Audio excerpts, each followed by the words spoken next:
Chapter 1 Part 1. Xie Fengshu, the Ling Heng immortal, descended to the mortal realm one day and encountered a monk in the mountains. To his surprise, after several encounters, he, the esteemed immortal, actually developed inappropriate feelings for this monk who was yet unable to ascend. The South Sea stretched for thousands of miles, with emerald waves lapping calmly at its shores under normal conditions, reflecting the sunlight into shimmering ripples. Further out, where the sea met the sky, there lay layers of mist so thick that even the most experienced old fisherman wouldn't dare to sail through it. Some say behind the sea mist lies a mountain of immortals, where piles of gold and silver lie untapped, and immortal beings dwell. Winter had arrived, making it inadvisable to venture out to sea. A sunburnt fisherman sat by his boat mending a fishing net as he recounted this tale to his 4 or 5-year-old daughter in an enigmatic tone. He suddenly felt a sharp slap on his back from his wife. "Hey! Why did you hit me? You're telling such nonsense again," to the girl. Who would dare approach the mist-covered waters? Clad in coarse cotton clothes, the woman gave her husband a stern look before tenderly touching her little girl's head. The man scratched his head in embarrassment but couldn't help laughing heartily when he saw how intently his little daughter listened. That's right, though people say these things, who has ever truly seen a deity? Probably just someone pretending and making things up. The girl, don't you ever go near such dangerous places. Lost in thoughts about what her father described, the little girl frowned in dissatisfaction now that the story ended early, turning to gaze at the sea instead. After a moment, she suddenly jumped excitedly, pointing at the horizon. "Father! Is that a god?" With sharp eyes, the fisherman followed his daughter's finger and burst out laughing. "Foolish child, that's a green bird." Just then, the distant green bird emitted a loud cry and swept gracefully over endless waves towards the sky before vanishing quickly within the foggy distance. Clouds spread endlessly, blocking the view and sunlight alike, creating disorientation for any ship navigating here. Yet the green bird moved swiftly through them, familiar with the way, until finally an isolated mountain appeared amid the dense white mist.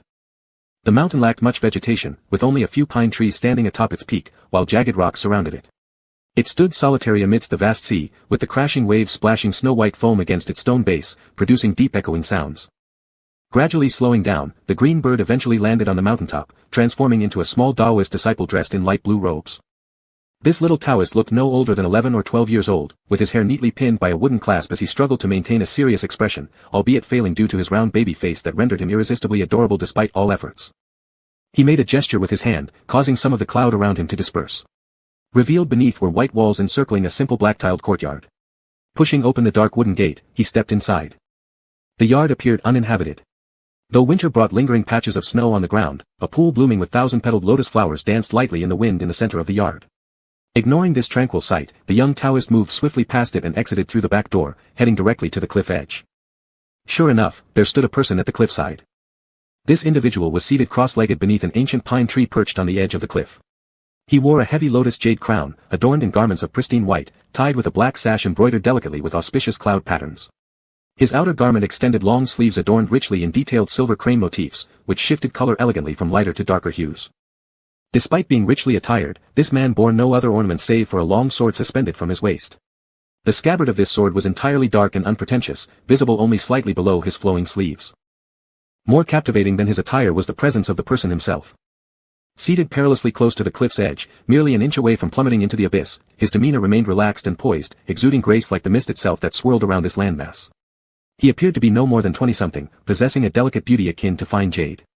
Yet, his aura suggested timelessness, blending harmoniously with the serene mountain and sea environment. This was none other than Xie Fengshu, the master of this immortal mountain and revered Ling Heng immortal. Even after hundreds of years of daily interactions, Minka couldn't help but marvel every time he looked at this Ling Heng immortal, realizing that heavenly beauty wasn't merely a phrase, it truly existed. As soon as this thought crossed his mind, Minka noticed how the celestial figure greeted him, rising from his seat and brushing off his garments lightly, causing a shower of melon seeds to scatter noisily onto the ground. Minka. Perhaps realizing this might not be the most appropriate conduct, the individual paused momentarily before flicking his wrist. Instantly, all traces of scattered shells disappeared. Upon seeing this, Xie Fengshu seemed satisfied, turning with a cheerful grin toward Minka, asking, "Are you back?" Feeling his heart sink like the scattered shells, Minka marched over briskly, seemingly pulling a bag of roasted chestnuts from somewhere unknown and throwing it into Xie Fengshu's hands. Irritated, he began muttering aloud. "There must be at least 800 heavenly immortals if not 1,000, yet I've never come across anyone quite like you. Neither meditating nor cultivating enlightenment, you insist on having your junior disciples travel between realms just to purchase snacks. None of the other celestial lords are as capable as me." Still warm, Xie Fengshu peeled a chestnut and said leisurely, "Your celestial lord spent 100 years nurturing spirit, 200 years transforming form, and 300 years. In 300 years he attained enlightenment and was granted his celestial rank. There's no one else like him in heaven or earth. Minka finished his sentence for him, impatiently digging in his ear. You've been saying this for hundreds of years, I could recite it in my sleep. If you're so incredible, why were you assigned to this desolate Ming Mountain where even birds don't poop? Ming Mountain was located at the deepest part of the South Sea. Surrounded by deep oceans on all sides, it had been covered with clouds and mists for millennia, rarely seeing sunlight, hence its name, Ming, which meant ignorance or darkness. Not only humans but also immortals, gods, and ghosts were rarely seen here. It was truly desolate. And there's not even a sweeping fairy child assigned here except me. Minka's words turned bitter as he couldn't help but ask, have you been deceiving me all these hundreds of years? How dare you speak to your own celestial lord like that? Xie Fengshu tossed the peeled chestnut into his mouth and lightly patted Minka's head. What would I gain from deceiving a mere child? After achieving my transformation, I felt the vastness of the world, traveled around aimlessly, and upon visiting the South Sea realized everything in an instant before ascending. Xie Fengshu looked solemnly at Minka. Thus, the South Sea is abundant in spiritual energy, you shouldn't look down on it. Minka rubbed his head, glaring incredulously at Xie Fengshu. Then why haven't I sensed it? Because you're too small, you'll feel it once you grow taller. Xie Fengshu casually made up an excuse. Before Minka could flare up, he suddenly turned to look at the sky, his playful attitude fading instantly. Someone is coming. Minka also fell silent and looked toward the horizon. Sure enough, moments later, two figures appeared, riding clouds and winds. One of them was tall and slim, wearing a dark robe with golden patterns, his handsome face bearing a stern expression. The other was shorter, white-haired, slightly plump, dressed in a white Taoist robe, smiling warmly and looking amiable. In an instant, they landed sequentially by the cliffside. Xie Fengshu flicked his right hand, making the chestnuts vanish, then brushed his robes and respectfully greeted them, saying, it is indeed Fu Guang Immortal Lord and Yu Ji Immortal Lord. Xie Fengshu now wore a serious look, exuding a proud immortal aura that was quite convincing when he acted properly.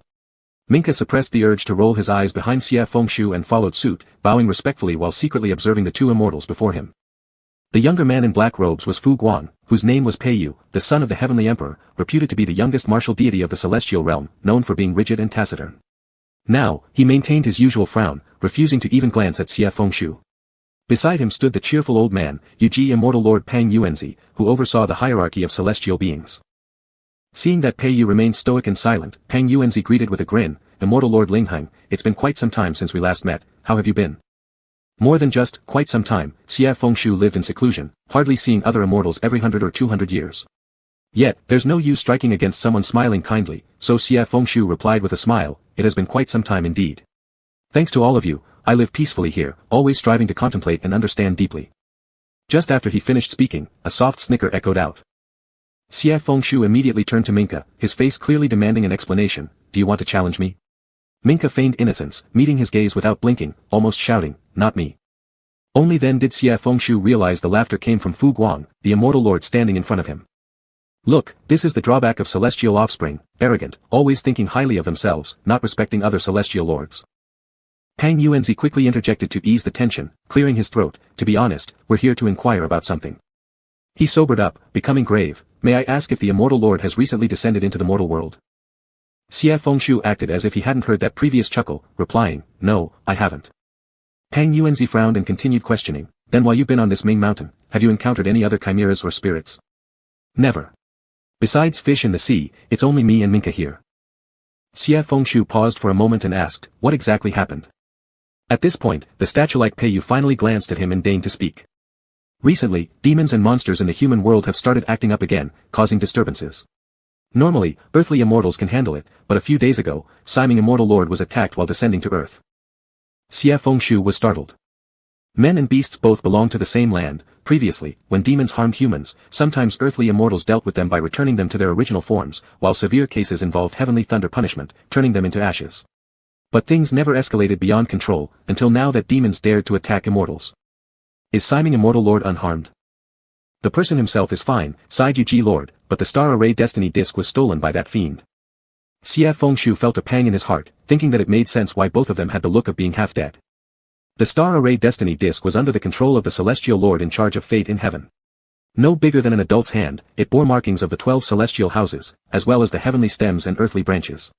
It recorded every time change and yearly cycle in the mortal world. The needle at the center of the disc never ceased to rotate forward, symbolizing the progress of time on Earth. If turned backward, even just by a small notch, it could rewind years and alter destinies. A thing like this falling into demon hands would surely cause chaos.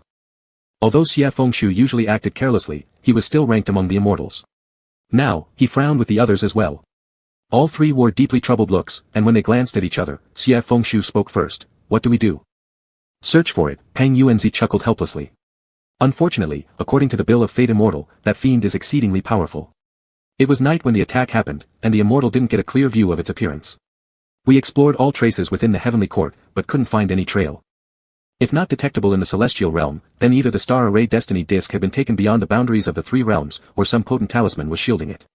Xie Fengshu spread his hands helplessly and asked, if undetectable from the heavenly court, should we ask all the immortals to descend to the human world to search? Pei Yu gave him a disdainful look. With you? Xie Fengshu smiled amiably in response, or what? Pang Yuanzi hastily intervened between them, his white beard trembling. Immortal Lord Ling Heng, don't joke around. By the time others are finished searching down below, chaos will have already struck the heavens instead. He sighed deeply. The Heavenly Emperor's decision is to first have the earthly immortals investigate. This visit to Immortal Ling Heng was to check if there were any further attacks on other immortals. It's good that nothing happened, very good. Though he said so, how much better could things be when the Celestial Palace had lost a magical artifact? Unable to resist, Xie Fengshu asked, why did the Celestial Lord of Fates descend into the human world, and where was the attack? Immortal Lord Ling Heng doesn't know the whole story, replied Pang Yuanzi. There was a reincarnation and tribulation for an immortal. Following the protocol, the Celestial Lord of Fates went to verify destiny charts, and was attacked on the return journey in the mountains of Dongyu. Upon receiving the news, the Heavenly Emperor nearly collapsed from shock. Fortunately, operating the star array destiny disk consumes immense spiritual energy, and without 10,000 years of cultivation, it's hard to move it at all. Alas, who would have thought that the demons of this world have become so audacious? Back in my day. Old people chatter endlessly, and once Pang Yuanzi started, he didn't stop. Beside him, Pei Yu frowned and called out, Celestial Master Yuji. Startled, Pang Yuanzi seemed to suddenly remember something, slapped his head, and exclaimed, Forgot. There are still other celestial lords we need to visit to see if anything abnormal occurred. He hurriedly bowed to Xie Fengshu. Immortal Lord Ling Heng, duty calls, we'll take our leave now. Pang Yuanzi had already turned around, but Pei Yu stood rooted beside him. For a moment, Xie Fengshu and Pang Yuanzi both looked at him questioningly. Under everyone's watchful eyes, Pei Yu bent over and picked something up from a crevice in the rocks. Upon closer inspection, Xie Fengshu realized it was a melon seed shell. That damn escapee, that damn Celestial Lord Fuguang. Chapter 2 Part 2. Xie Fengshu made a snap decision, turning to Minka and said, Look, I told you not to eat too many snacks. He acted with the demeanor of an immortal lord but carried some helplessness, showing a worried look. Minka wanted to jump up and strangle Xie Fengshu's neck, but this shameless man was his immortal lord nonetheless. As a well-informed celestial child, he could only endure it and respond, Understood, Lord Immortal. Pei Yu didn't know whether to believe it or not, snorted and threw the shells back in his hand, saying, Then we won't disturb Lord Ling Heng's meditation anymore. He paused for a moment and added coldly, The situation is critical now. Lords with low magic skills should not go out. In his heart, Xie Fengshu had already hung and beaten this person hundreds of times, but still maintained a smile on his face as he nodded lightly, No need to see me off. As their figures gradually moved away, Minka suddenly jumped onto Xie Fengshu, angrily shouting, Who ate those snacks? Speak clearly. Situation forced me, I'm wrong, Xie Fengshu pleaded while pulling him off himself. When I come back, I'll bring you candy figures, how about it? And I'll find you some interesting new little toys. Minka shouted furiously, I don't want your candy figures, Anne. Realizing something wasn't right halfway through, he abruptly raised his head. Are you going down the mountain? Heaven has difficulties, how can I, your immortal lord, just sit by and do nothing? Xie Fengshu said with righteousness. You guard the Wuming Mountain well until I return, I will descend to earth and enforce justice for heaven. Minka frowned deeply, his face wrinkling. Lord Fuguang explicitly said no leaving. Xie Fengshu couldn't help but reach out to rub his little face, he meant for lords with low magic skills. Am I one of them? Pretending not to see the contempt all over Minka's face, he cleared his throat lightly after withdrawing his hand. Anyway, just stay put and guard the Immortal Mountain properly, don't run around carelessly.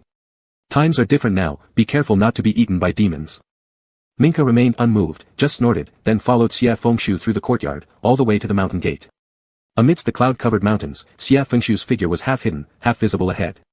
Seeing that he was really leaving, Minka took a couple steps forward, hesitating for quite a while before quietly saying, Then remember to come back soon. Xie Fengshu turned his head, revealing a faint smile through the thick mist, and seriously replied, Understood. After speaking, Xie Fengshu slightly frowned, Dongyu. What he referred to was exactly where Lord Siming was attacked.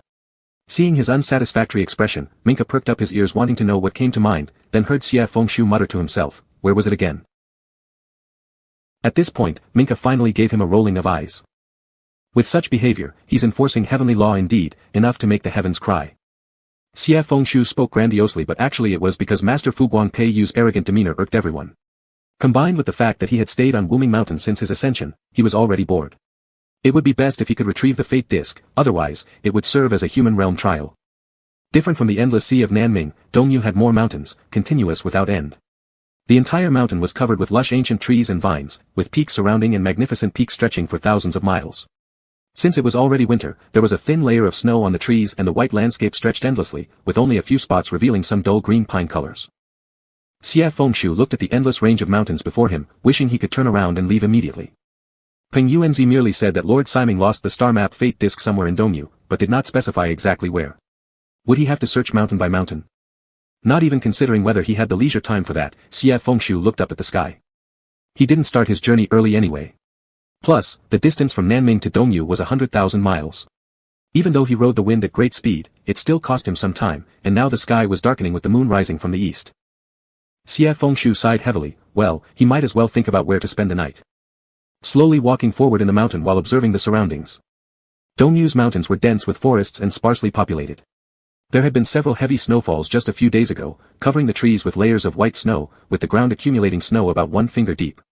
As Xie Fengshu walked, every now and then he could hear the sound of snow breaking dry branches. Darkness enveloped the land, and the weather was perfect for ghosts to wander. When Xie Fengshu heard the wailing of an infant shortly after, he felt even more convinced. The cries, intermittent and rather grating, came from the front left direction, mingled with the muttering voice of a woman, making it eerie late at night in the forest. Xie Fengshu wasn't afraid she wouldn't come, rather, he was worried if she wouldn't. He proceeded toward the source of the crying. Walking dozens of steps, the cries disappeared suddenly. Continuing forward, a red-clad woman suddenly appeared on the snowy ground before him. She wore a bright red robe, had a striking makeup which stood out drastically against the snowy scenery, but her face was deathly pale, with tears in her eyes. Lifting her head, the woman saw Xie Fengshu slightly straighten up from the snow and open his mouth. "Young sir, have you seen my child?" In the middle of the night, alone in the deep snowy mountains looking for a child. Her tone was sorrowful, sounding pitifully vulnerable, but Xie Fengshu had already attained sainthood, opening his divine eye. He could clearly see the overwhelming demonic aura radiating from her. Never seen him. She took a few more steps towards Xie Fengshu and said gently, "My naughty child has run off somewhere. Could I trouble you, young sir, to help me find him?" The infant's crying sound had clearly originated from here. Xie Fengshu recalled the immortal books he read during his leisure time at Wuming Mountain, trying to determine what kind of evil spirit this might be, but alas, it did not come back to him after some thought. TSK should not have been lazy in the first place. With the woman still waiting for his reply, Xie Fengshu placed his hand on the hilt of his sword and arched an eyebrow with a smile. "Coincidentally, I've also lost something. Might I inquire if you have seen it?"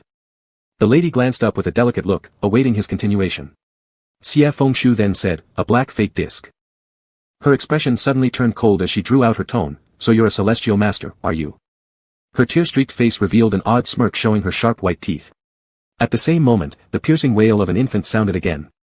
Xie Fengshu's eyebrows twitched as he realized that the cries were emanating from the woman's abdomen. His gaze dropped to her waist where, in the next moment, he witnessed a bloodied hand emerge from her stomach to prop itself on her waist, followed by a strenuous struggle to free a dripping wet head and upper body. The cries grew louder and clearer. Before long, a blood-soaked baby burst through the red-clad woman's belly, directly emerging, and began peering around while perched on her waist. As though devoid of pain, the woman continued to advance towards Xie Fengshu. The baby scanned its surroundings, locking eyes on Xie Fengshu, stopping its cries, tilting its head upwards, emitting a raucous laugh directed at him.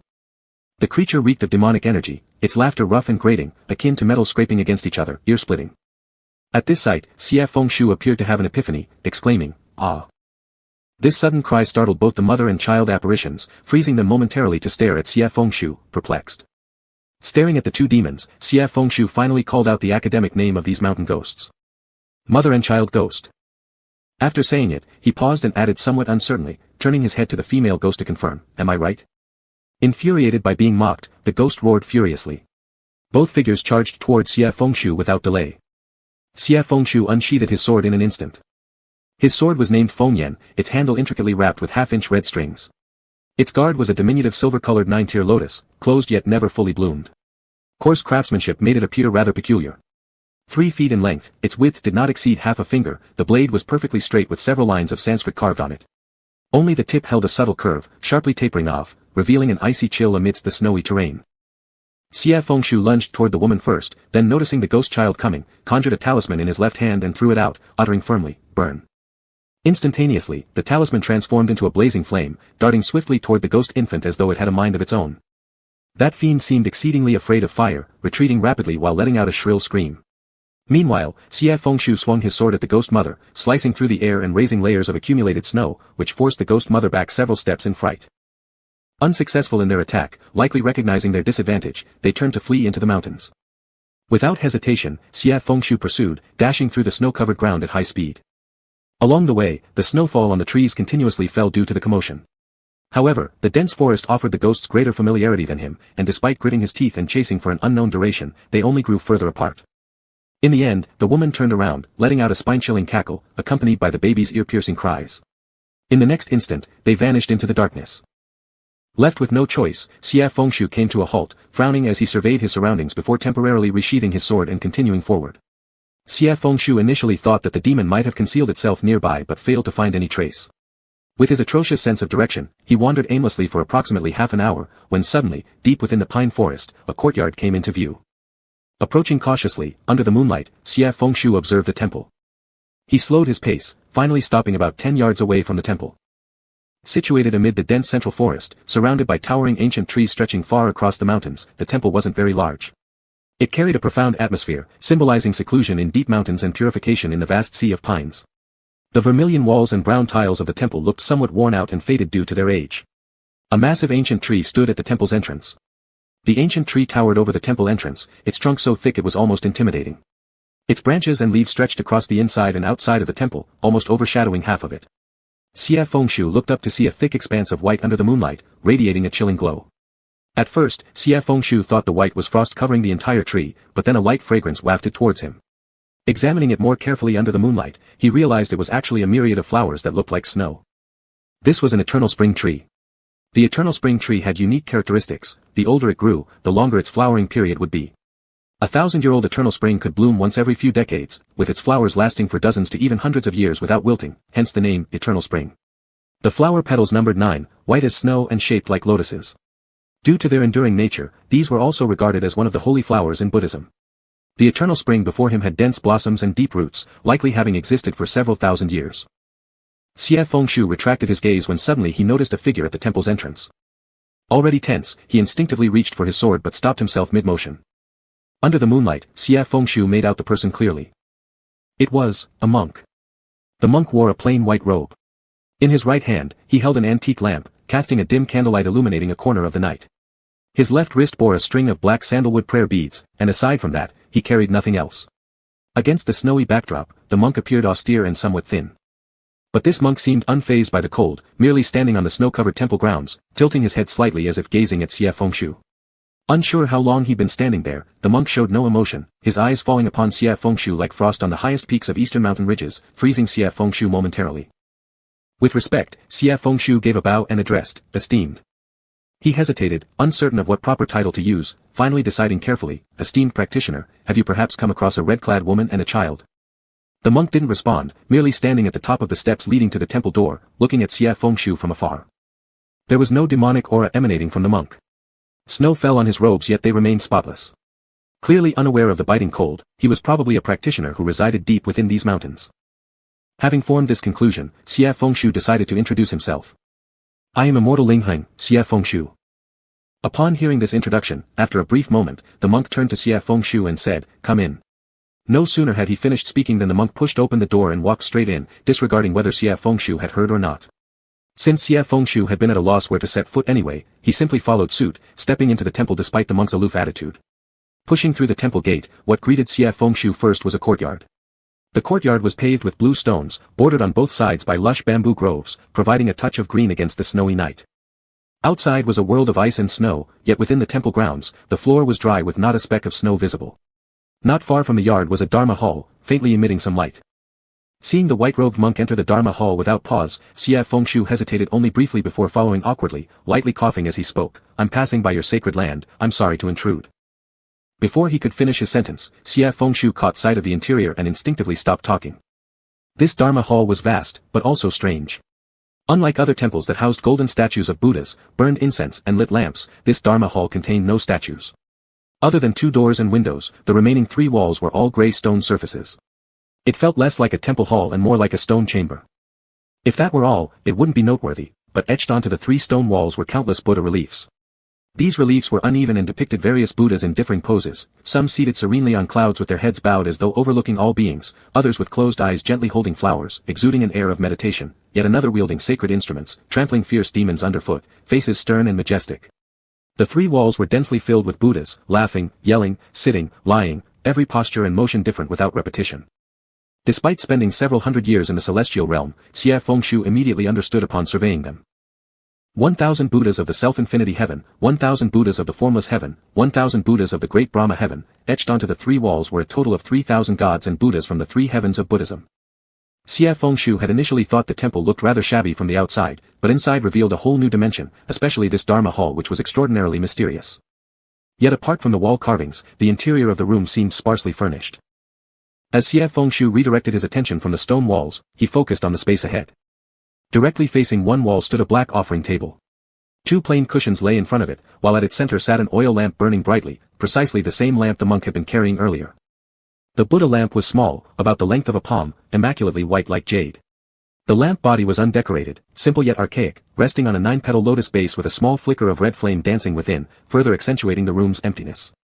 In Buddhist teachings, lamps represent purity and enlightenment, guiding those seeking liberation to make themselves lamp stands, their hearts lamp pillars, and accumulate vows and practices to add oil.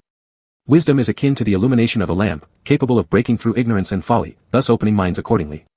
Hence, every temple Dharma hall typically houses numerous lamps, often hundreds or even thousands, to symbolically dispel darkness and ignorance. Yet, in this Dharma hall, not a single stick of incense was lit, only this solitary lamp rested on the altar. The flickering flame seemed feeble, utterly at odds with the imposing aura of the 3,000 gods and Buddhas etched into the walls. Xie Fengshu felt that everything since his arrival in Dongyu had been bizarre, including this humble mountain temple. Meanwhile, the monk before him had already seated himself on the cushion, eyes closed in apparent meditation. Well, Xie Fengshu thought, if I've come this far, there's no turning back now. At least this is still a Buddhist temple. The monk may be aloof, but with his robes and meditative demeanor, he doesn't appear to be a malevolent entity. With that in mind, Xie Fengshu decided to sit down as well. But just as he took a step forward, a harsh and guttural shout reverberated through the room. Jiang Chen, do you know regret? The voice was like thunderclap. Taken completely off guard, Xie Fengshu froze mid-step, gripping the hilt of his sword as he spun around to locate the source of the sound. He had assumed someone else was hidden within the room. However, the interior was laid bare, revealing no one but himself and the monk. Still hesitating and about to lower his gaze, Xie Fengshu suddenly noticed something astonishing. A stone Buddha sculpture among the wall reliefs began to move. Its head rotated slowly, producing a sharp grinding noise of kacha kacha. The statue's murky white eyes followed suit, shifting little by little until they were fixed on the white-robed monk. Finally, the head ceased moving, staring intently at the monk. In a gravelly tone, it repeated, Jiang Chen, do you know regret? Xie Fengshu. If even the temple could host ghosts, what kind of world was this becoming? Chapter 3. Xie Fengshu looked at the monk ahead. The latter had already seated himself on the cushion as if he hadn't heard the carved relief's fierce shout. Having no choice, Xie Fengshu called out, hey. Seeing the other lift his gaze towards him, Xie Fengshu pointed at the carved relief, he seems to be calling you. The monk paused and replied, it will be fine in a while. His voice matched his demeanor, cool and indifferent, as if he was long accustomed to it. The carved relief roared again, but after 3 shouts, it indeed quieted down, its head slowly turning back, once more becoming a hard, cold, lifeless object. Only now did Xie Fengshu realize how embarrassing his earlier startled reaction had been. It wasn't dignified for a celestial lord at all. He touched his nose, brushed his robes, and sat down, resuming his composed demeanor. He finished the courteous words he didn't get to say upon entering. Thank you, cultivator. The candle flame flickered slightly on the table, and the face of the person before him became somewhat indistinct with light and shadow. Thinking about what the stone statue shouted earlier, Xie Fengshu hesitated and asked, is your spiritual name Jiansa? Jiansa raised his eyes and looked at Xie Fengshu. Without a word, he merely nodded lightly. Ah, so the stone statue had indeed been referring to him. Xie Fengshu's curiosity flared in his heart, yet he refrained from showing it openly. He continued, Monk Jiansa, did you happen to see a red-clad woman accompanied by an infant? Xie Fengshu originally wanted to say, a blood-covered infant, but fearing that it might alarm the person in front of him, he hesitated over how to phrase it delicately and appropriately when he heard the other one already speaking. Mother and child ghosts. Startled, Xie Fengshu watched as Jiansa continued, commonly found by the roadsides in wild areas, they use the cries of an infant to lure passers-by. The ghost mother is clad in red with black hair, and the ghost child emerges with its belly split open, enjoying eating humans. That's right. Xie Fengshu responded, only realizing afterwards, you know about them. Jiansa did not answer, but Xie Fengshu paid no mind and continued, I've read in books that mother and child ghosts usually like to deceive passers-by on main roads or in rural fields, seeing them in these remote mountains is rare. He turned his eyes toward Jiansa, have you ever seen any of these during your meditation here? Never. Jiansa furrowed his brow lightly, taking quite some time before continuing, the deep mountains of the east stretch for tens of thousands of miles, and this Mount Meru alone spans 1,000 li wide. In other words, even he was uncertain about the creatures and demons hidden within the mountain. So, this mountain was named Meru. Xie Fengshu leaned slightly backward, resting against the pillar behind him. A span of 1,000 li wouldn't be far for him, but finding the female ghost would inevitably require examining every corner of such a vast forest, likely consuming an unknown amount of time. With unrelenting determination, Xie Fengshu asked, besides you, are there others on this mountain who understand the spirits and demons here? Jiansa didn't reply directly but asked instead, why do you want to find the mother and child ghost? Xie Fengshu replied airily, due to official duty, I can't elaborate. Jiansa glanced at him, seemingly losing interest, and closed his eyes to quietly chant scriptures. After listening for a while, Xie Fengshu realized the monk was reciting the Lotus Sutra. His voice was soft and low-pitched. Before Xie could finish half a chapter, drowsiness overtook him, and he drifted off to sleep leaning on the pillar. Xie Fengshu had fallen into a deep slumber, one where everything seemed dark and boundless. When he woke up, he found himself alone in the Dharma hall, only accompanied by the long-burning lamp on the table. Straightening his robe, he stepped outside. The courtyard was tranquil, devoid of people just as the temple halls had been. Exiting the temple gate, Xie Fengshu finally spotted a plain white monk's robe beneath the Wonkachin tree. Seemingly hearing the sound from behind, Jiansa turned around to look. By this time, the sky was bright with daylight, making the Wonkachin tree stand out even more clearly to Xie Fengshu. Its branches seemed to reach the heavens, covered in layers of blossoms resembling piles of snow. A gentle mountain breeze blew through, scattering petals that carpeted the temple grounds. Beneath the tree stood the monk with eyes as cold as frost, gazing at Xie Fengshu with a glance that nearly left him breathless. As Xie Fengshu looked at Jiansa, he couldn't help but think it was truly a pity that someone like him had chosen to become a monk. But then again, perhaps it was better this way. If someone like him ventured into the world of mortal affairs, how many hearts of noble ladies would have been broken? While lost in thought, Xie Fengshu had already reached the base of the tree, standing shoulder to shoulder with Jiansa. When their gazes met up close, Xie Fengshu suddenly snapped back to reality, feeling ashamed of his wandering thoughts. Avoiding Jiansa's eyes, he tilted his head upward to look at the lush flowers on the tree, casually asking, this tree sure is thriving. How many blossoms do you think there are? Honestly, as soon as Xie Fengshu said this, he regretted it. With the Wonkachin tree boasting dense foliage and a sea of flowers, who in their right mind would count? What a stupid question, that certainly didn't match the refined grace of celestial Lord Ling Heng. Suppressing a cough, he tried changing the subject but didn't expect Jiansa to glance at him and respond, 19,717 blooms. Unbelievably, there really were such tedious people in this world, so perhaps it was indeed a limitation of his own shallow knowledge as a celestial immortal. Jiang Chen seemed oblivious to Xie Fengshu's expression of indescribable difficulty, merely saying, 300 miles east from here is the front mountain of Mount Meru, called Mingjing Terrace, where a black snake that has practiced cultivation for 1,000 years resides. Upon hearing this, Xie Fengshu immediately turned his head to look at Jiang Chen, who continued as expected, perhaps he can find out the whereabouts of the mother and child ghost. Seeing Xie Fengshu light up with anticipation, Jiang Chen instead furrowed his brow slightly and added, you should be careful later, his temper isn't very good. Xie Fengshu didn't care how bad the temper was, as long as there was a lead. He smiled at Jiang Chen and raised his hand in a polite salute. Thank you for showing me the way, cultivator. His smile was sincere, softening the godlike air he had been carrying, making him seem more like a young man from the mortal world. Mingjing Terrace was on the front mountain of Mount Meru. Xie Fengshu had already joined the celestial ranks, and Jiang Chen was a practicing cultivator. For them, riding the wind would take no longer than the time it takes to drink a cup of tea. After all, whether one was a Buddhist or Taoist cultivator, a mountain spirit or a demon, prolonged practice would allow one to ride the wind and gallop through the skies. Still, Xie Fengshu was surprised that though Jiang Chen looked only around 27 or 28, he couldn't tell how long the other had been cultivating. He'd have to find an opportunity to ask. Just as he was thinking about this, Jiang Chen stopped. Below is Mingjing Terrace. They paused atop a valley, and Xie Fengshu snapped back to reality, instinctively looking down the slope.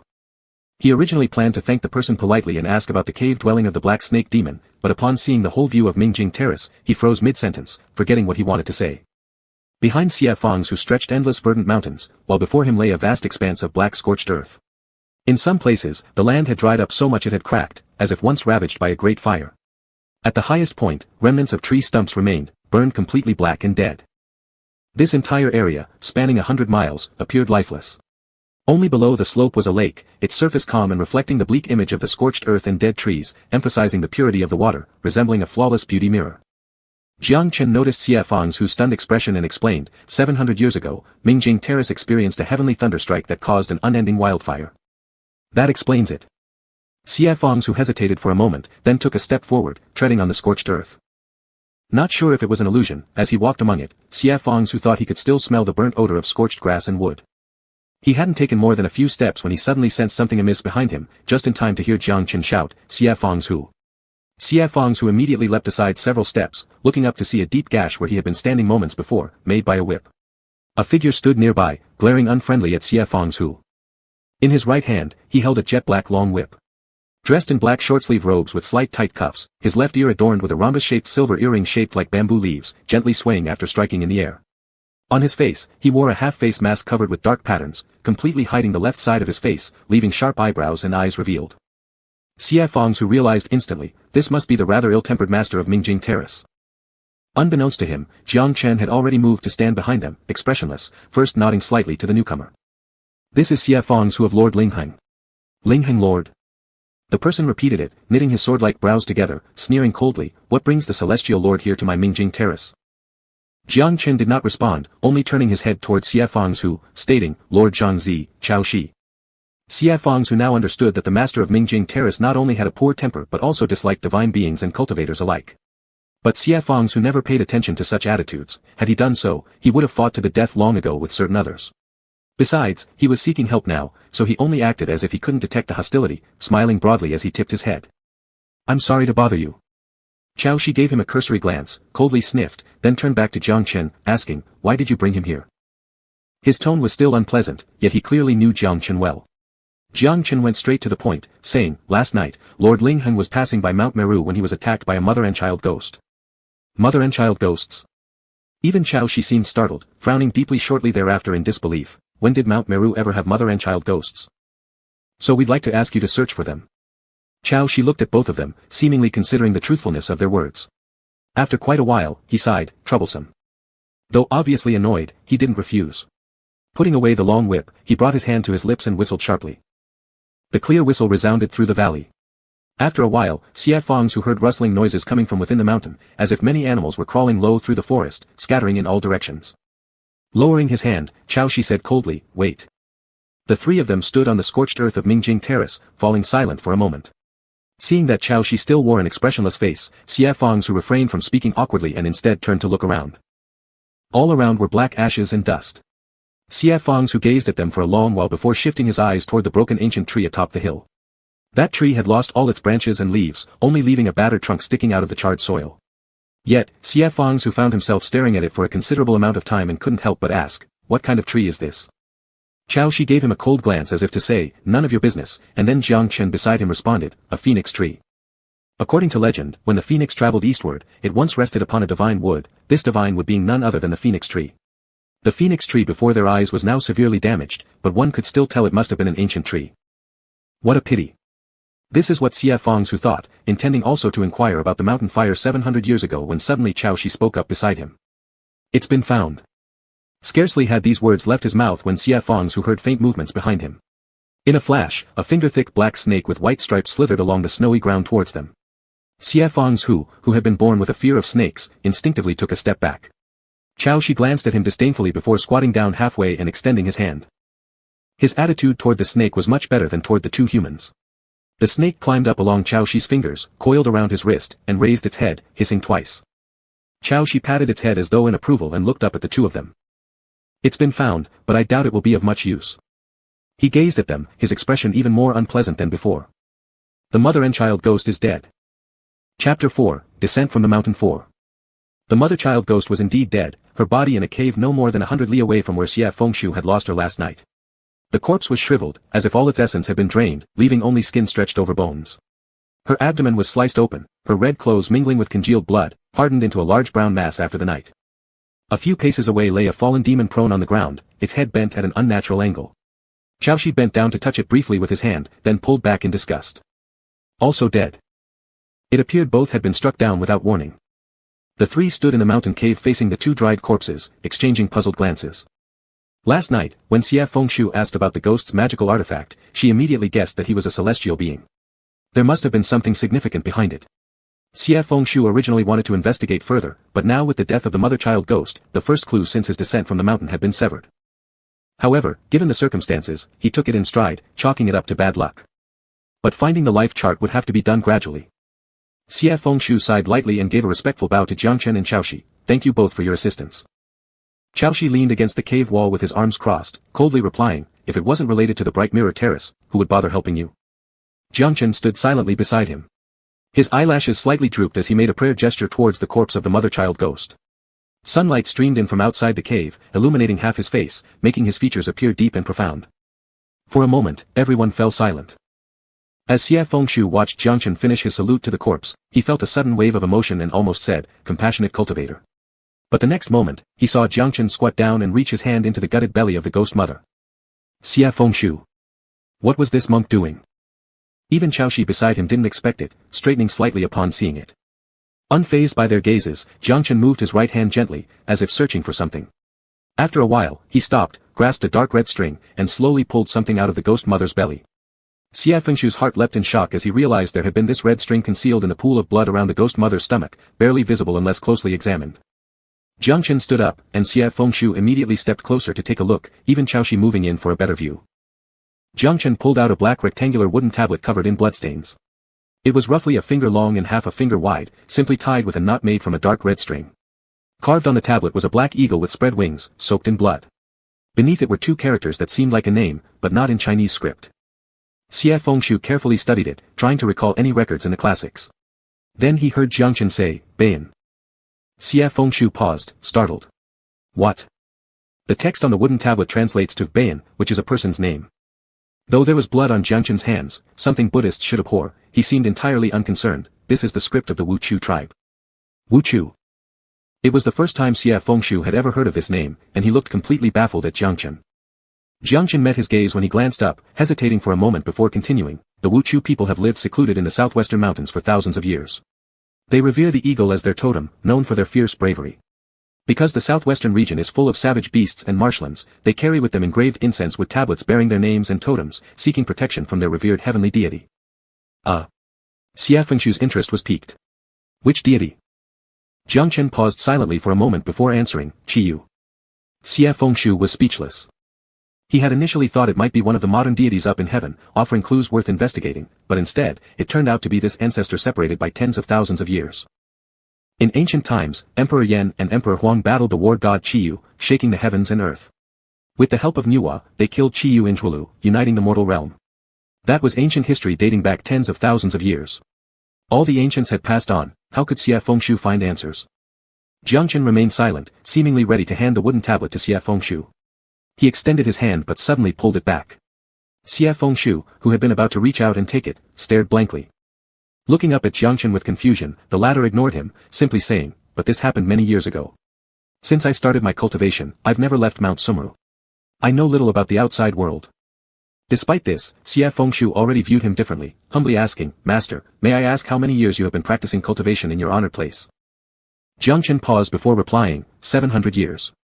No sooner had the words left his lips when a mocking laugh issued from Chaoshi behind them. Xie Fengshu felt as if struck by lightning. How much? 700 years. 700 years is no small amount in human terms. It could turn the eastern sea into dust, transforming oceans into mulberry fields. Cultivation depends on talent, and though spiritual roots may lack somewhat, diligent cultivation usually suffices within 400 to 500 years. Yet this monk had somehow managed to rack up another 200 years, still without ascending. The key point was, after 700 years, who knew if the Wuchu tribe still existed? But Xie Fengshu reconsidered and realized that the text on the wooden tablet would not deceive anyone, at least it proved the existence of Wuchu descendants today. But according to the monk's words, the Wuchu people had been isolated from the world for thousands of years. Why did they suddenly descend from the mountains? And why was the wooden tablet used for blessings inside the stomach of the mother-child ghost? On their way back to the temple from the mountain cave, Xie Fengshu thought about it all the way until they reached the front of the temple, then refocused his attention on Jiangchen. This monk had practiced cultivation for 700 years, truly, persevering. Buddhist cultivation rules are extremely strict, requiring cutting off 10 major and 48 minor precepts, learning the 5 vehicles, achieving the 4 fruits, and waiting for a sudden enlightenment before ascending to the 3 western heavens. The monk in front of him had not ascended for 700 years, which meant there were only 2 possibilities. 1. He was of low intelligence and could not cultivate successfully. However, this person was knowledgeable and well-read, knowing both mountain spirits and human customs. Although his magic techniques had not been witnessed, his ability to ride the wind was comparable to Xiefengxu's, indicating an acceptable level. The second possibility was more serious. This monk had committed one of the 10 evil acts. If this monk had sinned, it would make sense. How else could he remain in this world for 700 years, with the stone Buddha manifesting late at night asking if he regretted? But when Xiefengxu glanced up, he saw the monk's detached and timeless features, and his suspicions wavered again. A monk like this, secluded in the mountains for 700 years with such humble quarters, how could he have committed sins elsewhere? Xiefengxu pondered repeatedly and eventually decided that it was probably due to a lack of affinity for Buddhism, unable to catch the attention of the Buddhas of the 3 realms. They entered the temple one after another as the rustling bamboo leaves swayed softly. Jiangchen looked at Xiefengxu. The mother-child ghost is dead. What do you plan to do next? Caught off guard by the question, Xiefengxu instinctively answered, go southwest. To find the owner of the wooden tablet? Exactly. Jiangchen paused momentarily, objectively evaluating. It's no different from looking for a needle in the ocean. Xiefengxu wasn't unaware either. He gave a bitter laugh, saying, cultivators may not know, but something has been stolen from heaven, posing great peril. Even if it's like finding a needle in the ocean, I still need to dive into the sea. Jiangchen counter-questioned, did you lose it? Xiefengxu hesitated, not exactly. Jiangchen asked further, then what does it have to do with you? Wasn't there supposed to be some Buddhist teaching about feeding eagles or helping sentient beings? But putting aside that last remark, Xiefengxu inwardly acknowledged that Jiangchen made a good point. He hadn't set foot in the mortal world for hundreds of years, with a terrible sense of direction. He barely managed to find the east upon arrival, let alone searching now for someone in the southwestern forests. Without Jiangchen, he wouldn't even know what the wooden tablet represented. TSK, troublesome. But strangely, Xiefengxu refused to simply give up and return home. After losing face in front of that little kid Mingku, if any other celestial lords found out, especially Peiyu, who always clashed with him, it would be embarrassing beyond redemption. Frowning as he walked forward, his eyes met the figure ahead, the tall, white-robed monk. Suddenly, Xiefengxu felt a spark of inspiration, as if the Ren and Du meridians had just connected. What was so difficult? If he brought this monk along on the journey, everything would be much easier. Xiefengxu felt enlightened, believing all problems would instantly dissolve. In just a few steps, he caught up with Jiangchen and blurted out without thinking, how about you come down the mountain with me? Jiangchen had just pushed open the door of the scripture hall, and upon hearing this, his hand movement stopped briefly as he turned around to look at Xiefengxu. His expression was calm, yet Xiefengxu felt oddly uneasy, realizing how impulsive he sounded. Hastily, he explained, it's very important, troubling master.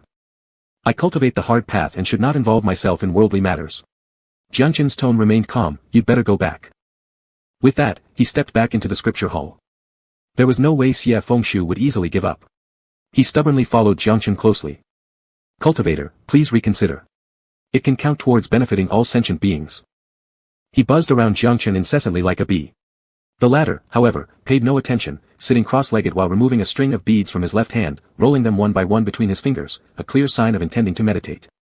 Xiefengxu also sat down, alternating between calling Master Jiangchen and Venerable Jiangchen, modulating his voice with every call and watching Jiangchen's expressions intently. Xiefengxu, most of the time, lived life carefree, unwilling to blink even when the sky fell. But sometimes, when fixated on something, he became unbearably persistent. For instance, at this moment, he kept calling non-stop with varied tones for dozens of times, even more annoying than a moving stone Buddha at midnight. Finally, Jiangchen seemed to grow weary too. By the 17th shout, he opened his eyes. Xiefengxu had been supporting his head with his hand, secretly observing his reaction, and was caught unprepared. Feeling somewhat embarrassed, he straightened his back, cleared his throat, and began lecturing earnestly. A cultivator who devotes 700 years to cultivation with unwavering resolve truly commands respect. But I've heard that bodhisattvas once bowed their heads in compassion, seeing the suffering of all sentient beings and thus vowing to protect all living creatures from pain, eventually ascending to sainthood. Xiefengxu continued, now, a celestial artifact has been stolen by demons. If calamity arises from this, the human realm will undoubtedly be the first to suffer. Practitioners on the Buddhist path should embody compassion. How could one only save oneself and not others? Xiefengxu's words carried an earnest tone, and when Jiangchen heard them, he raised his eyes to meet Xiefengxu's gaze. In that moment of eye contact, Xiefengxu noticed for the first time that Jiangchen's eyes were a slightly lighter shade of amber, transparent like crystal in the sunlight, partially veiled by long, thick lashes, exuding a sense of purity untainted by worldly concerns. It only added to his appearance of detachment and indifference. As if 10,000 worldly affairs had no place in his sight. After what felt like an eternity, Xia Fengshu heard the low, cold voice of the person before him, as icy as the winter snow outside the temple. Though I practice Buddhism, I lack compassion. I do not save myself, nor do I save others. Jiang Chen faced Xia Fengshu's bewildered expression with an unfathomable gaze. Lord Immortal, please leave. Chapter 5, Descending the Mountain 5. A monk who has practiced Buddhism for 700 years, yet lacks compassion. Is that believable? Xia Fengshu lay on a branch of the Wangu Chun tree, one hand behind his head and the other idly pulling at a nearby leaf. After Jiang Chen had spoken those words yesterday, he closed his eyes and began to meditate in silence. No matter how Xia Fengshu paced around him, he did not open his mouth again, nor did he even glance over. Xia Fengshu patiently persuaded him for a long time, talking about Buddha's act of feeding an eagle with his own flesh and the welfare of all living beings, almost ready to renounce worldly life himself, but still there was no reaction from the other party. By then it was already the third watch of the night. A seated stone Buddha, holding a lotus and smiling, came to life asking the same old question, Jiang Chen, do you repent? Xia Fengshu was boiling inside, and before the silent Jiang Chen could speak, he turned around and shouted back at the bar-leaf figure, not repented tonight. Please come early tomorrow. The stone Buddha seemed startled by Xia Fengshu's loud voice and did not ask the remaining questions. His head remained turned, as if frozen mid-air, staring wide-eyed at the two people, occasionally dust falling from the stone wall. Jiang Chen paused briefly while flicking his prayer beads, then continued as if nothing happened. If the stone Buddha could say 3 sentences, this person wasn't even as good as a rock. Anger flared up in Xia Fengshu's heart, so he walked straight out of the hall, slamming the door hard, leaving that piece of undisciplined wood to continue reciting scriptures. When the door slammed shut, the stone Buddha seemed suddenly awakened, he. Jiang Chen kept his eyes closed and ignored him. The stone Buddha paused momentarily, then finally woke up fully, loudly chanting, Amitabha. His chant was long and deep. As soon as the sound faded, on the 3 walls, the 3,000 Buddhas suddenly moved. Whether sitting or lying, laughing or angry, their postures didn't change, but all their heads slowly tilted towards Jiang Chen's direction, focusing their gaze on the white-clad figure sitting in the center of the hall. Some murmured sutras while others whispered quietly to each other, with tones varying from surprise to anger. Originally tranquil, the hall was now filled with voices big and small, as well as the grinding sounds of stone turning, making quite a lively scene. Finally, Jiang Chen opened his eyes. He did not look at any of the 3,000 divine Buddhas, only at the ever-burning lamp on the altar and said calmly, the guest has already left. He meant Xia Fengshu. The voices of the Buddhas became quieter but did not cease. Jiang Chen frowned slightly and softly said, Sirs. His voice was not loud, yet it immediately drowned out all the discussion among the stone Buddhas. Facing thousands of Buddhas of various sizes, Jiang Chen showed no fear or unease, and didn't even move. His gaze remained fixed on the lamp, his tone steady. Hush.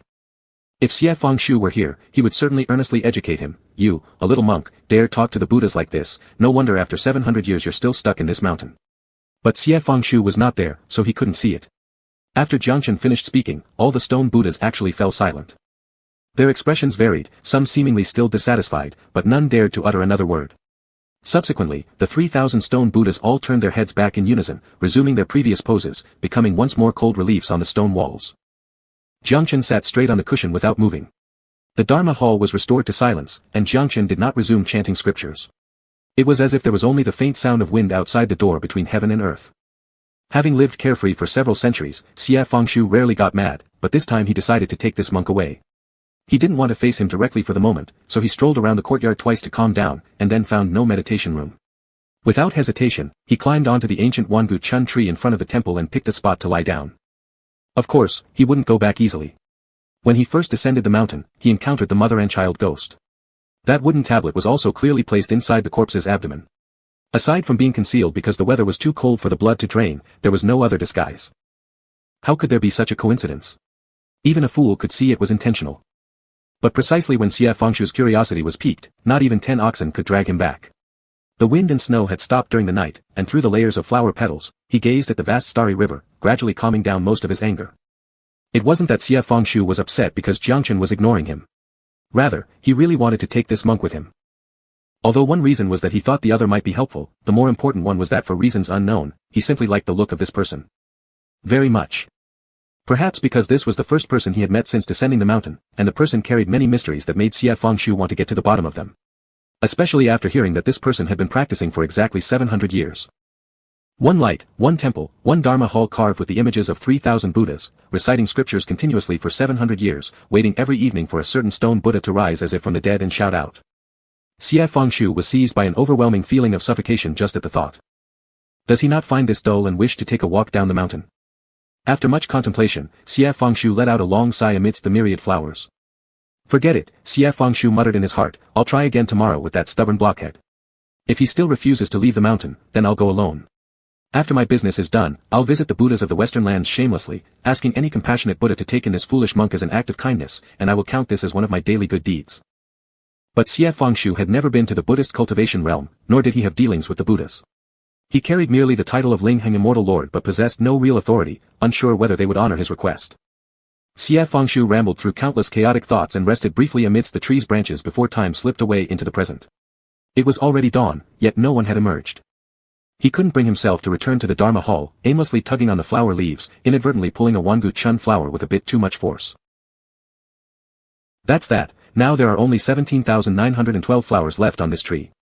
Feeling somewhat guilty, Xie Fengshu looked around for ways to cover up his misdeed when suddenly he heard the faint sound of an opening door. Xie Fengshu discarded the flower and flipped himself upright to meet Jiang Chen's gaze below the tree. Xie Fengshu greeted first with a smile, "Good morning, cultivator." The other person seemed surprised to see Xie Fengshu, stopping mid-step, pausing briefly before saying, "I thought you'd already left." "How could I?" Xie Fengshu leapt down from the tree, brushing his robes, "I haven't yet persuaded you to change your mind." Jiang Chen glanced at him and turned back towards the temple. Xie Fengshu hurriedly followed. "Isn't being stuck on this mountain boring for you? Wouldn't cultivating in the mortal world also be part of your cultivation? The universe is vast, wouldn't you reconsider?" Xie Fengshu rattled off these questions in quick succession, only for Jiang Chen to ignore him completely, walking past and entering the Dharma hall without a word. Xie Fengshu stood rooted to the ground in irritation. Driven purely by impulse, Xie Fengshu shouted loud enough for the entire courtyard to hear, "Monk." Inside the Dharma hall, the figure paused mid-step and turned to face the door. Xie Fengshu could no longer sustain his pretense of dignified aloofness. Remaining outside the threshold, he stared at Jiang Chen inside the Dharma hall, shouting, 700 years and not yet ascended, don't you find that excessively long?" Jiang Chen showed no reaction on his face, listening silently to what came next. Xie Fengshu cleared his throat after speaking, "This humble immortal refined my spirit for 100 years, transformed my body in 200 more, and ascended in 300 to be granted my celestial rank." If Minka were here, she would surely jump and shout abuse at Xie Fengshu for being shameless, but given who stood before him, Jiang Chen, hearing all this remained perfectly calm and unaffected. After finishing his tale, Xie Fengshu cleared his throat once more before proceeding, "Now that I've encountered you, it must be fate, so I'm willing to offer guidance and help you ascend to the blissful Pure Land." Leaning toward Jiang Chen, he lowered his voice, "Since you neither save yourself nor others, allow me, this celestial, to offer assistance. What say you?" Jiang Chen spoke then, "How do you intend to assist me?" Xie Fengshu stared firmly at Jiang Chen, enunciating every word clearly. "Cultivator, come with me down the mountain to retrieve your lost artifact, and I shall aid you in your ascension." Upon concluding, an eerie silence hung both inside and out. It was still early, some dim light lingering in the courtyard while the Dharma hall retained its darkened atmosphere. One within the house and the other outside, their gazes met under contrasting conditions of light and shadow. Jiang Chen gazed at Xie Fengshu by the door, and above them the carved 3,000 Buddhas bowed solemn heads. At this moment, they appeared cold stone carvings, silent, leaving only the subtle sound of the burning wick of an eternal lamp in the room. Their quiet standoff persisted for an indeterminate amount of time. Finally, Jiang Chen asked, "What artifact have you lost?" At this point, Xie Fengshu confessed straightforwardly, "The Star Luo Destiny Disc." Jiang Chen's brow twitched slightly. Xie Fengshu saw his reaction and knew he understood the purpose of the Destiny Disc. Though Jiang Chen was well aware of the heavenly artifacts, Xie Fengshu wasn't entirely shocked, simply waiting patiently for a reply. Jiang Chen remained silent for a long while, seemingly contemplating something deeply. Finally, he replied, "Wu Chu's movements are mysterious, and I've been out of the mortal world for a long time, whether we can locate it remains unknown." This was agreement. Xie Fengshu breathed a deep sigh of relief and promptly added, "No matter, it will count as luck if we succeed. When does the cultivator plan to set off?" "You may address me by my Dharma name." Clearly exasperated by Xie Fengshu's insistence on using formalities like cultivator and Dharma master, Jiang Chen said, "Now." As Xie Fengshu had brought little else for the descent, during Jiang Chen's own preparation, he couldn't resist sidling up to the Dharma hall's stone wall and irreverently tapping on a Buddha statue, asking, "Do these Buddhists ask every day?" For how long?" 700 years. That must mean the Buddha asked ever since the monk began practicing. Xie Fengshu's doubts multiplied, "Then what will you do now that you're leaving the mountain?" "They will stop asking then." Jiang Chen seemed to possess nothing as well, merely raising a hand to take the lamp off the desk. The eternal lamp still burned, but since it was daytime, its flame couldn't compare with the brightness of the sun. The flame remained steady and even as it burned in the center. Xie Fengshu withdrew his hand, pacing over to him. Are you taking this lamp with you? Jiang Chen ed once, softly muttering an incantation. And just like that, the lamp disappeared. Xie Fengshu, now looking at this monk, felt intrigued by every aspect of him, so he called out directly, Jiang Chen. Since the other had already said they could be addressed by their Dharma name, he jumped right on board without hesitation, calling it out. Jiang Chen raised his eyes, and Xie Fengshu continued to ask, You've cultivated here for 700 years, has this lamp been lit for 700 years too? Jiang Chen lightly nodded his head. This time, Xie Fengshu became genuinely interested and followed after Jiang Chen to ask, What is the name of your lamp? Jiang Chen had already pushed open the door, and sunlight poured in, illuminating a corner of the world, lighting up the white robes and jade-like aura of the two men. Without turning back, Jiang Chen answered in the daylight. Nirvana. Unaffected by all karma fruits, not confined by life and death, that is called nirvana. Chapter 6 Which Chu 1. Xie Fengshu had just pushed open the temple door when he noticed a person leaning against one Guchuan at the entrance, dressed all in black and crossing his arms impatiently. A retracted long whip hung from the waist. Upon seeing both of them come out together, Chao Shi stood up and turned to Jiang Chen, asking, Are you heading southwest? Xie Fengshu answered, Exactly. Chao Shi frowned, looking over Xie Fengshu with evident reluctance and disdain before finally turning only to Jiang Chen, I am going as well. As soon as the words were spoken, Xie Fengshu and Jiang Chen simultaneously looked at Chao Shi. Jiang Chen still maintained composure while Xie Fengshu nearby gave him an amazed glance and spoke up promptly before Chao Shi could flare up, Why does Lord Changzi suddenly want to leave the mountain with us? It couldn't be solely for helping him. Chao Shi glanced sideways at Xie Fengshu, since 700 years ago when I took over the Mingjing Terrace, all demons, spirits, and ghosts in Mount Sumi have been under my jurisdiction without any errors or harm done to humans. There was a tone of arrogance in these words, but then he paused, adding, This is the first time there's been a harmful entity in Mount Sumi, and I do not know its origins. Indeed, having some unknown evil spirit enter his territory, killed silently, and remained completely unaware of it all deserved deep inquiry. Xie Fengshu wanted to ask further why Chao Shi wouldn't just go on his own since he clearly didn't like him anyway. Before opening his mouth, his gaze fell on Jiang Chen beside him. This monk who understood Witch Chu writings and was knowledgeable about mountain spirits and ghostly beings. Sure enough, Chao Shi looked quite disdainfully at Xie Fengshu, I'm here to find the monk, who said anything about going with you. There's nothing to be done, Xie Fengshu shamelessly shrugged, Jiang Chen has already agreed to go with me to Witch Chu. Perhaps next time, Lord Changzi. Chao Shi's face darkened momentarily, and he angrily yelled, Xie Fengshu. The voice carried so much vigor that all the wanchun trees around lightly quivered. A mountain sparrow napping on a tree startled and flew into the woods. Unfortunately, the person wore a mask covering half their face, diminishing their apparent anger considerably. Xie Fengshu smiled slyly in response, Yes. Do you think you can go to the southwest without us? Chao Shi coldly chuckled, In fact, without me, it would be questionable whether either of you could even find the Witch Chu clan. Xie Fengshu was stunned, then recalled how the other had practiced cultivation for 1,000 years, being capable of driving snakes in forests and searching for people. It was also this person who had helped track down the child ghost. Xie Fengshu, who knew nothing about dignity, immediately put aside his schadenfreude face, showing sincerity towards Chao Shi. It's no fun to go alone. How about we travel together, Lord Changzi? You'll have company. Chao Shi probably felt shocked by Xie Fengshu's shamelessness, becoming speechless for a moment. Luckily, Jiang Chen stepped in on time, we should leave. After speaking, he walked ahead. Xie Fengshu hurriedly jumped off the stone steps in front of the temple, running quickly to keep pace with someone else. Chao Shi, despite his grim expression, eventually humped and followed behind the two. Mountains in Dongyu excel in number, stretching endlessly across 10,000 miles, vast and boundless as if there was nothing else between heaven and earth but this infinite expanse of wilderness. On the other hand, mountains in the southwest, although not as boundless as those in Dongyu, are perilous and remarkable. Layer upon layer of cliffs create a myriad of peaks and ravines. Rare flowers and strange grasses grow among the mountains. The ancient trees stand dozens of zhang tall, hiding the sky and shading the sun, casting darkness inside the forest. All that can be heard is the distant sound of deer calling and birds chirping. This journey to search for a person required limited use of magical abilities for transportation, most of the time they traversed through the mountains. There wasn't much walkable space in the dense woods, decaying logs covered with vines and green moss frequently blocked the path, along with streams flowing rapidly or gently passing through. Xie Fengshu stepped across several huge rocks covered in green moss to cross the river. Turning back to look at Jiang Chen and Chao Shi behind him, he helplessly threw up his hands. Living spaces are almost gone in this mountain. Can anyone truly live here? Chao Shi scoffed, What? After walking this long distance, immortal, are you tired? On the road, Chao Shi did not miss a single chance to mock Xie Fengshu cruelly. Xie Fengshu started with an air of broad-mindedness befitting an immortal, enduring for a day until he lost control. He continuously traded barbs with Cao Shi, puzzled about himself, a man known for his grace and charm, why everywhere he went, people disliked him. Having celestial light immortal above wasn't enough, now another one appears below. Having failed to make sense of it after much thought, Xie Fengshu consoled himself, perfection inevitably provokes jealousy. This immortal has a broad mind and does not stoop to petty squabbles with them. Cao Shi, possibly bored, saw Xie Fengshu not responding, frowned again and asked, speechless. What a nuisance, Xie Fengshu sighed heavily, when I get the chance, I'll introduce you to an immortal from heaven. Surely you two will become close friends.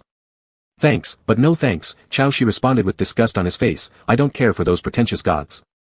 Thinking about Pei Yu's demeanor, Xie Fengshu nodded deeply in agreement, you're right.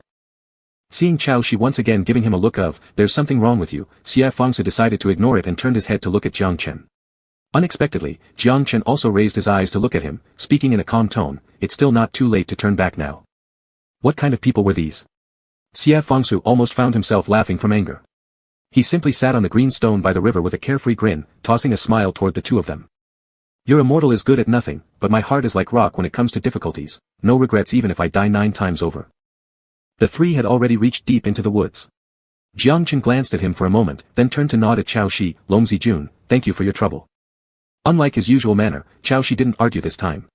He raised his hand and blew a long, drawn-out whistle. The low-pitched sound echoed in the empty valley, disturbing several birds from their perches in the trees. Xie Fengshu heard the creeping sounds moving through the forest close to the ground and instinctively stood up and moved closer to Jiang Chen. After all, this monk looked full of righteousness and was impervious to all poisons. This time, they waited for too long, from noon until evening. In between, Cao Shi blew 2 or 3 more whistles, each sounding longer than the last and traveling further and further, likely to guide the distant snake groups. As the forest grew darker, Xie Fengshu held back his questions no longer and couldn't help but ask Cao Shi, are your snakes lost? Cao Shi angrily responded, do you think they are as dim-witted as you? Before the words had even finished leaving his lips, Xie Fengshu heard a soft sound behind him.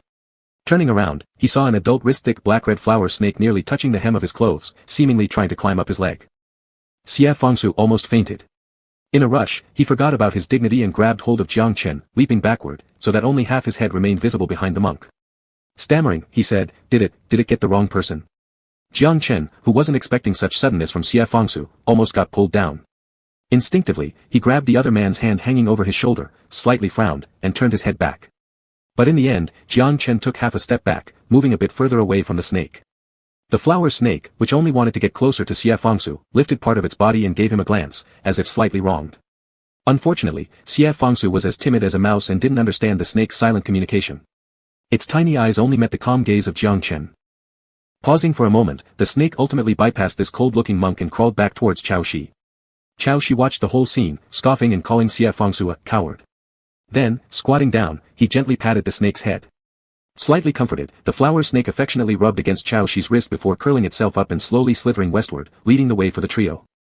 Xie Fengshu missed all of this. During this time, his attention had shifted from the snake to Jiang Chen.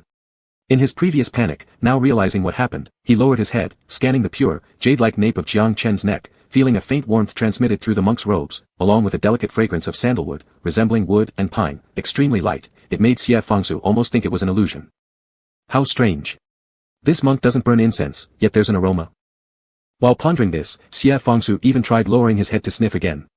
Sensing this movement, Jiang Chen paused momentarily before addressing, Immortal Lord. Meanwhile, Cao Shi, who was following ahead with the flower snake, finally noticed that the two hadn't caught up yet. Looking back, he saw them standing frozen, still clinging together like some odd sight. With a darkened face, Cao Shi exclaimed, what's wrong with you two? Chapter 7, Which Chu Tu? Jiang Chen released his grip, and Xie Fengshu immediately jumped off the other person. This was quite an embarrassing moment, even for someone as shameless as Xie Fengshu, who couldn't help but feel a slight flush in his ears. He tried to maintain his composure by dusting off his robes, mentally cursing Cao Shi hundreds of times, yet still managed a dry smile towards Jiang Chen. It's my lack of decorum, I apologize. Jiang Chen no longer looked at Xie Fengshu but started walking ahead. Seeing that the other party didn't seem to care, Xie Fengshu sighed in relief and followed behind, cautiously keeping a distance from the flower snake ahead. The 3 people and 1 snake continued deeper into the forest. This next part of the journey proved much more difficult than the earlier section. It could hardly even be called a path anymore. There were only huge boulders and sheer cliffs, entangled with thick ancient vines. The trio used their magic to clear obstacles along the way, and after an unknown amount of time, the flower snake turned around a cliff wall and finally came to a halt. The group stopped in their tracks, raising their heads to take a look. Before them stood two cliffs that pressed closely together, towering into the clouds with barely any space between them. Between the walls, a narrow slit allowed just enough room for a single person to pass through, revealing a faint streak of elongated light, its depth unknown. It was a sliver of heaven. The snake refused to proceed further here and instead coiled itself, as the three exchanged glances. Xia Fengge took the lead, stepping into the depths of this narrow crevice. The gap was so small they had to squeeze through sideways. Following the slant of light forward, approximately the time it would take to finish a cup of tea, they emerged from the narrow stone path onto a cliff edge. The cliff wasn't very wide. Xia Fengge walked a few steps closer to the edge and, under the last remnants of daylight, he made out the scene below. Below the cliff lay a vast, flat basin surrounded on all sides by mountains, a sea of green bamboo spreading out. Scattered across the basin were over 100 bamboo houses of varying sizes. The sky had already grown dark, and lanterns lit both inside and outside each bamboo house, casting a warm yellow glow. From atop the cliff, the three could see the endless line of lights extending like scattered starlight confined to one corner of the land. In the wilderness, the flowing lights created another world. Xia Fengge softly opened his mouth, astonishment lacing his tone. This is. Jiangchen replied, which Chu? The isolated southwestern ethnic group that lived alone for thousands of years and kept out of worldly affairs was now unveiled before the three without reservation. A small trail leading down the cliffside was half covered by shrubbery. The three followed it down, intending to enter the village. Just as they had taken a few steps, a long wail suddenly rang out from behind them. The sound was loud and piercing, echoing throughout the valley. Xia Fengge turned around and saw a white-necked black eagle sitting on a rock at the edge of the cliff, flapping its wings and glaring fiercely at them. Chaoshi immediately turned her head to look down the cliff. Someone has come out. Upon hearing this, Xia Fengge and Jiangchen also looked towards the village. Sure enough, just moments after the eagle's cry, people began to emerge from the bamboo houses holding torches. Within seconds, more and more individuals appeared, creating a sea of 100 burning torches moving toward their direction. Chaoshi instinctively reached for her whip, but Jiangchen quietly whispered, "There's no need." Xia Fengge and Chaoshi turned to look at him as Jiangchen's gaze remained focused on the approaching crowd. They mean no harm. After hesitating for a while, Chaoshi relaxed her grip. The group moved quickly, the firelit procession approached, finally stopping about 4 or 5 zhang away from Xia Fengge and the others. Some of them held curved swords or bows and arrows, warily peering in their direction. As Xia Fengge looked up, he noticed the leader was a young boy. He appeared to be around 16 or 17 years old, carrying a bow and arrows on his back, dressed in loose-fitting clothing of cherlin blue. His clothes bore elaborate embroidery of colored flowers and plants around the cuffs and neckline, yet somehow avoided appearing gaudy. His hair was intricately braided and gathered neatly at the back of his head. Around his neck hung an antique silver longevity lock, covered in silver plaques about the size of an infant's fist, strung through silver rings and worn around his chest. The hawk above gave a sharp whistle and swept past the trio, lightly landing on the left shoulder of the youth. The boy spoke softly to the black eagle, patting its back as if giving praise, before lifting his head to survey Xia Fengge and the others. After a while, he asked, "Strangers?" To their surprise, his speech was fluent Mandarin, as clear and crisp as the streams in these mountains, distinctly youthful and pure. Xia Fengge greeted him with a bright smile, saying gently, "Young friend, our trio lost our way in the mountains and mistakenly entered your territory. Might we stay here for a few days?" The boy observed them for a brief moment, seemingly lowering his guard before turning around and shouting something to those behind him. A little farther back, a group of elders gathered briefly to deliberate, then lifted their heads to speak loudly to the boy and villagers. Though Xia Fengge couldn't understand what they said, he noticed everyone lowering their weapons and making way with their torches to allow them passage. The boy turned around and grinned brightly at the trio, his eyes shining brilliantly in the flickering firelight. "Grandpa said those who come from afar are all guests, please come in. My name is Yan Nan, people in the clan call me Nan. What are your names?" Xia Fengge glanced at Jiangchen and Chaoshi, seeing that neither of them intended to speak, so he shrugged and gave a smile to the young guide. "My name is Xia Fengge. The white one is called Jiangchen, the black one is called Chaoshi." The white Jiangchen and black Chaoshi. Yan Nan curiously glanced at the two. "Where do you come from, and why have you come here?" "To look for someone." Xia Fengge briefly replied while subtly observing his surroundings. Perhaps fearing danger, earlier only men had gathered with torches. Now some had returned inside, more held the torches around the perimeter, and women and children began to peek out from the houses, staring at the three with curiosity. The men were dressed similarly to Yan Nan, except they did not have the long life lock on their chests. The women wore clothes made of cherlin fabric with embroidered patterns of flowers and plants, their hair coiled up behind their heads, adorned with silver ornaments around their ears and heads. "Looking for someone? Who exactly?" Xia Fengge retracted his gaze, hesitated for a moment, and said, "We found something, and we want to find its rightful owner." Having found an item, they had traveled thousands of miles to return it to its rightful owner. Yan Nan immediately gained respect, admiration coloring his voice. You truly are good people. Xie Fengge modestly smiled, not really. Behind him, Chaoshi looked sickened and remarked to Jiangchen, how shameless can he be? Jiangchen paused in silence before replying, we indeed found something. Chaoshi. And we're indeed looking for its owner. Chaoshi. Throughout their walk, questions and answers continued until Yan Nan led them to a bamboo house, stopping and turning to look at Xie Fengge. This house has been empty for a long time, you may stay here. Before them stood a two-story bamboo building. Downstairs was an open space without doors or windows, half covered by bead curtains. Upstairs were 3 rooms, each sparse in decoration, containing a bed and a set of table and chairs, lightly dusted with a thin layer of grime. Yan Nan scratched his head awkwardly. It's been too long since anyone lived here, later I'll have someone help you clean it up. Xie Fengge quickly shook his hands, no need, we can handle it ourselves.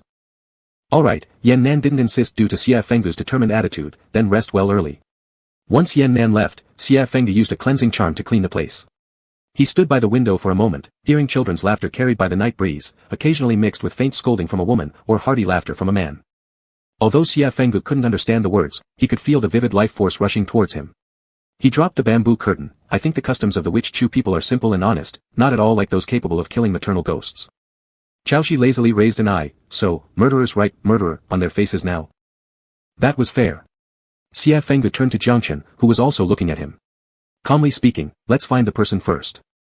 Fine, Xie Fengge stretched, let's rest, back to our own rooms. Before he finished his sentence, light footsteps came down the stairs. Seeing no reaction from the others, Xie Fengge reluctantly put down his hand and stepped outside. Upstairs, a little girl appeared, barely reaching Xie Fengge's waist. She carried a bamboo tray, which had a large banana leaf laid out with several golden yellow cakes still steaming warm. Perhaps startled by Xie Fengge suddenly opening the door, the little girl froze, eyes wide as she stared at him. Xie Fengge smiled at her, crouching down until their eyes were level, speaking gently, young lady, what's wrong? She looked at Xie Fengge, mustering her courage to speak broken Mandarin. Brother said, you might not have eaten anything. Possibly feeling shy, her voice grew quieter and quieter. Xie Fengge promptly took the cake from her hand, smiling warmly at her. Thank you. He paused, noticing her still slightly nervous expression, adding gently, you've worked hard. Her face turned red, and she quickly turned and ran away. As Xie Fengge straightened up, Jiangchen exited first. Xie Fengge handed the bamboo tray forward, do you want a pancake? Jiangchen shook his head and turned left into a room. Chaoshi also emerged. Before Xie Fengge could ask, he coldly snorted, no. Then turned around and walked toward the bamboo house at the end. Xie Fengge. Who said I was giving it to you? Chapter 8 Wu Chu 3. The next morning, Xie Fengshu was awakened by the laughter and giggles from outside his window. The sound fluctuated, seemingly coming right from under the window. He swung his legs over the side of the bed, pulled aside the bamboo curtain in front of the window and glanced down to meet the gazes of a few children below. The children had been sneaking around trying to get a peek at these peculiar strangers but hadn't expected to be discovered so soon. They froze on the spot, looking up stupidly at Xie Fengshu. Xie Fengshu smiled at this group of little monkeys and greeted them with a simple, good morning. He had been about to say something else when he realized that his greeting had snapped those kids out of it. In the next moment, they immediately turned around and scattered away, shouting loudly as if they'd seen something terrifying. Ling Heng, who always thought highly of his good looks. Am I really that scary? With nothing more to say, Xie Fengshu withdrew his hand and went outside. At the staircase landing, several pancakes just like the ones from last night were laid out already, untouched. Xie Fengshu took one, nibbling it as he walked downstairs. Just a few steps down the stairs, he spotted Jiangchen already standing outside the bamboo house. Jiangchen's spine was rather slim but stood upright, he looked otherworldly under the morning light, and with the sunlight gilding him, there seemed to be a trace of warmth about him too. Xie Fengshu observed for a while, as though contemplating something yet perhaps thinking of nothing. Turning back and forth in his thoughts, he eventually returned to the same conclusion, such an attractive monk, and still unable to ascend, the Buddhist teaching that form is emptiness and emptiness is form surely didn't deceive him. As if saying the whole world judged people solely by their faces like him. Suddenly, he felt that his present demeanor of chewing on a pancake compared to the other party's composed posture lacked gracefulness, so he tried to bow slightly to make his steps lighter. But unexpectedly, the next step landed on a slightly loose bamboo plank, producing a loud creak. Jiangchen turned around just in time to see Xie Fengshu standing stiffly on the stairs, holding a pancake unsure whether to ascend or descend. After just a few days, Xie Fengshu felt he'd lost all dignity in front of this monk. Seeing that Jiangchen had already noticed him, he acted as if nothing had happened, walking beside Jiangchen with a smile on his face. Good morning. The sun rose, and the Wu Chu tribespeople had started stepping out to work one after another. Their cottages weren't numerous, only planting crops in the areas before and behind the houses. Most men carried bows or curved knives, possibly heading out hunting. The night before, the light was poor, and Xie Fengshu had been conversing with Yan Nan the entire way, never taking a proper look at the village's full view. Now he discovered that although there were many bamboo houses, they were arranged neatly, with a large open space left in the center of the village. A group of children was playing and romping about in the open area, where a statue stood in its very center.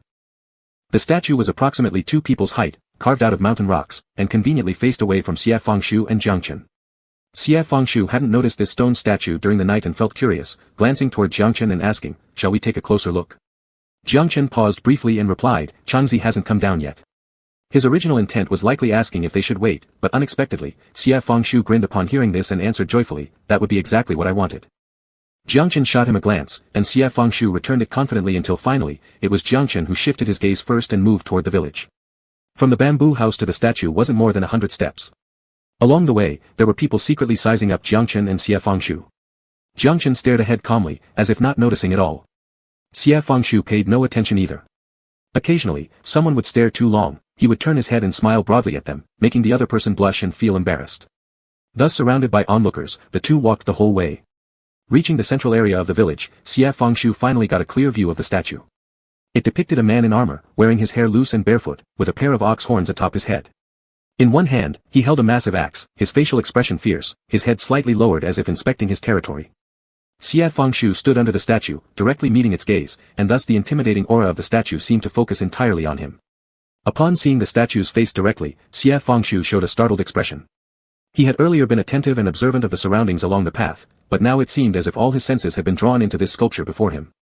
Xie Fengshu involuntarily suppressed his usual grin, gazing upwards at the statue for a long while before suddenly questioning aloud, "Who is this?" Jiang Chen replied, "It should be Qi Yu." Yes, Jiang Chen mentioned when he arrived that the Wu Chu clan worships Qi Yu, the war god. After gazing at it for a while longer, Xie Fengshu finally averted his eyes, letting out a low sigh. "It's strange." Jiang Chen turned to look at him, softly asking, "What's strange about it?" "If I tell you, you probably won't believe me," Xie Fengshu said dismissively, "especially Chaoshi." But he hesitated a bit and couldn't resist lifting his head again to gaze at the statue. Finally, amid the statue's daunting gaze, he slowly opened his mouth. "I strangely feel as if the image of this deity seems familiar, like I've seen it before somewhere." After saying this, Xie Fengshu himself found it somewhat laughable. Qi Yu had perished tens of thousands of years ago, almost an ancestral figure for the generation of celestial beings like Xie Fengshu. To meet him, unless Xie Fengshu could reincarnate a few more 10,000-year cycles. He smirked at Jiang Chen and self-deprecatingly said, "Maybe I'm still not fully awake." Jiang Chen did not continue his remark or mock him, instead, he just turned his head and stared steadily at Xie Fengshu. Feeling a bit uncomfortable with this silence, Xie Fengshu was about to say something when he heard a sneer from behind. Xie Fengshu turned around to see Chaoshi standing there with his arms crossed. Once seeing that Xie Fengshu had turned, Chaoshi opened his mouth and asked mockingly, "Met Qi Yu?" Chaoshi wore an expression of utter disdain, dreaming. All those vague doubts that had been in Xie Fengshu's mind disappeared in an instant.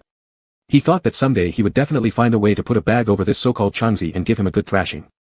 Interrupted by this, Jiang Chen also shifted his gaze away from Xie Fengshu and looked off into the distance. Yan Nan is coming. Xie Fengshu and Chaoshi both turned to follow his gaze.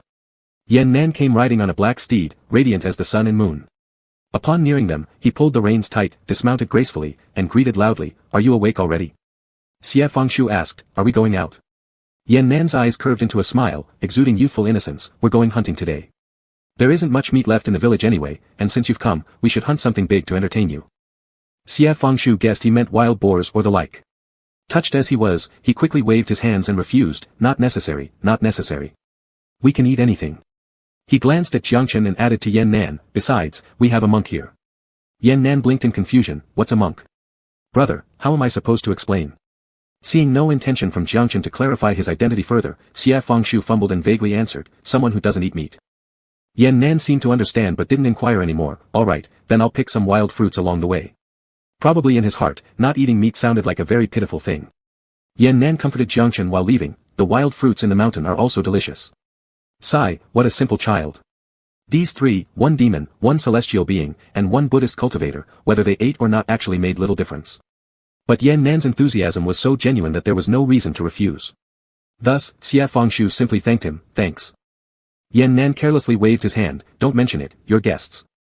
We'll be back by evening, if you need anything." He paused his speech and beckoned to a group of children in the distance, a xia. A girl immediately got up and rushed over. It was the same little girl who delivered the pancakes to them last night. She ran too fast, and her silver bracelet hit something on the ground, emitting a crisp sound. When she reached Xie Fengshu, a pebble tripped her, nearly causing her to fall forward. Xie Fengshu wanted to catch her, but before he could even touch her, a clearly boned hand stretched out next to him and firmly held her steady before he could act. It was Jiang Chen. Without a word, Jiang Chen supported her right shoulder and let go once she steadied herself. Yan Nan immediately squatted down and checked his younger sister all over, furrowing his brows anxiously asking, "Are you all right?" His urgency caused him to revert to speaking the imperial dialect. Jiang Chen had caught her in time, and Xia was unharmed, but still, she was a little girl, feeling embarrassed in front of the guests. Her face turned red as she bowed her head, refusing to meet their eyes. After confirming she was fine, Yan Nan sighed in relief but frowned again as he chided her in Wuchu language, likely telling her to be more careful. Though scolding, Yan Nan's tone wasn't harsh, it sounded more like gentle nagging. He gently patted the dust off Xia's clothes and stood up, smiling toward the three and saying, "Her name is Xia, my younger sister. She knows the imperial dialect well. If you need anything, you can tell her." Yan Nan hopped onto his horse, shouted something towards the mountain forest, and immediately, the black eagle from last night darted down like an arrow, landing on Yan Nan's shoulder. Following this call, dozens of Wuchu men also galloped over on horseback, following behind Yan Nan. The leader laughed loudly as he addressed Yan Nan in their native language. Yan Nan replied with a somewhat tone, and everyone burst into laughter on horseback. In a flash, the neighs of dozens of horses and the robust laughter of the men echoed together as they all rode off toward the mountain. When the figures faded into the distance, Jiang Chen commented, "Just now, someone asked Yan Nan if he could hunt a black bear this time, and Yan Nan said yes, naturally." Xie Fengshu withdrew his gaze, laughing. They seemed to respect Yan Nan quite a lot. Just now, someone called Yan Nan Sibu, which means the young chief. Then finding people will be easier. Xie Fengshu thought that in his mind, but involuntarily turned back again, re-examining the Chiyu stone statue. Holding a gigantic axe, with a face full of ferocity, the statue's gaze remained fixated on him as if it were about to come alive and chop off his head at any moment. The longer Xie Fengshu stared, the more he felt he could detect a trace of bloodstain. This sensation came from nowhere, yet made Xie Fengshu incredibly uneasy, inexplicably evoking a flicker of malevolent mood within him. For someone who was usually too lazy to move even an inch, such emotions were highly unfamiliar to Xie Fengshu, but they prompted him to reach out toward his Feng Yuan instinctively. Just as his hand touched the hilt, another suddenly gripped his wrist. The tips of those fingers were cool to the touch, lightly securing Xie Fengshu's wrist. At the same time, Jiang Chen's voice rang out. "Xie Fengshu." Jiang Chen's deep tone reverberated like the morning bell in a temple, instantly clearing all of Xie Fengshu's wandering thoughts. Xie Fengshu turned to look at Jiang Chen, whose amber eyes resembled mist over the mountains in the early morning, calm and profound. Stunned for a while, Xie Fengshu finally snapped out of it as though awakening from a dream. His hand retreated from the sword, followed by Jiang Chen letting go. From start to finish, Jiang Chen didn't glance up at the Chiyu statue even once, he just looked at Xie Fengshu and intoned deeply, "Let's go." Chapter 9, Witch Chu 4. In the warm and moist mountains of the southwestern region, despite it being winter, the flowers were in full bloom. Xie Fengshu sat cross-legged on the grass in front of his bamboo hut, chewing on a piece of bamboo leaf. He was once again back to his usual lazy self, watching a group of monkeys play leapfrog on the grass while recalling the sudden surge of killing intent he felt when he faced the statue of Chiyu earlier. Perhaps due to the clouds and mist of Yun Mountain isolating him from the secular world, Xie Fengshu had spent centuries leisurely avoiding distractions on the mountain, never experiencing such unprovoked hostility. Even now as he thought about it, he still felt confused. After pondering for a while without any clue, he looked down at his wrist out of sheer boredom. The place where Jiang Chen had held him. Jiang Chen didn't have much strength or maybe didn't exert any force at all, just a light touch on Xie Fengshu's wrist, only for a short moment, but his fingertips were too cold, leaving Xie Fengshu with a lingering chill on his hand. Xie Fengshu believed that Jiang Chen must have sensed something. Xie Fengshu turned around. Chao Shi complained there were too many people outside and went back inside for a nap. As for Jiang Chen, no one knew where he had gone. The deaths of the sibling ghosts, the witch Chu wooden token, and now this Chiyu statue, all these mysteries had arisen since they descended the mountain. Xie Fengshu attempted to slowly untangle the connections between them when a shadow suddenly blocked the sunlight before him. Xie Fengshu looked up to see Yan Xia holding a clay bowl filled with clear water, offering it to him. "Is this for me?" Yan Xia nodded, her voice low, "It's too hot here." She spoke Mandarin poorly and seemed worried Xie Fengshu wouldn't understand her, so she pointed at the sun. Xie Fengshu took a sip of the water and raised an eyebrow at Yan Xia, saying, "It's so sweet." Actually, it was just a bowl of plain water, but his tone was exaggerated, making Yan Xia unable to suppress a laugh, revealing two dimples at the corners of her mouth. Xie Fengshu also smiled, pointing to other children playing not far away. "Would you like to join them?"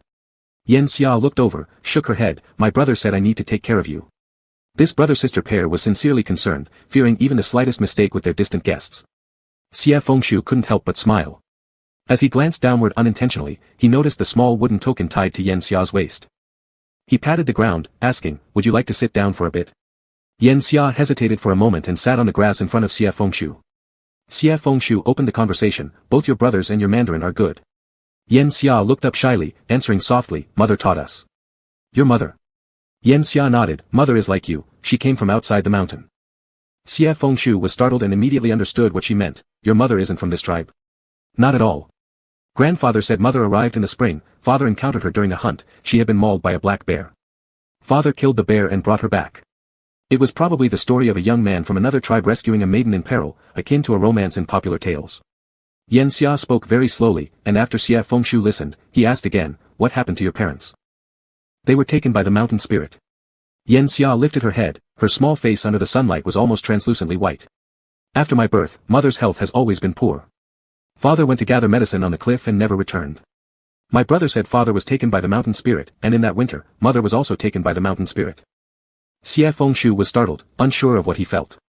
The afternoon sunlight was somewhat strong, so he straightened up, creating some shade for Yan Xia and said gently, "You have a great brother." Yan Xia proudly raised her head, "Everyone in the clan says that." She paused briefly then lowered her head slightly and muttered, "Except for Uncle Bain." "Bain?" A flicker crossed Xie Fengshu's face, "Who is this Uncle Bain?" Yan Xia looked curiously at Xie Fengshu, "He is uncle, father's younger brother, and my uncle." She thought maybe she got her words wrong due to unfamiliarity with Mandarin, looking nervously at Xie Fengshu, "Is that correct?" "Yes." Xie Fengshu gave her a reassuring smile and asked again, "Is Uncle Bain still in the clan?" Yan Xia hesitated for a moment, "They quarreled 3 days ago, very severely, and he went into the mountain to hunt and hasn't returned yet.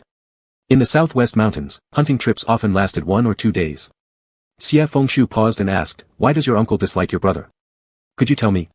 Yan Xia answered truthfully, "Probably because he doesn't like mother, he often says those from outside the mountain aren't good people, and mother is an outside demon." Yan Xia hadn't finished speaking when she realized that this elder brother in front of her also came from outside the mountain, blushing red instantly. Xie Fengshu saw her embarrassment and smiled warmly, completely forgiving her. Yan Xia bowed her head and whispered, "My mother isn't a demon, my brother says she is the most beautiful person in the world." As if afraid that Xie Fengshu wouldn't believe her, Yan Xia repeated earnestly, "The prettiest of all. There's also her portrait at home, painted by Daddy." It was as though she were going to drag him over there next moment if he doubted her. Xie Fengshu solemnly nodded at this child and answered carefully, "Your mother must be very beautiful." Yan Xia shyly smiled, like Yan Nan, her eyes shone brightly when she laughed, just like a fawn. Xie Fengshu patted her head. "Go play." Yan Xia glanced at the partners playing around, ultimately nodding before running toward her friends. Xie Fengshu patiently reminded her from behind, "Run slower." Only after seeing Yan Xia join the crowd did Xie Fengshu turn his head. He looked around, planning to return to the bamboo hut, when he coincidentally spotted a figure in white among the bamboos not far away. So he had gone there. With nothing better to do, Xie Fengshu waved casually at the figure between the bamboo groves and stood up to go there as well. Jiangchen retracted his gaze from within the bamboo grove only when Xie Fengshu came close. There being no one else around, Xie Fengshu spoke directly, "I know who Bain is. He's the uncle of Yan Nan and Yan Xia, but they don't have a good relationship, tch, this part's kind of long, I'll tell you about it later. Also, according to logic, the star map oracle disc should be divine equipment, so if it's here, I should be able to sense its presence, but I've wandered through the village for quite some time now without sensing anything at all." He shrugged helplessly at Jiangchen, "Could it be that the deaths of the sibling ghosts have nothing to do with the compass, and we've come to the wrong place?" After saying all this, only then did he realize that the person in front of him hadn't uttered a single word. Now in silence, all that could be heard was the rustling of bamboo leaves as the wind passed through. Xie Fengshu coughed awkwardly, asking, "Did you find out anything?" Jiangchen nodded, squatted down, and flipped a piece of soil. The moist dirt stuck to the tips of Jiangchen's fingers, but he didn't mind, picking some of the dirt and holding it under Xie Fengshu's nose. His hands were long and clearly defined in joints, this sudden closeness made Xie Fengshu instinctively lean back. Jiangchen paused in midair, raising his eyes to look at Xie Fengshu. Xie Fengshu inexplicably felt uneasy, laughing and saying, "Let me take it myself." Saying this, he reached for the dirt in Jiangchen's hand, but Jiangchen pulled his hand back slightly. Under Xie Fengshu's bewildered expression, Jiangchen paused for a moment before finally speaking, "It's dirty." Xie Fengshu, looking at the mud on Jiangchen's hand, couldn't believe what he was hearing, "Are you worried I'll get my hands dirty?" Faced with Jiangchen's calm eyes without a ripple, Xie Fengshu thought it was somewhat implausible.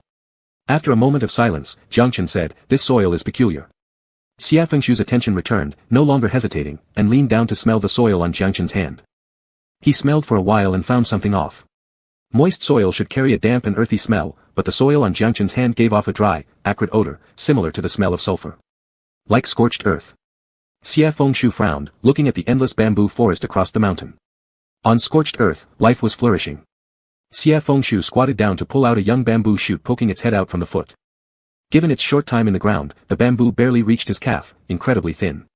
Xie Fengshu showed great patience, digging bit by bit. The further down he went, the stronger the scent of scorched earth grew. Half a cup of tea later, Xie Fengshu finally dug down to the base of the bamboo. Empty. No roots, no stem, the young bamboo was merely like a stick planted in the soil, yet lush and fresh with lively leaves fluttering in the breeze. Xie Fengshu straightened up and turned to look at Jiangchen. What does it mean? Jiangchen also shook his head. Xie Fengshu thought of a possibility, but before he could voice it, Jiangchen seemed to have guessed and said, no ghostly energy, no demonic aura, just humans. Right, among the three of them, Xie Fengshu was the one who had interacted the most with the people of the Witch Chu tribe, yet he hadn't detected even a trace of malevolence from them, only the vibrant human life force. Let's observe quietly. Jiangchen was already heading down the mountain. Is Baiyin still in the village? No, he's said to have gone into the mountains. Xie Fengshu followed behind Jiangchen, his wooden token, though. Jiangchen took out the token from his sleeve and handed it to Xie Fengshu. The wooden token was spotless and new, the blood stains had completely disappeared. Normally, Xie Fengshu wouldn't have given it a second thought, but everything that had happened earlier was still vivid in his memory, and suddenly he realized in a flash, you didn't want to hand over the token in the cave because you thought it was dirty? Jiangchen's steps paused, and Xie Fengshu stood shocked, waiting for his response. Suddenly, the land beneath their feet trembled slightly, and hoarse hoof sounds could be heard coming from afar. Jiangchen raised his eyes to look at the direction of the sound. They've returned. Chapter 10, Which Choose 5. Not long after Jiaoqing finished speaking, the cavalry entered the village. Compared to when they left in the morning, apart from Yan Nan leading them, there was an additional person. He appeared to be over 40 years old, dressed the same as other Witch Chu men, with a robust figure and an air of impatience. Xie Fengshu had an excellent memory. This man was not part of the group that set out in the morning. Suddenly, he had a hunch. This man should be Yan Nan's so-called uncle, Baiyin. Their horses carried wild deer, pheasants, and other prey, looking quite bountiful. The animals on Yan Nan's horse seemed particularly abundant. The remaining villagers, both male and female, rushed over to help unload the goods. Yan Nan looked around from his horse and spotted Xie Fengshu and Jiaoqing here. His eyes lit up, and he immediately dismounted and ran over. The long life pendant hanging from his chest swung gently, producing a crisp sound as the silver pieces collided. Yan Nan approached the two people, excitedly shouting at Xie Fengshu, Big brother Xie, I've hunted many things today, more than anyone else in the whole cavalry. Turning his head, Yan Nan saw Jiaoqing beside him and remembered that this person didn't eat meat. He loudly proclaimed, I've picked you some wild fruits, a big handful. Then he asked, where is your brother?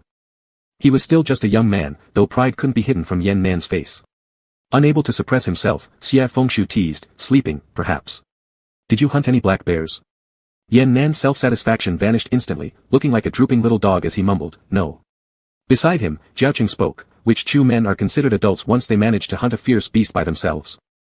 Jiaoqing looked at Yan Nan and asked, how old are you? 17. Jiaoqing said calmly, that means it's still early for you. By this statement, Jiaoqing meant Yan Nan was still too young. But Yan Nan thought Jiaoqing was implying it would take a long time before he could hunt a bear himself. Slightly defiant, Yan Nan gazed intently at Jiaoqing and said earnestly, I can hunt a black bear. My arrows are precise, my knife skills excellent. It's just that I didn't come across a black bear today, otherwise, I certainly could have. A teenager's spiritedness is among the best aspects of this world, heart filled with long winds, feet striding over thousands of miles, capable of defying heaven and earth, slicing through wind and sea without fear. Jiaoqing didn't bother explaining but merely glanced at Yan Nan and said, sorry. Yan Nan felt slightly embarrassed again, waving his hands hastily, this doesn't matter. By the way, where's Xia? Yan Nan turned around to look for his younger sister, taking a few steps then turning back to loudly ask Xie Fengshu and Jiaoqing, tonight, our tribe will celebrate the harvest. Would you two like to join us? Xie Fengshu nodded simply, watching Yan Nan run towards Yan Xia not far away. He squatted down and straightened her tousled hair, pulling out a handful of wild fruits from his sleeve to place into Yan Xia's hands. Unbeknownst to him, whatever he said made Yan Xia burst into a radiant smile, appearing exactly like the most ordinary pair of siblings under the sun. As the sky barely darkened, the bonfire in the center of the village was already ablaze. On the fire grilled the wild deer Yan Nan and his team hunted earlier. Witch Chu women sat together, singing their songs. Their tunes were drawn out, clear and bright yet immensely penetrating, as if echoing through the mountains shrouded in night. Though Xie Fengshu didn't understand what they were singing about, he found the melodies enchanting. The men gathered drinking wine, breaking into hearty laughter every now and then. Between these, interspersed were children's playful cries and giggles. Vitality brimmed throughout the scene. Before Chaoshi and Xie Fengshu's positions were placed roasted venison, the choicest part being the neck. Before Jiaocheng, there was a large bunch of mountain fruits placed on banana leaves, along with freshly baked, steaming hot pancakes. Without exception, each of the three had a large bowl of wine placed before them. Of course, Jiaocheng didn't drink it. Xie Fengshu tried a sip. It was rice wine, mildly sweet and tangy, not overly harsh. He wasn't a fan of venison, so while drinking wine, he occasionally reached for the fruits on Jiaocheng's side. Chaoshi noticed, making a scornful face. Xie Fengshu pretended not to see, while Jiaocheng remained expressionless, pushing the fruit slightly closer to Xie Fengshu. Chaoshi's sneering became even more evident. Perhaps because he appeared friendlier than the other outsiders, a man approached first to toast with him. Xie Fengshu drank generously without hesitation, impressing the man who likely hadn't expected such spontaneity. Patting Xie Fengshu on the shoulder, the man burst into laughter and said something in his native language, probably praising Xie Fengshu. Once one person started, soon enough, men and women alike began moving towards Xie Fengshu. After drinking several bowls, Xie Fengshu's cheeks grew warm, uncertain if it was due to the alcohol or the fire. Leaning back with one hand propped on the ground, he looked up at the Witch Chu clan members dancing around the bonfire. Compared to their songs, the Witch Chu dance was even more fervent and unrestrained, skirts swirling wildly around the flames. Each step was powerful, almost shaking the earth beneath. As Xie Fengshu watched for a moment, preparing to turn and speak to Jiaocheng, he suddenly sensed a gaze coming from not far away. Turning quickly, Xie Fengshu found a Witch Chu man sitting a distance away staring unblinkingly at him, with an unfriendly demeanor, seemingly deeply disdainful of the few people present. It was Bayan. When Bayan met Xie Fengshu's gaze, he stood up and walked over to the three of them. They all stood up together as Bayan approached, and Xie Fengshu, following the principle that one should not hit a smiling person, greeted him with a sincere smile first. Unfortunately, Bayan did not appreciate it. He coldly scrutinized the three of them and asked, "Why are you here?" Although his speech was in the official language, it was very stiff and carried an icy tone. Xie Fengshu shrugged and said, "We got lost." Bayan clearly didn't believe him and coldly replied, "Strangers are unwelcome here."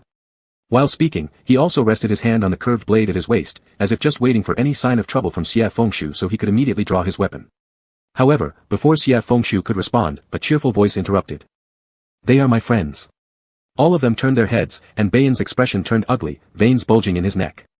But Yan Nan fearlessly looked back at Bayan and repeated himself. "I brought them in, they're my friends, and I welcome them." Bayan gave a cold laugh. "You're just like your father, weak, incapable, and easily deceived. Someone like that can't be a clan leader and can't protect Witch Chu." Yan Nan frowned deeply, clearly displeased with Bayan's words, not because of himself but because of his father. However, this man was an elder, so Yan Nan simply straightened his posture, looked up seriously, and spoke loudly into the night wind. "My father is the best clan leader and the greatest hunter in my heart. He can protect Witch Chu, and so can I. If you don't believe me, draw your sword." Their quarrel had already caught the attention of many people. An elder stepped out from the crowd and shouted harshly at Bayan. Bayan turned around, glared fiercely at the man, and ultimately left under everyone's watchful eyes after a brief exchange in their tribal language. Other than the word "friend" at the beginning, Xie Fengshu couldn't understand their further conversation since it was conducted in the tribal dialect. Seeing that Bayan had walked away, Xie Fengshu knew the argument was over. But at this moment, all the celebratory activities had ceased. In the firelight, the atmosphere became awkward. Xie Fengshu cleared his throat and said to Yan Nan, "It's getting late, we'll head back to rest." Only when they had walked far enough did Xie Fengshu finally say, "Did you all smell it?" From Bayan's body. The three exchanged glances, and both Jiang Chen and Chaoshi lightly nodded. "So, I wasn't drunk," Xie Fengshu sighed longingly. "There's a great amount of malevolent energy." Chaoshi frowned and asked, "So the mother-son ghosts were really killed by him?" Leaving for only 3 days, traveling between the east corner and the southwest area, and managing to kill a mother-son ghost too. Xie Fengshu spread his hands wide, even immortals wouldn't move this fast. Chaoshi glanced sideways at Xie Fengshu, "Got it." Xie Fengshu muttered under his breath. "Why does this guy irritate me so much?" Just as the two were about to bicker again, Jiang Chen suddenly looked behind Xie Fengshu. Yan Nan was standing not far away. Seeing that they had noticed him, he took a few steps forward and apologized, "Sorry." Xie Fengshu smiled, "What's there to apologize for? It's not your fault." Yan Nan stubbornly answered, "Since you're my guests, I should take care of you." He still seemed a little embarrassed, lowering his head for a moment to think. Then he suddenly looked up and asked, "Do you want more wine?" This appeared to be the best way he could imagine apologizing. Unable to resist, Xie Fengshu smiled and teased, "Can you even drink alcohol?" This made Yan Nan feel indignant, and his face turned red as he said, "I'm already able to hunt black bears on my own." However, his voice lowered soon after, "But the wine is stored upstairs in the loft, and I'm not allowed to go in." Realizing this oversight, Yan Nan now felt he had lost face in front of them. Seeing his expression, Xie Fengshu suddenly said, "No problem. Does the loft have a window? Startled, Yan Nan looked up quickly. Xie Fengshu arched an eyebrow at him slightly. We'll sneak in. You climb up to get the wine, and I'll catch it from below. He paused briefly and added, we'll need someone to keep lookout. After saying that, Xie Fengshu and Yan Nan both turned to look at the other two beside them. Jiang Chen calmly returned their gaze with an indifferent expression.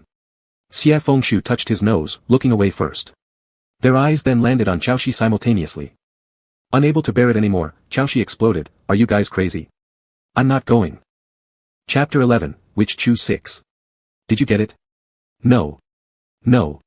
Yan Nan had already pushed open the bamboo window of the, now half laying on the windowsill, hesitating to move forward or backward. He turned his head with a conflicted look towards Xie Fengshu, big brother Xie, this isn't quite right, is it? TSK, such a good kid. Xie Fengshu sighed, if not for Yan Nan, Xie Fengshu could have easily cast a spell to obtain the wine. But now he couldn't expose his identity, so like the other party, he leapt and climbed onto the windowsill in just a few moments. Since they were taking someone else's belongings, Xie Fengshu felt somewhat guilty and looked around cautiously. Then he lowered his voice to ask below, is anyone coming? A silence filled the floor below as Xie Fengshu asked again impatiently, is there anyone around? After a long while, Chaoshi's muffled voice came through the night, full of impatience, no one. If that was so, then all was well. Xie Fengshu quietly flipped inside and handed a jar of wine to Yan Nan. He also took a jar himself and let Yan Nan go down first before slowly climbing down with one hand still clinging to the windowsill. He thought to himself, a grand celestial lord, sneaking around at midnight with a teenager and a demon to steal wine, if this were to be known, he would likely have nowhere to stand in the celestial realms anymore. Ultimately, he just couldn't bear to see the child's dejected expression, and combined with the fact that Xie Fengshu had already consumed quite a bit of alcohol, his poor tolerance led him to do some unexpected things once tipsy. No repeat offenses. No repeat offenses. While Xie Fengshu thought this way, he slowly descended step by step. Unexpectedly, Yan Nan suddenly cried out from below, someone is coming. Xie Fengshu was lost in his own thoughts and upon hearing this, immediately feeling guilt as a thief, slipped his hand and fell backward directly from upstairs. Those who repeatedly do wrong will eventually meet their end. This was all that remained in Xie Fengshu's mind. In haste, he only managed to instinctively flail about desperately when nearing the ground, wanting to grab onto something, anything, to preserve the noble reputation of Lord Ling Heng, at least avoid falling too embarrassingly. He caught hold of a piece of pristine white collar. Somebody caught him downstairs. Saying he was caught wasn't entirely appropriate, more like in his panic, he mistakenly collided into the other person's arms. And the other party simply stretched out their hand at the right moment, placed it on Xie Fengshu's waist area, helping steady him. Looking up, sure enough, Genshin's brows slightly furrowed, his gaze locking onto Xie Fengshu's. His typically serene face showed an almost imperceptible hint of helplessness. They were far too close. Xie Fengshu's eyelashes were practically grazing Genshin's nose tip. Taking a few steps back and glancing again, oh, he must have been mistaken. There was no emotion on Genshin's face at all. Instead, it was Chaoshi beside him whose brow furrowed, a face full of irritability. How can someone be so clumsy? Starting from today, this accursed Lord Changzi has overtaken even Fuguangjun Peiyu to become this celestial lord's most disliked individual. An eagle sat on Yan Nan's shoulder, looking around left and right, seemingly not understanding what this group was doing in the dead of night. Yan Nan looked somewhat apologetically at Xie Fengshu, sorry big brother Xie, it was Rishue flying over here. I mistook it for a person. Xie Fengshu and the stupid bird on Yan Nan's shoulder stared at each other blankly for a moment before Xie Fengshu weakly waved his hand. Anyway, since he has already lost face multiple times in front of Genshin, it doesn't matter how many more times it happens. It was already deep into the night, the bonfire burned out, every household in the village had turned off their lights. To avoid disturbing others, they simply sat on top of Yan Nan's bamboo house roof. The night was tranquil like water, the sky vast and boundless. Amongst the mysterious stillness of the mountains and wilderness, nothing stirred except the cries of unknown insects carried by the evening breeze. It was Yan Nan's first time drinking. He first licked a little of the wine in the bowl with his tongue, wrinkling his eyebrows as he said, a bit spicy, and a bit sweet. Xie Fengshu smiled and drank a large gulp, placing the bowl aside. His alcohol tolerance was not great, but fortunately, which Chu's wine was not potent. Instead, it possessed a certain sweetness. Genshin continued not to drink, whereas Chaui, despite her disdainful appearance, still accepted the wine bowl. Yan Nan started tasting carefully like a little dog, but soon after, began to drink the same way as Xie Fengshu, tilting his head back. As he raised and lowered it, the longevity lock hanging from his chest gently swung in the air. Which Chu probably did not have these kinds of longevity locks, at least, it seemed like Yan Nan was the only one in the entire clan wearing one. However, it still had the characteristics favored by Witch Chu, silverware with ancient and mysterious patterns. Seeing Xie Fengshu's eyes fall onto the longevity lock, Yan Nan looked down at it once, then laughed, this was made for me by my mother. She said, this means longevity where they come from. He paused briefly, then added, originally, Yan Xia should have had one too, but later my mother was gone. Since it was the first time drinking, in the cool night breeze, Yan Nan's voice was already somewhat slurred. My eagle is named Shui Shui, because my mother said she loved snow the most, but I've never seen what snow looks like. There's no snow in which choose territory. Uncle got angry at you today, but it was really because he dislikes me, not that I'm dumb about it. Yan Nan rolled his eyes, then leaned backward and lay down on the rooftop, continuing to talk. Uncle wants to be clan leader, and I know it. If he wants the role, let him take it. Xie Fengshu didn't expect Yan Nan to become such a chatterbox when drunk, tilting his head to listen as the other rambled. Lying on the roof and gazing at the sky, Yan Nan stared into the dark southwestern night, where the stars seemed almost within reach. For the first time drinking, his cheeks were already flushed with red, yet his eyes remained crystal clear, reflecting the infinite starry river. My mother once said that the world beyond is boundless and endless, snow as vast as a carpet for millennia unthawed, vast seas stretching endlessly. And the people outside, they don't live in the mountains but reside in stone-built capitals. Are you from the capital? What's it like out there? Xie Fengshu kept his hands tucked inside his sleeves, responding honestly, funny enough, we also live in the mountains. Jiang Chen and Chao Yi exchanged glances.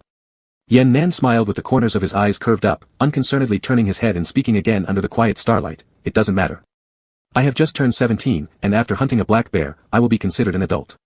By then, I'll take Yan Xia out of the mountains to personally see the winter snow and deep seas my mother spoke of, as well as the royal city and ancient capital. Wherever we go, it will be fine. Once I come of age, I'll be a man and take care of Yan Xia until she grows up and meets someone who loves her, someone who must love her back. He furrowed his brows as if slightly annoyed, but reiterated firmly, someone who should love Yan Xia more than my father and mother, more than even I do, someone in this entire world who loves only her.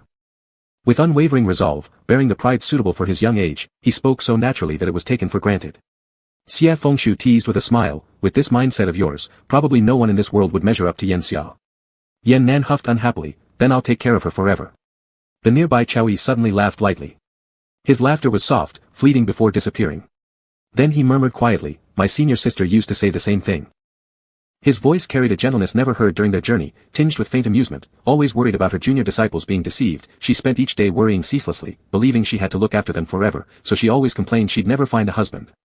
Half covered by his mask, Xie Fengshu could not clearly discern Chao Yi's expression, seeing only the slight downward tilt of his head as though lost in thought, a barely noticeable smile playing on the corners of his mouth. Somehow, Xie Fengshu felt a sudden intuition not to speak, but Yan Nan curiously tilted his head and looked toward Chao Yi. Did she end up getting married? The curve on Chao Yi's lips disappeared abruptly. He raised his head again, finishing the wine in his bowl before setting it down with a dull thud. No, Chao Yi replied coldly, later, she died. Yan Nan's curious demeanor gave way to shock, and he hastily apologized, I'm sorry. After a long while, Chao Yi finally spoke, his tone indifferent, it's fine. It was many years ago, I've almost forgotten. Xie Fengshu hadn't anticipated such an ending either, his heart sinking heavy in the silent night. He stared at Chao Yi for a long moment, wanting to say something, yet his mind went blank. In the end, he didn't open his mouth but instead turned his head and glanced comfortingly at Yan Nan, who still appeared somewhat remorseful, flashing him a reassuring smile before asking abruptly, are you going to hunt bears tomorrow? Startled, Yan Nan turned his head and looked at Xie Fengshu questioningly. Finishing the last sip of wine in his bowl, Xie Fengshu smiled under the starlight toward Yan Nan. Aren't you good with knives? I'll lend you my sword.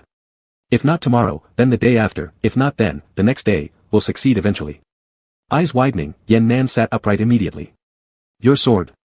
Without hesitation, Xie Fengshu unbuckled the long sword from his waist and threw it to Yan Nan. This sword is called Feng Yuan, and I carry it wherever I go. Carefully unsheathing the sword, Yan Nan saw its snow-white blade, thin as cicada wings, emitting a cool glow under the starlight. Nearby, Jiang Chen and Chao Yi also turned their heads to look at the long sword in Yan Nan's hand. Has it been with you all along? Yan Nan asked curiously, looking at Xie Fengshu, and where did it come from? Startled for a moment, Xie Fengshu truthfully answered, I don't know. Ever since. He had intended to say ever since ascending, the sword had followed him, but paused briefly and shrugged instead, anyway, it seems to have been with me all along. Standing up, Yan Nan tried out the sword against the water-like night sky. Despite his strange attire, the young swordsman exuded a sense of untethered martial spirit. Unfortunately, the drunken swordsman was unstable on his feet and nearly fell off the roof, quickly pulled back by Chao Yi. Sitting obediently on the roof, Yan Nan dared not move. Seeing the Sanskrit carvings on the back of the blade, he asked, what is this? Is it a picture? It's a kind of writing. Then what does it say?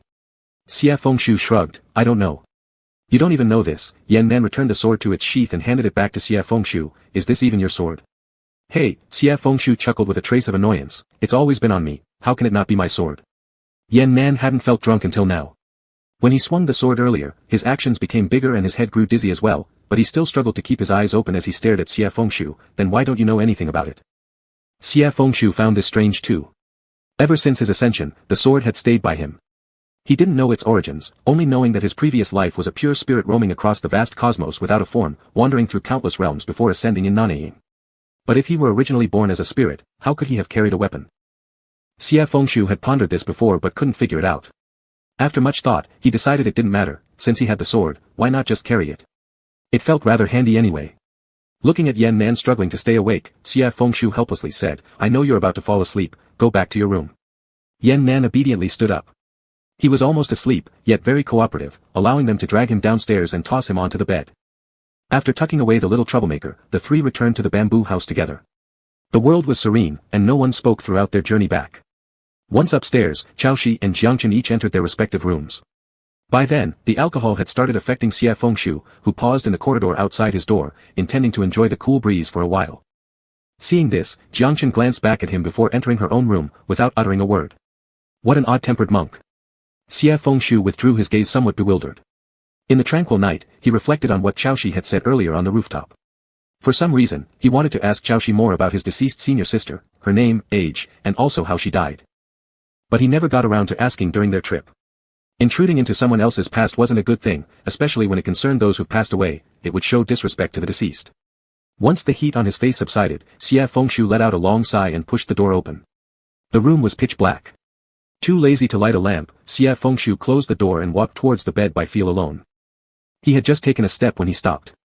Though tipsy, Xie Fengshu wasn't so dull as to miss everything.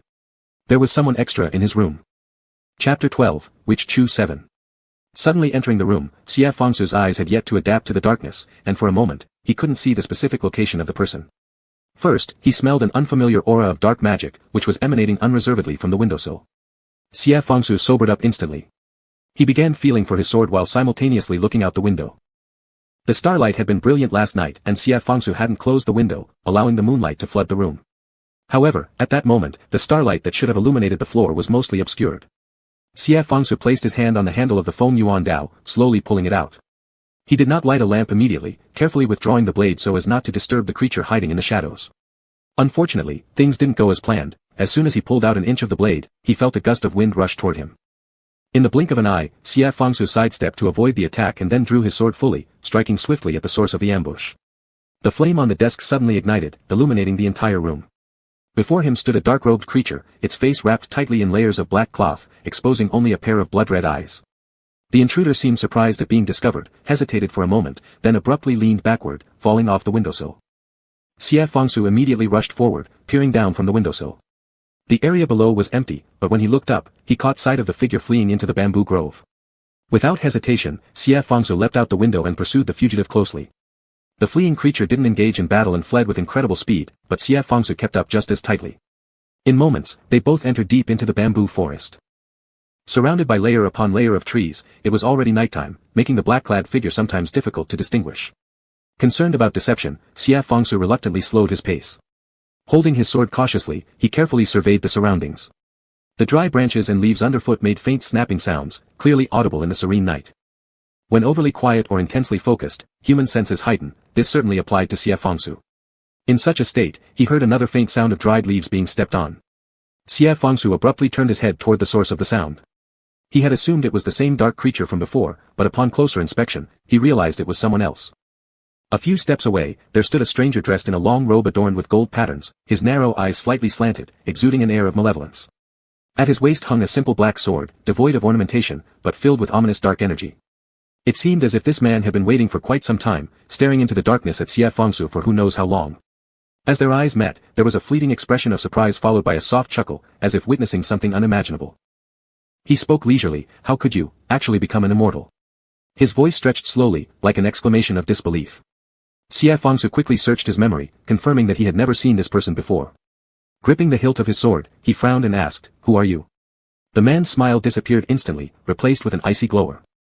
Xie Fengshu instinctively knew trouble was coming. Indeed, the next second, the man drew his sword and attacked with great force. Xie Fengshu immediately unsheathed his weapon to block. As the blade clashed with the sword, a thunderous resonance rang out. Just one blow, yet Xie Fangsu's hands were slightly numbed. This person truly wanted to kill him. Where does such hatred come from? Before Xie Fangsu could think further, the man spun his sword again, laughing coldly. Do you deserve to become an immortal? Could it be a grudge from a past life? Immortals transcend and sever ties with their pasts. Even if there had been deep resentment in his previous life, Xie Fangsu truly couldn't remember. Moreover, the tone of the other party was full of contempt, anger boiling within Xie Fangsu. Without retreating, he deflected the strike, arching his brows defiantly. Whether I deserve it isn't up to you. That statement appeared to ignite the fury of the man standing before him. With greater intensity, the surrounding green bamboos began to tremble under the oppressive force. Xie Fangsu struggled against several consecutive attacks, feeling his heart and chi churn violently. This opponent was stronger than him, especially in his killing intent. Had he known beforehand, he really should have practiced more diligently. He also shouldn't have chased the man alone. No, he should have awakened the two neighbors sleeping nearby before pursuing.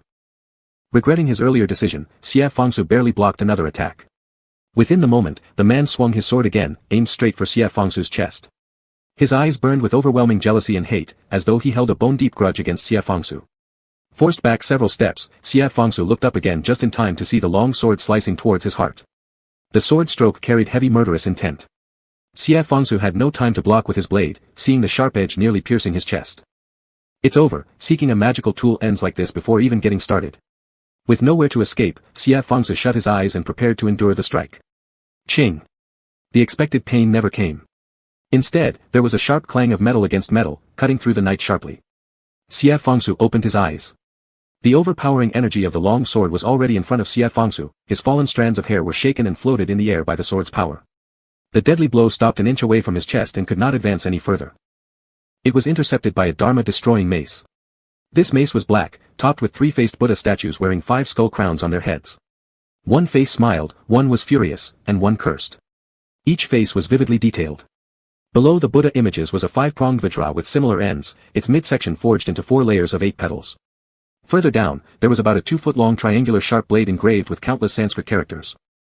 Jiangchen, holding the mace, raised his eyes to look at the black-robed man, his expression as cold as frost. Go away.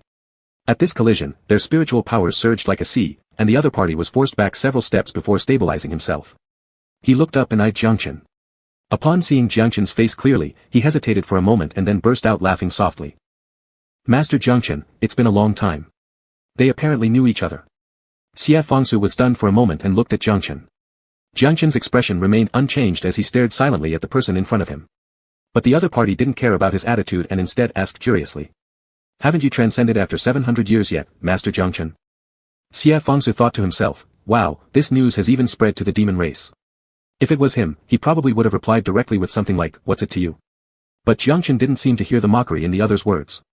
Instead, he just lifted his eyes and repeated, go away. He added, I won't kill you today. As a monk who had learned the methods of salvation and cultivated a compassionate heart, the word kill rolled off his tongue very casually, as if it were merely eating or drinking water. The other party's expression changed slightly, and he laughed coldly. Master Jiangchen, are you still thinking this is 700 years ago? Filled with resentment, the man gritted his teeth and said, 700 years ago, you might have been able to kill me, but now that you're incomplete, do you still think you can kill me again? On the side, Xie Fangsu stood silently like a quail, trying to understand the relationship between these two people from their conversation. Yet because of the man's last sentence, he felt as though struck by thunder. Incomplete. Incomplete. Incomplete. Wait, no, it wasn't what I thought, right? While Xie Fangsu was flustered by this revelation, Jiangchen had already answered, we can test it. His tone was calm, but despite this, the other man had reservations in his heart. After a brief pause, the man chuckled strangely, no hurry, there will always be opportunities. As soon as the words left his lips, his figure gradually disappeared in the night, somehow vanishing right in front of the two without a trace. Unprepared, Xie Fangsu turned around with a bewildered expression and asked, let him go just like that? Can't chase him. Jiangchen withdrew his gaze, and the dharma-destroying mace in his hand gently moved in the night wind before slowly fading, transforming into a string of black sandalwood prayer beads. It was exactly the same string he always carried with him. But that was beside the point. The comment about being incomplete had left too deep an impression on Xie Fangsu. He slowly lowered his head, his eyes moving from Jiangchen's eyebrows to his chest, then to his waist, and lower. Jiangchen put the prayer beads back on his wrist and said, there seems to be some unusual movement in the village, He turned to Xie Fangsu, paused abruptly in his speech, and frowned after a while. What are you looking at? Chapter 13, Wu Chu 8. Xie Fangsu felt uneasy and guilt-ridden, raising his head suddenly, no. Upon finishing his denial, he realized his reaction was too loud. After a soft cough, he asked, "What did you say happened in the village?" Jiangchen's brow furrowed slightly as she looked at him for a while before saying, "You'll know when you get back." By the time Xie Fengshu and Jiangchen returned to the bamboo house, Chaoshi was already waiting at the entrance. He held a long whip in his hand, his face displaying clear signs of anger, looking as though he'd just experienced a fierce battle. Upon seeing the two come back, Chaoshi glanced at Xie Fengshu first, then turned with a frown and asked Jiangchen, "Was it the demon sect?" Jiangchen nodded briefly and after a pause added, "It was Lang Jin." Chaoshi's expression changed slightly as he blurted out, "That's impossible." The name seemed to touch Chaoshi's sore spot. His gaze on Jiangchen became firm as he gritted out one by one, "He can't possibly have come out from there." They were seemingly discussing the black-robed magic cultivator from earlier. Apparently, the three knew each other. Xie Fengshu listened helplessly as both engaged in their exchange, just like when Jiangchen had spoken to that so-called Lang Jin magic cultivator before, leaving no room for him to interject. A peculiar discomfort stirred within him, not because of any specific cause, but rather a strange sense of alienation as if, amongst many things, he was still an outsider compared to Jiangchen and Chaoshi. For only a moment did he consider this, then quickly laughed at himself. How silly, worrying about trifles akin to sesame seeds, how embarrassing. It's just an illusion, not his real self. Even if it's an illusion, how could? I don't know. Jiangchen seemed reluctant to elaborate, answering briefly and turning her gaze towards Xie Fengshu. Earlier, Chaoshi and I heard some commotion coming from your side and thought to investigate. On the way, we encountered a magic cultivator. Xie Fengshu was alarmed and hurriedly asked, "Are you two alright?" After seeing Jiangchen shake her head, Xie Fengshu immediately turned and peered outside. "What about the villagers?" As soon as he voiced his question, he sensed something amiss. The village was now eerily silent. Earlier, when they returned after drinking wine, faint chirping from birds and insects could be heard, or the rustle of leaves in the wind. But all that had vanished into nothingness now. This silence wasn't the calm of midnight, it was more akin to the oppressive quietness where no living thing existed, as if the world contained nothing but them three. Above the sky, a pale mist shrouded everything, dimming the bright stars hidden beneath its shadow. This somewhat resembled the perpetual fog covering Mount Wuming, but upon one glance, Xie Fengshu knew it wasn't right. This was magical energy. Chaoshi remarked, "Ever since our encounter with the magic cultivator, it has been like this, magical energy spread everywhere, and there's no sign of life in the village." A chill shot through Xie Fengshu's heart as he sharply looked towards Jiangchen. On guessing his concern, Chaoshi sneered, worrying unnecessarily, "Already checked. Everyone's fine, they're just asleep." The weight lifted from Xie Fengshu's heart, yet doubt remained. Strange indeed. Normally, if someone was asleep at night, that could be understandable. But considering Chaoshi must have created noise during his scuffle, it wouldn't have been minor given his temperament, surely some people would have awakened, at least lit a lamp. Still, the night remained boundless and impenetrable, concealing even traces of the staggered bamboo houses. At first glance, it appeared as if the three stood amidst open wilderness. Before Xie Fengshu could find an answer, Jiangchen proposed, "Let's wait until tomorrow." Other than that, there seemed no better course of action. Despite that, Xie Fengshu still didn't feel completely reassured. Casting protective wards, he surrounded the entire village. As Jiangchen watched him finish up, ready to enter the house, Xie Fengshu nimbly dashed forward and blocked her doorway. "Hold on." Jiangchen turned to look at Xie Fengshu.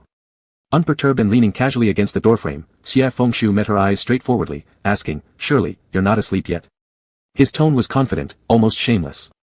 Jiangchen, glancing at him for a moment, ultimately refrained from opposing. Xie Fengshu took advantage of the situation to continue, "I'm also wide awake, why not talk for a while?" Before Jiangchen could respond, Chaoshi, who had half entered his room, turned, frowned deeply at them both, and questioned, in the middle of the night, two alone together, what is there really to discuss? His voice carried an evident edge, like witnessing prey being swallowed by predator, or catching a clandestine rendezvous between opposite sexes, one being a family member of his. Strangely enough, Xie Fengshu raised an eyebrow and gestured invitingly toward the room inside. "Midnight conversation, how about joining us under the candlelight?"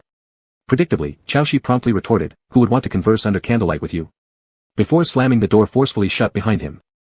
Xie Fengshu, wearing a look of innocence, shared a glance with Jiangchen, eventually following her indoors, achieving his goal. Inside Jiangchen's quarters, the layout matched exactly that of Xie Fengshu's room. The only difference being, a jade-like ancient lamp sat upon her desk. It was the same lamp from Jiangchen's temple. Its glow, still a tiny red point, quietly continued burning undisturbed. Xie Fengshu always needed a prelude to discuss matters, so he made small talk. "Does this lamp not need oil?" "No." "Does it not need a wick change?" "No."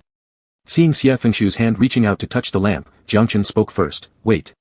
She softly murmured an incantation. Startled, Xie Fengshu realized she must have set up a boundary around the lamp, forbidding others from touching it. So cautious, could this lamp be some kind of Buddhist talisman or worldly treasure? Upon thinking this, Xie Fengshu carefully examined the lamp from top to bottom and all sides but still couldn't see what was special about it. By then, Jiangchen had already asked, "What do you want to say?" Xie Fengshu came back to his senses and stopped paying attention to the lamp as he looked at the monk before him. "I'd like to ask who this Lang Jin is." "What do you want to know that for?" "He seems to recognize me."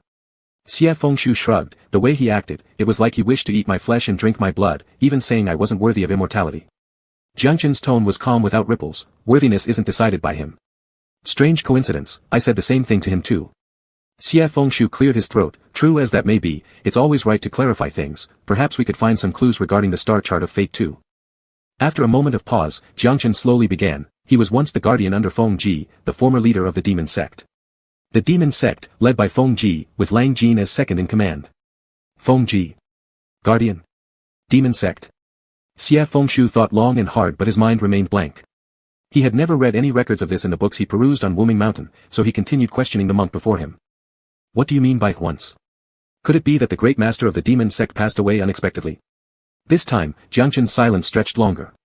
Outside the house, everything was quiet. Inside, the firelight flickered slightly. Just as Xie Fengshu was about to make a joke and bypass the question, the person before him had already begun speaking. 700 years ago, Feng Ji led the demon sect and their demonic hordes into the mortal world, wiping out humanity in blood and sowing death and destruction. Later, he was killed at Mount Must Mirror. His remains, along with Lang Jin and other demonic cultivators, were imprisoned by the celestial realm beyond the three realms in a place called Du-Yi, thus barred from entering the mortal world ever again. Killed at Must Mirror Peak, no wonder both you and Chaoshi know him. With just a few words, Jiangchen spoke very simply, as if it weren't worth mentioning further. Yet, it was the first time Xie Fengshu heard about this, and he was completely stunned. He had never heard of the demon sect before, now recalling the scorched earth from Mount Must Mirror, coupled with what Lang Jin had said earlier in the bamboo grove, giving him an utterly horrifying thought. "Wasn't it you who killed the leader of the demon sect, Feng Ji? If so, what kind of figure would this monk be?" But Jiangchen replied, "No." Her expression was serene, evidently sincere, then raising her eyes to look at Xie Fengshu and asked, "Is there anything else you wish to ask?" "No." Actually, Xie Fengshu had more to say, but the clear dismissal was evident, so Xie Fengshu wisely stood up. After pondering, he added, "Thanks for saving me tonight." He rarely said such things, feeling awkward as he rubbed his nose, showing some embarrassment. "Although I wouldn't die, if not for you, I would certainly have been injured tonight." His gratitude was heartfelt. Originally, he expected Jiangchen to reply with something like, "You don't need to thank me," or say, "It was my duty," or even nod, but after Xie Fengshu finished speaking for quite a while, Jiangchen showed no reaction whatsoever. Xie Fengshu lost face somewhat and pretended nothing happened as he obediently walked toward the door. Just as he stepped out, he finally heard a voice calling him, "Xie Fengshu." Xie Fengshu paused momentarily in his steps. Behind him, Jiangchen's voice was low and deep, akin to a gentle sigh. "Be more careful in the future." Her voice was exceedingly pleasant, like a night breeze brushing against Xie Fengshu's ear. For some inexplicable reason, Xie Fengshu felt warmth spreading near his ears. The iron-hearted bachelor-like disposition that had remained unshaken for hundreds of years seemed suddenly melted into a gurgling spring at the sound of that warning, swaying in his chest, making him even hesitant to turn back, only vaguely responding, "Understood." After stepping out and cooling down on the corridor for a while, Xie Fengshu's soul finally settled back in place. Only then did he realize how ridiculous his state had been. After all, it wasn't like a young maiden meeting her love. Why should great immortal lord feel bashful upon seeing a monk? Chapter 14, Witch Chu 9. Xie Fengshu didn't sleep all night, until the next morning when the red sun first rose.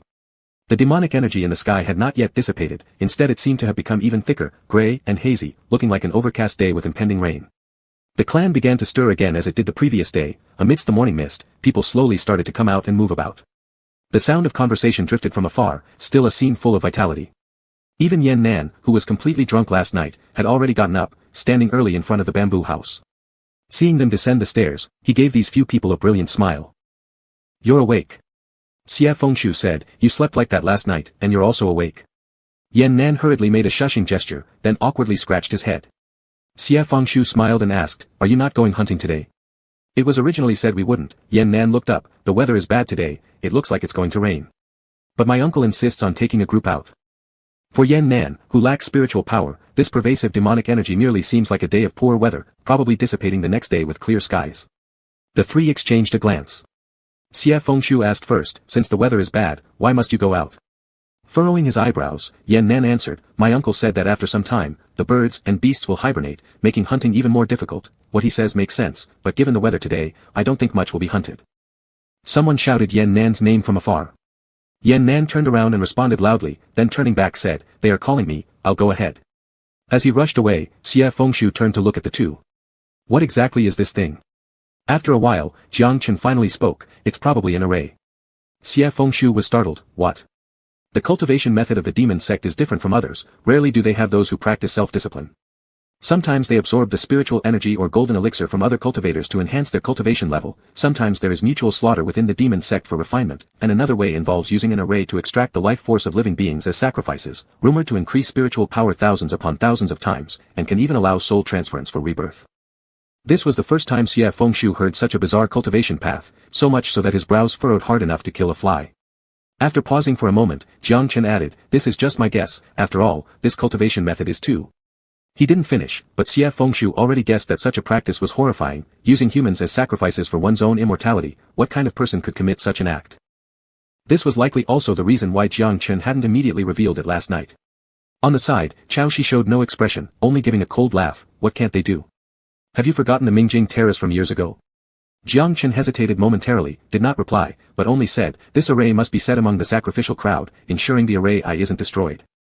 Looking towards the nearby crowd, he continued, "If that's true, there must be a demon practitioner within the clan."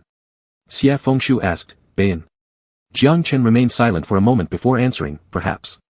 Just during this brief period, the demonic energy in the sky seemed to deepen further, its oppressive heaviness suffocating.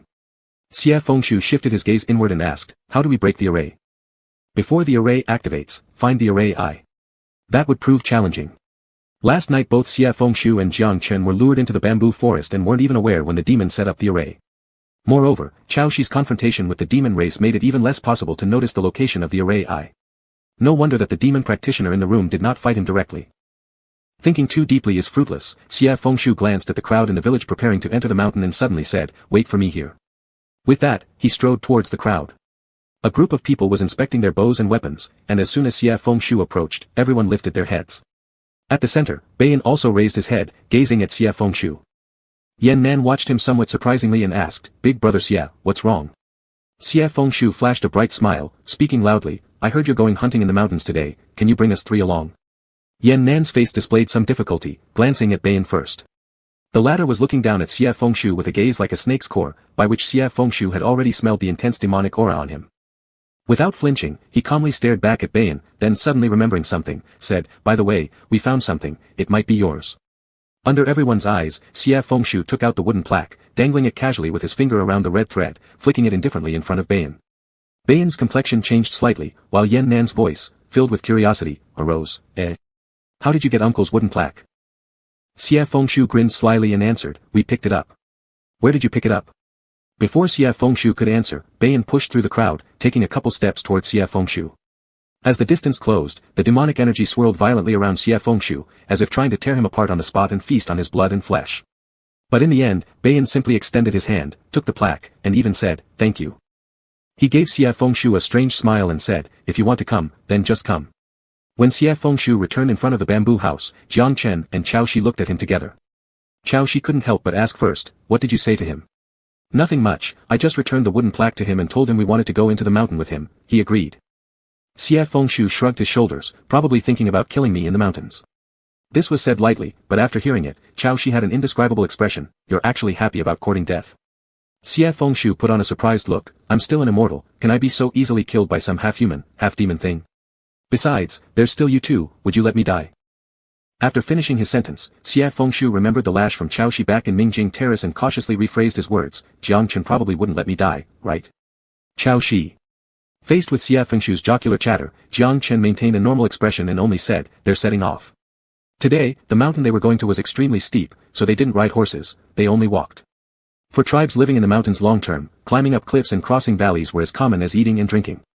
After entering the mountain for not even a moment, the group had already dispersed, and one could occasionally hear arrow sounds transmitted from afar.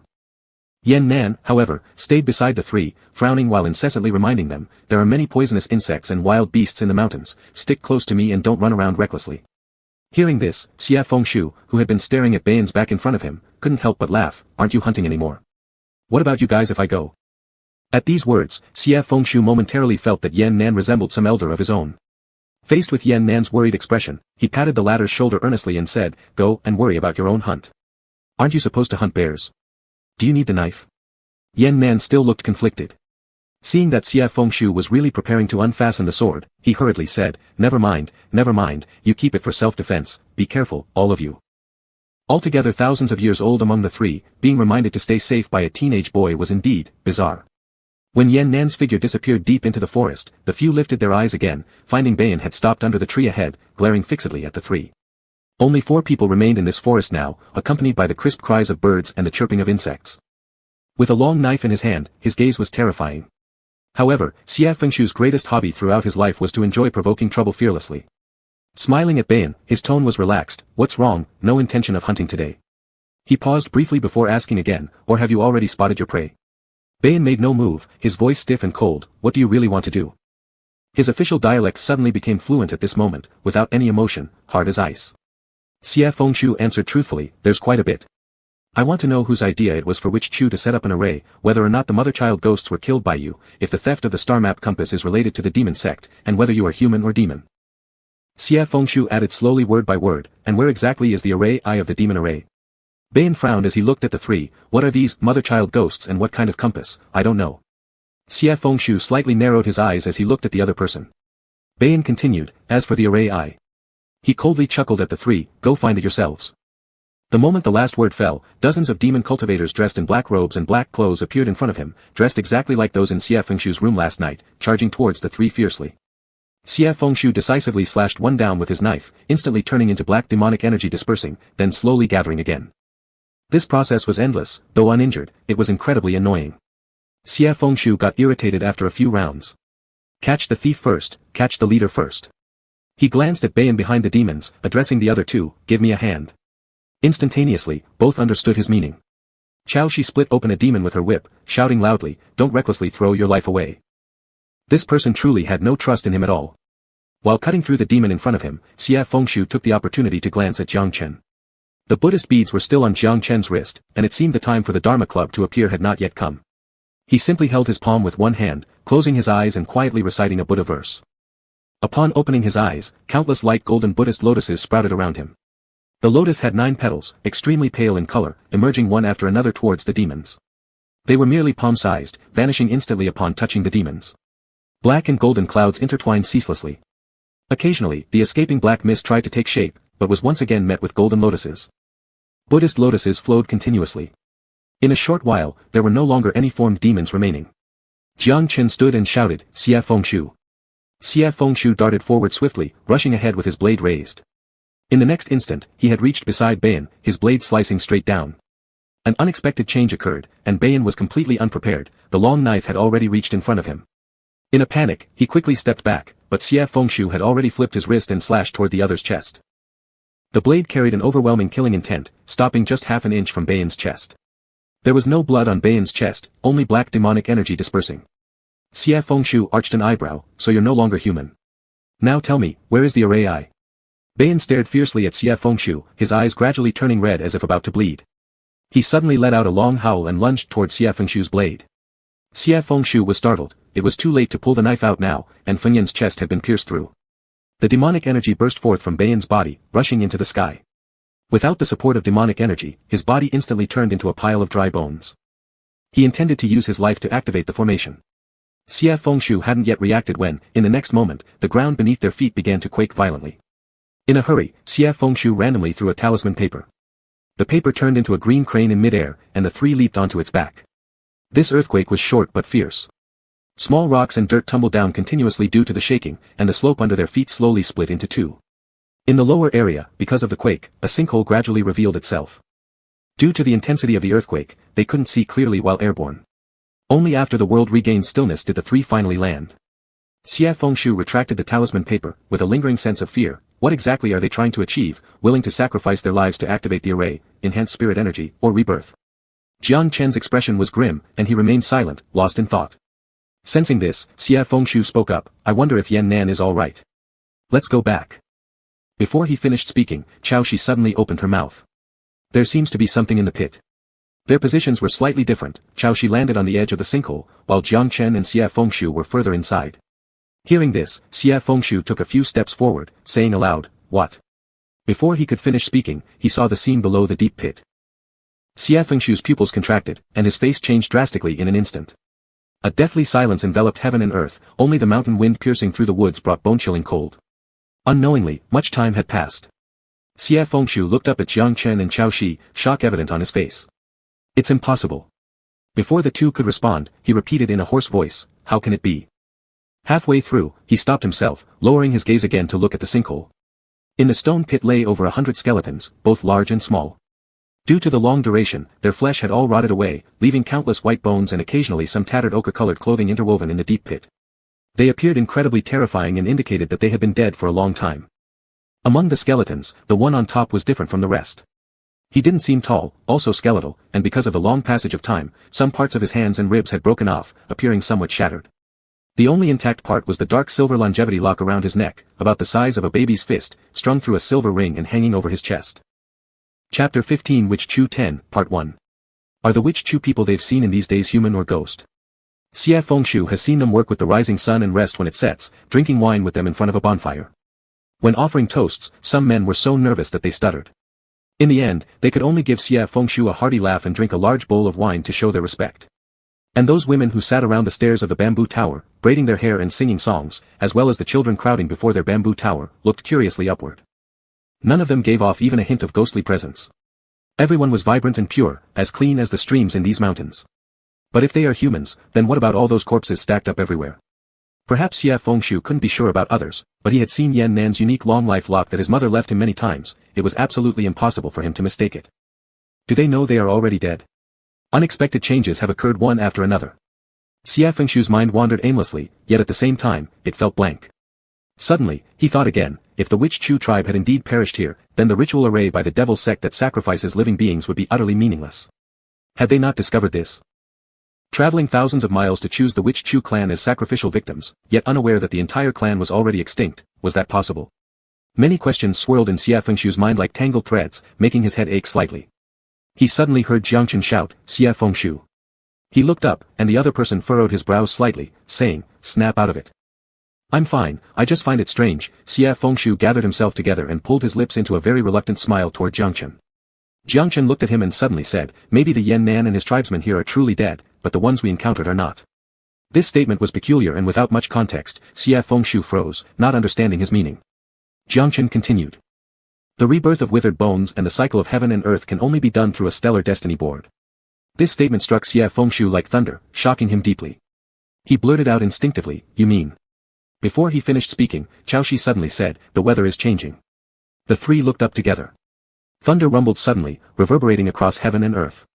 Dark, oppressive demonic energy rolled endlessly like black clouds gathering overhead, blocking out the sun, as if ready to consume the boundless mountain wilderness and light. Dark clouds pressed down on the city, which seems about to crumble. Baiyin had activated the array with his life upon his death. Now the formation had been set in motion. The three exchanged glances. Jiang Chen quietly said, let's go back to the village first.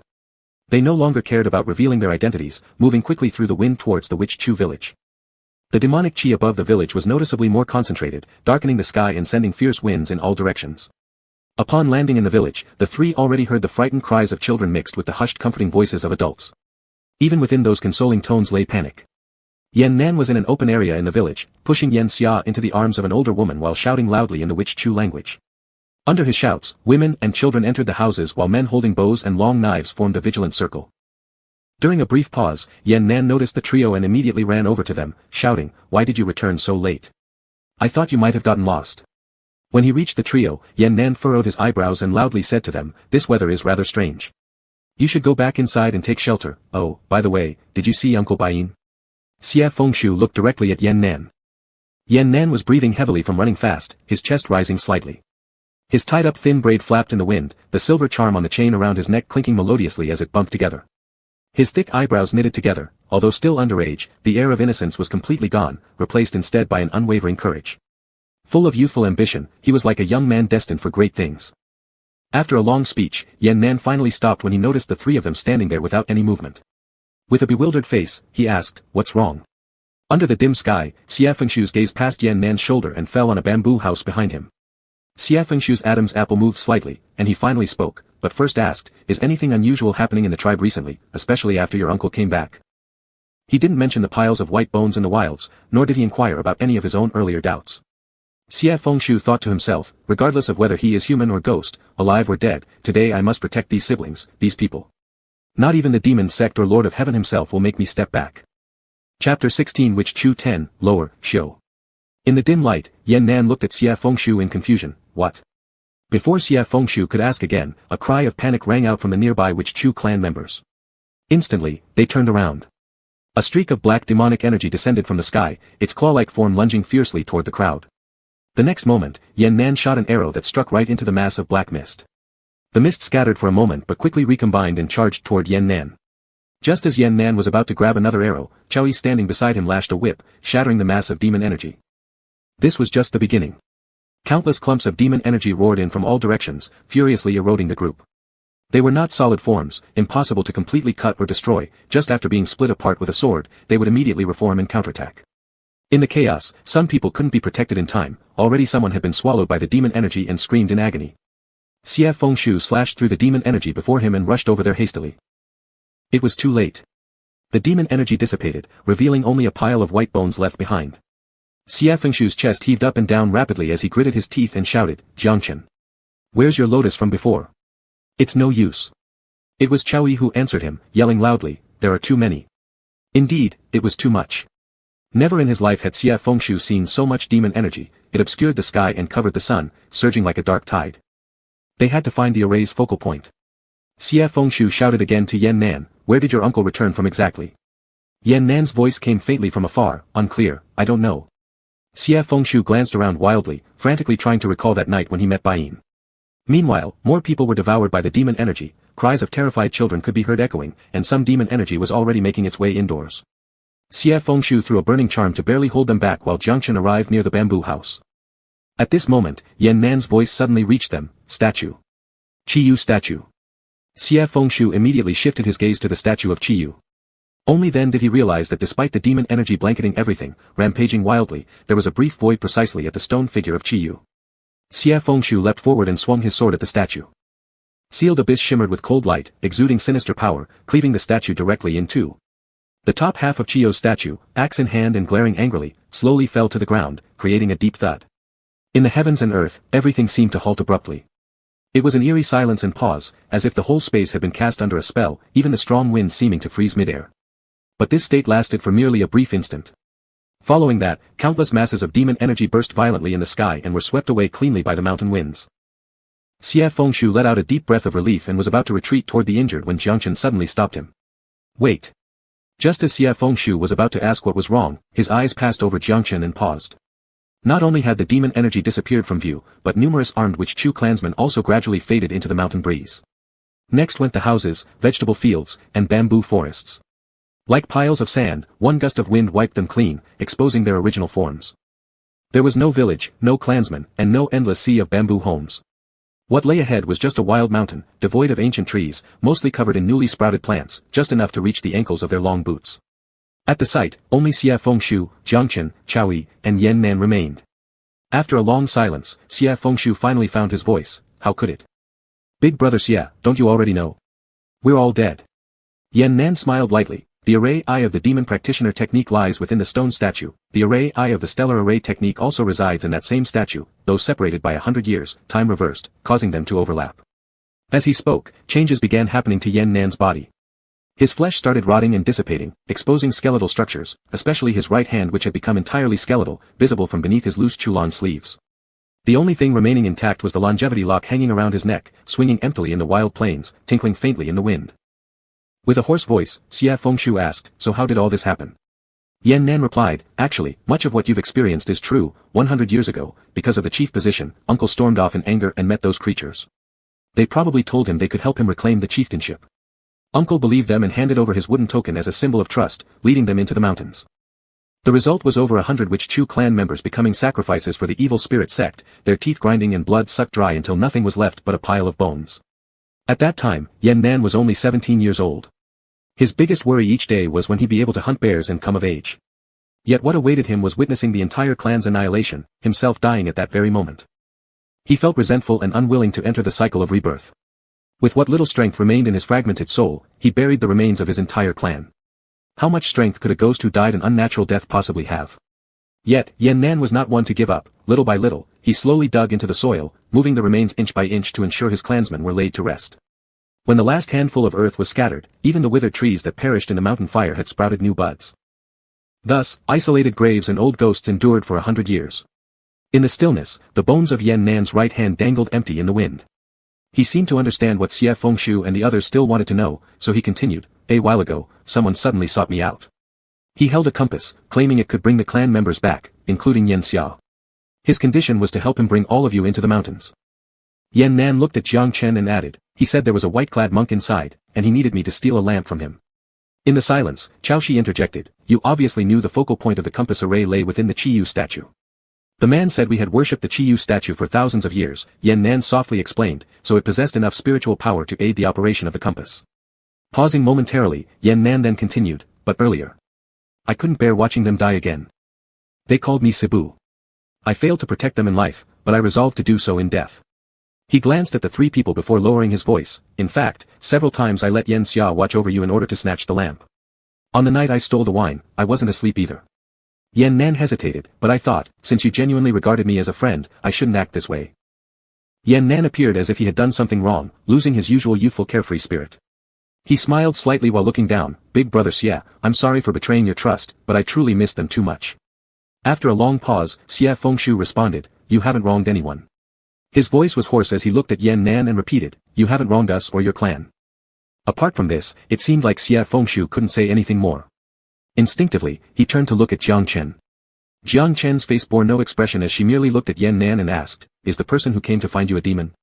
"Probably not." Yan Nan hesitated. He was masked, dressed entirely in black robes, but his presence felt different. His voice was gentle, and the scent he carried, the same kind you do, was slightly bitter, yet aromatic. Sandalwood fragrance. "Anything else?" "Also, when he handed me the destiny compass, I saw that it was densely inscribed with many black characters.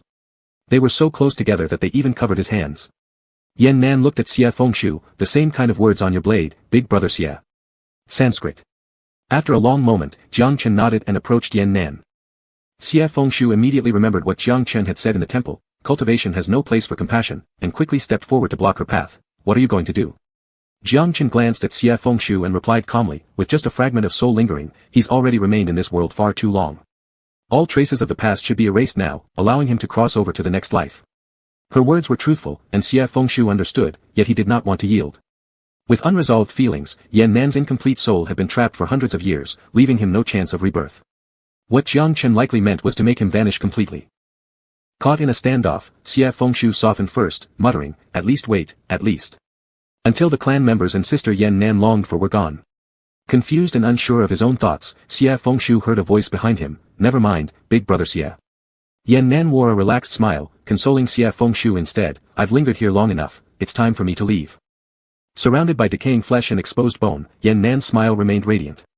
His brows and eyes mirrored streams and mountains, untainted by worldly dust.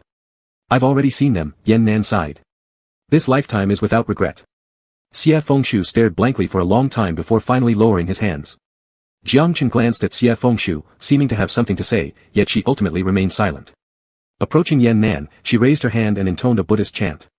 A golden lotus pattern suddenly appeared on Yan Nan's brow, flowing through his entire body. In the glow of golden light, Yan Nan's bones gradually disappeared, transforming back into a complete human form. Then, his whole figure slowly faded, becoming mist and dust in midair. Jiang Chen suddenly stated, "Golden lotus adorns the body, cleansing all karma, entering the cycle of reincarnation." Upon hearing this, Xie Fengshu raised his head in astonishment, gazing at her. Jiang Chen did not return his gaze but instead spoke to Yan Nan, "Your clan members must have already reincarnated. Do not cling to the past." Yan Nan paused, bowed his head, and answered quietly, "Thank you." At this very moment, he finally released every trace of his grievances and loneliness. As he disappeared, Yan Nan suddenly turned to look at Xie Fengshu and shouted loudly, "Big brother Xie." As his soul dissipated, his voice grew fainter, but Yan Nan raised his voice, reverting to the cheerful and uninhibited youth he once was. He exclaimed, "That evening when you took me to drink, to watch the stars, and listen to me talk, it was the happiest time I've had in the last 100 years." This was Yan Nan's last sentence. With these words, Yan Nan's soul finally vanished completely from the world. The mountain wind swept through, rustling the forest but leaving no trace of him behind. Jiang Chen passed by Xie Fengshu, who murmured softly, "You." He didn't continue, and Jiang Chen didn't ask. She simply said, "Let's go." They still had to continue searching for the destiny compass. As they reached the edge of the cliff and were about to enter the narrow passageway, Xia Fengshu glanced back one last time. That night, the lights shimmered like stars, and Yan Nan had led the three into his clan right there.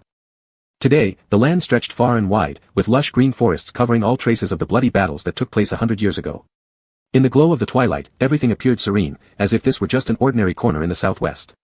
From now on, through countless years, no one would ever know that here once stood a young man from another tribe wearing a longevity lock, who secretly drank alcohol with Xia Fengshu under constant anxiety, or confidently declared, "You are my friends," with a spirit so bold it could illuminate mountains and rivers. At 17, his greatest wish was to hunt a black bear and take his younger sister to see the vastness of the world and the rise of ocean tides. He died at that age. Just as Xia Fengshu turned away and was about to say, "Let's go," a sudden coolness touched his face. He froze for a moment, waiting for the chill to come again before realizing it wasn't his imagination. Chaoshi had already looked up toward the horizon. It's snowing. Though unexpected, the snowfall was intense, quickly blanketing the mountains and rivers in white.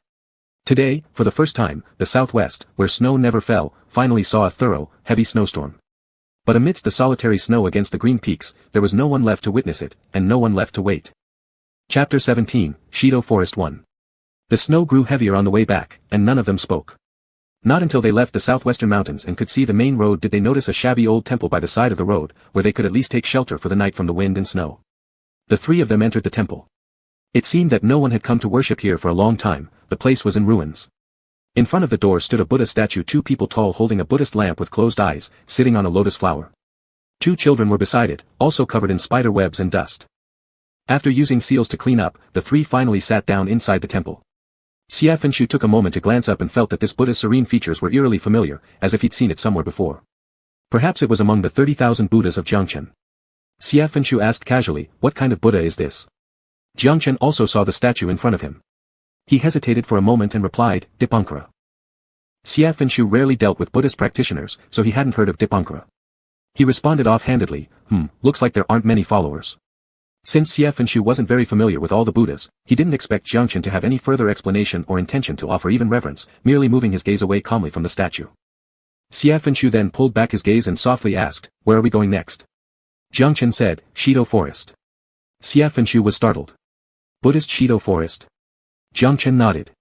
The Shido Forest was the place where fallen Buddhist practitioners undergo rigorous penance, having their bodies covered with the 88 Great Repentance text of Buddhism, imprisoned within the forest to cultivate until all their karmic obstacles are gone and they return from the sea of suffering, allowing them to re-enter the world. Those who cannot resolve their heart demons until death end up being consumed by vultures guarding the forest. Xia Fengshu suddenly understood. "Do you think the monk who gave Yan Nan her fate chart came from the Shido Forest?" Given the description provided by Yan Nan, carrying sandalwood fragrance and bearing Sanskrit tattoos, it might indeed be possible. However, Xia Fengshu hesitated, but the book mentions 88 floating pagodas surrounding the Shido Forest forming an array, with Master Chada guarding the center to prevent the imprisoned monks from escaping. If this monk truly came from the Shido Forest, how did he manage to leave? Jiangchen said, "Perhaps something has changed in the Shido Forest. Some fallen Buddhists may have formed alliances with the demon sect." Over these few days, Xia Fengshu had already heard about the demon sect far too many times. He became more serious, his voice solemn as he asked again. "What exactly is this demon sect you're referring to?" In the quiet, Jiangchen and Chaoshi shared a look first. Chaoshi started speaking, his tone still somewhat impatient, frowning slightly as he began. The demon sect originally resided in the Doer realm. It is said that the sect leader Feng Ji was an ancient great demon from the same era as Emperor Yan and Emperor Huang, but he was solely focused on black magic, causing countless evil acts, including massacring human cultivators. This enraged Nuwa. At this point, Chaoshi paused momentarily before continuing. She dispatched ancient divine beasts to drive the entire clan into the Doer realm, forbidding them from entering the human world arbitrarily. 700 years ago, he led the demons out of seclusion, wreaking havoc across the human world, until he was slain at the Mingjing platform, and the members of the demon sect were once again isolated in the Doer realm, not allowed to step into the mortal world. After Chaoshi finished, Jiangchen added, 100 years ago, the demon sect wiped out the Wu Chu clan. This suggests that the passage to the Doer realm had already been compromised. Indeed. All this while Xia Fengshu remained silent, constantly thinking. Before him, Jiangchen and Chaoshi found the Wu Chu clan. Someone had already altered destiny using the life chart to reverse Yan Nan's timing for the lamp collection. This meant they already knew that Jiangchen would accompany him here to the southwest. Even prior to that, shortly after coming down the mountain, Xia Fengshu encountered mother and child ghosts leading him deep into the mountain before mysteriously disappearing, allowing him to find Jiangchen's monastery. Could this really be mere coincidence? If calculated accordingly, as Jiangchen said, the Wu Chu clan had already been entirely wiped out 100 years ago due to the demon sect, indicating the Doer realm breach happened long ago. What had they been plotting back then to set up such an evil array?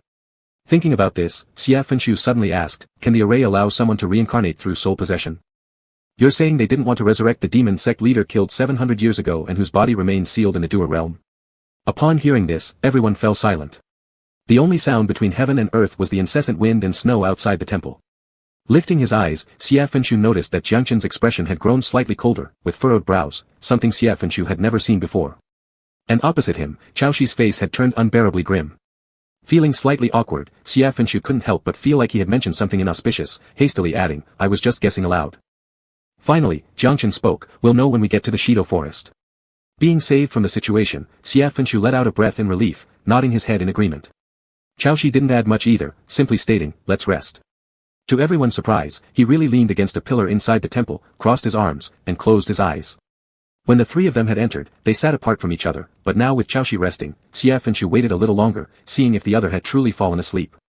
Slowly rising, he moved a bit closer to Jiang Chen. He moved very lightly when he got up, with a somewhat sneaky air. But then he thought, what am I doing? I'm not some young girl secretly meeting her lover behind her family's back. Xia Fenshu immediately straightened up and strode 2 steps to sit next to Jiang Chen. Jiang Chen had already closed his eyes for meditation. Sensing Xia Fenshu's movement, he opened his eyes and turned to look at the other person, as if wanting to ask what was wrong. Nothing, Xia Fenshu lowered his voice and looked at Jiang Chen. I just want to say, sorry. What? Asked Jiang Chen. Xia Fenshu felt slightly hot on his face and said uneasily, about Yan Nan's matter. That person always seemed cold-hearted and cold-faced. Xia Fenshu originally thought that Jiang Chen would directly erase Yan Nan's remaining soul, but instead, Jiang Chen had enlightened the soul and sent it into the wheel of reincarnation.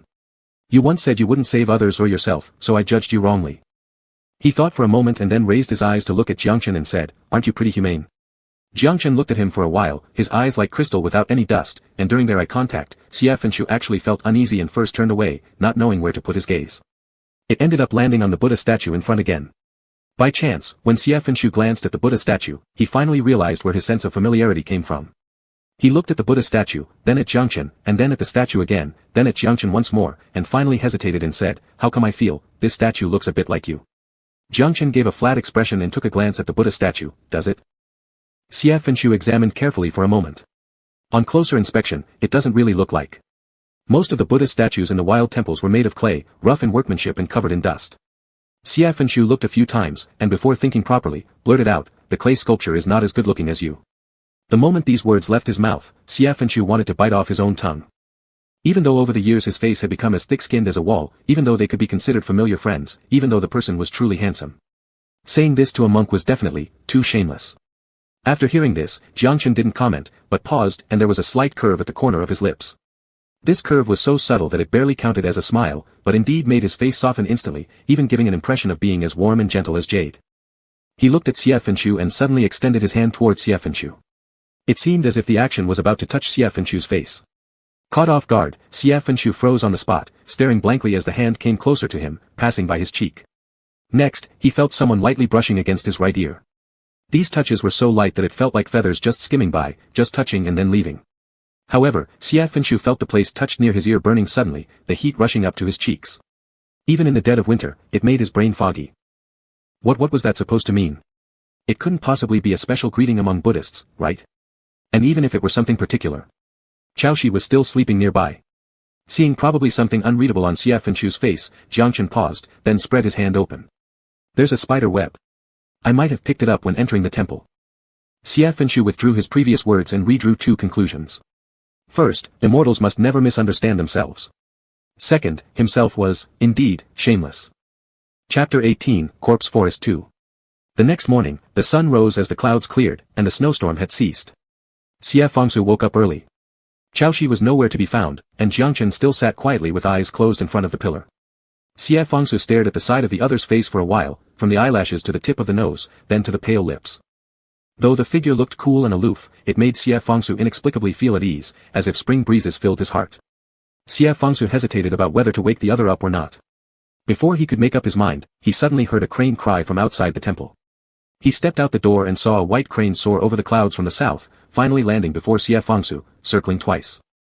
The more Xia Fengsu observed this crane, the more familiar it seemed. In the next instant, he heard this creature speak, revealing a childlike tone. Xia Fengsu, why haven't you gone home yet? A few days ago, Fu Guang and Yu Jue came to the mountain of no enlightenment again. I told them you were secluding yourself in your cave under the precipice of no enlightenment and were temporarily not seeing anyone. Fu Guang didn't look pleased when they left, their face was long. By the way, what did you buy me on Earth? Let's get that straight, I don't want those candy figures. Anyway, forget it for now.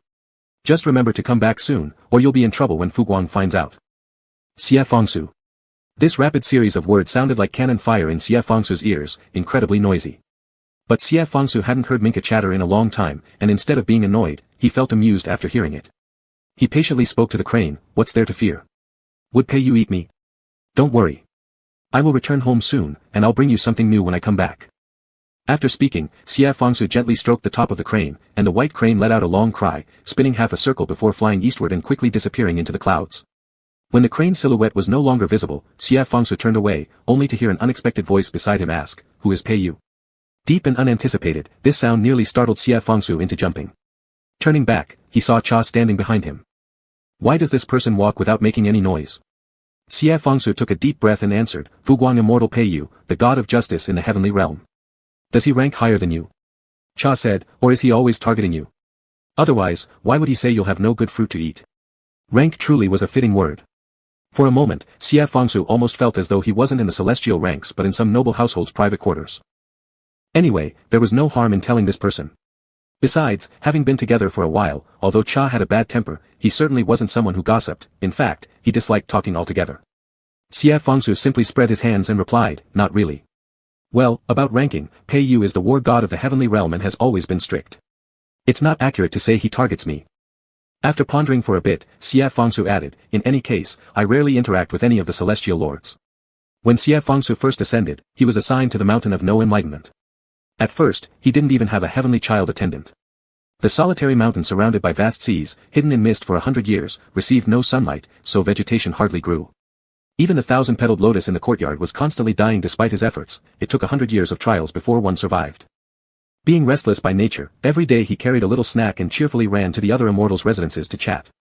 However, the deities above seemed to lack free time.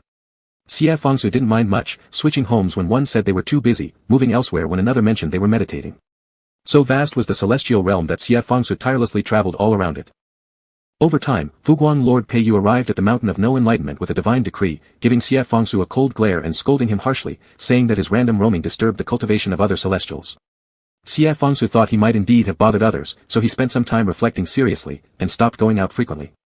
Instead, he waited patiently for either the Emperor or the Queen Mother's birthday, or the rare celestial gatherings held every few decades.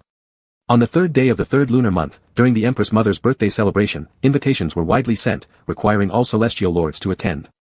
Xie Fangsu chose the only healthy 1,000-petaled lotus he'd cultivated as a gift and waited in his courtyard all day long, from sunrise to moonlight floating over the sea. No one came with an invitation, nor did anyone come to fetch him. Xie Fangsu even thought he must have mistaken the date or there had been some change in the banquet schedule, so he politely inquired of a ceremonial official. This official looked shocked and said, the Empress Mother's birthday. Yes, it happened, and all the celestial lords from heaven attended, it was bustling with excitement. Only then did Xie Fangsu realize, he had been forgotten. Reflecting further on the many rejections he'd encountered when visiting other immortals, it dawned on him, clearly, all these celestial lords didn't want to see him. From then on, Xie Fangsu seldom ventured out. Each day, he read leisurely books in the yard and cared for his lotus flowers until eventually, he worried he might become the first mute celestial lord in heaven due to lack of conversation, and he composed a letter asking if the celestial court could assign him a servant. A long time passed, and the mountain of no enlightenment finally gained another presence, Minka. Xie Fangsu carefully selected his words and finally said, so, seeing each other once every few hundred years, how could it be called targeting? As he spoke, he glanced at Chaoshi, only to find the latter's face darkened with a frown cursing, isn't this already being targeted? Still not satisfied, Chaoshi glared at Xie Fangsu and asked, when others target you, do you just endure the humiliation and dare not fight back? Is that why you've become like this? Well, in the demon realm, they were indeed straightforward and enjoyed a carefree life. Why are you angry? Xie Fangsu complained while hugging his arms. That's the heavenly realm. At least everyone is listed among the immortals, randomly hitting people isn't good. Xie Fangsu added, moreover, if we talk about targeting, no one has targeted me as much as Lord Zijijun did. Upon hearing this, Chaoshi immediately turned cold-faced, did I target you? Xie Fangsu remained silent, merely opening his eyes wide and staring at Chaoshi, the meaning quite clear, haven't I? After a moment, Chaoshi laughed coldly, isn't it because you are annoying? With that, he turned and entered the temple, leaving Xie Fangsu choked with indignation. He grumbled, "You really need to meet Pei someday." Xie Fengsu had only read about the corpse forest in books and didn't know its exact location. However, Jiangchen showed no hesitation and directly led them towards the northwest. Unable to hold back despite his repeated restraint, Xie Fengsu finally asked, "Do you know where the corpse forest is?" The book Xie Fengsu had read was already a divine text, but its records about the corpse forest were still minimal. After all, it wasn't a pleasant place, and it was also a crucial secret of the Buddhist realm. This journey wasn't comparable to entering the southwestern regions. They passed by many cities and villages. The three of them, cautious not to make any mistakes, bought 3 horses in a town they passed through and set off northward. Jiangchen lightly nodded, "It's in the cold and barren lands of the northwest. I heard that those imprisoned there are all sinful Buddhist cultivators, and even the 3 days fallen Buddhas are confined. The 3 days refer to the free and easy heaven, the formless heaven, and the great Brahmic heaven, among which the great Brahmic heaven is the highest, followed by the formless heaven and the free and easy heaven. There are many who chant Buddha's name, yet few can become Buddhist cultivators. Any cultivator capable of reaching the 3 days is already a saint." This monk had entered the path of Buddhist cultivation but, after 700 years of hard practice, was still in the human realm, yet knew the location where the 3 days fallen Buddhas were confined. One doubt after another arose in Xie Fengsu's heart, but then he thought, it wasn't entirely surprising since the other party also knew about Wu Chu and understood the demon and devil sects. Now adding the corpse forest wasn't too strange either. He didn't want to ask further and chuckled, "It must not be because you've been there, right?" This sentence was casually blurted out by Xie Fengsu. How could it be possible? Not to mention that getting into or out of the corpse forest was difficult, and Jiangchen certainly didn't look like someone who had entered such a place. Although he hadn't ascended, his mind was perceptive of all things, yet that didn't hinder his profound Zen essence. His appearance just looked a bit cold, making him seem unapproachable. While Xie Fengsu was lost in thought, Jiangchen suddenly spoke up. "Originally yes." Jiangchen stared at the dusty road ahead and said indifferently, "An incident occurred, so I stayed in Mount Meru, and was interrogated by the 30,000 gods and Buddhas." Xie Fengsu was so shocked that he almost fell off his horse. Quickly steadying himself, it took him a while to regain his voice. So, that nightly questioning by the stone Buddha was due to this reason. When he first met Jiangchen, he guessed that the latter might have committed some karma-related offenses. Now receiving confirmation, Xie Fengsu stared at him for a moment and then indulgently thought, maybe it's just because Buddhist cultivators follow too many rules, nitpicking over trivial matters. This thought was somewhat reckless and unreasonable. If placed in the court, he would undoubtedly be a foolish and tyrannical king. Fortunately, Xie Fengsu didn't have the authority to cause chaos with beacon fires. He just looked at Jiangchen's back in front of him and felt a wave of pity surge in his heart. A person like this, how come Buddha doesn't like him? Your Immortal Lord, actually quite like him. Chapter 19, Shirtua Forest Part 3. This thought flashed through his mind, and by the time Xie Fengsu came back to his senses, he carefully pondered it over and found something off. A monk isn't a Taoist practitioner, even if they ascended one day, it wouldn't have much to do with himself. Why should he care one way or another, worrying unnecessarily about things that don't concern him? Although Shirtua Forest has forest in its name, it's actually located deep within the northwestern desert. The sandy wasteland is everywhere, windswept desolation, and the ground is often covered in shifting sands and barren earth. Shirtua Forest lies at the heart of this desert, where Xie Fengsu could initially see scattered vegetation on the surface. However, as he ventured deeper, all he encountered was an endless expanse of wilderness. From afar stood 88 towering Buddha stupas, partially obscured due to the great distance and heavy sandstorms. Initially, Xie Fengsu could only faintly see their black silhouettes. After traveling for another half-day, the entire Shirtua Forest became clearer. Shirtua Forest was vast. Its 88 pagodas symbolized the 88 knots of Buddhism, scattered around the forest. Each pagoda had 7 stories, inscribed with Sanskrit, and at the top hung an ancient bronze Buddhist bell. The towers and surrounding areas were home to flocks of vultures, and beneath them, remnants of skulls occasionally rested. It all looked bleak and unsettling. As the trio passed under the tower, the bronze Buddhist bell atop suddenly swayed gently, emitting a long resonance.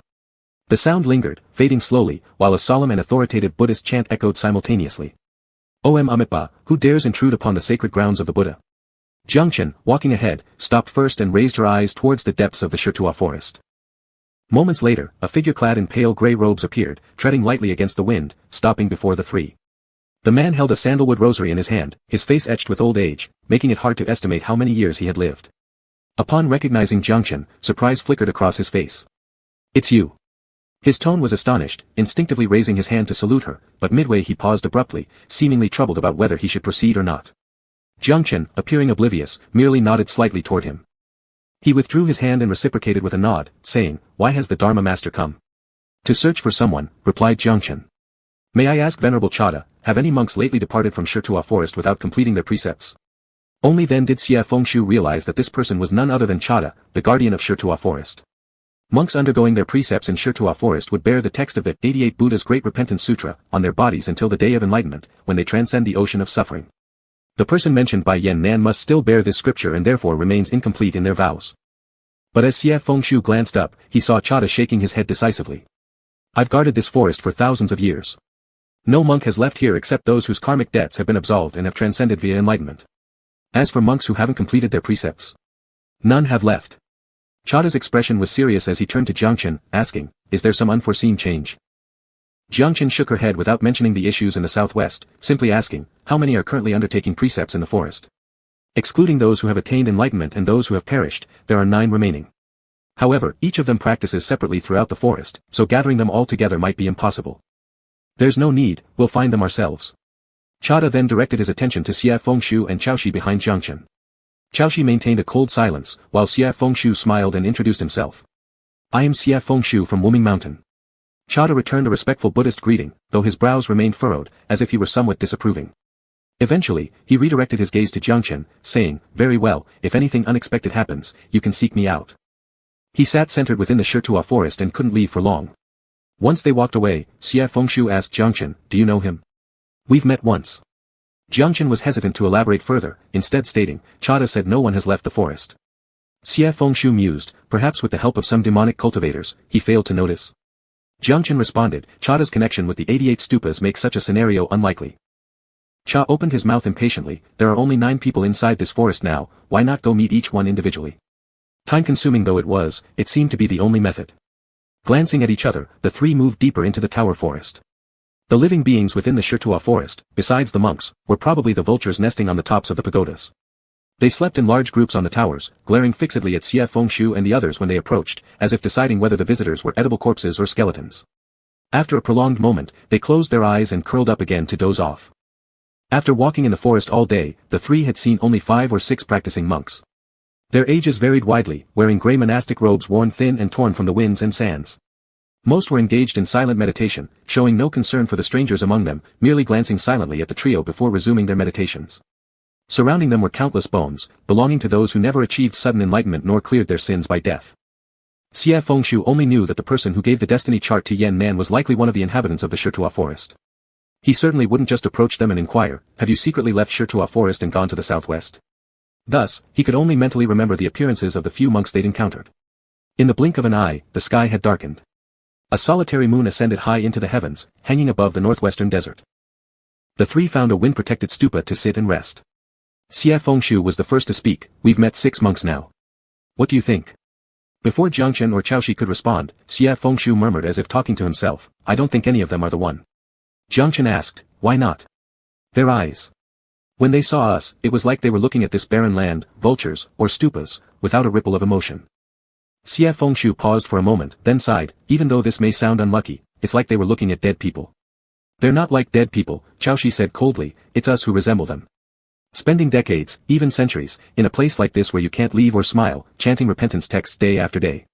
Watching others die around you and seeing their bodies devoured by vultures, is that really any different from being dead? Once ensnared by evil karma, all becomes an endless ocean of suffering, ignorance, madness, and vice, no liberation.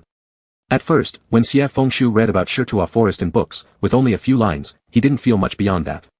But now, standing within it, he finally grasped the true dangers and bitterness contained here.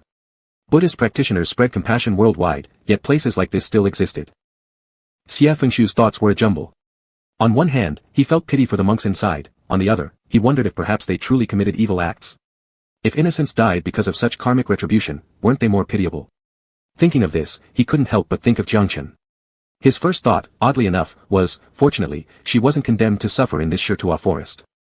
Though strange, Xie Fengshu failed to notice it himself. In the silence, he looked toward Jiangchen unintentionally, only to find her already watching him. Under the shared gaze, Jiangchen noticed his stunned expression and asked, what is it? Xie Fengshu questioned, what offenses have these people committed? Jiangchen shook her head, not necessarily. Buddhist practitioners follow 10 major precepts and 48 minor ones, killing, stealing, lust, falsehoods, drinking, greed, hatred, delusion. Any of these might apply. What about you? Xie Fengshu endured it again and again but couldn't bring himself to ask aloud. Jiangchen stared at him silently for half a moment before suddenly stating, I have many offenses. Xie Fengshu abruptly lifted his head. Jiangchen frowned slightly, seemingly reminiscing, and slowly recited, killing lives, falsehoods, greed, hatred, delusion. All my past misdeeds come from boundless greed, anger, and delusion. Even as she recounted her sins in detail, Jiangchen's tone remained completely level, without sorrow or remorse. Xie Fengshu felt utterly bewildered. He originally wanted to ask Jiangchen for clarification, yet he realized he might be reopening old wounds. Just as he intended to comfort her with words of turning over a new leaf, the monk sitting before him suddenly spoke in a low tone. And there's also sexual desire. What? Chapter 20, Shi Tuo Forest 4. Xie Fengshu was almost shaken to the core by 3 words, losing all ability to speak. After a long while, only one thought surfaced in his mind: how disgraceful. In addition to his shock, a sour and bitter anger bubbled up from within him, not too much, but he didn't know where it came from. Perhaps it was because he had always thought of the other as someone like an uncontaminated snow under the pines. Who would have thought that person had already indulged in worldly pleasures and broken precepts? It was simply, utterly disgraceful. After a hard struggle, Xie Fengshu finally managed to find his voice. Not knowing what to say, he dryly remarked, Venerable Jiangchen's last 700 years have indeed been colorful. Jiangchen. Beside him, Chaoshi rudely let out a snort of ridicule. In fact, Xie Fengshu had almost forgotten everything that Jiangchen had said before, leaving only the notion of karma from sensual desire echoing in his mind. Jiangchen's gaze was still on Xie Fengshu, who instinctively lowered his head, unsure where to place his eyes. After shifting them around for a bit, they eventually settled on Jiangchen's left hand. The hand had distinct knuckles, lightly resting on a white monk robe with a string of black sandalwood Buddhist beads loosely hanging from the wrist, appearing clean and elegant. Xie Fengshu couldn't help but remember the cool touch that came from the day Jiangchen reached out to brush against his ear. That trace of bitterness Xie Fengshu felt welled up again, and he somewhat maliciously thought, this person is a monk, and looks so pure and untouched by worldly desires, having stayed in the deep mountains for hundreds of years, there's no way he's ever seen anyone. Was he tricked by some demon? The more Xie Fengshu thought about it, the more possible it seemed, so he cautiously asked, was it a demon? Yes. TSK. Xie Fengshu, leaning against the pagoda, tilted his head curiously asking, how did you two meet? He made a bet with others, whether or not he could enter my temple without being eaten. Seeing Xie Fengshu's utterly puzzled look, Jiangchen slightly frowned with some exasperation and said, other demons from the mountain told him that monks feast on demons. TSK, what fool of a demon would believe such nonsense? Yet, despite frowning, Jiangchen's eyes remained calm and gentle. Xie Fengshu shrugged, then where is this person, this demon now? Jiangchen didn't answer. Xie Fengshu waited for a moment, finally realizing something and stopped asking. He stood up straight and looked at Jiangchen, saying, your Dharma teachings claim that matters of love are merely empty flowers to the eyes, completely illusory, not worth dwelling upon. Amidst the wild wastelands, the sky vast as a dome, a solitary moon casts its light onto Jiangchen's eyelashes, making him appear as though he doesn't belong to this mundane world. There is no place on earth for longing thoughts. All of Xie Fengshu's bitterness disappeared, replaced instead with some kind of pain in his heart as he gazed at the man before him. After a long while, he spoke, saying, I'm sorry, I don't know your past, so it wasn't appropriate for me to speak recklessly. Xie Fengshu gave a self-deprecating laugh, it's my fault, it seems that in this life, I haven't really liked anyone. In the quiet silence that followed, Jiangchen lowered his gaze and finally whispered softly, I understand. The next morning, the 3 continued their search for people in Shi Tuo Forest. Yesterday, the trio had encountered 6 monks who were like walking corpses, and there were 3 remaining. Deciding to split up, each went off separately. The night in Shi Tuo Forest was cold and harsh, the day unbearably hot yet windy, and Xie Fengshu had to be careful not to step on the scattered dry bones occasionally half buried in the yellow sand beneath his feet. Combined with today's lack of motivation, his attention wandered often. When he raised his head again, he had no idea where he'd ended up. Perhaps near the edge of Shi Tuo Forest. Strange. Sighing, Xie Fengshu decided to look for a way back. Yet just then, he heard the sound of someone striking a wooden fish from behind the nearby pagoda. A practicing monk here. The rhythm of the wooden fish was steady. Xie Fengshu listened for a moment from where he stood and walked toward the source of the sound. When he reached the tower, the striking abruptly stopped. Xie Fengshu paused mid-step, and in the next second saw a figure emerge from behind the tower. It was a grey-robed monk in simple shoes, holding a nearly colorless wooden fish that was incredibly simple. He looked to be about 25 or 6, perhaps a little older than Xie Fengshu. His clothes were similar to those of the other ascetic monks practicing here. The only difference was, after seeing Xie Fengshu, he initially froze, then broke into a smile. Surprisingly, an outsider has come to Shi Tuo Forest. Rare. His voice was slightly hoarse, possibly eroded by the desert winds, but it wasn't unpleasant to listen to.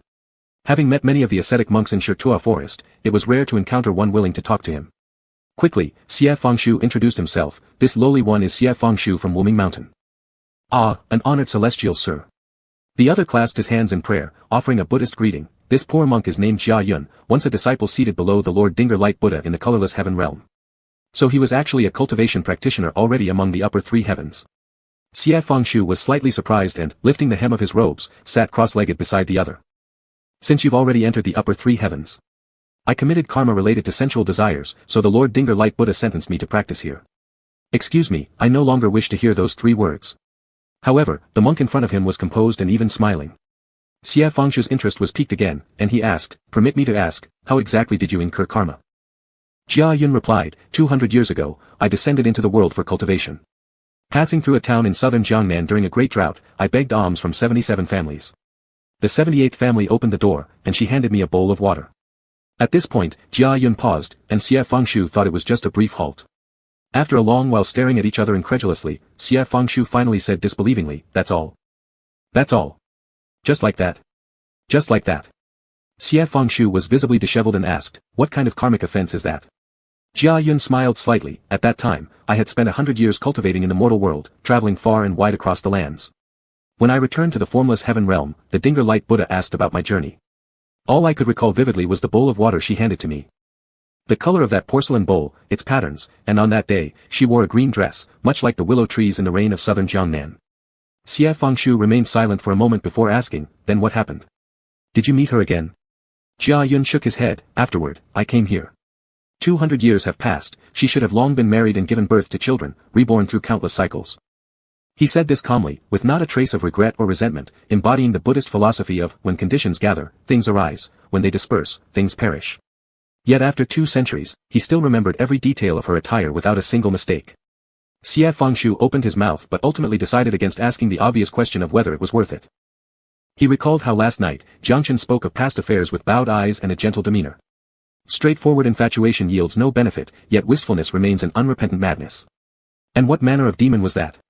Xie Fengshu reined in his thoughts, smiling at Jia Yun, saying, "I overstepped." Jia Yun reciprocated the smile warmly, "It's nothing. It has been several hundred years since someone came here." Xie Fengshu commented, "Also the first person who actually talks to me. Your other monks seem rather..." Xie Fengshu hesitated, delicately phrasing it as, embracing complete emptiness. "They either appear to be dying or ready to ascend. Which sounds like the same thing." "Indeed," Jia Yun responded. Before the ancient Buddha of the lamp was in the great Brahmic heaven, it wasn't too bad. But once he ventured into the mortal world, things changed drastically. Over the span of 3 days, the monastic rules became extremely strict, especially regarding sensual desire-related karma, almost as austere as here in the corpse forest. Upon hearing this, something stirred within Xie Fengshu's mind, the ancient Buddha of the lamp, who exactly is he?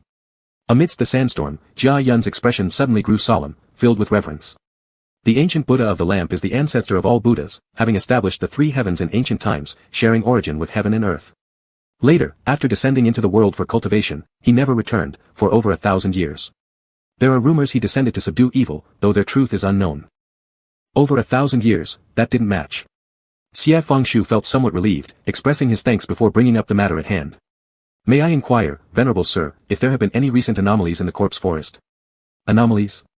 Jia Yun furrowed his brow, hesitating a moment before answering cautiously, "If anomalies refer to anything unusual, perhaps it would be the recent surge in cultivators meeting their end, accompanied by more vultures. Beyond that, I know not. Although in winter, the corpse forest grows unbearably cold, so perishing under such conditions is commonplace." Xie Fengshu took mental note, rising to bow in gratitude to the other. Considering further, he suggested, "Perhaps one day when I visit Jiangnan, I might help you look around, at least for her descendants." Jia Yun shook his head with an easygoing laugh, "There's no need. If you ever pass by a Buddhist temple someday, please do light a perpetual lamp for her on my behalf. No matter where and when she is reincarnated, may she forever remain safe, joyful, and have all her wishes fulfilled." Xie Fengshu looked earnestly at Jia Yun, nodding gravely. "Certainly." He turned to walk away a few steps but suddenly remembered something, retracing his steps to Jia Yun. He undid the Fengyuan dagger from his waist. "One more request, venerable sir. This dagger of mine is inscribed with a line of Sanskrit text. I do not know its origin nor understand its meaning. Would you kindly take a look?" Jia Yun answered, "Of course, I'd be happy to." Seeing his approval, Xie Fengshu carefully drew the blade out. Aware he was handling a weapon before a disciple of the Buddha, Xie Fengshu offered a preemptive apology before handing the blade over respectfully. Jia Yun seemed to hold no aversion, first praising, "A fine blade," before lowering his gaze to inspect the inscriptions on it. On the blade of the Fengyuan, the Sanskrit script was intricate and written in elegant strokes. Jia Yun observed it for some time before expressing surprise. Was this given to you by someone else? I don't know. Xie Fengshu focused on the knife and asked, is there an issue? Not necessarily, although what should originally be a Buddhist sutra appears to have been transformed into a dedicatory message. What does it mean? Jia Yun returned the blade to Xie Fengshu, lifting his gaze toward the latter. In prosperity, one does not lose composure, in the ocean of suffering, one does not lose heart, amidst 10,000 trials, one fears no danger, until death, one does not retreat from the path. Chapter 21, Corpse Forest 5. Unshaped by good fortune, unbroken in the sea of suffering, fearless against myriad trials, steadfast on one's path until death. On the way back, Xie Fengshu recited this phrase silently to himself, absent-mindedly flicking the blade of his sword with his fingers, creating a soft hum. Gaiyan had just said that it was a Buddhist verse given as a gift, but Xie Fengshu had no memory of it at all. It wasn't just that. Since his ascension, Xie Fengshu could only remember being a soulful essence wandering through heaven and earth, drifting around without a physical form, accidentally ascending one day, and being sent to the uninhabited mysterious mountain. But if he had always been a soul, where did this sword come from? This feeling of knowing nothing about oneself was far from ideal, like something was missing inside him, preventing him from ever being complete. Xie Fengshu subtly frowned, deciding to put this aside for now and meet up with Jiangchen and Qiaoshi first. They had agreed to meet at the place they rested last night. When Xie Fengshu arrived, he saw only Qiaoshi sitting alone under the pagoda, with no sign of Jiangchen. Qiaoshi glanced lazily when he saw Xie Fengshu coming and asked, has Jiangchen not returned yet? No. Xie Fengshu looked around and then stepped closer to Qiaoshi.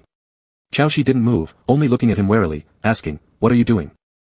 Changzi Jun has lived in the Bright Mirror platform for 700 years, and Jiangchen has practiced in Mount Meru for 700 years too.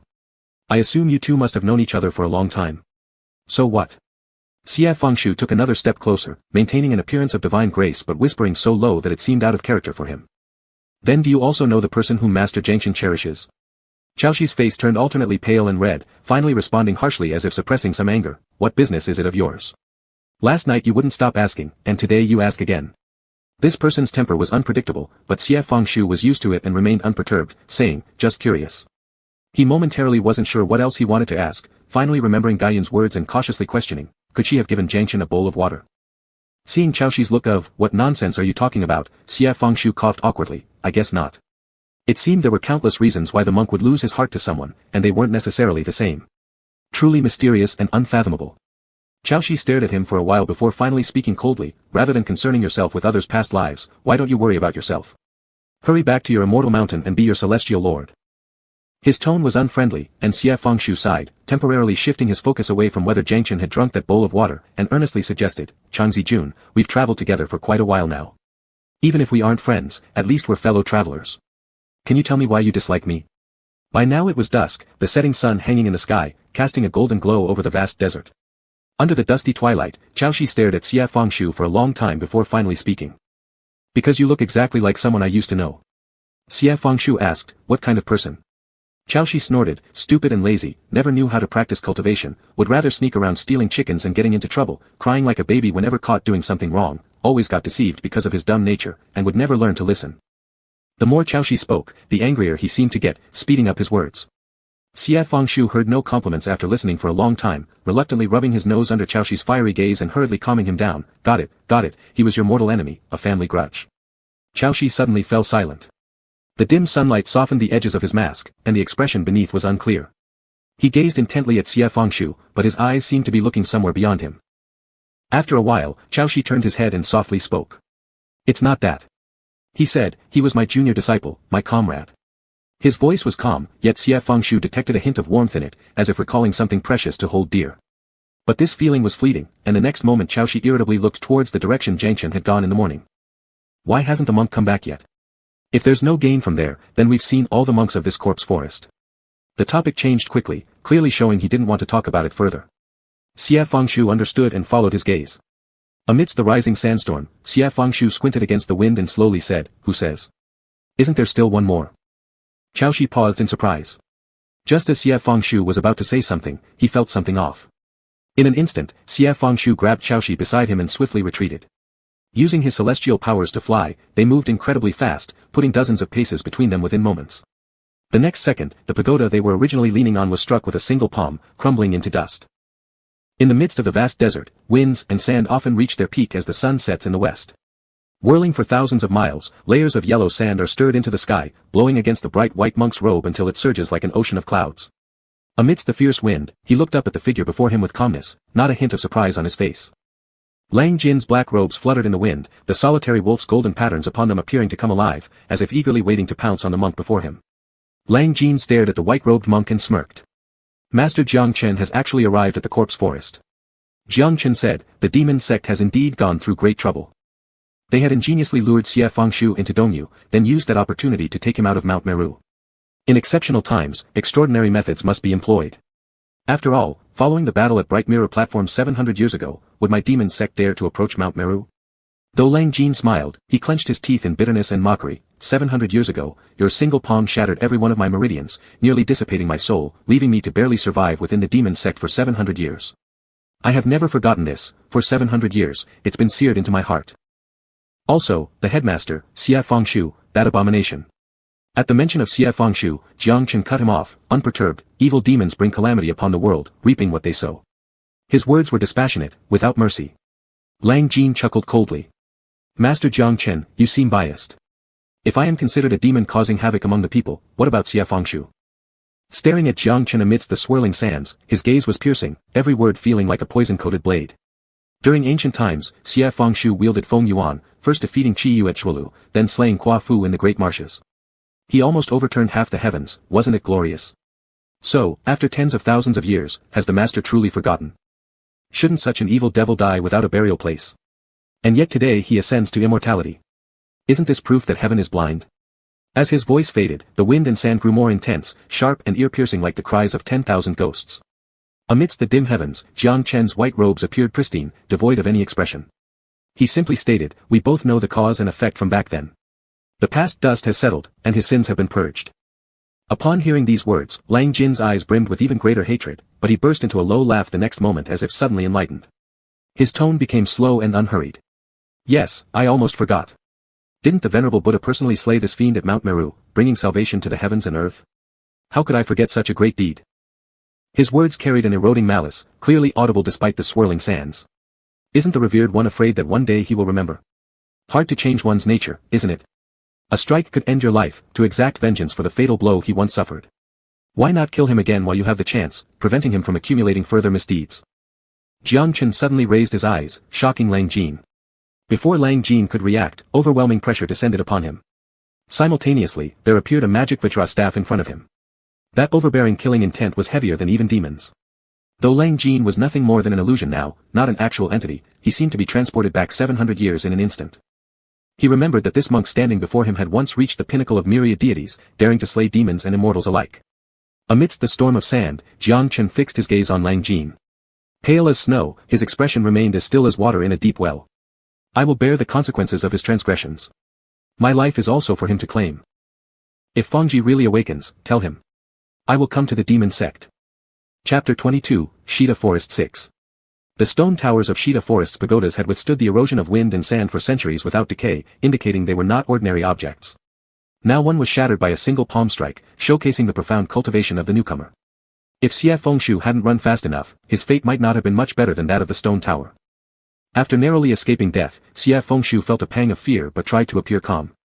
He glanced at the newcomer, adjusted his robe, and spoke composedly, Wow, Dharma Master Chada, what has you so furious? Amitba. Chada withdrew his hand, his grey monk's robes flapping in the wind. Subduing demons and expelling evil spirits is the duty of a Buddhist cultivator. Oh. Xie Fengshu turned to look at Chaoshi. This is directed at you. Chaoshi. Xie Fengshu shrugged helplessly at Chada. Your aim is way off. Are you getting old and losing your vision? The ignorant child deserves nothing more than verbal sparring. Chada sneered disdainfully, seemingly unwilling to waste words. He raised his palm again and struck straight toward Xie Fengshu's face. The cultivation in this blow surged powerfully, faint traces of Buddhist golden light embedded within it, swirling up a storm amidst the wind and sand, a martial technique of Buddhist cultivation. He wasn't wrong, Xie Fengshu did intend to delay by bantering. Chada was after all one of the 1,000 Buddhas, someone capable of guarding Shida Forest alone. Even combined with Chaoshi beside him, Xie Fengshu lacked confidence in victory. Moreover, Jiangchen was still nowhere to be seen, leaving Xie Fengshu with an ever-present unease in his heart, as though carrying around a den of rabbits, fearing some mishap from the other side. But Chada seemed to have perfectly timed Jiangchen's absence and would give Xie Fengshu no opportunity to talk further. Sighing inwardly, Xie Fengshu pulled out Feng Yuan and swung the sword hard, breaking through the palm force with one fierce strike. A harsh boom echoed upon the clash of their energies. Layers of yellow sand were stirred up, and both retreated several steps. After exchanging one strike, Xia Fengshu felt a dull ache in his chest yet let out a slight sigh of relief. Just barely able to withstand it, there was time to stall. Using this moment, he shouted over his shoulder at Chaoshi, "Quick, go find Jiongchen." Chaoshi already stood wielding his whip next to Xia Fengshu. Hearing this, he turned back incredulously, shouting furiously, "You expect me to fight this bald monk alone? Do you want to die faster?" What a pessimistic remark. Xia Fengshu rolled his eyes despite the chaos. "Enough talking. The sooner you find Jiongchen, the better my chances will be." Previously, in Wuchu, Jiongchen had blocked Lang Jin with the demon-subduing mace. Though Xia Fengshu wasn't sure if Chada or Lang Jin was harder to deal with, the trio combined likely stood a chance against them. Moreover, with Jiongchen still missing, Xia Fengshu couldn't settle down. Chaoshi gritted his teeth, glanced at Xia Fengshu once more, then swiftly darted off in the direction Jiongchen had departed. At this very moment, Chada launched another palm strike at the two of them, targeting Chaoshi with a fierce glare. "No one shall leave today." True essence poured forth, an overwhelming pressure engulfing the sky. Xia Fengshu positioned himself between the two, raising his blade to meet the assault head-on, swinging fiercely towards Chada's chest. The energy of the blade and palm collided, emitting a metallic clang resonating across heaven and earth, causing two nearby photopagodas to crack into pieces. Amidst the falling debris, the tip of Xia Fengshu's blade slowed 2 inches before Chada, as though encountering an unbreakable barrier. Xia Fengshu's chest felt like it was about to explode, cold sweat pouring down his forehead. Yet he clenched his teeth, refusing to retreat even half a step, channeling true essence into the tip of his blade. Feng Yuan vibrated slightly, moving forward another hair's breadth. A trace of blood trickled from the corner of Chada's mouth, who suddenly delivered a palm strike directly towards Xia Fengshu's chest. This attack came without warning, startling Xia Fengshu internally as he tilted his head to dodge while quickly stepping back, though somewhat too late. The tyrannical essence of energy slammed into his chest like a colossal wave. Xia Fengshu staggered backward dozens of steps before stabilizing himself, spitting out a large mouthful of blood. It was only now he realized that Chada had held back during the first palm strike, deliberately giving Xia Fengshu the illusion that he could hold his own in battle. Xia Fengshu's internal organs felt as if being cut by knives, painful to the point that breathing became laborious. Yet he found amusement amidst the suffering. In this day and age, are Buddhist cultivators all this cunning now? I wonder if Jiongchen also tells lies. I'll have to ask him next time. As he thought about this, his heart paused for a moment, considering, at such a life-or-death juncture, why am I still thinking about him? Chada looked up, his murky elderly eyes locked onto Xia Fengshu. "Evil one, won't you just surrender peacefully? Who's the evil one here?" Wiping the blood from the corner of his mouth, every word Xia Fengshu uttered caused fresh pain, sending cold sweats down his body, yet he smiled defiantly at Chada, an infuriating grin playing on his face. "Why don't you call yourself that?" Chada's expression darkened. A wild wind swept across the wasteland, whipping his grey monk's robes, revealing faint traces of black Sanskrit texts crawling up his forearm and disappearing under his wide sleeves. The 88 Buddha Great Repentance Sutra. Xia Fengshu had always felt something odd. With Chada guarding the 88 photopagodas arrayed in formation, how could anyone traverse silently back and forth between the northwest and southwest without causing any ripples? Upon further contemplation, the only person capable of this was Chada himself. Guarding Shida Forest, yet you've become a fallen Buddha. Xia Fengshu let out a soft sigh. The one who went to Wuchu was you. Chada replied, "That's correct, it was indeed me." Xia Fengshu sighed again, saying, "And so you became a traitor. What do you know?" Chada revealed a trace of faint, mocking smile. "Since I've been guarding Shida Forest, it has already been an entire millennium.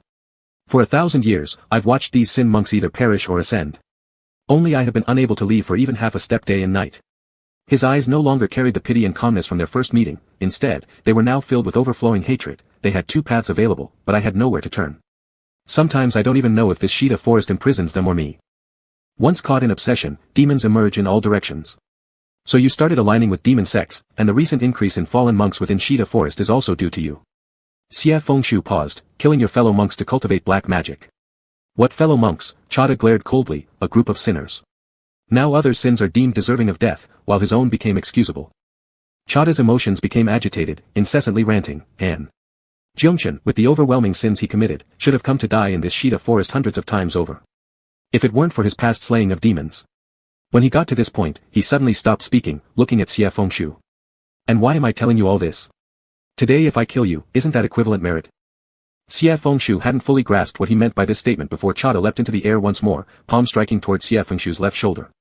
Now he was completely unreserved, the palm technique enveloped in swirling black clouds, demonic energy and killing intent like Mount Tai crushing down. Xia Fengshu had only taken the opportunity amidst their previous conversation to secretly regulate his breath for a moment. Now, his blood chi still unstable, he was forced to block this strike. Chada showed no pause, aiming for Xie Fengshu's face next. In the blink of an eye, they had exchanged several moves. Xie Fengshu's breath grew heavier, each inhale laced with the acrid taste of blood. Chada continued to roar harshly, his tone high and condescending, "Why don't you fall to your knees and submit?" The other's aggressive momentum made Xie Fengshu feel as though his meridians would shatter. His thoughts fluctuated between clarity and haziness, but there was one clear thought. He thought, "To hell with you, what right do you have to make me kneel? Who dared make me kneel back then? Back then, what back then?" Xie Fengshu's mind momentarily blanked, slowing his moves slightly, only for Chada to land a palm strike on his forehead. He was flung far back, crashing heavily onto the ground, dust rising everywhere. And Xie Fengshu lay motionless in the midst of the dust for quite some time. By the time the dust settled, the person on the ground was still alive or dead unknown. Chada coldly smirked, opening his mouth to say, "A little begging earlier could have granted you a swift death, unnecessary to endure." His words were cut off when he noticed movement from Xie Fengshu. The first to move was Feng Yuan. The person on the ground raised his right hand, lodging the sword into the earth, emitting a faint hum. Subsequently, Xie Fengshu relied on Feng Yuan's strength, slowly standing up bit by bit. His movements were sluggish, swaying a bit as he straightened up, presenting a weakened figure after injuries, yet something felt off to Chada. Before he could discern what exactly was amiss, Xie Fengshu had already lifted his head. His eyes were pitch black, devoid of any light, instead emanating an aura of malevolence. His voice had lost its usual irreverent tone, becoming cold and bone-chilling. He looked at Chada, as though seeing only him, yet also as if seeing countless others through him. "The 6 realms, 3,000 Buddhas. Anyone wanting to kill me, just come." Chapter 23, Shida Forest 7. Sha Da's face turned extremely pale, his gaze fixed intently on Xie Fengshu as he forced out the words, "Truly, your demonic nature never changes." Xie Fengshu seemed to completely ignore his statement, only curling the corner of his mouth into a faint smile. In the next instant, he drew his sword and slashed with a swift motion. The surrounding air current surged wildly, yellow sand and dust rising high into the sky as his blade carved a deep mark through the desert. The force of his blade was unstoppable, charging directly towards Sha Da's vital spot. Sha Da hastily retreated several steps, raising his palm to counter Xie Fengshu's blade energy. All the Buddha bells at the tops of the pagodas in the Shida forest began to shake, their chimes ringing urgently. At the moment their techniques clashed, the bells couldn't withstand the immense pressure and instantly shattered into pieces. Sha Da stumbled back several paces, barely stabilizing himself, before vomiting a large mouthful of blood. Yet, Xie Fengshu was already there again, swinging his blade for another deadly strike. He pulled his sword out seemingly no different than usual, but every move was now incomparable to what it had been in the past. Certainly, the Xie Fengshu of days gone by didn't have such an overwhelmingly malevolent aura in his strikes. Sharp like a blade, openly aggressive, as if nothing in heaven or earth could stand in his way. With nowhere to retreat, Sha Da raised his hands to form a Buddhist mantra seal, resisting against Xie Fengshu. Not retreating a single step, Xie Fengshu actually split apart his opponent's golden seal with a single stroke of his blade, and immediately swung it again. Sha Da narrowly dodged by leaping aside. Before he could make another move, Xie Fengshu tilted his head, spinning his wrist, delivering a reverse strike that tore through the wind and sandstorm. Feng Yuan had already pierced through Sha Da's left chest. Sha Da looked at Xie Fengshu in disbelief, shock and reluctance written all over his face. "I am the Buddha of Wushivan, how dare you?" Xie Fengshu didn't wait for him to finish, withdrawing his blade cleanly. With a thunderous crash, Sha Da collapsed onto the ground, his blood spurting onto the yellow sand. Some spattered onto Xie Fengshu's eyebrows and robes, but he didn't reach up to wipe it off. He simply stared down at the fallen figure, his voice cold and indifferent. What isn't there to dare? By the time Chaoshi and Jiangchen arrived, this was the scene that greeted them. The storm of wind and sand had already subsided, the sun having just set halfway. The remaining afterglow illuminated the entire vast, barren land like wildfire spreading across everything, burning it crimson red. Amidst the desert and waning sunlight, Xie Fengshu leaned heavily on Feng Yuan to steady himself, his eyes cast downward. Beneath him lay Sha Da's lifeless body. Stunned, Chaoshi shouted first, "Xie Fengshu." Upon hearing his name, Xie Fengshu turned his head. He glanced at Chaoshi first, then shifted his gaze to meet Jiangchen from afar. His white robes embroidered with silver were spattered with a few stains of blood, and much of his hair was disheveled. His eyes flickered between clarity and confusion. Jiangchen stared at him, and suddenly moved closer. Chaoshi hadn't expected Jiangchen to approach, so he was startled at first. Then he quietly muttered, "He's unstable now." "You." Jiangchen didn't reply, nor did he stop. Among the crimson-red hues everywhere, step by step, he approached Xie Fengshu. Lowering his eyes, he reached out to help him. Xie Fengshu didn't move. Staring at the monk in white before him, his eyes clouded over once more as though remembering something. Suddenly, he whispered softly, with a trace of timidity in his tone. "Don't kill me." Jiangchen's hand froze mid-motion. Though it was less than an inch from Xie Fangsu's shoulder, it felt as though they were separated by countless miles and boundless mountains and rivers. In the end, Jiangchen turned to look at Qiaoshi, his expression calm and composed, showing no difference from his usual self. However, his voice carried a faint hint of hoarseness that was hard to detect. You deal with it. As Jiangchen said this and began retracting his hand, someone suddenly grabbed onto his sleeve. Turning around, Jiangchen saw Xie Fangsu gripping the edge of his sleeve tightly in his hand. Looking up, he locked his gaze on Jiangchen's face, as if trying to confirm something. After a while, it seemed like he finally identified the person before him. Relaxing his entire body, he swayed slightly, then collapsed straight into Jiangchen's embrace. Xie Fangsu felt like he was standing in the middle of a vast field, where he could see nothing but endless darkness, yet he heard the voices of many people speaking.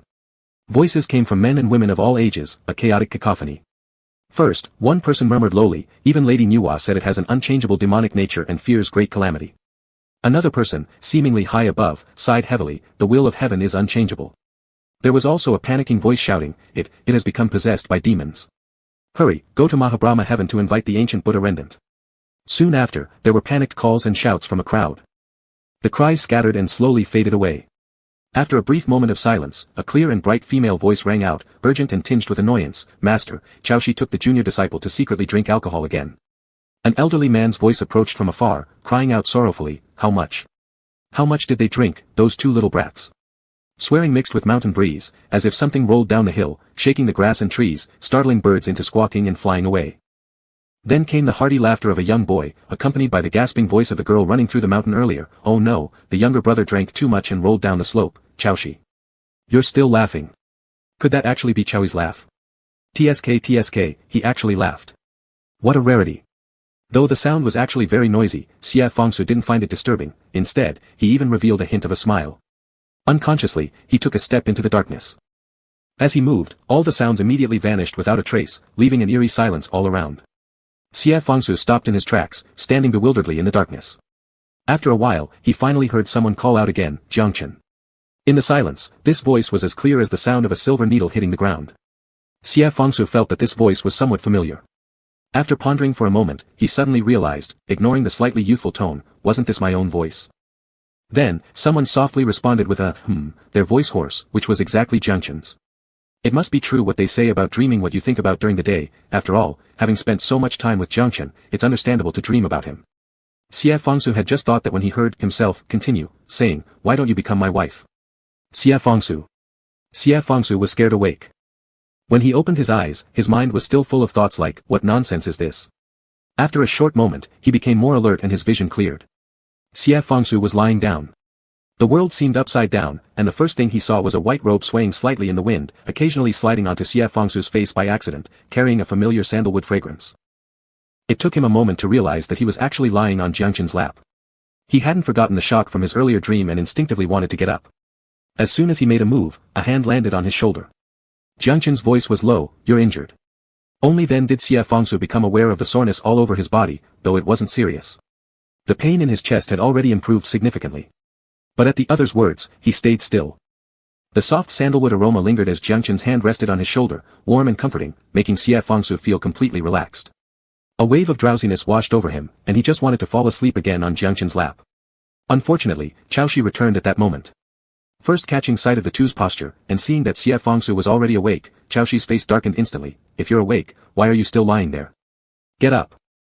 Xie Fangsu quickly straightened himself, almost bumping into Jiangchen's chin. Jiangchen tilted his head back slightly, waiting until Xie Fangsu had stabilized himself before removing his hand from the other's shoulder. Xie Fangsu coughed awkwardly and asked, where's Shada? Qiaoshi replied, dead. Xie Fangsu's eyes widened, how did he die? As soon as those words left his mouth, the other two fell silent. Xie Fangsu had blurted them out impulsively, but upon noticing the sudden quiet, he began to sense something was off and slowly started to recollect. After a while, he hesitantly spoke again, did I kill him? Jiangchen looked at him, do you remember? A little. Xie Fangsu's tone was uncertain, I seem to remember killing him, but it's blurry. It feels more like I witnessed it. Xie Fangsu chuckled wryly, though it sounds strange, I somehow feel like the person wielding Feng Yuan wasn't me anymore. How could I kill a Buddha practitioner from the colorless heaven realm? Xie Fangsu paused abruptly, realizing the gravity of his actions, and slammed his thigh emphatically, I actually killed a Buddha practitioner from the colorless heaven realm. Qiaoshi jumped at his outburst and snapped angrily, we get it. Why are you shouting? Xie Fangsu paid no attention to him, muttering anxiously to himself, this isn't good. Where am I supposed to go explain this now? If I repeat what I just said to judicial heavenly God Pei Yu, do you think he'd believe me? Just imagining Judge Pei Yu's face made Xie Fangsu feel dizzy and forget all his pain. Sitting up straight, he started babbling like a cannon going off, one man's deed, one man's responsibility. I need to hurry and confess to the celestial court. You both should head home. If any celestial beings ask, just say you don't know me. Before he finished, Jiangchen suddenly cut him off, speaking up, Xie Fangsu. Seeing Xie Fangsu look at him, Jiangchen shook his head. Shada had strayed far from the righteous path. He doesn't qualify as a true Buddha practitioner anymore. There's no need to worry. Just return to No Birth Mountain. Caught off guard by these words, Xie Fangsu blankly nodded, but then sensed something was amiss and asked, what about you two? Chaoshi will return to the Bright Mirror platform. Xie Fangsu's doubts grew stronger as he stared intently at Jiangchen, pressing for an answer, and you? Jiangchen remained silent for a moment before finally speaking. To assist others through calamities, to the Demon Immortal Sect. Chapter 24, The Corpse-Covered Forest 8. The sun had already set completely, and the earlier commotion had been entirely swallowed by the night. Vultures were circling in the air, trying to peck at the corpses on the wasteland but dared not descend because of the 3 people nearby. Jiangchen looked at the unconscious person on his lap and gently wiped the blood off his face. His movements were very light, as if he were wiping a fragile piece of porcelain. Chaoshi couldn't bear to watch it and turned his head away with an ache in his teeth. What are we going to do now? Xie Fangsu's descent into madness and killing a Buddha cultivator must have already alarmed the 3 days. Jiangchen said, if the 3 days ask, I will give the answers. Chaoshi cast a glance at the person on Jiangchen's lap, and him. Jiangchen finished wiping the last trace of blood off Xie Fangsu's face and lifted his eyes. There is nothing that needs to be said. Let him return to Wuming. Chaoshi was taken aback, but before he could say anything, Jiangchen spoke again, I am going to the Dewy realm. Chaoshi, who had been leaning against the pagoda of floating turmoil, straightened up immediately upon hearing this. Furrowing his brows, he asked, are you crazy? If Feng Ji has already been reborn and the Star Luo Destiny Disc has been stolen by the demon sect, and if he harbors deep resentment about ancient matters, failing to eliminate him today will inevitably lead to future troubles. Chaoshi countered, even if Feng Ji has been reborn and wants to reverse destiny using the Star Luo Destiny Disc, he lacks the countless years of demonic energy. Xie Fangsu has, Jiangchen replied, lowering his gaze to the person on his lap. He seemed to be reminiscing about something from the past, his tone slightly colder. Wasn't this the reason for the incident 700 years ago at the Mingjing Terrace? Upon hearing these words, Chaoshi's expression turned sour, and after a long pause, he finally spoke, where exactly is Xie Fangsu's golden core? Jiangchen didn't respond. These twists and turns were of course unknown to Xie Fangsu, who at that time had lost consciousness. When he woke up and heard that Jiangchen was heading to the Dewy realm, he immediately shot up and stared at the monk in front of him, his voice filled with uncertainty, are you going to your death? In his view, a monk who hasn't yet ascended attempting to enter the Dewy realm was akin to charging into a den of dragons and tigers. Xie Fangsu, extremely worried, earnestly advised, it was me who dragged you here to help me search for the compass, blame me. But now this matter has become far too complicated, beyond what either you or I can resolve alone. Jiangchen shook his head, this has nothing to do with the matter. He turned his head, averting his eyes from Xie Fangsu's face. His tone was calm and unwavering, it is my personal grudge from the past with the demon sect. It has nothing to do with you. For a moment, Xie Fangsu was dumbfounded, the urgency in his heart feeling as if it had been doused in cold water, chilling through to the core. He laughed bitterly, I took you out of the mountain, went southwest, entered Mo Bay, and walked all this way. Now you're telling me that it has nothing to do with me. He hadn't controlled his tone well, and Jiangchen lightly furrowed his eyebrows, seemingly puzzled why Xie Fangsu was angry. Xie Fangsu. Under the moonlight, Jiangchen's tone seemed like that first day they met, cold, distant, unreachable. He looked at the other person and said, go back. Among the 3,000 great doctrines, there are countless things in this world beyond your control. This sentence indeed came across as somewhat cold and ruthless. All right then. Xie Fangsu nodded, no longer even addressing Jiangchen, may you have a pleasant journey, great master. With those words, Xie Fangsu turned and left. He didn't even bother looking where he was going, walking hastily in random directions for dozens of steps before the night breeze helped him regain some calmness. He stopped where he was, his anger dissipated under the wind, turning into a vague mist in his heart. Xie Fangsu thought to himself, why am I so upset? As he said, it's his own business, why should I care? Unfortunately, the more he thought about it, the more bitter he felt inside. He mused, damn it, we've shared hardships and tribulations along the way, haven't we? And now, without even a word of consultation, we're parting ways just like that. What kind of nonsense is this? If one were to be fair, this was how Jiangchen had always behaved. Though cultivating compassion, he was the coldest-hearted person around. Yet somehow, Xie Fangsu faintly heard an inner voice whispering, it's not like that. In the southwest, when he had fallen while stealing alcohol out of fear that a snake might leap onto Jiangchen, the other man had caught him. And just now, when he was lying on Jiangchen's lap, the warmth emanating from the other person. Everything was warm. A person like this shouldn't be so merciless. Besides, didn't he used to like someone else? Oh yes, he did. At the realization, Xie Fangsu suddenly felt a sinking sensation in his chest, empty and uncomfortable. He gazed into the pitch-black expanse ahead, thinking, what's wrong with me? Meanwhile, Chaoxi watched as Xie Fangsu's figure receded and shrugged slightly, angry. Dog temper. Chaoxi looked at Jiangchen, I thought you would. He stopped mid-sentence, unsure how to continue. Jiangchen's eyes followed Xie Fangsu's retreating figure, heavy with a thick fog of emotions. He can't die again. Chaoxi fell silent after that. The other sinners in the forest hadn't moved at all. Even though Chada was dead, as long as the pagoda of floating turmoil still stood, they remained trapped, unable to leave. But Jiangchen didn't pay any attention to them. Xie Fangsu did not return all night, and neither could Jiangchen close his eyes. He watched as the light of dawn gradually consumed the darkness. When the sun finally rose completely, Chaoxi finally spoke, his voice hoarse. Let's go. Jiangchen stood up with him, heading towards the exit of the corpse-covered forest. They had left their horses at the entrance when they came in. Halfway there, just as they caught sight of the shadows of the horses, they both stopped. At the entrance, 3 fine steeds were swinging their tails and kicking the yellow sand on the ground impatiently. Next to them stood a man dressed in snow-white robes with a jade crown, idly feeding grass to the horses little by little. Seeing them approach, Xie Fangsu finished feeding the last bit of grass, mounted his horse, and casually patted his hands. Hey, you're still pretty early. Seeing neither Chaoxi nor Jiangchen said anything, Xie Fangsu smiled first and looked at Jiangchen. I thought about it all night. Since I was the one who brought you out, I also promised to help you ascend. I can't leave until I've done that. Jiangchen looked at him and after a long while, slowly said, I don't need you to ferry me across. I don't care. Xie Fangsu turned his head very stubbornly, his leg dangling on the horse's back swaying, anyway, I've already sworn an oath, Lord Ling Heng cannot break promises. Jiangchen stared into his eyes silently for a long time. Xie Fangsu's gaze never wavered, showing an unwavering determination. In the end, Jiangchen said nothing, went over and untied the reins of a horse. Xie Fangsu lowered his head to look at him and asked, where are we going? His use of "we" sounded so natural that Jiangchen paused for a moment before answering, Miaoxiang. On the side, Chaoxi looked at the two for a while and suddenly said, I won't come along. Xie Fangsu turned his head to look at him, surprised. Chaoxi frowned slightly, too much Buddhist energy. Miaoxiang was a small country in the south where the whole nation revered Buddhism, known as the Buddha Kingdom. Every March, a grand waterland ceremony was held in the capital where flames lit lamps for offering to the 10 directions monks to chant scriptures and preach for 3 days without rest. It was considered a world-renowned event, rumored even to have caused divine appearances from the 3 days to teach the Dharma. Though merely rumors, those 3 days indeed marked the peak period of Buddhist energy worldwide. The entrance to the Dui realm was located in Miaoxiang, and only during these 3 days of the year when the Buddhist energy was strongest could it be opened. It seemed paradoxical that the array was designed to suppress demonic cultivation with Buddhism yet was capable of opening the most malevolent place in the mortal realm during its peak power. Jiangchen intended to enter the Dui realm and must wait for the religious ceremony in Miaoxiang to begin. As for Xie Fangsu, being an immortal, he had no worries. However, Chaoxi was a demon, who under normal circumstances might bear it, but the strong Buddhist aura during this ceremony would truly be unbearable for him. Chaoxi didn't say much more, swiftly mounted his horse, and looked at the two. First, he gave Jiangchen a glance and said, take care. Then he turned to Xie Fangsu. He wrinkled his eyebrows slightly and looked at Xie Fangsu for a long time. Xie Fangsu thought he was about to say something, but in the end, Chaoxi could only say somewhat impatiently, remember to run if you're in danger. Your cultivation isn't enough and your brain is slow, don't throw away your life. Though the words weren't flattering, they could barely pass as care, and Xie Fangsu accepted them. He then suddenly said, I had a dream when I was unconscious. I dreamed of you and your sect mates.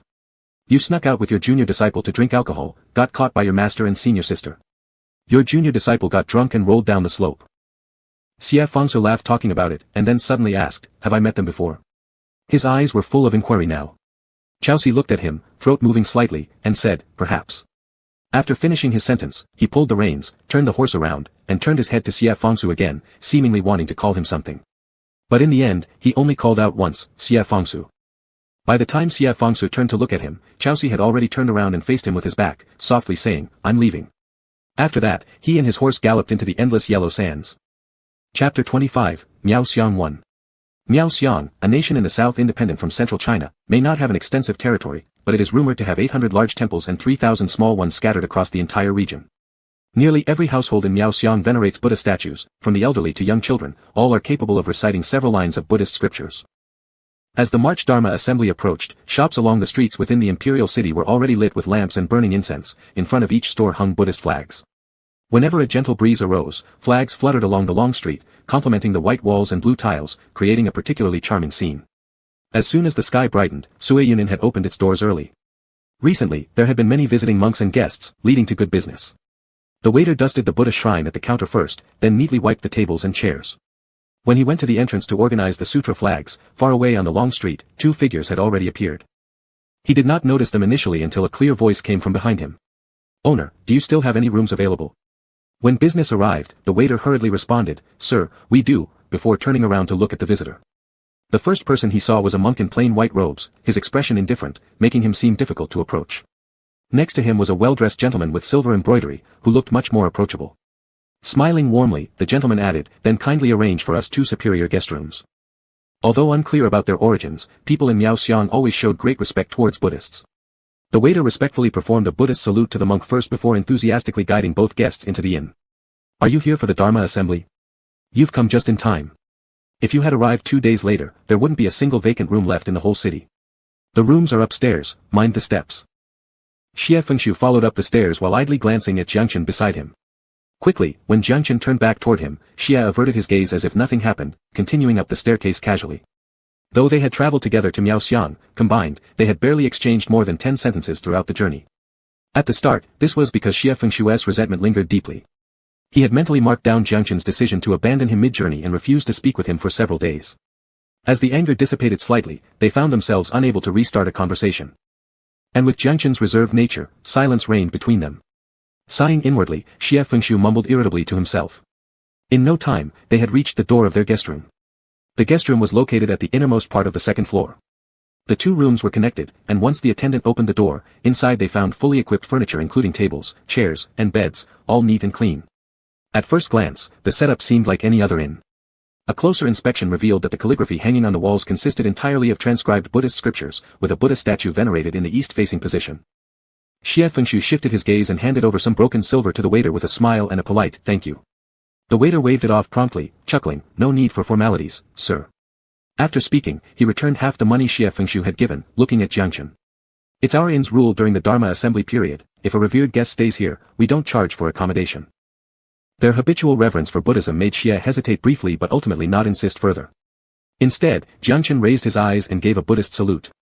The waiter quickly reciprocated with another bow, "Respected sir, please don't be too courteous. Feel free to call upon me should anything be needed. By the way, during the assembly period, all meals served by the inn are vegetarian, please rest assured." Once the waiter left, only Xie Fengshu and Jiangchen remained in front of the room. Xie Fengshu turned around, wanting to say something but lacking an opening. Strangely, Jiangchen didn't enter the room either, standing there at the door, facing Xie Fengshu in direct eye contact. After a moment of awkward hesitation, Xie finally managed to mutter, "I'm going in." Despite these words, he stayed rooted to the spot, gazing at the other person, silently urging, "Just say something." Jiangchen lifted his gaze suddenly, saying, "There are 5 days until the Dharma assembly begins, you." Xie immediately knew what was coming next, cutting in preemptively, "If you're going to try to persuade me to go back now, save your breath." Jiangchen paused briefly, choosing not to continue. Leaning against the dark, carved doorframe of the inn, Xie Fengshu frowned, "What's so peculiar? You're worried I'll cause trouble for you?" If so, Xie reflected wryly, even though he was a respected immortal lord, Xianjun, it certainly wasn't helping his pride. Xie Fengshu understood there must be another reason behind it but couldn't pinpoint exactly what. Without replying, Jiangchen's gaze bore a hint of resignation. Finally, he looked at Xie and said, "For the next few days, don't wander around aimlessly." Perhaps fearing that Xie would inadvertently cause some commotion, this sentence strangely cleared Xie's irritation completely, leaving instead a faint heat rising to his ear tips. Uncomfortable, Xie Fengshu coughed lightly into his hand, mumbling indistinctly, "Understood." Once back in the room with the door shut, Xie Fengshu sprawled carelessly onto the bed, releasing a long sigh amidst the soft cushions. He felt something was definitely off about this situation. It was unbecoming for a Xianjun to constantly be concerned about a monk. What kind of propriety was that? But even as he thought that, Xie Fengshu flipped over and stared at the bed canopy hanging above him, inadvertently straining his ears to listen for sounds from the adjacent room. All was silent, it was unclear what the other might be doing. The imperial city of Miaoxiang lay against a mountain to the east, while a large lake stretched out to the west, resembling a piece of jade hidden among the mountains. The main street of the royal capital was built alongside the lake, so when Xie Fengshu opened the window, all he could see was an endless expanse of water shimmering in the sunlight. Hanging beneath every household's eaves were Buddhist bells, their sound harmonizing with the gentle waves on the lake whenever the breeze swept through. It was truly a wondrously serene place. Xie Fengshu sat by the window for a while, his mind becoming calmer. Then he closed the window and stepped out, knocking on the door next door.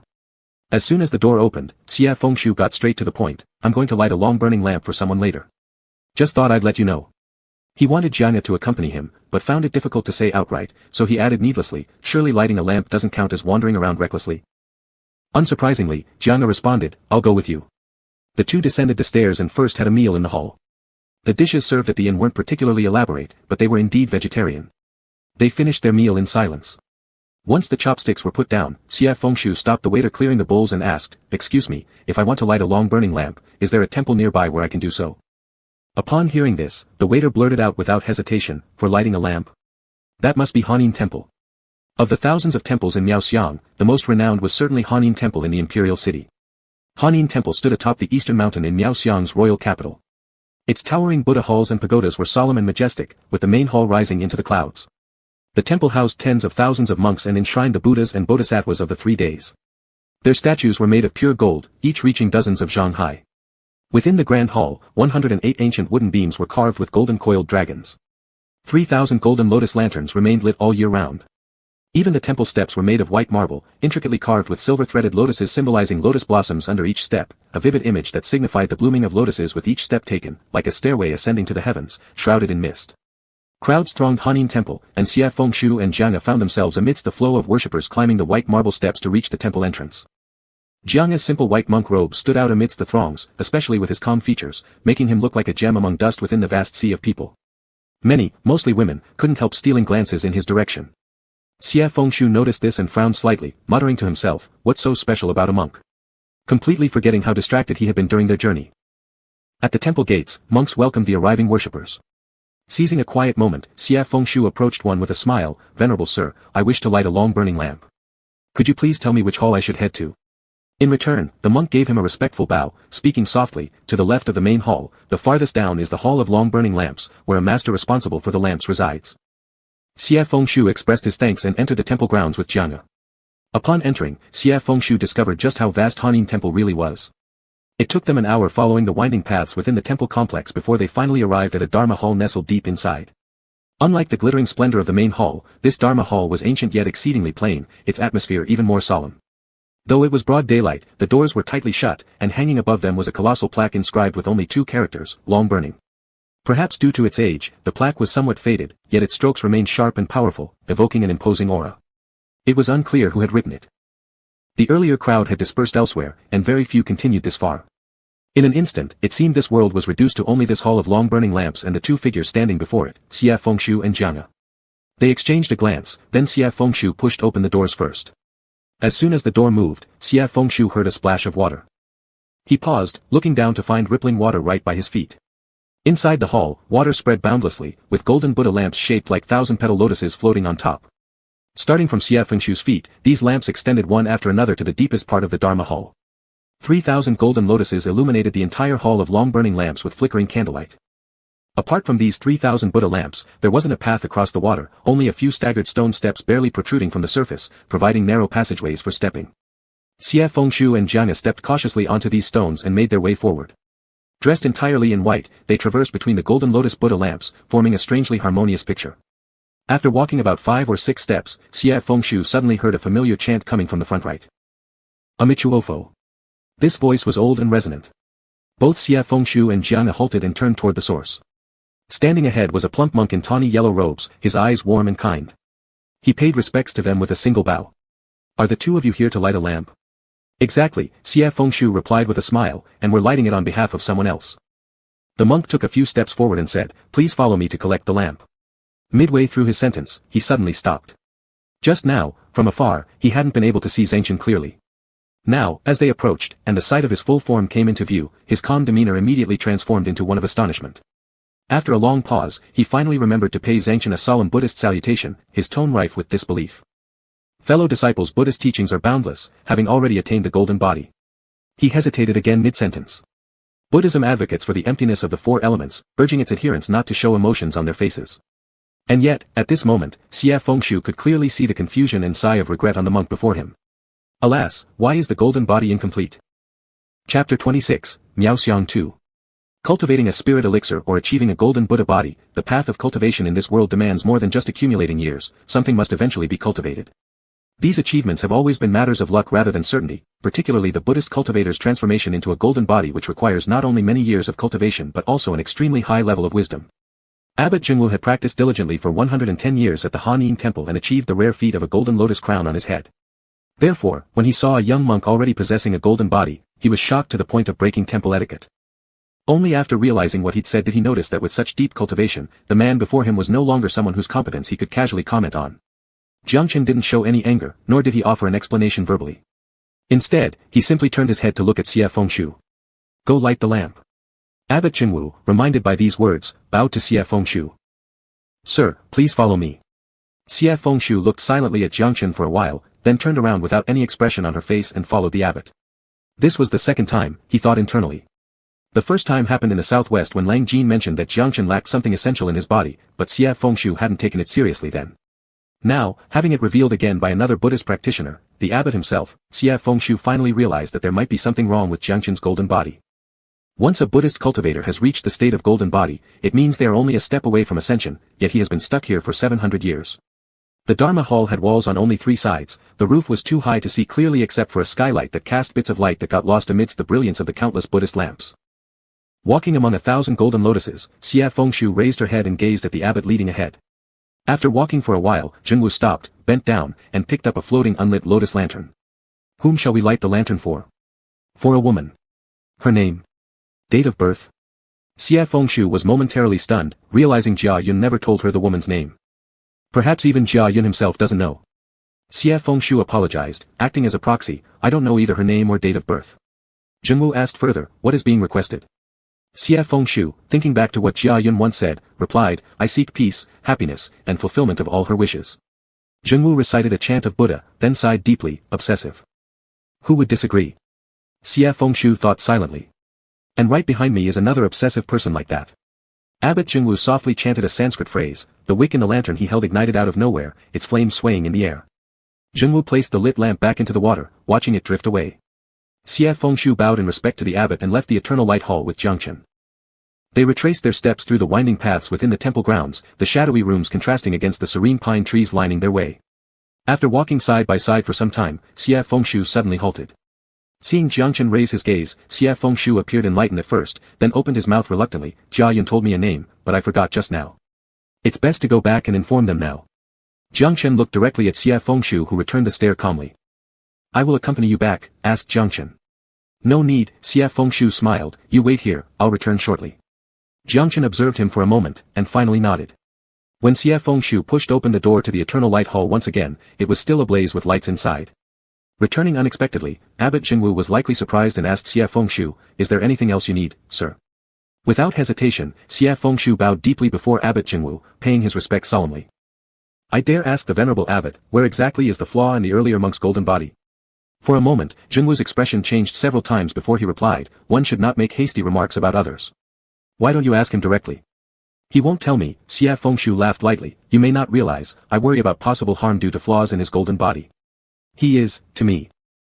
At this pause, the words, family, and close friend hovered on Xie Fengshu's lips but were never spoken aloud. He felt his connection with Jiangchen was neither purely familial nor adequately described merely by friend. His thoughts were disorganized. In the end, he could only let out a self-deprecating laugh, I am concerned for him, I miss him. My heart is bound by worries, I find it hard to eat and sleep.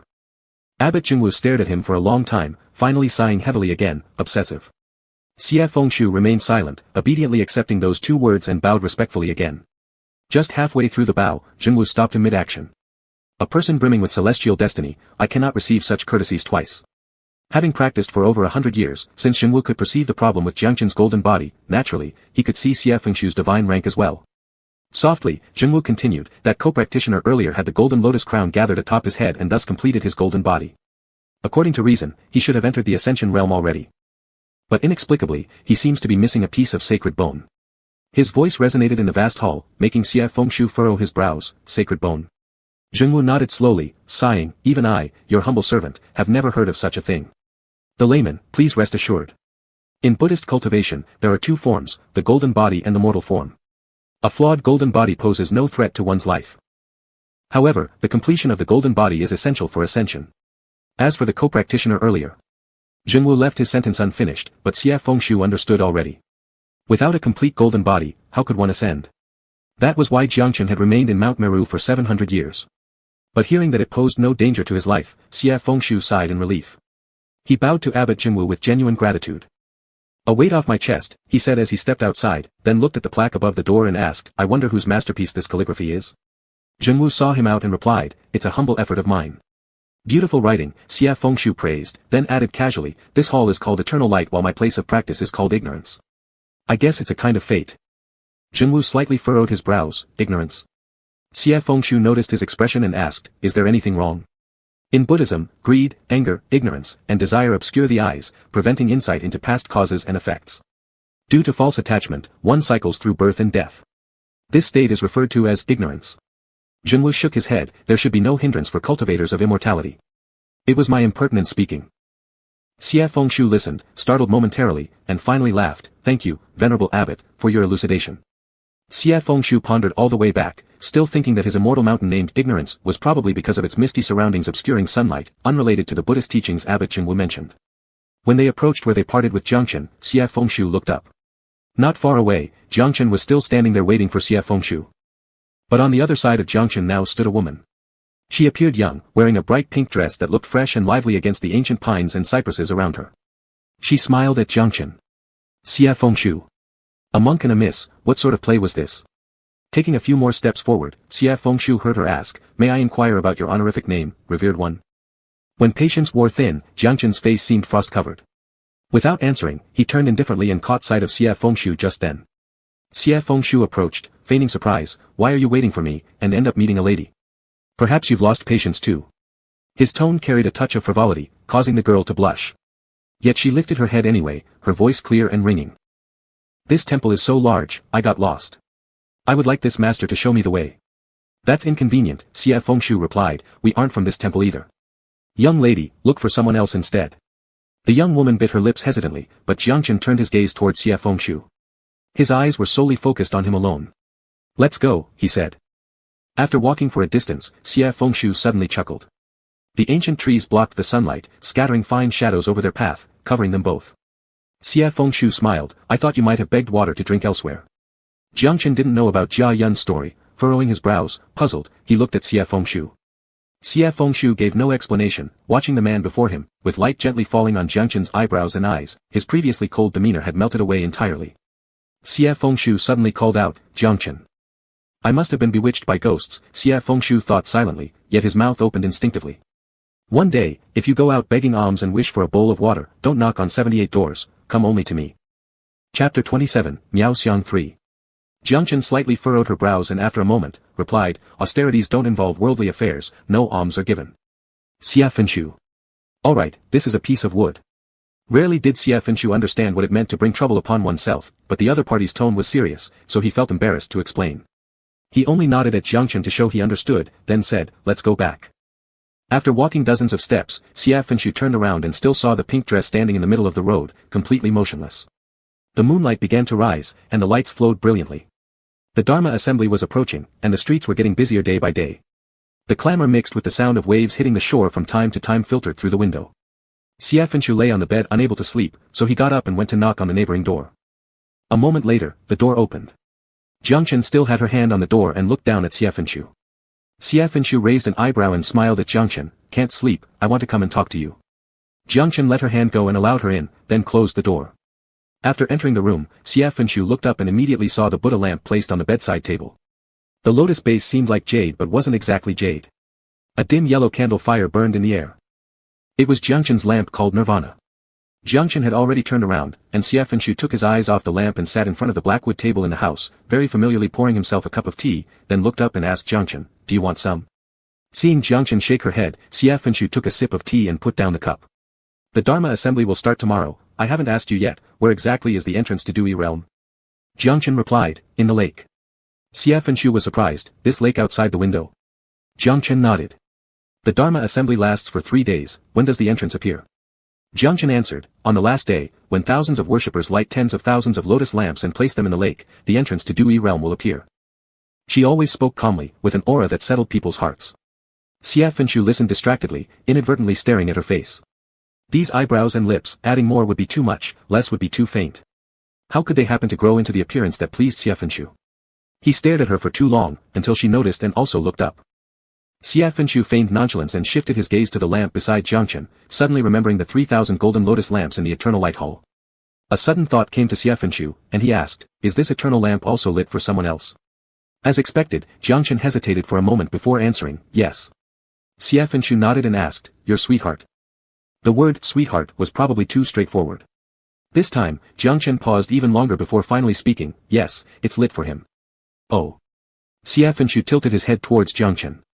After a moment, he hung a smile, looking as if he didn't care. When Gaia lights a lamp for her sweetheart, she prays for her safety and happiness. "What do you pray for her?" The window in Jiangchen's room was open. A biting spring breeze swept over the lake and stirred the eternal lamp's flame slightly. Jiangchen lowered her head and raised her hand to shield the flame from the wind. After a long while, she spoke. "He seems free-spirited and unrestrained, but in reality, his nature is resolute. When encountering problems, he doesn't seek answers from heaven or earth, he only seeks not to be ashamed of his heart. In the face of difficulties, he never changes his aspirations, in the face of death, he never retreats from his path. Therefore, he has suffered much pain and endured much hardship. I lit this lamp, praying that he finds peace in this world, returns from the sea of suffering, and achieves all his wishes." Amidst the flickering candlelight, her voice was gentle and deep. The first thought that came to Xie Fenshu's mind was actually that this must have been the longest sentence Jiangchen had ever said to him. Then came the slight bitterness that gradually spread out of Xie Fenshu's heart, as if blending into his flesh and veins, making it hard for him to even smile at Jiangchen. So he simply retracted the forced smile from just now, looking upward at Jiangchen with reckless abandonment and asked, "Did you enter the dewy realm for her?" Jiangchen didn't say anything. "It should be that." Xie Fenshu nodded. "Where is she now?" Jiangchen remained silent, only raising her eyes through the candlelight, calm without ripples, as if separated from Xie Fenshu by thousands of years. Suddenly, Xie Fenshu lost interest in continuing to ask, forget their supposed heart-to-heart talks. He should have been sound asleep in his room, but his brain malfunctioned, insisting on coming here to make himself miserable. Xie Fenshu threw his head back and stood up with a whoosh, nodding once at Jiangchen, "I see, rest well." After finishing, Xie Fenshu didn't bother with what expression was on the other person's face and directly left the room. Annoyance and bitterness weighed him down, leaving him wide awake. Not wanting to go back to his room, he heard the bustling noise from the street below and decided to wander along the street. Night fell, and the main street became livelier than during the day. Street vendors selling food and trinkets hawked their goods along the way, and teahouses and taverns had their curtains half rolled up, constantly emitting laughter and chatter. More common were stalls selling incense, candles, and Buddhist lamps, releasing hazy smoke from burning sandalwood. Xie Fenshu witnessed all this and heard everything, yet none of it truly registered in his mind. As he walked down the street, he felt deflated and listless, so much so that he absent-mindedly bought a string of candy taws along the way. He took a bite, it was both sour and bitter. Losing interest in eating, Xie Fenshu wandered with the candy skewer for a while, then suddenly remembered that he wanted to buy a gift for Minka. After browsing for some time, he eventually picked up a black clay whistle from a roadside stall. Strung on a leather cord, it featured a pair of exquisitely small golden-plumed bluebirds. It was delicate and likely something Minka would like. After pocketing the clay whistle, Xie Fenshu had only taken a few steps toward the inn when someone suddenly popped up beside him and loudly exclaimed, "It's you." The woman's voice was clear and bell-like. Turning around, Xie Fenshu realized it was the same girl who had asked for directions at Han Yin Temple that day. Today, she wore a green qipao instead of her pink dress, with a slanted jade hairpin adorning her style. She looked full of vitality. The young girl greeted Xie Fenshu before glancing around her surroundings. "Where's the monk who was with you that day?" Xie Fenshu replied, "He's sleeping, he didn't come out." The girl let out an annoyed sigh and followed up, "What's his name?" Xie Fenshu didn't answer this time but raised an eyebrow and countered, "Why do you care about the monk?" At this, the girl's face turned red. "I just want to know his name and which temple he's from." Is Miaoxiang really such an open-minded place?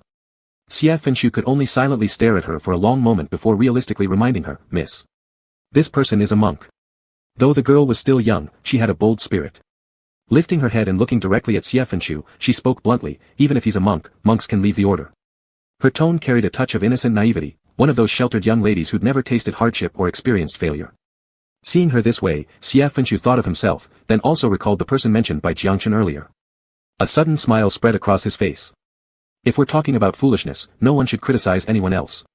Enlightening even one person is better than nothing, so he decided to go all in. Turning to look at her straight-faced, he answered seriously. "You don't know, this monk has someone on his mind already. He likes that person, and in this life, he'll only stir worldly thoughts for that person and only step into the mortal world for them." Seemingly realizing that Xie Fengxiu wasn't lying, the girl pouted, twisting her embroidered handkerchief into a knot until her eyes turned red. Still, reluctantly lowering her hands, she muttered unhappily, "Who is that person? Who knows? I'd like to know myself." This was what Xie Fengxiu thought, but he refused to admit it. Somehow, after clearing his throat lightly as though gathering composure, he shamelessly nodded to her. "Your humble servant, it's me." Chapter 28, Miao Xiang 4. When Xie Fengxiu finished walking down the main street, the bright moon was already high in the sky. Earlier, he had shamelessly told a lie to a young lady. She was probably scared and stood there speechless with her mouth slightly open, staring at Xie Fengxiu in astonishment. You. Xie Fengxiu looked back at her without changing his expression. His facial features were exquisitely refined, unique to a young man. When he acted solemnly, his appearance could rival even Jiang Chen's. During their eye contact, it was the woman who blushed first. She muttered an apology hesitantly and then turned around to run into the crowd. Xie Fengxiu originally thought he would need more talkative effort, but the girl unexpectedly ran off before he could say all that he wanted. He was left alone, standing on the street holding a skewer of candied hawthorn with one fruit bitten off. Xie Fengxiu shrugged and continued browsing around. Gradually, fewer people remained on the street as only some scattered vendors and taverns were still open, wafting a fresh aroma of wine through the night breeze.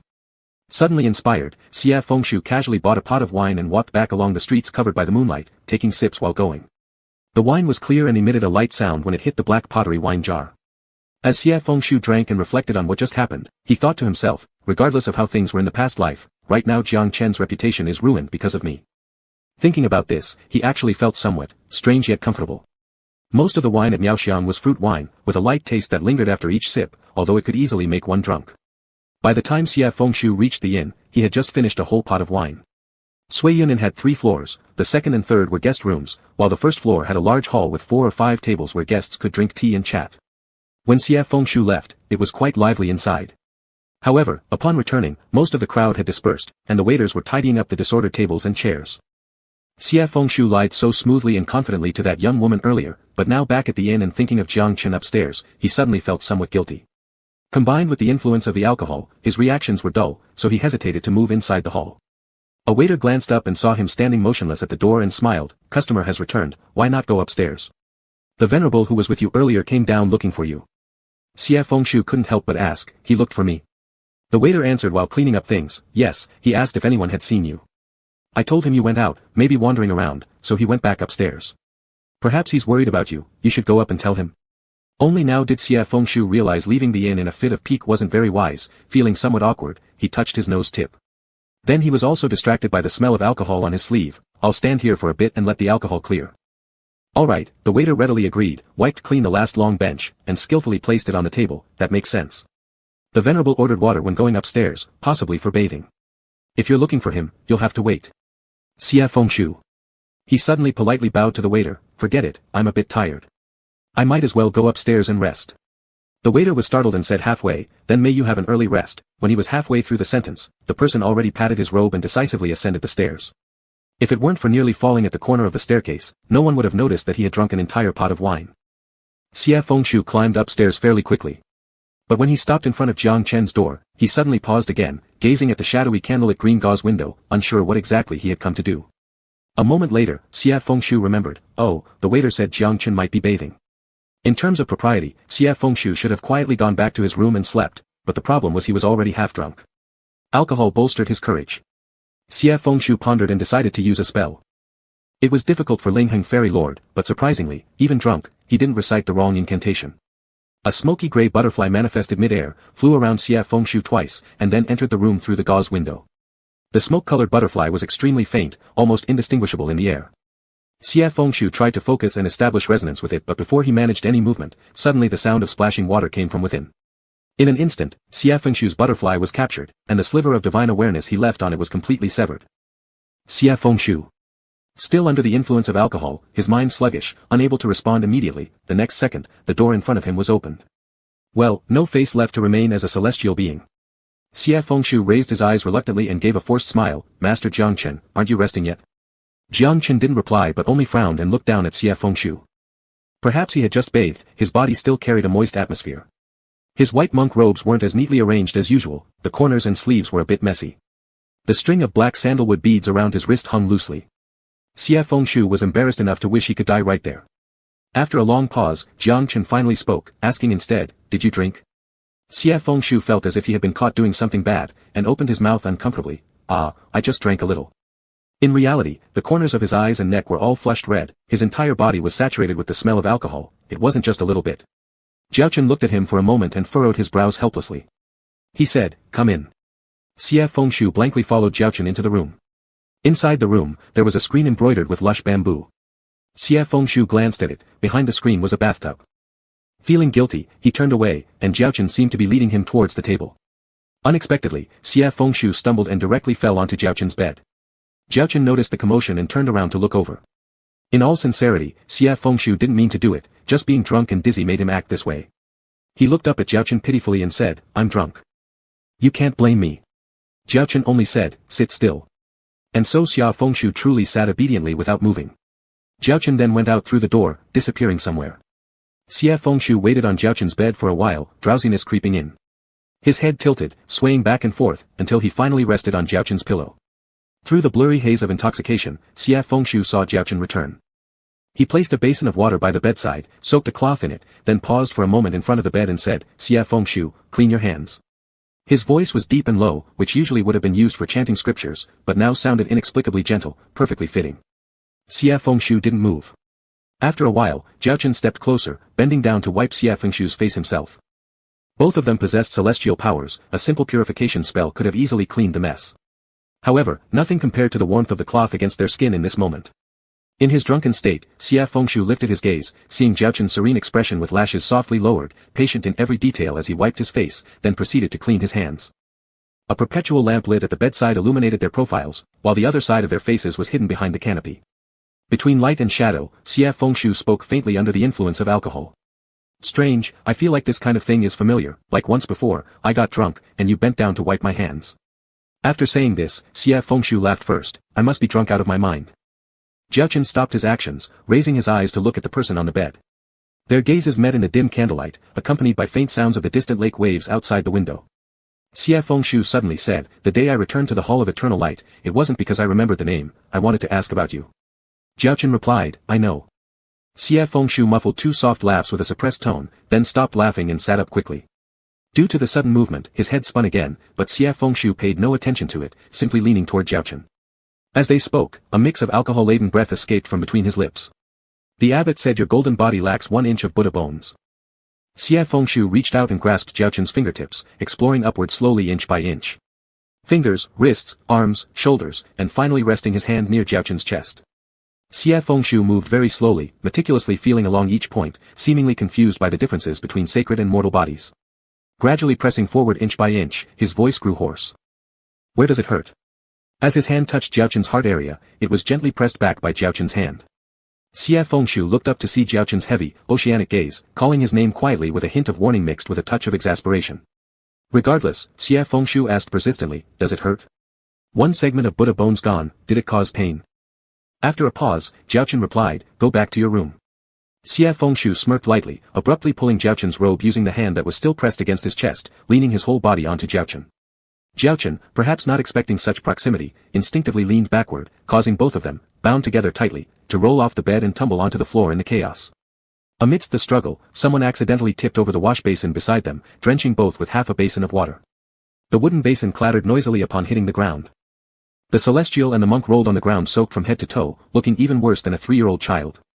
Jiaochen had likely never been in such a disheveled state before, glancing up at the figure straddling him, he whispered sternly, "Xie Fengshu." Xie Fengshu completely ignored it, thinking, "Anyway, I'm drunk."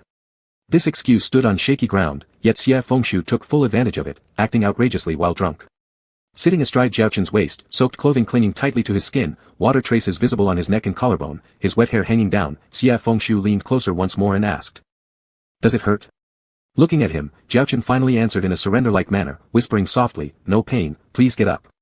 Xie Fengshu merely responded with an "oh," and didn't rise, instead getting closer and closer to Jiaochen, their breathing intertwined. At such a close distance and in this position, it should have ended with a kiss. But in the end, Xie Fengshu's lips landed on Jiaochen's neck, where he bit down hard.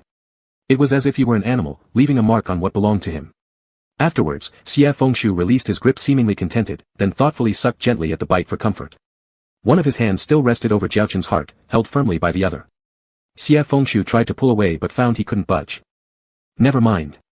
Xie Fengshu thought this as waves of drunkenness and drowsiness overwhelmed him. He let his head droop onto Jiao Chen's chest and fell asleep. Chapter 29, Miao Xiang 5. Xie Fengshu had a dream. In the dream, there was an isolated mountain cliff, as if in the chaos of the beginning of the world, shrouded in darkness. Xie Fengshu looked around and felt that this place was somewhat familiar, but he couldn't recall it immediately. Xie Fengshu already knew it was a dream and wasn't particularly tense. However, the feeling of vast emptiness with only himself remaining wasn't pleasant. He took a few steps forward and, at the cliff's edge, a turning revealed a figure in the distance. The person stood at the edge of the cliff, looking up towards Xie Fengshu. His hair was tied up with a wooden pin, and his dark blue robes fluttered audibly in the wind. The golden returning cloud patterns embroidered on the cuffs and collar adorned him elegantly, making him appear to be about 30 years old. Upon seeing Xie Fengshu, a smile appeared on his face, showing an air of gentleness and cultivation. Xie Fengshu stopped his steps, watching cautiously. He didn't recognize this man. The other party seemed not to notice Xie Fengshu's caution and smiled, saying, "We haven't seen each other in quite some time." Xie Fengshu narrowed his eyes, "Have we met before?" That statement is heartbreaking. The man sighed, still smiling gently as he said, "Senior Ling Heng has too many matters to remember, but our connection goes back much longer than when you became immortal." His tone was extraordinarily gentle, as though speaking to an undisciplined child. Yet, Xie Fengshu felt uneasy and asked, "Was it before my ascension?" "Even earlier, before Senior Ling Heng met your demise."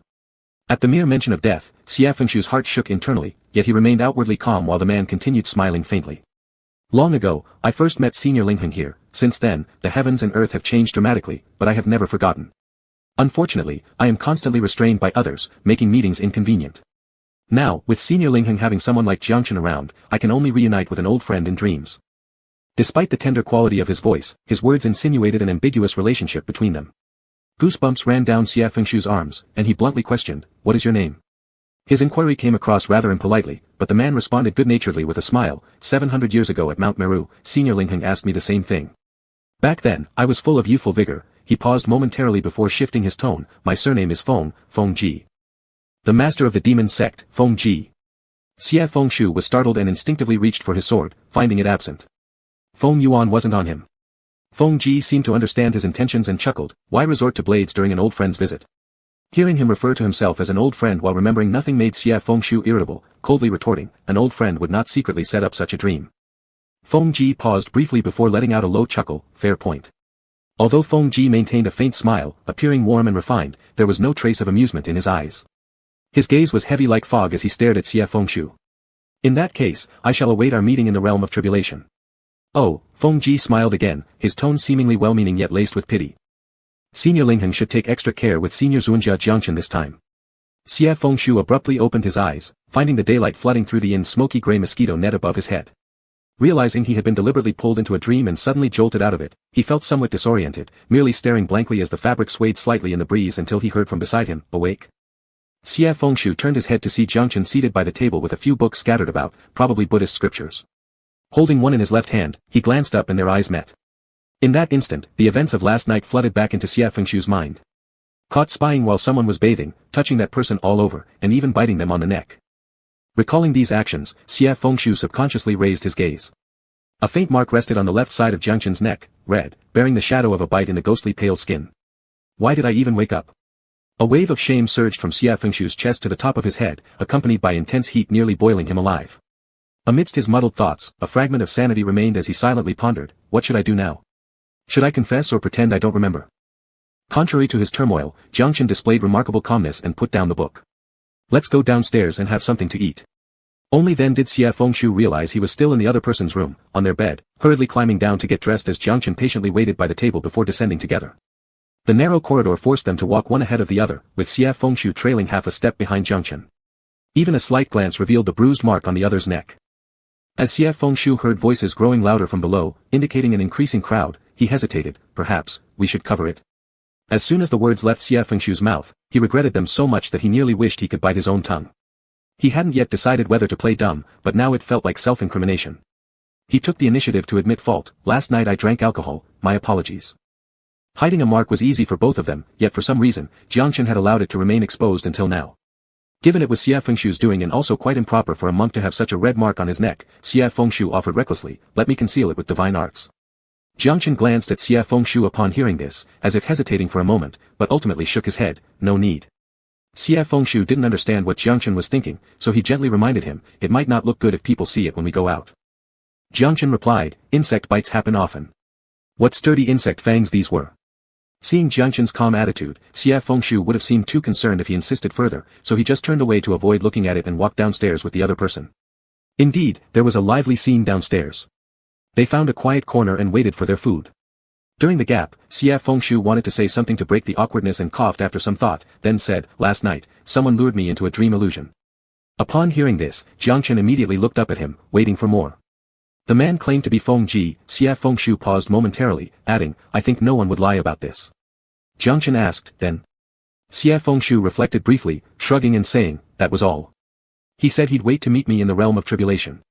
In fact, there was another line where Feng Ji warned Xie Fengshu to be careful around Jiangchen, but Xie Fengshu didn't mention it and didn't give it much thought either. For one, Feng Ji just suddenly showed up and spoke a few words whose truth wasn't certain, and for another, Xie Fengshu inexplicably disliked the man. From Jiangchen's side, Xie Fengshu didn't believe Jiangchen would do anything to him, though how he himself might feel toward Jiangchen was uncertain, especially given last night. Jiangchen suddenly spoke up, don't trust him or respond to his words. Xie Fengshu's scattered thoughts were interrupted, and he smiled at the other person, I know. They sat under a window where sunlight filtered through, falling generously on Jiangchen. In the bright daylight, his eyelashes could be counted clearly as they rested against his face. Xie Fengshu met his gaze, and his eyes then fell to the red mark at the base of the neck. Under the sunlight, it resembled a blazing peach blossom in early spring. Xie Fengshu had been pondering Feng Ji's words from the dream illusion, but at this moment, a sudden realization struck him like an awakening revelation. He stared at the person before him and thought, why should I be cautious around him? I like him. Chapter 30, Miao Xiang 6. As soon as this thought surfaced, Xie Fengshu abruptly stood up the next moment. The long wooden stool was violently bumped by him, creating quite a racket. Fortunately, the hall was filled with bustling voices and no one took notice, except for Jiangchen, who glanced at Xie Fengshu and slightly furrowed his brows. What's wrong? Xie Fengshu did not answer, he gazed blankly at Jiangchen, his heart tossed by surging waves. Do I like him? I am the esteemed Ling Heng Xianjun, who has only been moved by secular emotions once in several hundred years, and now I have feelings for a monk. Xie Fengshu scrutinized the person before him as if meeting for the first time under the sunlight. Under the sunlight, Jiangchen's eyes were as clear as some kind of crystal bead, without a speck of dust. Perhaps due to the influence of the sun, when he immovably gazed at Xie Fengshu, his eyes revealed a gentle warmth, akin to freshly warmed strong wine that made Xie Fengshu's heart feel scorching hot. Xie Fengshu recalled their first encounter in a snowy night on Mount Sumi, then heading southwest, entering the desert north, until reaching Miaoxiang. They journeyed down the mountain together. Initially, Jiangchen was cold and unapproachable, just barely traveling the same path. Later, through various puzzles and dangers along the way, although Jiangchen still spoke little, he helped Xie Fengshu many times. Sometimes, Xie Fengshu even felt there was a subtle warmth beneath Jiangchen's frosty exterior towards himself. Initially, Xie Fengshu found Jiangchen foolish, disliked by the Buddhas, resulting in not being able to ascend for 700 years. Then he considered Jiangchen cold as ice, taciturn and unapproachable, not liked by worldly people, leaving only Xie Fengshu willing to stick around and be with him day and night. With nothing else to do on the road, Xie Fengshu would sometimes ponder, since the Buddhas don't want to ferry him over, and he isn't allowed to partake in worldly affairs, where should this person go? Now, reflecting on it, it is best to place him within one's heart and keep him close.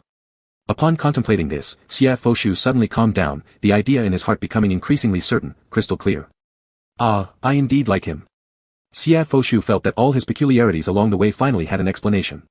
He exhaled deeply in relief, sat back down, and replied, nothing. Xie Fengshu thought, even Xianjun must save face, and since the other party is a monk, they can't scare them off. Thus, he quickly shifted the topic and said, last night when Feng Ji spoke to me, he seemed very familiar, calling me old friend again and again, with a gentle tone. It really doesn't resemble an index of demon sect leaders who butcher mortals and practice bloodthirsty cultivation. Yet, regardless of how gentle the words sounded, Xie Fengshu still felt uncomfortable during dreams, as if an invisible filament was strangling his throat. Jiangchen stared at him intently for a while, ultimately shifting his gaze. Feng Ji appears compassionate but harbors malevolence. Don't trust his words or let them linger in your mind. I know. Xie Fengshu leaned forward, propping his head with his hand while gazing at Jiangchen, his tone unusually sincere. I only trust you. Jiangchen fell silent for a moment, turned away, and said, don't believe me. Xie Fengshu. Half of what he said was seizing an opportunity, half out of unbearable itchiness, teasing Jiangchen. But this reaction went beyond his expectations, so Xie Fengshu raised an eyebrow and said, no.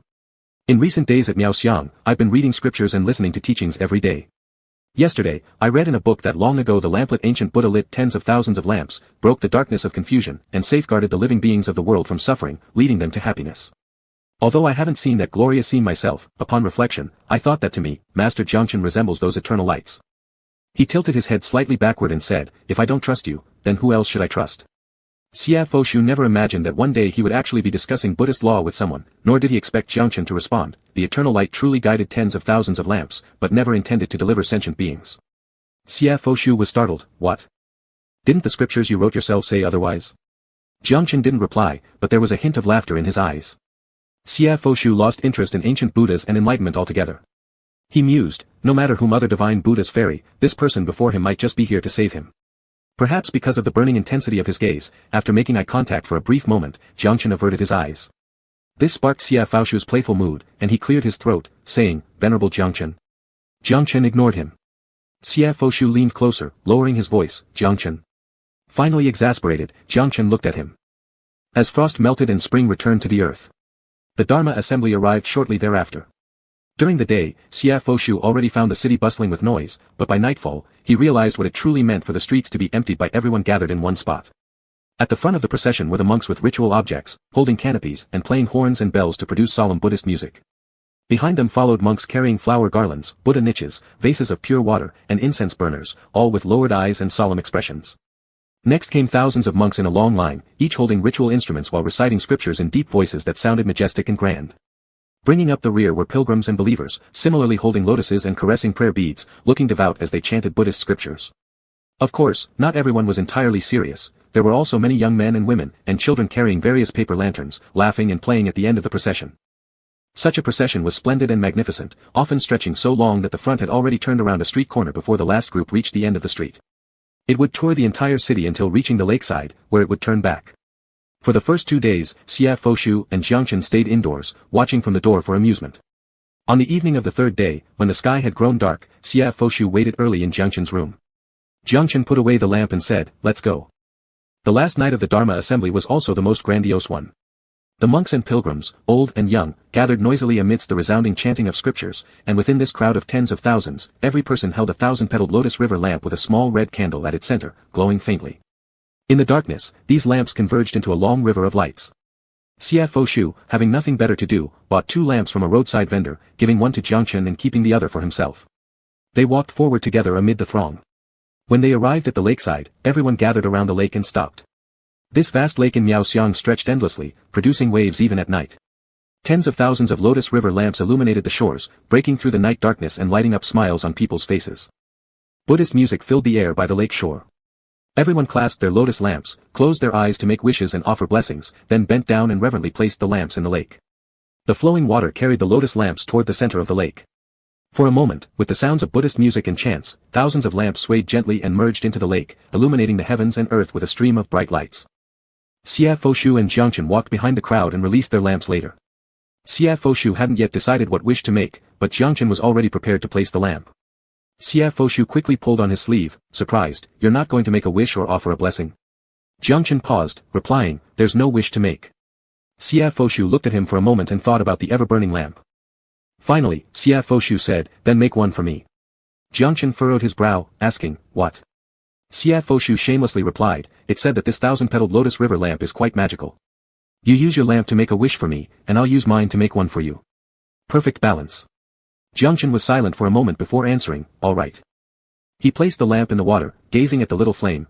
Wish that in the 3,000 realms, you attain great freedom, life after life, never entering the sea of suffering. Xia Foshu's heart swayed gently with the flame, emotion surging like the ocean. He smiled and placed his own lamp in the lake. Then I'll wish you an early ascension to the 3 days of heaven. Jiangchen turned to look at Xia Foshu, but before he could say anything, he saw the other person smile first. I'm kidding you. What I wished cannot be told to you yet. Why ascend to become a Buddha? In the 3 days of heaven there are 3,000 Buddhas, but there is only one Jiangchen, who is his deepest longing, the yearning for love. Amongst the millions of candles and the throng of heads, Xia Foshu looked at Jiangchen, his heart relaxing as he blurted out. Jiangchen, after everything is settled, will you return to Wu Ming with me? Jiangchen was startled and raised his eyes to meet Xia Foshu's gaze. For a time, it seemed that all the surrounding clamor faded away, the night merging the mountains with the lake in the distance. Between the layers of light, only this one glance remained between them. They stared at each other for a long time. Xia Foshu neither retreated nor avoided, using all his patience in this one moment. Finally, as Jianchen's Adam's apple moved slightly, ready to speak, a slight tremor suddenly came beneath their feet. The tremor was extremely small, bearing the aura of a formation. Those by the lake didn't notice, but Jiangchen immediately turned to look at the lake. Xia Foshu unconsciously did the same. With their heightened senses, they instantly saw the ripples in the center of the lake circling and spreading outward. Jiangchen looked at that spot and spoke, his voice low. The entrance has appeared. Chapter 31, Miao Xiang 7. The ripples in the lake were faint, fading away after 2 or 3 circles but never stopping. Xia Fengshu turned his head to look at Jiangchen. Shall we go now? Let's go back first. Xia Fengshu was surprised. What? Jiangchen glanced around and whispered, the entrance to Duerjing has been open until midnight tonight, but there are too many people now. Xia Fengshu immediately understood that almost everyone in the city was by the lake, even a small mistake could lead to trouble. He said, then let's go. People were still gathered by the lake, admiring the spectacular sight of thousands of lotus lamps lit simultaneously, while Xia Fengshu and Jiangchen had already turned back along the same route. This was the busiest time of the Dharma gathering, with everyone congregating by the lake, so there were few people on the streets instead. Lanterns hung along the street contrasted beautifully with the cold night, as Xia Fengshu and Jiangchen walked side by side down the long street, their white robes glowing softly under the moonlight. Xia Fengshu stepped on the blue stone slabs, seemingly chatting casually. You haven't answered me yet, do you want to come back with me to Wuming Mountain? Jiangchen glanced at him and paused for a moment before asking, why? Even though Xia Fengshu was shameless to a certain extent, he didn't feel comfortable saying, I like you, directly to a monk. He looked straight ahead and solemnly said, I am kind-hearted and see that you've had difficulties ascending. Staying in those deep mountains is meaningless. You might as well come to my immortal mountain, where the spirit energy is abundant and it may help your ascension. He coughed lightly and confidently added, moreover, I'm here, so I can guide you from time to time. Jiangchen remained silent. Xia Fengshu thought he didn't believe him, and pouted, don't doubt me, I cultivated for 100 years, took form in 200 years, ascended to immortality and became an immortal in 300 years, receiving my title as an immortal. In heaven and earth, there is no one like me. Jiangchen glanced at Xia Fengshu, who showed some pride when speaking these words, with every gesture exuding arrogance, yet not being repulsive, just pure youthful ambition. Jiangchen looked away and asked, is Wuming Mountain good? Xia Fengshu replied immediately, of course. The long street was quiet, only the soft sounds of their footsteps on the blue stone slabs could be heard. Xia Fengshu laughed quietly in this serenity and responded, before I became an immortal. I didn't know what I was, just knowing I was a wandering soul floating between heaven and earth, having no parents and not knowing where I would end up. For 300 years, I drifted aimlessly until I arrived at Wuming Mountain. Maybe it was good luck, one day I ascended to become an immortal. And Wuming Mountain became my immortal mountain, finally giving me a place to live. Actually, if compared to other immortals' fiefdoms, Wuming is relatively remote and small, an isolated mountain in the sea, always surrounded by clouds and mist. But I remember every plant and tree, every peak and stone, clearly. And Minka, for me, that place is my home. The world is like an inn, while other immortals at least have past lives in the mortal world. Xia Fengshu had no past and no future. Wuming Mountain served as both his mansion as an immortal lord and his only dwelling. When Xia Fengshu asked Jiangchen if he wanted to return to Wuming Mountain with him, he was actually asking whether Jiangchen wanted to go home with him. After listening, Jiangchen asked, how long have you been on Wuming Mountain? Xia Fengshu opened his mouth to answer but abruptly hesitated. This question didn't seem difficult, yet Xia Fengshu inexplicably stumbled. Frowning, he contemplated for a long time and then hesitantly started, 600 years.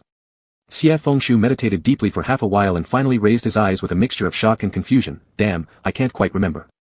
Jiangchen gazed at him under the pale moonlight, perhaps noticing Xia Fengshu's incredulous expression. He even curved his lips into a slight smile. That fleeting smile was extremely faint and vanished instantly. Xia Fengshu hadn't seen it, focusing only on sighing dejectedly and laughing. Before ascension, I don't remember my divine spirit. After ascension, I don't remember how many days have passed. It really is. Am I getting old? Forgetting things is fine, Jiangchen replied. With so many things to handle, remembering them all can be exhausting and burdensome. Remembering isn't necessarily a good thing. His tone was low and serious. Xia Fengshu blinked in surprise and then blurted out, that depends on what.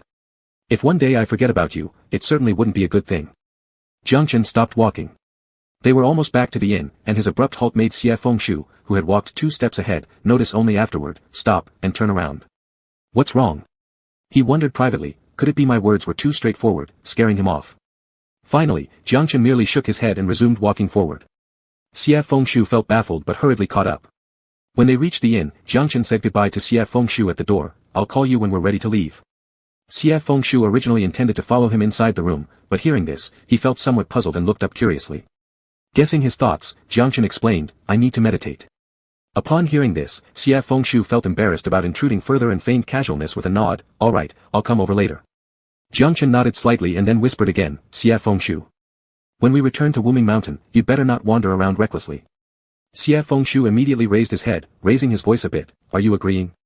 Jiang Chen revealed a hint of a smile. This time his smile lingered longer, like the sparse moonlight outside the window. He didn't say yes or no, only replied, let's go back.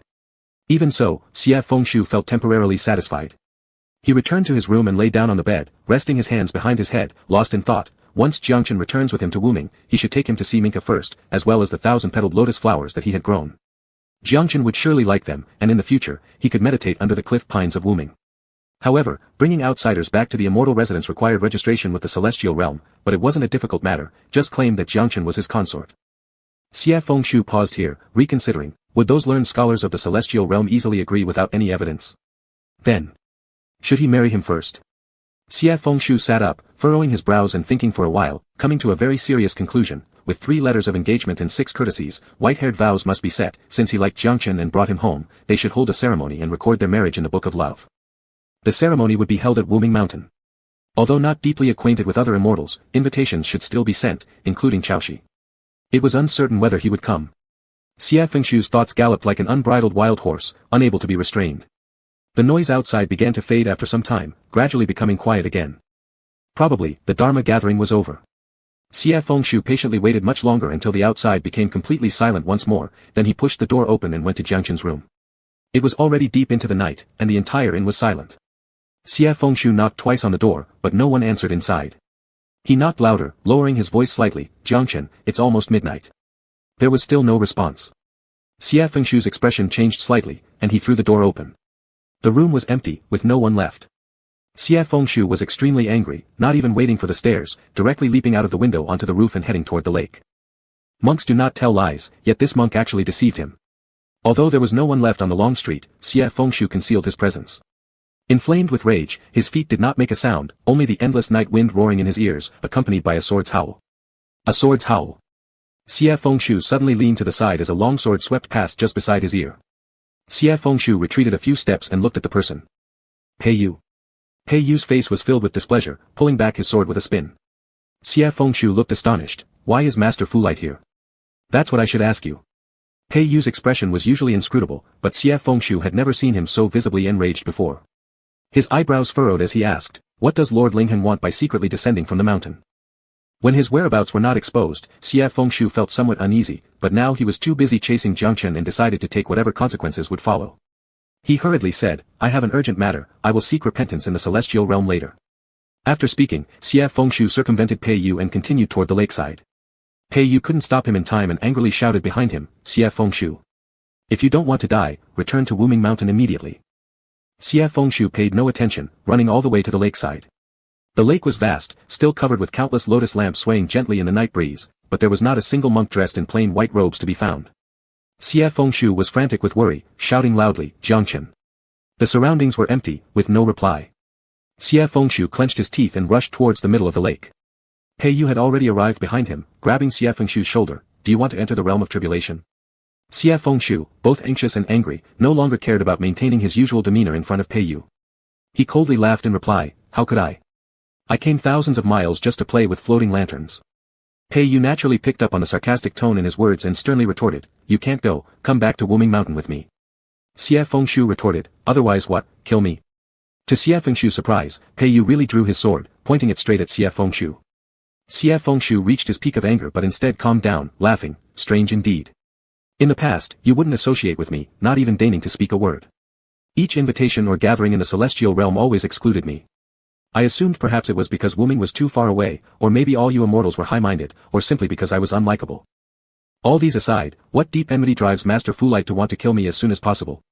Xie Fengshu stopped smiling. If so, why bother guiding me to ascend to become a celestial being in the first place? Perhaps seeing Xie Fengshu like this for the first time, Pei Yu was momentarily stunned. After a while, his tone grew surprisingly calm, saying only, return to Wuming Mountain, I won't report you to the celestial realm and everything will be forgiven. Xie Fengshu didn't want to waste words anymore, shaking off Pei Yu's hand and rushing into the lake. In the center of the lake, faint ripples were still moving, indicating that the entrance was still there. Xie Fengshu let out a sigh of relief and was about to dive into the water when Pei Yu's sword came again, splitting the surface of the lake. Splashing water scattered, overturning nearby flower lamps, which then floated and sank into the depths of the lake. In the next moment, Xia Fengshu drew his saber and pressed it against Pei Yu's neck. With clear-cut black and white in his eyes, he stared intently at Pei Yu, his voice icy cold. Leave. Pei Yu's expression turned serious as well. Xia Fengshu, do you know that I am saving you? Thanks, but today, I must enter the tribulation realm. You want to go inside for what? A slight smile appeared on Xia Fengshu's face under the moonlit expanse of the vast lake, answering, I need to look for my betrothed who has yet to cross over. Pei Yu looked at him for a while before finally withdrawing his sword. I tried to save you, if you don't wish to return, do not regret it later. This was probably the most humane remark the martial god of heaven could make. Xia Fengshu sheathed his blade, holding his saber firmly in hand. His ink-black hair fluttered along with his white robes under the night breeze, and he gazed at Pei Yu, enunciating clearly, word by word. Unrepentant even unto death. Chapter 32, Realm of Tribulation 1. At the turn from winter to spring, the lake water remained icy cold at night. Although he was protected by his inner essence, Xia Fengshu still felt a chill seep into his veins when he first submerged. The lake water was crystal clear, and as he tilted his head up, he could make out the blurred figure of Pei Yu on the surface. None of the events that had transpired tonight were within Xia Fengshu's expectations. Jiangchen never wanted him to enter the realm of tribulation, and leaving secretly made some sense. But the biggest variable was still Pei Yu. Xia Fengshu didn't understand how Pei Yu had coincidentally arrived directly in Miaoxiang, with the fierce look of one who would fight him if he dared enter the tribulation realm, yet so easily let him go at the last moment. But he didn't have time to dwell on these matters now. Xia Fengshu turned around, pinched the talisman to ward off water, and dived toward the bottom of the lake. In the dark night, the lake bed seemed unfathomably deep, but Xia Fengshu's heart was anxious, so his speed was naturally faster, reaching the lake bed in less than the time it took to brew a cup of tea. The five senses of an immortal were sharp, even though everything was shrouded in darkness. Xia Fengshu immediately spotted a 9-tiered stone tower at the bottom of the lake. Xia Fengshu landed before the stone pagoda and looked up. The stone pagoda was more than twice the height of a person, firmly standing on the lake bed. It was octagonal and had 9 tiers, each tier became progressively smaller from bottom to top. Atop the pagoda, there coiled a stone-carved green dragon. Dragons symbolized good fortune and were often carved atop pagodas to repel evil spirits. However, this dragon was unlike any other. Its claws gripped the apex tightly, its tail wrapped around the pagoda's body in circles. A pair of wings extended partially but remained folded close to its body. Its head was lifted high, eyes glaring, radiating ferocity as if suppressing demons or perhaps itself bearing malevolent energy. After just one glance, Xia Fengshu was stunned standing before the stone tower. For a fleeting moment, it felt like the dragon before his eyes would come to life and lunge directly at him. Xia Fengshu wasn't frightened, instead, he felt a powerful sense of familiarity. His thoughts went blank momentarily, and instinctively, his feet propelled him closer to the tip of the tower where he stared straight into the dragon's eyes. The closer he got, the stronger the sense of familiarity became. Xia Fengshu, as if enchanted, couldn't help but raise a hand to gently caress the dragon's form. His gesture contained a level of intimacy he himself hadn't noticed.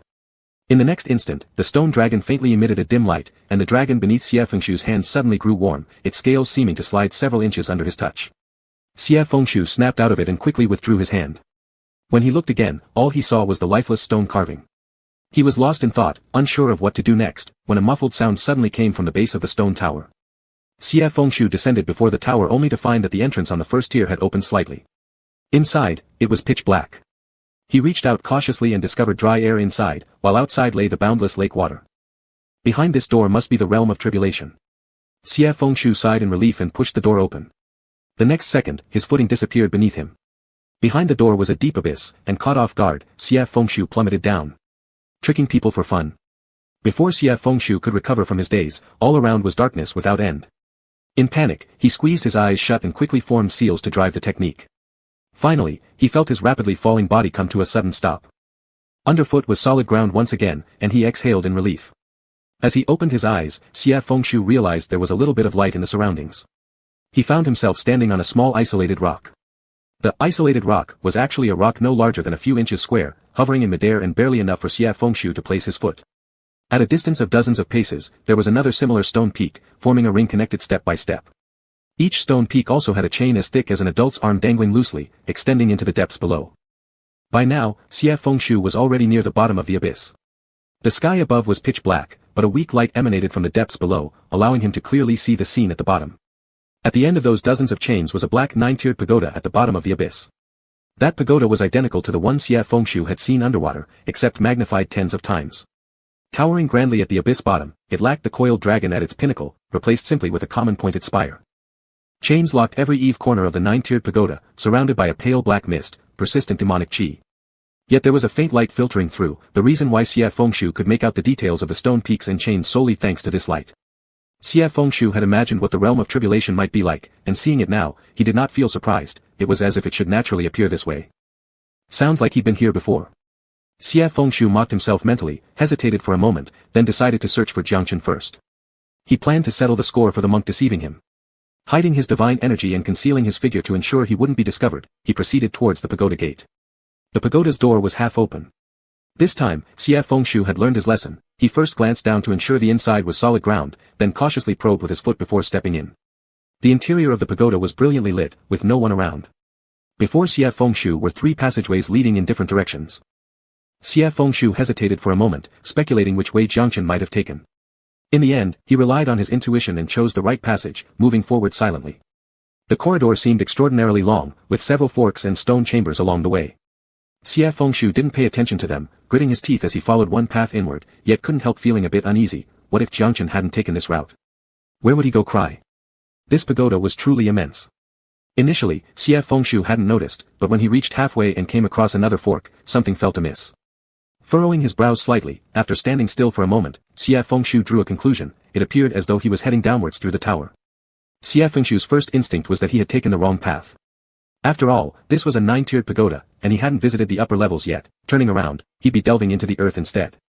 However, upon further thought, considering the dozens of iron chains securing the structure, perhaps this pagoda indeed suppressed demonic forces at the bottom. While musing over this briefly, Xie Fengshu suddenly heard voices coming from ahead. The sound of voices emerged suddenly, already quite near. Xie Fengshu quickly hid in a branch passage. Even though he had concealed himself, his left hand instinctively rested on Feng Yuan in case of unforeseen circumstances. A group of 3 or 4 demon cultivators approached. Xie Fengshu held his breath as they passed him unnoticed. He had hidden himself so cleverly that they seemed unaware an Immortal Lord was present, except for the last demon cultivator who briefly turned back just before the corner but then disappeared out of sight. That single glance left Xie Fengshu with a foreboding feeling. Ignoring whether the path led upwards or downwards, he immediately wanted to turn around and move forward. As he took only a few steps, a pair of hands suddenly yanked him into a nearby stone chamber. A figure stood against the wall, catching Xie Fengshu off guard, pulling him inside where he ended up leaning heavily against the other's body. Tensed from the start, Xie Fengshu immediately reached for his sword but was restrained by the person behind him. The hand that held his was warm, adorned with a string of black sandalwood Buddhist beads, carrying a familiar faint scent of sandalwood. Recognizing this instantly, Xie Fengshu's grip on the sword relaxed abruptly. Jiang. Before he could finish, Jiangchen lightly pressed a finger to Xie Fengshu's lips and whispered, "Don't speak." Understanding the situation, Xie Fengshu fell silent. Just moments later, footsteps echoed from outside. Those demon cultivators had returned and were speaking among themselves. Knowing he should focus on listening to their conversation, Xie Fengshu couldn't help thinking about Jiangchen standing behind him.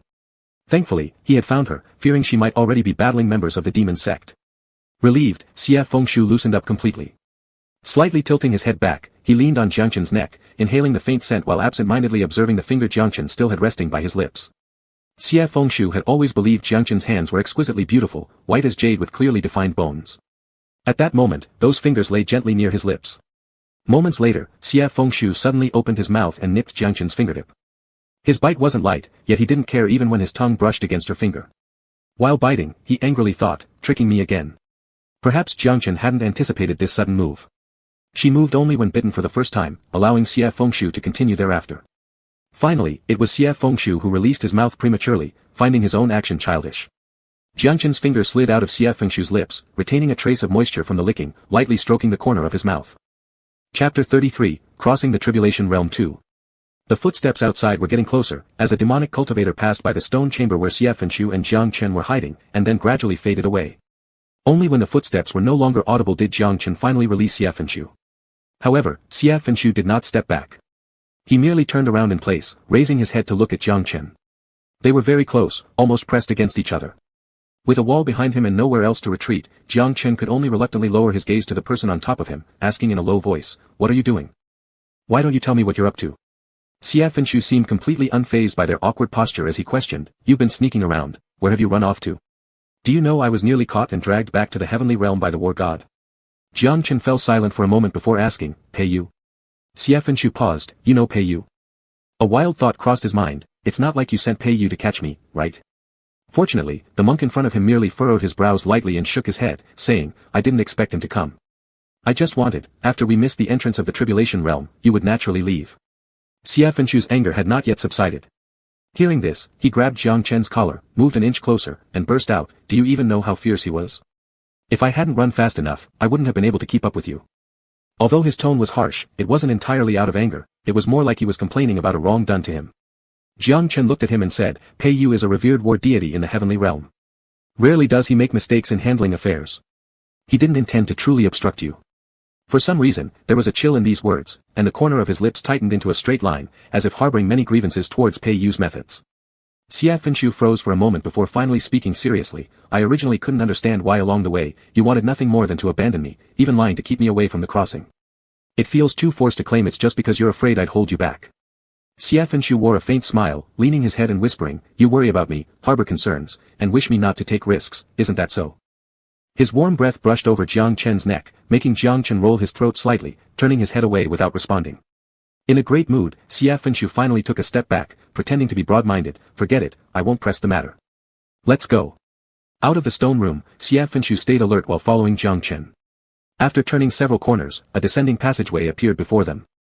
The demon sect was indeed suppressed under the tower. Jiang Chen stopped at the entrance and pulled out a small black bell from his sleeve, handing it over to Xie Fenchu. The bell was small, its body pitch black with roughly carved patterns on it, but it had no clapper inside. Instead, it was adorned by a mountain ghost copper coin at the bottom. When Xie Fenchu gave it a shake, there was no sound. "Tie it around your waist." Glancing at Jiang Chen's waist, Xie Fenchu noticed he also had one tied there. The tribulation realm differs from the mortal world. Merely concealing your divine aura will still make someone detect it. Once seeing that Xie Fenchu had fastened the bell, Jiang Chen stepped forward down the tower and glanced back to remind him again, "Stay close to me." The descending road was just wide enough for two people to walk side by side. The winding path seemed endless, with pictorial inscriptions and murals beginning to appear on the greenish walls of the tower. Bored by the seemingly endless passage, Xie Fenchu turned occasionally to examine the patterns on the walls. The murals were crudely painted due to the passage of time, sometimes partially damaged, but they covered all aspects of heaven and earth, including gods, Buddhas, demons, and monsters. The first mural depicted two armies fighting, with various deities in the heavens, along with countless divine beasts such as dragons and tigers hovering above. The second and third murals both showed a dragon entwined in combat with a man. In the end, the man died, and a white dragon ascended triumphantly. This was exactly the same dragon Xie Fenchu had seen atop the tower. Xie Fenchu slowed his pace, frowning and scrutinizing the mural carefully, pointing to the man in the second painting. "This is Qi Yu."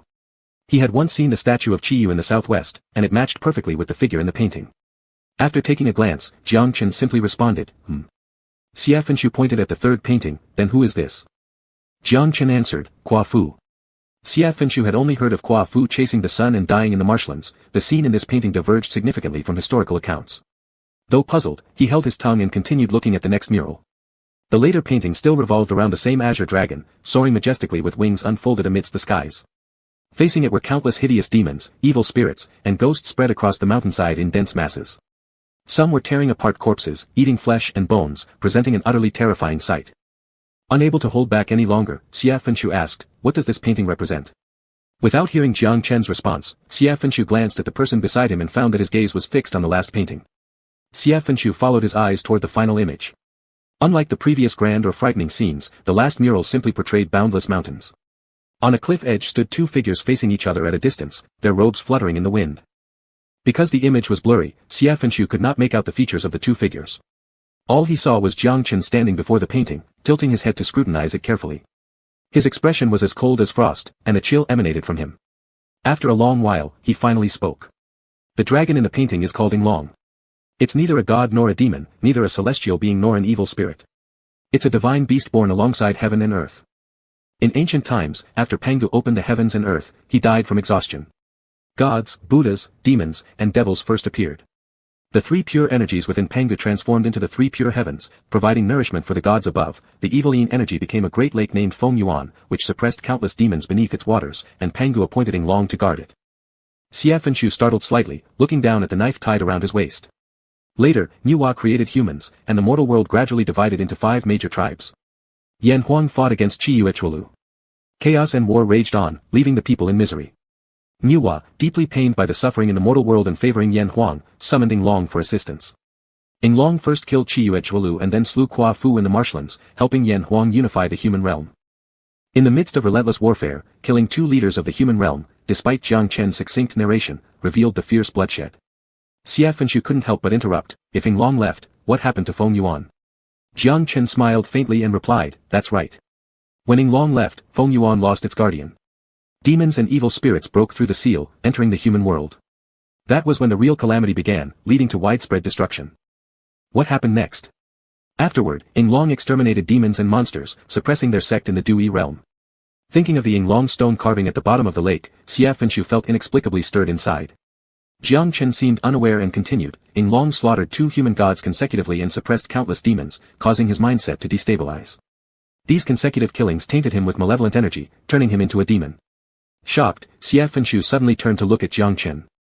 Jiang Chen did not meet his gaze, hesitating for a long time before lowering his eyes. Ing Long invaded the heavenly realm, slaughtering gods and immortals, massacring half of the heavenly realms, staining the 9 layers of heaven red.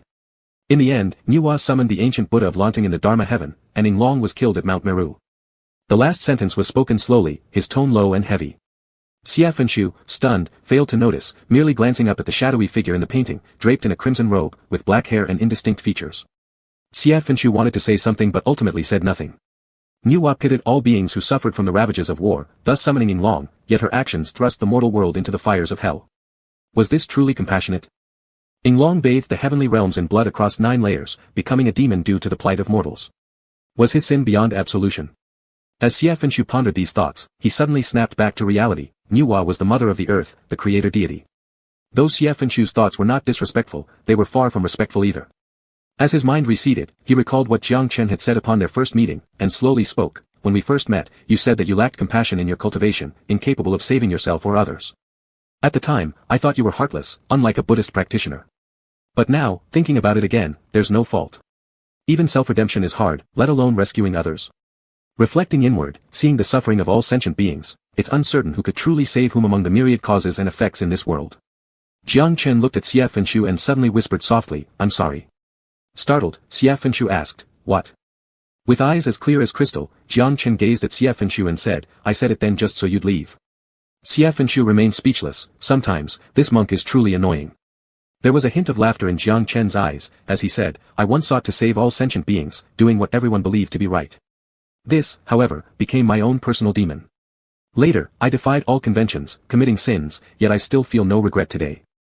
His voice was crisp and cold, echoing in the empty stone corridor. Whether it's saving others or myself, unwavering through death brings true liberation. Looking at him, the gloom in Xie Fenshu's heart dissipated somewhat, and he laughed, that's true. Every chance he got, Xie Fenshu would try to flatter shamelessly, saying, back then, I said I would take you to ascend, though I still don't know if I can keep my promise. Still, regarding meeting you, I consider it a matter of unwavering devotion through life and death. Before the mural, Jiang Chen silently observed him for a moment before warmly saying, let's go. Chapter 34, Crossing the Tribulation Realm 3. The scene below the tower was no different from the first floor, the same winding passageways and stone chambers. Occasionally, the sound of dripping water could be heard, but as soon as one turned a corner, it would disappear immediately, leaving an eerie silence as if the previous sound were just an illusion. The number of demons suddenly increased. Xie Fenshu and Jiang Chen walked through the passages, frequently encountering them wandering between the towers. Perhaps due to the excessive evil energy in the tower, Xie Fenshu felt more and more like there was a heavy stone pressing on his chest, making it hard to breathe. He looked up and tried to take a deep breath, only to come face to face with a demon hanging from the ceiling. This demon had no nose or ears, and its entire face was covered with bright red eyes, except for its chin which had a mouth as wide as an adult's palm, filled with sharp teeth. Its 4 limbs hung on the passage ceiling, staring down at Xie Fenshu. Xie Fenshu almost drew his sword instantly, but Jiang Chen held onto his hand first and whispered, do not move rashly. Thus, Xie Fenshu stiffened his body and watched as the thing above him slowly crawled over. The height of the passages was low, and when it passed directly overhead, it almost came into contact with Xie Fenshu's face. Xie Fenshu wasn't extremely afraid, instead, he felt an odd familiarity with this malign presence, as if he had seen it somewhere before.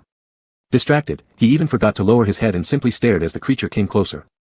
Suddenly, Jiang Chen reached out and placed a hand on the back of Xie Fengshu's neck, gently pulling him down. Though the action wasn't forceful, it carried an undeniable command. As a result, Xie Fengshu was compelled to bow his head and leaned against Jiang Chen's shoulder. Ordinary malevolent spirits have rather dull senses and rely on detecting one's aura. Your yin bell with demonic chi conceals your presence, making you less likely to be noticed. Jiang Chen's voice reverberated slightly as Xie Fengshu's forehead rested against his left shoulder, and then he realized that the other assumed he was frightened. His heart thudded like drums, finding it somewhat amusing and gratifying, responding flatly with a single word, oh. As the creature moved away gradually, Jiangchen let go, announcing, "It's gone." But Xie Fengshu did not straighten up right away. Instead, he clung tighter around Jiangchen's waist, entirely leaning on him, and mumbled pretentiously, "I'm so scared, let it go further." Jiangchen gave a pause. In reality, if Xie Fengshu had looked up, he would have noticed that although Jiangchen frowned, there was a trace of gentle amusement in his eyes. Unfortunately, he remained nestled in Jiangchen's embrace, hearing only a louder call, "Xie Fengshu." Xie Fengshu took the cue to stop, standing up indifferently and flashing Jiangchen a smile, trying to appease him. "So, where are we going next?" "To meet that sect master." Jiangchen nodded. "Above ground, the demon-suppressing tower has 9 visible levels, suppressing evil forces. Below, it also has 9 hidden levels imprisoning various demons. Feng Ji is on the 8th level." "The 8th level?" Xie Fengshu hesitated. "If the sect master of the demon sect is confined on the 8th level, who is on the 9th level?" "It's vacant now," Jiangchen replied. "Beyond the 9th level lies the eternal suffering hell, uninhabitable by any." Xie Fengshu gazed at Jiangchen for a long time, eventually nodding silently. Actually, he wanted to ask how familiar Jiangchen was with the tribulation realm, but after some hesitation, he decided against it. He didn't know what he was worried about, but since entering the tower, his mind had been restless, accompanied by an inexplicable anxiety. After descending continuously to the 3rd and 4th levels, the deeper they went, the greater the number of demons became, and the stronger the demonic energy grew. Xie Fengshu sniffed his sleeve, finding it soaked with this foul energy as if it were emanating directly from his own body. With a shrug, he jokingly told Jiangchen, covered in demonic qi, "I no longer resemble a celestial lord but look more like a demon." Jiangchen didn't laugh. They were already on the 5th floor nearing the 6th. At the entrance, Jiangchen suddenly paused. The underground dark tower remained pitch black day and night, and lights were merely set up along the walls at certain intervals. The light was dim, barely enough to illuminate the path. Looking up at the lamp, Jiangchen abruptly said, "Wait a moment." "What is it?" Jiangchen remained silent, quickly grabbing hold of Xie Fengshu and stepping backward several paces before pushing open the nearest stone chamber. As the door closed, all the lamps along the corridor went out simultaneously. Before he could even question what was happening, a sudden and ear-splitting wail erupted outside. The cries were not of a single tone, countless malicious entities were crying together in anguish, seemingly suffering unimaginable pain. The noise was piercing and shrill, reverberating throughout the demon-suppressing tower. At the disappearance of the tribulation realm's entrance, 10,000 ghosts in the demon-suppressing tower cried together. Furrowing his brows, the cries pierced through the stone room and hit Xie Fengshu's eardrums. It felt as if these cries were directly beside his ear. He could clearly hear curses mingled within. Xie Fengshu dared not attempt to calm his breathing for fear of drawing the attention of highly accomplished demon cultivators, and could only bear the noise silently. In the darkness, Jiangchen inquired, "Are you all right?" The wailing was like a long needle, causing irritability and mental disturbance, but it was not unbearable. In front of others, Xie Fengshu might have kept his pride and remained silent, but in front of Jiangchen, it seemed like he couldn't hold on any longer and softly replied, "My head hurts." Jiangchen paused for a moment, then moved closer. "Stay calm and focus." His voice was gentle, with a natural power to soothe the spirit. Xie Fengshu felt comforted, taking advantage of this to say, "Come closer, let me smell you." Jiangchen's body had a sandalwood fragrance, which seemed capable of calming one's mind. Seeing that Jiangchen didn't move, Xie Fengshu stepped forward half a step himself, leaning towards Jiangchen's neck to sniff the scent. The terrifying cries outside seemed to be moving farther away again, leaving only the two of them inside the narrow stone room. As Xie Fengshu got closer, his nose brushed against Jiangchen's jade-like neck. Once before, during a drunken state, Xie Fengshu bit him hard here. That mark was long gone now, yet Xie Fengshu suddenly found it unsatisfying again, actually thinking about biting Jiangchen once more. Maybe on his neck or by his lips, leave a mark so anyone could see, "This monk belongs to me." Xie Fengshu's thought hadn't been realized when Jiangchen suddenly said, "Xie Fengshu." Startled as if caught in guilt, Xie Fengshu subconsciously took a step back and asked, "What's wrong?" Jiangchen looked at him, waiting a while before saying, 100 years on the Immortal Mountain passes like a finger snap. By the time you return to the realm of no enlightenment, after a while, you won't remember all this anymore." The meaning behind his words was already clear enough. Xie Fengshu quietly looked at the person in front of him and said calmly, "You are not me, how do you know I won't remember?" Seeing that Jiangchen didn't speak, Xie Fengshu continued, "I find it strange too. Though we've braved wind and snow together, compared to a few hundred years on Immortal Mountain, our time is indeed insignificant. How come I feel such an attraction toward you?" Xie Fengshu smiled faintly and said, "It must be that I saw you in my previous life, unforgettable, and this life has finally fulfilled its wish." Inside the stone room where light did not reach, Xie Fengshu could not see Jiangchen's expression, only glimpsing the serene sea-like eyes of his companion. He sighed, asking, "Do I have to make it crystal clear? My heart harbors amorous feelings for you, wanting to spend every day and night with you, doing things that would upset Buddha." Jiangchen was momentarily speechless. Xie Fengshu neither retreated nor avoided, reaching out in the darkness to grab Jiangchen's sleeve, holding onto it tightly. The path to immortality is vast, the days we've spent together are indeed as trivial as dust. But the world is broad, if it can accommodate all beings, why cannot it hold two people for 100 years? He finally revealed his heartfelt feelings clearly to the person before him, each word firm, without ambiguity. Xie Fangsu asked, when the Dharma meeting lit the lamps, I asked if you'd be willing to return to no brightness, Wu-Ming, with me. Today, I'll ask again, will you come home with me? Beneath the demon-suppressing tower, amidst the cries of ghosts and demons, this tiny stone chamber transformed into the gentle softness of Jiangchen's white monastic robe clutched in Xie Fangsu's hands, overshadowing the mundane world's temptations. Jiangchen looked down for a long time, finally speaking in a low hoarse voice. Xie Fangsu, remember your words today, don't forget them. His voice raspy, Xie Fangsu felt a wave of tenderness and just as he wanted to reply, Jiangchen, as if refusing him a chance to answer, whispered softly, all right. Will you come home with me? All right. Feeling as though a heavy burden had lifted from his chest, Xie Fangsu thought he probably sought no more than this. He stepped forward and reached out to touch Jiangchen's face, but in the complete darkness, he first touched his forehead. Slowly, his fingers moved downward, brushing over the bridge of his nose and the lips. Jiangchen didn't move, lifting his hand to grasp Xie Fangsu's, looking down at the person in front of him. Xie Fangsu laughed faintly, disregarding the sharp screams outside, in the empty stone room devoid of light, boldly proposed to Jiangchen, this is exactly the right time and place, let's secretly pledge ourselves to each other. Chapter 35, The Calamity Realm, Part 4. Jiangchen replied, don't talk nonsense. His ears were slightly red, fortunately in the dark it wasn't visible. He pulled Xie Fangshu's hand away from his lips and asked, does your head still hurt? Xie Fangshu held Jiang Chen's hand in return, answering with a beaming smile, much better. He listened to the sounds outside for a moment.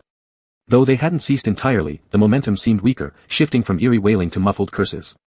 While full of venomous resentment, they weren't as harsh on the ears. How long will they keep making this racket? It'll be fine once the human world sees dawn. Jiang Chen looked at Xie Fangshu, worried that he might be disturbed by the cries outside.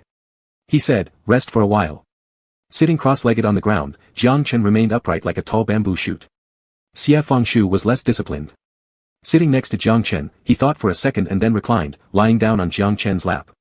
His actions were smooth and familiar, as if he'd done them countless times before. Jiang Chen showed no reaction, only reaching out to gently cover Xie Fangshu's ears after he settled down. The outside sounds diminished further. Xie Fangshu could only hear the clear, calm voice of Jiang Chen coming from above him.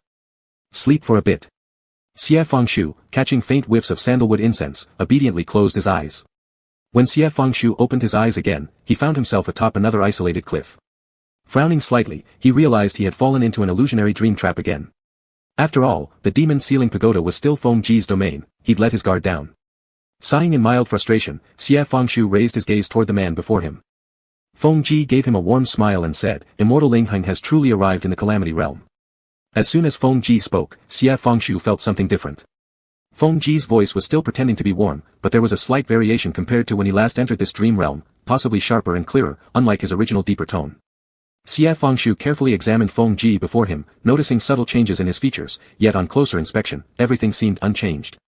It was still the same face from his previous dream entry, and though Xie Fangshu couldn't pinpoint any abnormalities, the man now felt fundamentally different to him. At this point, Xie Fangshu realized how messy his own thoughts were, almost as if he were still asleep. Despite this disarray, facing Feng Ji, Xie Fangshu maintained his dignified bearing as an immortal sage.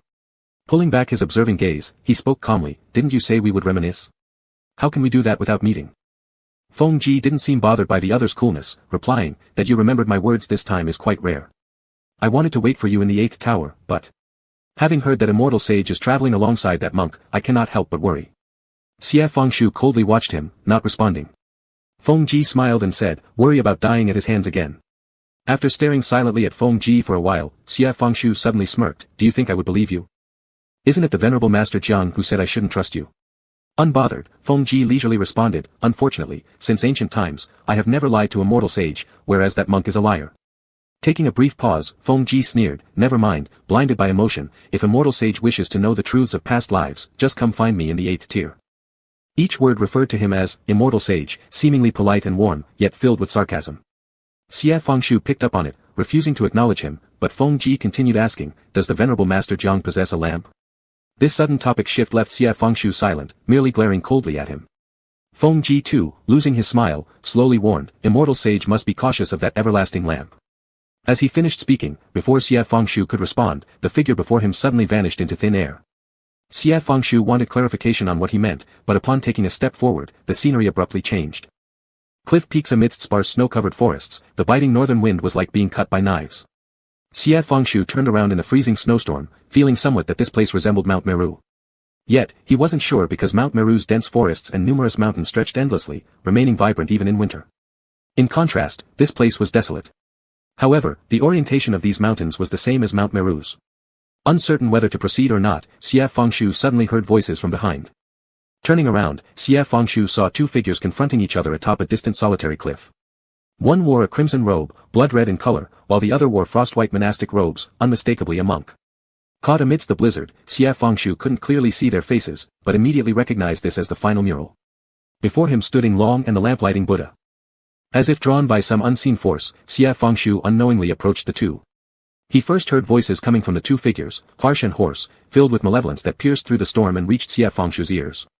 "Monk, if you kill me today, make sure to annihilate my soul. Otherwise, when I die now, in the next life, I will tear your Buddha bones apart and dig out your Buddha heart, making you repay me 100-fold, 1,000-fold. Ling Long had always been arrogant, but now, possessed by madness, his words were poisonously cruel, even making Xie Fengshu feel startled. Yet, facing him stood the lamplighting Buddha, who seemed entirely unfazed, without any ripple of emotion in his tone. "I slay you for the salvation of all sentient beings, I leave your soul intact to offer you a chance of redemption. In future lives, if vengeance is what you seek, come find me." Speaking of salvation, his hands still dripped with blood, and his tone was as cold as snow, distant like the patriarch of 10,000 Buddhas, devoid of any apparent compassion. The gods and Buddhas bow their heads, seeing the suffering of all sentient beings and thus give rise to compassion. But how could that lofty gaze from the heavens not also be one of superiority? Exhausted, Ling Long had collapsed onto the snowy ground, blood seeping through his robes, staining the snow crimson red. Xie Fengshu's breathing suddenly quickened as he took a few steps closer, catching just in time the moment Ling Long looked up. He finally saw that face clearly amidst the heavy snowfall. It was his own face. Stunned, Xie Fengshu turned his head towards the lamplighting Buddha. Through the wind and snow, he saw the tranquil features of Jiang Chen, calm and expressionless, gazing at him remotely. Xie Fengshu snapped abruptly awake. He was still lying on Jiang Chen's lap. Not knowing how much time had passed, the outside wailing had completely ceased. His rapid breaths became noticeably clear in the stone room. Jiang Chen instinctively grasped Xie Fengshu's hand, then opened his eyes and asked, lowering his gaze, "What's wrong?" His voice was similar to that of the lamplighting Buddha in the dream, yet softer. Xie Fengshu paused for a moment before quietly answering. "I had a nightmare." He didn't say what it was about. Jiang Chen remained silent for a moment, refraining from asking further, instead lightly touching his forehead. "You're sweating." Only then did Xie Fengshu realize the faint moisture on his brow. He didn't wipe it away, instead suddenly rising to sit cross-legged atop Jiang Chen's thighs, facing him eye to eye. Jiang Chen let him do as he pleased, waiting until Xie Fengshu settled down before softly questioning, "What's this about?" Xie Fengshu opened his mouth but found no answer. Perhaps it was the intensity of the previous dream that drove him subconsciously closer to Jiang Chen. To reassure himself of their intimacy, their inseparability, not the deadly relationship as depicted in the dream. Yet, verbally, Xie Fengshu couldn't keep things serious. He responded, "I dreamed that you rejected me. I want to stay close to you." With his head buried in Jiang Chen's neck, his words were low and muffled. Jiang Chen no longer asked anything, merely tilting his head and using his jawline to slowly brush away the thin layer of sweat on Xie Fengshu's forehead. The action was slow and gentle, leaving Xie Fengshu unmoving as his racing heartbeat gradually calmed, even eliciting a self-mocking chuckle. He thought to himself, how could such a dream have frightened him? This person would never harm him. When Jiang Chen finally stopped, Xie Fengshu turned and kissed him under the jaw, tasting a faint salty tang of his own sweat. He smiled, straightening up and addressing Jiang Chen, "Let's go. Down the tower." Chapter 36, Crossing the Tribulations Realm 5. At the 9th underground level of the demon-subduing pagoda, the deeper one went, the more formidable were the evil demons sealed there. By the 6th level, Xie Fengshu and Jiang Chen's ghost-summoning bells at their waists had started to tremble slightly. Jiang Chen slowed down her pace, while Xie Fengshu kept his hand on Feng Yan and did not make a sound as he walked. When he fell into a sleep-induced trance, Feng Ji clearly knew that he and Jiang Chen had arrived at the demon-subduing pagoda but still made no movement. Xie Fengshu was unsure if Feng Ji had truly awakened yet, if he had, whether the heavy lock barrier beneath the 8th level of the demon-subduing pagoda could still suppress him. Jiang Chen probably thought the same as he did and whispered, "Feng Ji has already set up dream obstructions, indicating he has awoken, perhaps because the sacrifice conducted by Wu Chu helped him be reborn." However, with all the restrictions in place within the demon-subduing pagoda and having only awakened for 100 years, his cultivation isn't enough to break out of the eightfold tower. Xie Fengshu sighed in slight relief after thinking for a moment, then said, "However, it's true that there are demons escaping from the demon-subduing pagoda into the human world. Otherwise, there wouldn't have been incidents like those involving Wu Chu. At least, we've encountered one Lang Jin." Jiang Chen frowned and lightly nodded her head. From the ancient times until now, with Yinglong absent guarding the pagoda, it's inevitable that flaws would appear. Xie Fengshu asked, I remember you once said that in ancient times, Yinglong banished demons to Dui Jingshi merely to suppress them, locking Feng Ji under the pagoda. Seeing Jiang Chen nodding, Xie Fengshu continued, 700 years ago, Feng Ji led the demons back to the human world, massacring countless lives. He was eventually killed by people, correct? Jiang Chen replied, for 700 years, Lang Jin remained loyal to Feng Ji, possibly planning Feng Ji's resurrection as soon as an escape opportunity presented itself. Xie Fengshu touched the wall of the pagoda, finding it damp with condensation, and somewhat distastefully retracted his hand. This demon-subduing pagoda has let people out twice. What kind of quality is this? Jiang Chen was momentarily speechless, but after a moment she responded, in ancient times, there wasn't even a demon-subduing pagoda. It was after Yinglong drove away all the demons using his spiritual force to cast the pagoda, his dragon scales used as locks, and the stone body to hold down these demons. Jiang Chen paused briefly before continuing, later, when Yinglong died due to succumbing to demonic influence, no one could guard the pagoda since then, which has lasted for tens of thousands of years. Xie Fengshu understood, it had been too long. With the guardian gone, the fact that the pagoda had endured this long seemed nothing short of divine mercy. He laughed softly without any specific mood and suddenly said, back then, out of compassion for all sentient beings, they commanded us to kill gods and subdue demons. Yet out of compassion for the gods, they decreed the death of the person, so how come everything in heaven and earth deserves compassion, except for him? Or maybe heaven does not show benevolence, treating all creatures as mere straws for fodder, so for the sake of some grand path, who lives or dies makes no difference.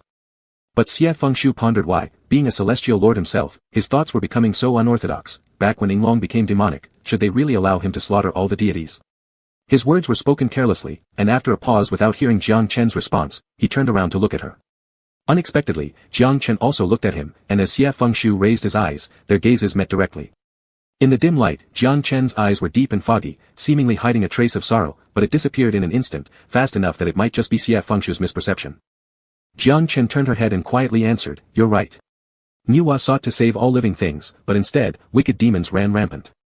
The various gods wanted to rely on Yinglong to expel demons, yet after Yinglong transformed into a demon, half the heavenly realm was annihilated. Fate being predetermined, karmic retribution cannot be avoided by anyone. Unconsciously reminded of his own dream from last night, Xie Fengshu then asked, then if that's the case, wasn't the killing of Yinglong by the ancient Buddha lamps karmic retribution? Shouldn't there be a reckoning?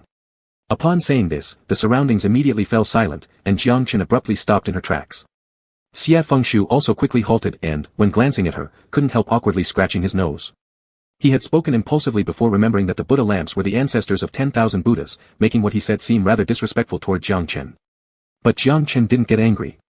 She simply gazed at Xie Fengshu, whose reflection was entirely captured in her eyes. As the candle's shadows flickered on the wall, she gently replied amidst the shifting light and shadow, yes. Xie Fengshu startled, and before he could ask another question, Jiang Chen had already turned her head and said, we've arrived. Xie Fengshu followed her gaze. Ahead, the road ended, revealing a stretch of water before them. The surface of the water was not very wide, smaller than a stone room, but its depth was unfathomable. In the glow, Xie Fengshu saw nothing but ink-like darkness as if capable of devouring all. The remaining 3 levels of the pagoda lay submerged underwater. Xie Fengshu exchanged a glance with Jiang Chen, lifted the hem of his robe, and plunged into the water. The water inside the tomb was dozens of times colder than the lake outside. Even though Xie Fengshu performed a spell to avoid getting wet, he couldn't help shivering upon entering the water. From above, the water seemed pitch black, but upon diving in, he found it not empty. Dozens of iron chains, as thick as adult arms, intertwined underwater, disappearing into the depths below. The two headed towards where the iron chains led. After about the time it takes to drink a cup of tea, Xie Fengshu finally felt the water getting shallower and his feet touching solid ground, indicating they were approaching land. After emerging from the water, Xie Fengshu hastily tidied up his robes and turned to ask, what is the 7th level? Jiang Chen looked around and replied, Lang Jin. Xie Fengshu guessed almost correctly and wasn't very surprised upon hearing this. He simply proceeded inward with Jiang Chen. Compared to the 6 levels above, the number of demons below had suddenly decreased. The empty tower only echoed the faint sounds of their robes brushing against each other as they walked. Xie Fengshu, while paying attention to their surroundings, asked in a lowered voice, where was Lang Jin originally imprisoned? Originally in the center of the 7th level, Jiang Chen paused before continuing, but now that he has broken free from his restraints, he may not be there anymore. Lang Jin was once locked onto the central stone pillar and bound tightly by iron chains. When they reached the central pillar, all that remained were piles of iron chains, and the stone pillar itself was shattered into pieces, with spots of blood scattered around. It was clear how determined the one who broke free must have been. Xie Fengshu threw away a piece of the broken chain he had picked up, clapped his hands, and asked, now what? Shall we go down directly to see Feng Ji? Lang Jin had disappeared and his whereabouts were unknown, while Feng Ji was on the 8th level, but his situation was unclear. Besides, they were here for the starry constellation disk, which might now be in Lang Jin's possession. Jiang Chen probably thought the same, considering for a moment before answering, now that we've arrived, Lang Jin will not leave Feng Ji alone in the tower to face danger. Be careful. You should be careful too.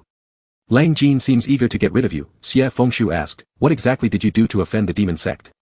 Jiang Chen fell silent for a moment before answering, 700 years ago, when Feng Ji returned to the mortal world, the first place he went was Mount Meru. At that time, I almost killed Lang Jin. He said this without any pride or regret, simply stating, many things happened then. The demon sect suffered heavy losses and dared not step into Mount Meru ever since, naturally hating me to the bone. Xie Fengshu frowned slightly. He felt something was off, but couldn't figure it out at the moment, so he set it aside temporarily and turned to check their surroundings. There were 3 passageways, one they had come from, and 2 leading elsewhere. Besides the passageways, there were several stone chambers. Xie Fengshu scanned the area, and his gaze finally landed on the chamber directly in front of him. The stone door was closed and looked no different from the others. Yet, Xie Fengshu frowned strangely and walked over, pushing the door open. In an instant, the candlelight in the tower flickered and then went out completely. In the darkness, the ghost summoning bell at Xie Fengshu's waist suddenly rang loudly, its sound sharp and urgent. Sensing something amiss, Xie Fengshu immediately drew his sword and shouted loudly, Jiang Chen. Before he could finish his words, a thin, cold hand suddenly shot out from the stone room, gripping Xie Fengshu's wrist and yanking him violently inside.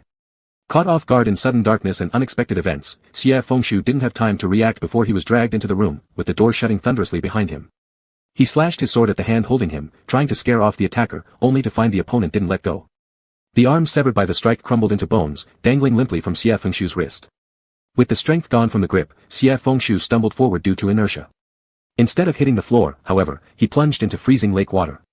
Xie Fengshu fell abruptly into the water, splashing countless droplets, not even having the chance to recite the spell to keep himself dry. Before he knew it, the water had already engulfed his head. Not caring whether his actions would reveal his presence, Xie Fengshu prepared to cast a spell to defend himself when an inexplicable wave of intense pain surged through his mind. This mysterious agony was fierce, as though someone had stabbed a knife into his brain and stirred recklessly. Pain blinded Xie Fengshu, nearly causing him to black out. Deprived of strength by the pain, Xie Fengshu was carried to the bottom of the lake by the current. Back in the central part of the 7th level, it was still pitch black. The moment Xie Fengshu was dragged into the stone room, the prayer beads on Jiang Chen's wrist had transformed into a demon-subduing mace and cleaved straight toward the stone chamber. Instantly, the entire demon-subduing pagoda trembled violently, with dust raining down. Strangely, the stone chamber showed no signs of damage. With a frosty face filled with anger, Jiang Chen yelled, "Show yourself." A moment later, a gentle voice resonated from midair. They say Buddhist cultivators should avoid anger. Does Randa Buddha not know this? That voice echoed eerily within the vastness of the tower, although Jiang Chen only asked coldly, where is Xie Fengshu? The voice responded with, what if Randa Buddha wants to kill him again? Or perhaps Randa Buddha fears he'll remember and intends to extract his bones and heart. Before Jiang Chen could respond, the other party chuckled softly and replied, I've heard that in Buddhism there is a verse, if I do not descend into hell, then who will? I wonder if the Randa Buddha possesses such compassion. If you wish to see Xie Fengshu, enter the 9th level. Jiang Chen said nothing. After a moment, he closed his eyes and formed a hand seal. Upon reopening them, an intense fire blazed outside the demon-subduing pagoda. Instantly, the entire pagoda was enveloped in scorching flames so bright it was almost impossible to keep one's eyes open. The air around them was filled with searing heat waves, while cries of terror from demons echoed wildly, sounding absolutely horrific. Feng Ji spoke again, his tone no longer gentle but tinged with alarm and anger. What is your meaning? Ignoring the sounds outside, Jiang Chen's voice was cold and resolute. Xie Fengshu can kill you, and so can I. If I venture into the 9th level today, it would be best for Xie Fengshu to return unscathed. Otherwise, there will be neither the doer realm nor the demon sect left in this world. Outside the pagoda, Buddhist flames burned fiercely, originally meant to dispel confusion and illuminate darkness to save all beings, but now they encased the entire demon-subduing pagoda as Jiang Chen declared his deadly intentions word by word. Feng Ji's voice finally carried an unbearable hatred. They say practitioners of Buddhism are compassionate, do they not fear committing acts of killing? Jiang Chen lifted his gaze slightly. His white monk's robe fluttered gently despite the lack of wind inside the tower, accentuating his icy demeanor. Am I afraid of accumulating another karmic sin when my whole being is already steeped in it? Chapter 37, Transition to Tribulation 6. When Xie Fengshu woke up and opened his eyes, the first thing he saw was the slate-blue stone bricks above him, which had grown dark green moss due to the passage of time. He was soaked to the bone, the cold penetrating his very core, lying on hard floor tiles. He had no idea where the lake water had swept him to, but at least, it seemed he was still inside the tower. Xie Fengshu sighed in relief and struggled to get up. The sudden pain from earlier had disappeared. Looking around, Xie Fengshu realized that he was in a narrow tower passageway, barely wide enough for an adult to pass through. The walls were also covered with moss, damp and dim, with water dripping steadily onto the ground. Glancing back, he noticed a thick wall behind him, a dead end, leaving only a winding path ahead illuminated faintly by weak candles. Xie Fengshu wanted to call out, "Jiangchen," but upon opening his mouth, he found his voice raspy and unbearable, so he decided against it. The Fengyuan was still in his hand, and as Xie Fengshu gripped the blade with his right hand, he used his left to take a flickering candle off the wall and moved forward along the corridor. The entire passage was long and oppressive. Worried about Jiangchen's whereabouts, Xie Fengshu quickened his pace. After what seemed like a long while, a turn brought him face to face with 3 steps. Beneath the steps was a vast open area. Besides the tunnel through which Xie Fengshu entered, this place was surrounded on all other sides by circular stone walls adorned with heavy iron chains, creating a suffocating atmosphere. In front stood a stone platform raised by 2 or 3 inches. At the center of the platform stood a stone pillar, requiring 4 or 5 people to encircle it. A dragon with wings sprouting from its spine was coiled around the pillar, spiraling upward, its head facing directly towards Xie Fengshu, looking arrogantly over everyone. Before the stone pillar stood a person. Xie Fengshu saw this person clad in a black robe with golden patterns embroidered on the chest. Upon seeing Xie Fengshu, he showed a faint smile. "You've arrived." Simultaneously speaking with Xie Fengshu, the man asked, "Lang Jin?" As soon as these words were spoken and hearing the man's voice, Xie Fengshu immediately felt something amiss. Lang Jin's tone usually carried pride and spoke to Xie Fengshu with deep-seated hatred. This man's kindness didn't match at all. Carefully observing the man's face, Xie Fengshu made an appraisal quietly. Indeed, it was Lang Jin's attire and figure, seemingly unchanged in appearance, yet there were subtle differences compared to that night in southwest China when Xie Fengshu last encountered Lang Jin. While Lang Jin's eyebrows were long and slightly tilted upward giving an intimidating look, this man's brows were lightly drooped, his lips curved in a smile, making his overall demeanor softer. Xie Fengshu immediately recalled the last time Feng Ji invaded his dreams when he felt something off about the individual as well. Now suspecting something, he asked bluntly, "Are you Feng Ji or Lang Jin?" The man's smile faltered, not answering directly. Instead, he remarked offhandedly, "Even though my spiritual body has been resurrected, my physical body is too frail, and I had to borrow Lang Jin's form temporarily. This is what you see." "I understand, you devoured his Dan and spirit force and took over his body." Already suspecting as much, Xie Fengshu wasn't surprised. Coldly staring at Feng Ji, he added, "From ancient times till now, hasn't Lang Jin served you loyally?" Xie Fengshu wasn't upset for Lang Jin's plight. His life or death held little significance for Xie Fengshu, it just never occurred to him how far Feng Ji would go. The man's expression hardened slightly before he calmly replied, "It's merely a temporary arrangement.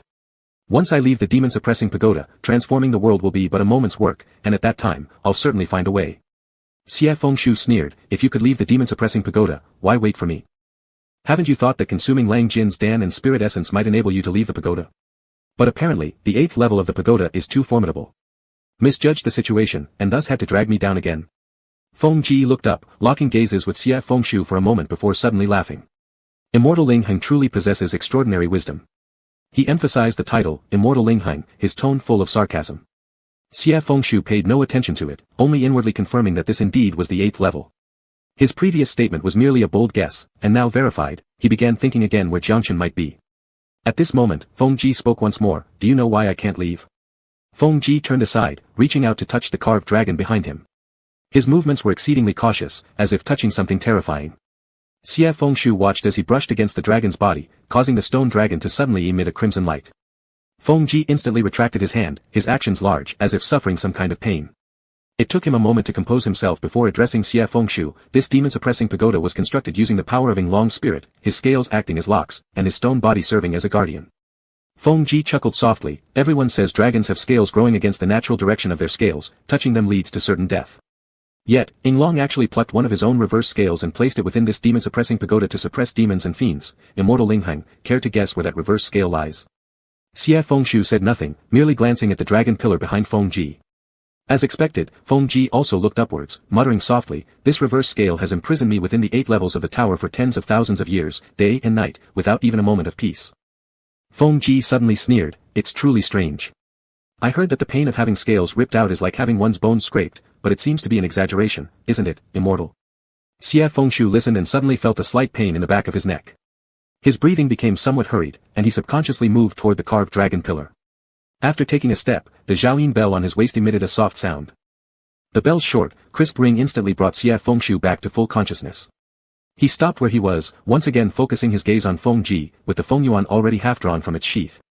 Feng Ji glanced at it and spoke, "Would the immortal like to know where Jiangchen is?" Xie Fengshu raised his eyes, keeping a calm expression and only said, "Are you going to tell me?" "Of course," Feng Ji responded easily. "However, instead of being so guarded against me, perhaps the immortal should be more cautious about Jiangchen." Xie Fengshu had been enduring this for quite a while, now growing impatient. His voice turned cold and hard. "What do you mean exactly?" "I'm saving you." Feng Ji maintained a gentle smile and slowly answered, "If you get killed by him again, how would that be appropriate? At least we've known each other since ancient times. How could I bear to see you die at someone else's hands, O Long?" Xie Fengshu was startled. The lighting around was unclear, as if it even affected Xie Fengshu's hearing. He clearly heard it, yet doubted if it was an illusion. Lifting his eyes to Feng Ji, he asked, "What did you call me?" Feng Ji chuckled and said, "From the days of ancient times until now, you have gone through 3 reincarnations. Forgetting is understandable. However, even so, it shouldn't lead to familiarity between enemies. You once killed Qi Yu and Qua Fu, slaughtering countless immortals, achieving such great authority that deities and Buddhas alike wanted nothing more than to crush your bones and scatter them, wishing eternal damnation upon you.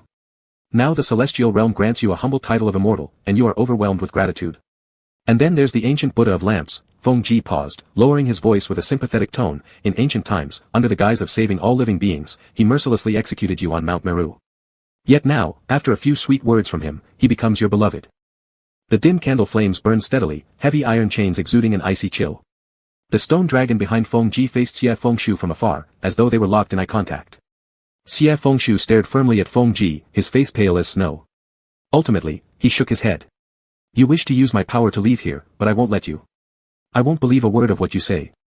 I may not particularly care for those deities, they don't favor me either, but if there really were blood-soaked vendettas, how could they allow me to ascend?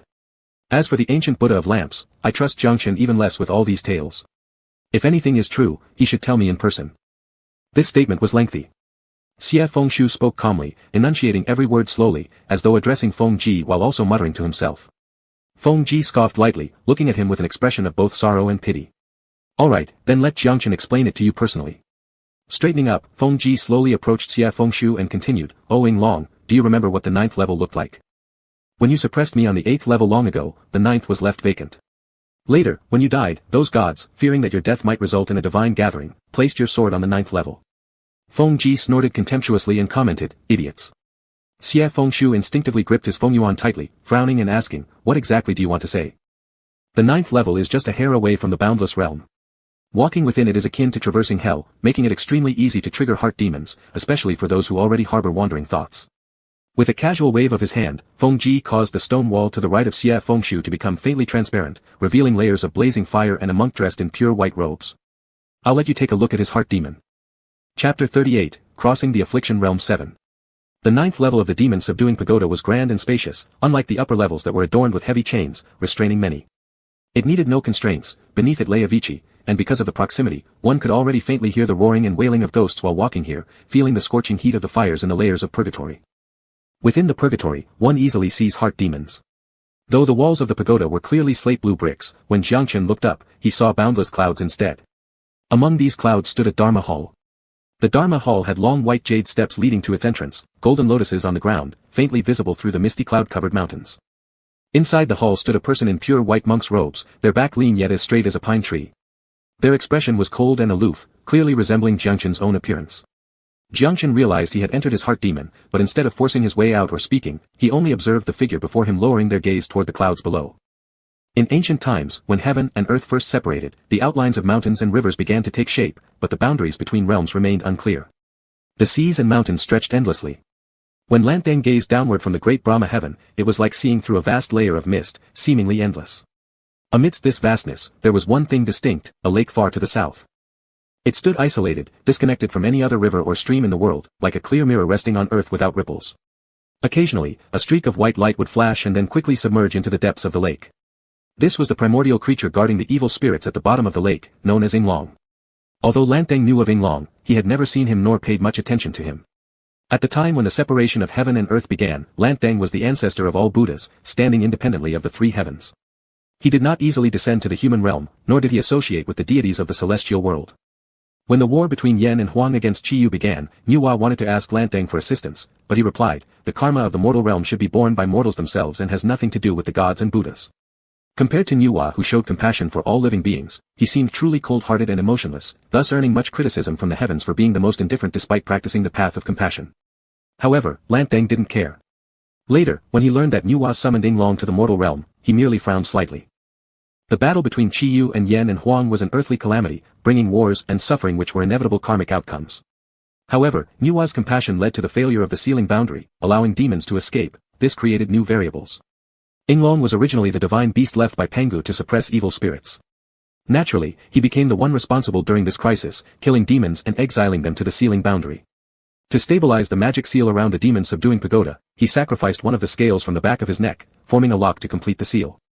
With his spiritual power already unstable, the pain from losing the scale further weakened him. After suppressing the demons, Yinglong himself succumbed to demonic influences, wielding a blade and invading the celestial realms, starting from the southern gate, climbing to the 9 heavens, causing rivers of blood to flow through the divine domain. If this continued, the 3 realms would lose their heavenly realm entirely, and the order of the universe would fall into chaos. Out of necessity, Nuwa once again pleaded with the ancient Buddha Lantang from the great Brahma heaven. It was also the first time Lantang saw Yinglong after looking down upon the mortal world from beyond the 3 heavens. Jiangchen thought that tens of thousands of years had passed, and he might have forgotten the scene of their first encounter. But in the heart demon realm, when he looked up and saw a red-clothed figure amidst the snowstorm, he was suddenly reminded of the tone in which the other had spoken back then. At that time, after slaughtering the celestial beings, Yinglong had just descended to the mortal realm and arrived at Mount Meru. Mount Meru at that time was desolate, with steep cliffs and wild grass, and a bleak wind swept through it. Yinglong still had traces of blood on his face, his handsome features sharp. His spiritual power was drained, so he sought rest. Raising his head, he unexpectedly came face to face with a robed monk standing calmly in front of him. Furrowing his brows, Yinglong brandished his sword and said gruffly, "Who are you, and why have you come?" Lantang answered simply, "I've been entrusted by others to kill you and save the world." Yinglong probably had never met someone so straightforward. He hesitated briefly, then sneered, "You? Impossible." With calm composure, Lantang responded, "Today I shall kill you to repay your crime of massacring the celestial realm. Your soul will remain intact to honor your past virtue of subduing evil." Though his words seemed to delineate a clear line between merit and demerit, they were, in fact, deeply dispassionate. Causalities in this world intertwine perpetually and cannot be distinctly divided. Yinglong, already under the influence of malevolence, couldn't bear to listen and charged at Lantang with his blade, eyes burning with hostility. Out of nowhere, Lantang summoned a black demon-slaying mace, blocking Yinglong's sword strike. As their powers clashed, the winds and snow swirled chaotically. Yinglong immediately spun around and slashed towards Lantang's shoulder. Instead of retreating, Lantang moved forward aggressively, getting dangerously close to Yinglong. They were now very near, one brimming with unbridled hatred, the other showing absolutely no emotion. Despite being a primordial divine beast, Yinglong was already weak in spirit. How could he possibly rival the ancestor of 10,000 Buddhas? Within a few exchanges, Yinglong fell defeated before Lantang. Without saying much, Lantang raised his hand to lightly touch Yinglong's forehead. Suddenly, he paused, frowning slightly and said, "You are missing a strand of soul." Among the 3 souls and 7 essences, only 2 remained within the other. Unfortunately, at that time Yinglong had already been beyond reasoning. His spiritual power was depleted, his cultivation destroyed, but he still wouldn't cease his tirade, "Smelly monk, die bald-headed fool, if you kill me today, I will make you pay back hundreds or thousands of times. On the day of our cycle through reincarnation, I will tear apart your Buddha bones and dig out your Buddha heart." Lantang's expression remained unchanged, his tone as calm as ever, "My action to kill you today is already my evil karma, and it will inevitably bear its own consequences." Having said that, a hint of extremely pale golden light from the Buddhist sect appeared at the fingertip of the hand placed on Yinglong's forehead.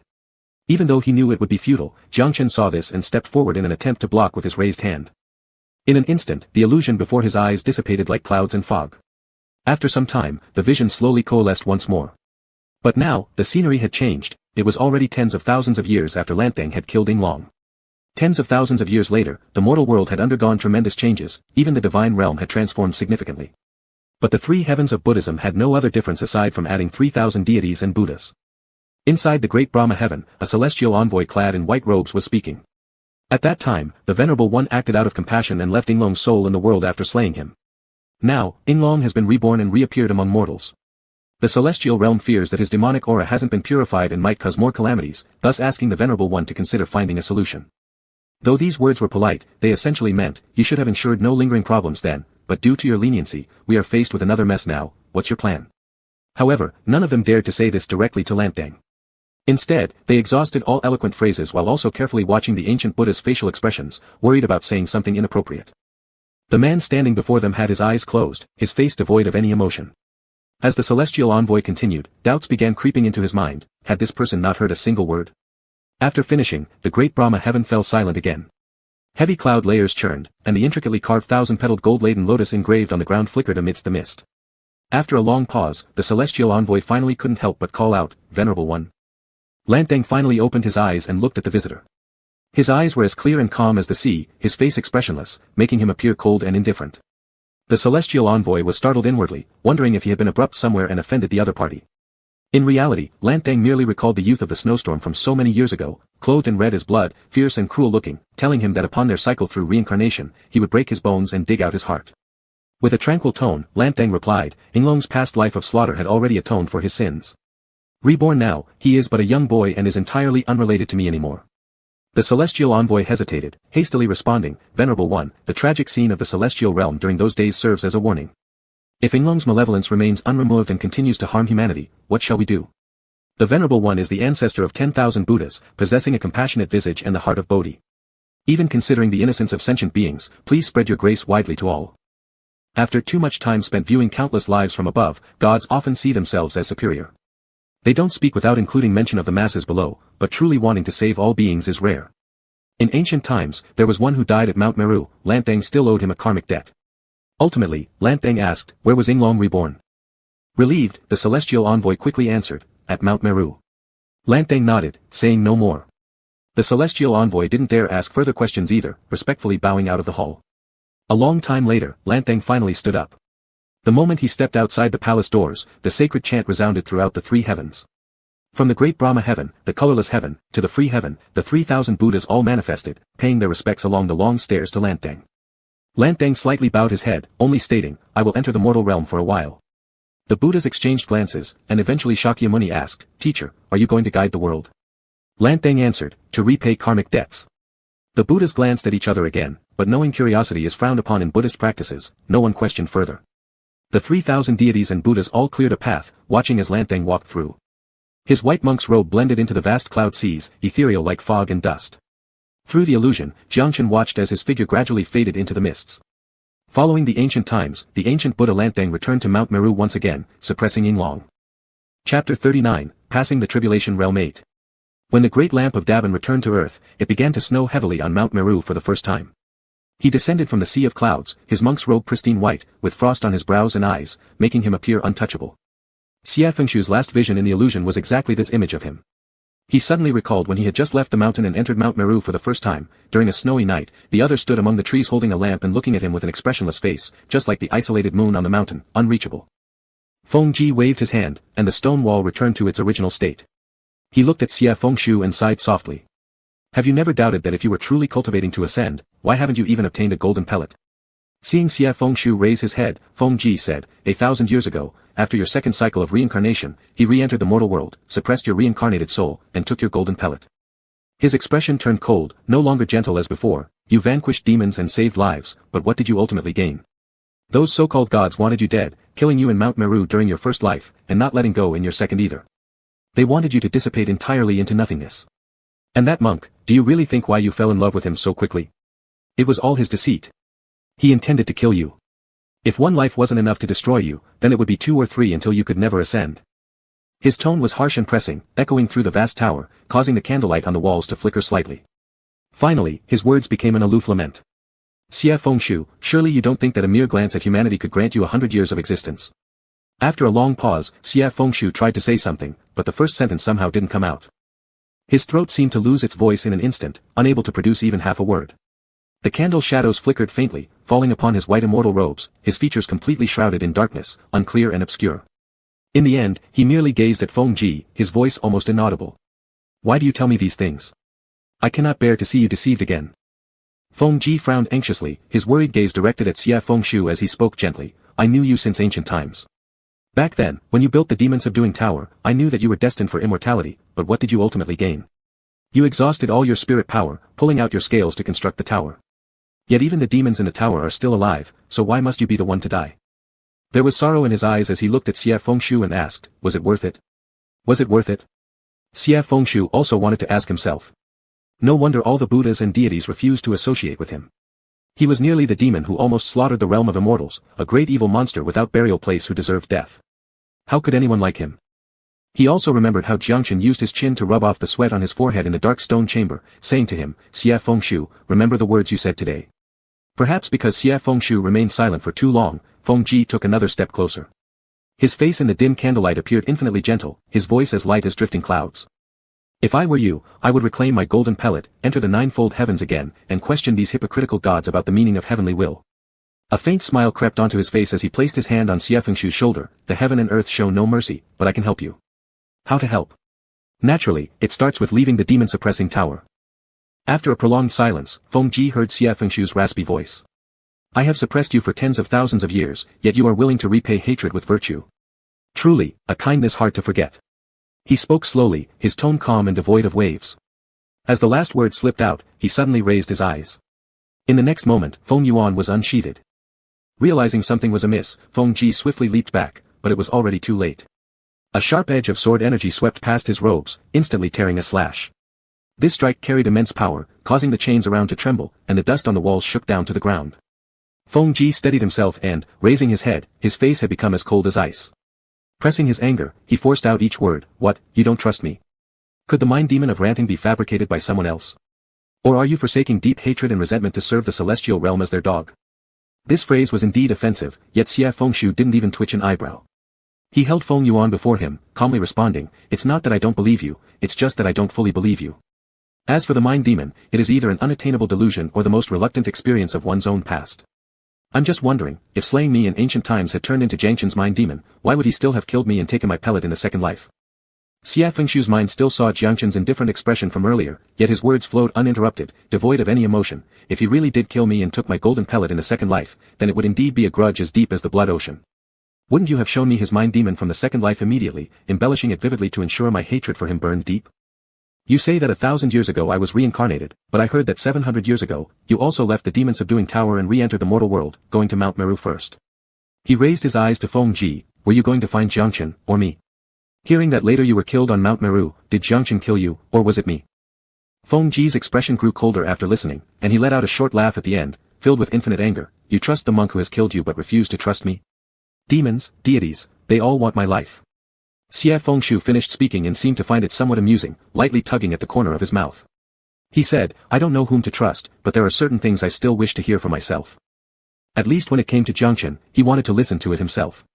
Not wanting to deal with Feng Ji anymore, he turned around to search for the entrance to the 9th level. Just as he took a few steps, a sudden intent to kill rushed toward the tower from behind. Xie Fengshu swirled and dodged just in time, watching that overbearing force of pressure pass narrowly by him, shaking the iron chains and producing a dull sound. He sighed deeply and looked at Feng Ji, saying, Our grudge will be settled another day. Now, I must look for someone. Another day? Feng Ji's face revealed an intense fierceness. I have waited for this day for tens of thousands of years, and I'm afraid I can't comply, Lord Immortal. Xie Fengshu had already known about his previous incarnation's descent into demonic ways. Now urgently needing to find Jiangchen to uncover the truth, he didn't want to waste any more time. Upon hearing this, he displayed a hint of sarcastic smile. How come, you were just offering to help me, yet you lost your patience so quickly? A 3-foot-long green sword appeared suddenly in Feng Ji's hand, coldly laughing, All right, all it takes is a word from Lord Immortal, and I'll help you kill that emotionless monk first.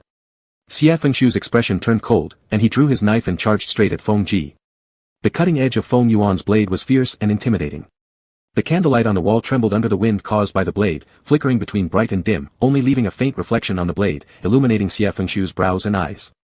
Feng Ji drew his sword to meet the attack, clashing blades produced a resounding clang. Xie Fengshu turned again, amidst the flashes of swords and knives, dust and chips inside the tower slightly fell, echoing with the sounds of chains clanging along with the ringing of weapons. The demons within other levels of the tower seemed to sense the disturbance and began roaring anxiously. Unwilling to prolong the battle, but Feng Ji relentlessly pursued. Becoming slightly agitated, his hands became even more decisive. Feng Ji had no choice but to step back a few times, revealing a mocking smile. The celestial Lord Ling Heng does indeed resemble how he used to look during the time he entered the path of demons. Upon hearing this, Xie Fengshu instinctively paused for a moment, slowing his movements, and was struck on the chest by one palm of Feng Ji. This palm strike was incredibly ruthless, its oppressive power akin to a sea. Xie Fengshu twisted his wrist to support the ground with Feng Yuan, yet was still forced back several steps, embedding the blade tip into the ground more than 3 inches deep, splitting a profound crack on the ground. He gritted his teeth and lifted his eyes, leaping to chop down on Feng Ji while in midair. Compared to the earlier skirmishes which were merely aimed at freeing himself, this slash carried a heavy killing intent. Xie Fengshu's eyes themselves bore a ruthlessness. Feng Yuan's blade trembled faintly, issuing a crisp ringing tone. Even though they were still far apart, Feng Ji could already feel the terrifying knife intent rushing towards him overwhelmingly. With no retreat behind him, unable to withdraw further, he had to use his sword to counter. In an instant, the overwhelming pressure surged like waves, spreading everywhere, making even the entire 8-level tower shake. Candle stands on the walls fell everywhere, shattered iron chains raining down, smoke and dust arising in chaos. Amidst the ground-shaking turbulence, before Xie Fengshu could steady himself, he suddenly felt empty beneath his feet. Due to the violent shaking, the 8th floor's flagstones split open unexpectedly, creating a large crevice. In an instant, without any time to react, Xie Fengshu rolled down together with dirt and ash. Xie Fengshu didn't know how deep the fissure was. In the confusion, he couldn't even check if Feng Ji had fallen alongside him. All he could do was protect himself with genuine essence and quickly roll to the side upon touching solid ground, dodging continuously falling debris. When everything finally calmed down, Xie Fengshu looked up, seeing that the crack was high, already unclear to view. For him, returning to the 8-story tower would not be a difficult task. Xie Fengshu thought for a moment but ultimately decided against returning to the 8th tower and instead turned to observe his surroundings. He was now in a large stone room, seemingly similar to those above, yet Xie Fengshu felt something off. His first sensation was warmth. On this journey, whether through water or underground, every place had been deeply cold, but here there was a warmth, even a burning heat, as if fire burned heavily beneath his feet. Xie Fengshu glanced around once, finally focusing his gaze on the central stone table of the room. There stood a small stone table, rough and uneven, as if carved hurriedly. On it lay a black dagger stand, adorned with cloud patterns at the base, simple and ancient in design, made from an unknown material. Xie Fengshu observed for a while, then suddenly remembered what Feng Ji had said. Those deities were worried that upon your death, your spirit would coalesce, so they placed your knife on the 9th level. Xie Fengshu stood quietly in his place. He thought, perhaps Feng Ji had lied to trick him out of the tower, or maybe there was some misunderstanding. Or it could just be an old useless thing lying around, with nothing to do with him at all. He should first look for Jiangchen and ask about past events. But in the end, he still stepped up slowly to the stone table, lifting Feng Yuan onto it. The long blade sat perfectly on the dagger stand, emitting a faint coldness in the darkness. Xie Fengshu took a glance, then felt somewhat uninterested. What does this prove? He wanted to take the blade back, but as soon as he reached out, sudden changes occurred in the stone chamber. First, a faint light emerged, breaking the deep darkness. This light did not feel like candlelight, instead, it was cold and clear, more akin to a wisp of moonlight leaking through. However, the 9-story tower was already buried deep underground beneath the lake. How could moonlight possibly break into the room? Xie Fengshu looked up and noticed the scene around him transforming. It was no longer a stone room but rather a vague, dreamlike painting. Xie Fengshu paused, then immediately remembered, 9 stories of the tower, easily revealing one's heart demons. Do I actually have heart demons? He blankly looked up, watching the landscape shift in the painting-like world. First came boundless snow, solitary cliffs, and sheer walls, followed by tens of thousands of fiery flowers, vibrant and blazing like fire. Many unfamiliar faces flashed before Xie Fengshu's eyes, accompanied by echoes of voices in his ears. The first figure he saw was an old man in a reddish-brown robe with white hair, carrying a wine pot, his face flushed red from intoxication, laughing and calling to him, "Silly apprentice, why don't you come over?" Next to the old man stood a woman with her hair tied up in wooden pins, dressed in moon-white garments. She smiled warmly at him as if coaxing a child, softly saying, "Younger brother, let's go home." Then came Chaoshi, draped in black clothing, maskless, handsome yet irritable. He frowned and growled, "You're so stupid, can't even find your way home." Xie Fengshu stood frozen, unconsciously taking a step toward them. But suddenly, their figures began fading away, melting into endless snowflakes and frost-covered monk robes. Jiangchen lifted his gaze through the heavy snowfall, his tone tender and warm. "Xie Fengshu, come here." Chapter 40, Past Dust 1. The mighty Mount Sumeru stretched for 1,000 miles, its peaks wondrous and numerous. Among them was the front mountain known as the Mirror Terrace. The Mirror Terrace split into 2 distinct sides, one covered with towering cypress trees and green pines that looked like walls of jade, the other dominated by myriads of waist-high mountain camellias, their flowers red as fire or rosy clouds, carpeting the hillsides from summit to base in a cascade resembling molten crimson. At the foot of the mountain lay a lake as clear as a mirror, its surface smooth even under the wind. Through the sea of flowers emerged 3 figures walking up slowly from the lakeside at the mountain's base. Leading them was a young woman, barely over 20, dressed in a moon-white gown. Her tall and graceful figure, accentuated by her raven hair, partially coiled up using a light wooden hairpin, should have exuded an air of elegance and gentleness. Yet her delicate eyebrows were furrowed, speaking sharply yet worriedly to someone beside her. "Didn't I tell you not to play around? Where have you been this time? Look at all the dirt on your face and clothes. When our master sees this, he'll likely forbid you from eating again, so don't expect me to sneak food to you when that happens." Lowered by the barrage of her words was a boy no older than teen years. Dressed in a vivid scarlet robe akin to flames freshly kindled, his hair tied back with a similarly colored ribbon had come loose, some strands dancing in the mountain breeze atop his head. With every word she spoke, his expression turned more and more aggrieved, finally looking back behind him with a timid voice, "It was Chaoshi who took me. He said we'd catch birds." Before he could finish, a slap came down on his head, flattening the unruly strands, followed immediately by a clear and resounding voice from behind. "No respect for your elders. Call me brother." The red-clothed boy glanced back at the black-clad man behind him and stuck out his tongue. "You're only one day ahead of me in taking human form. Even an hour counts. I'll take shape after 100 years. That's 2 centuries earlier than you. I was the first to take human form and call master, teacher. What's your excuse for being born late?" "Enough, enough," Sui Ling interrupted, unable to endure such childish banter anymore.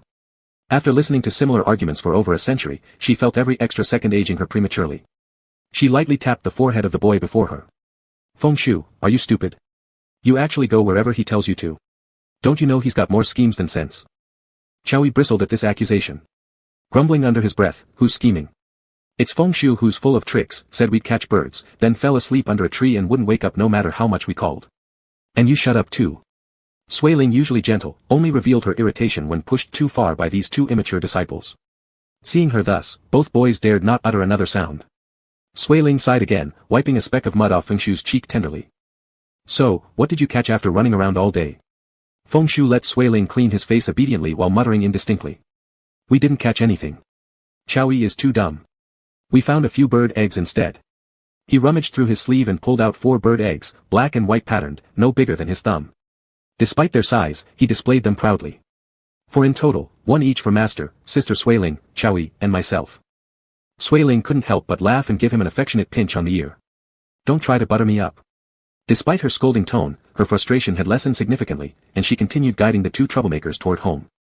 Passing through layers of flower fields resembling blazing volcanoes, they finally reached the mountaintop. There stood a towering Chinese parasol tree, robust and verdant, shading the heavens above it with branches thick enough to seem touching the skies. Its roots sprawled across the peak massively.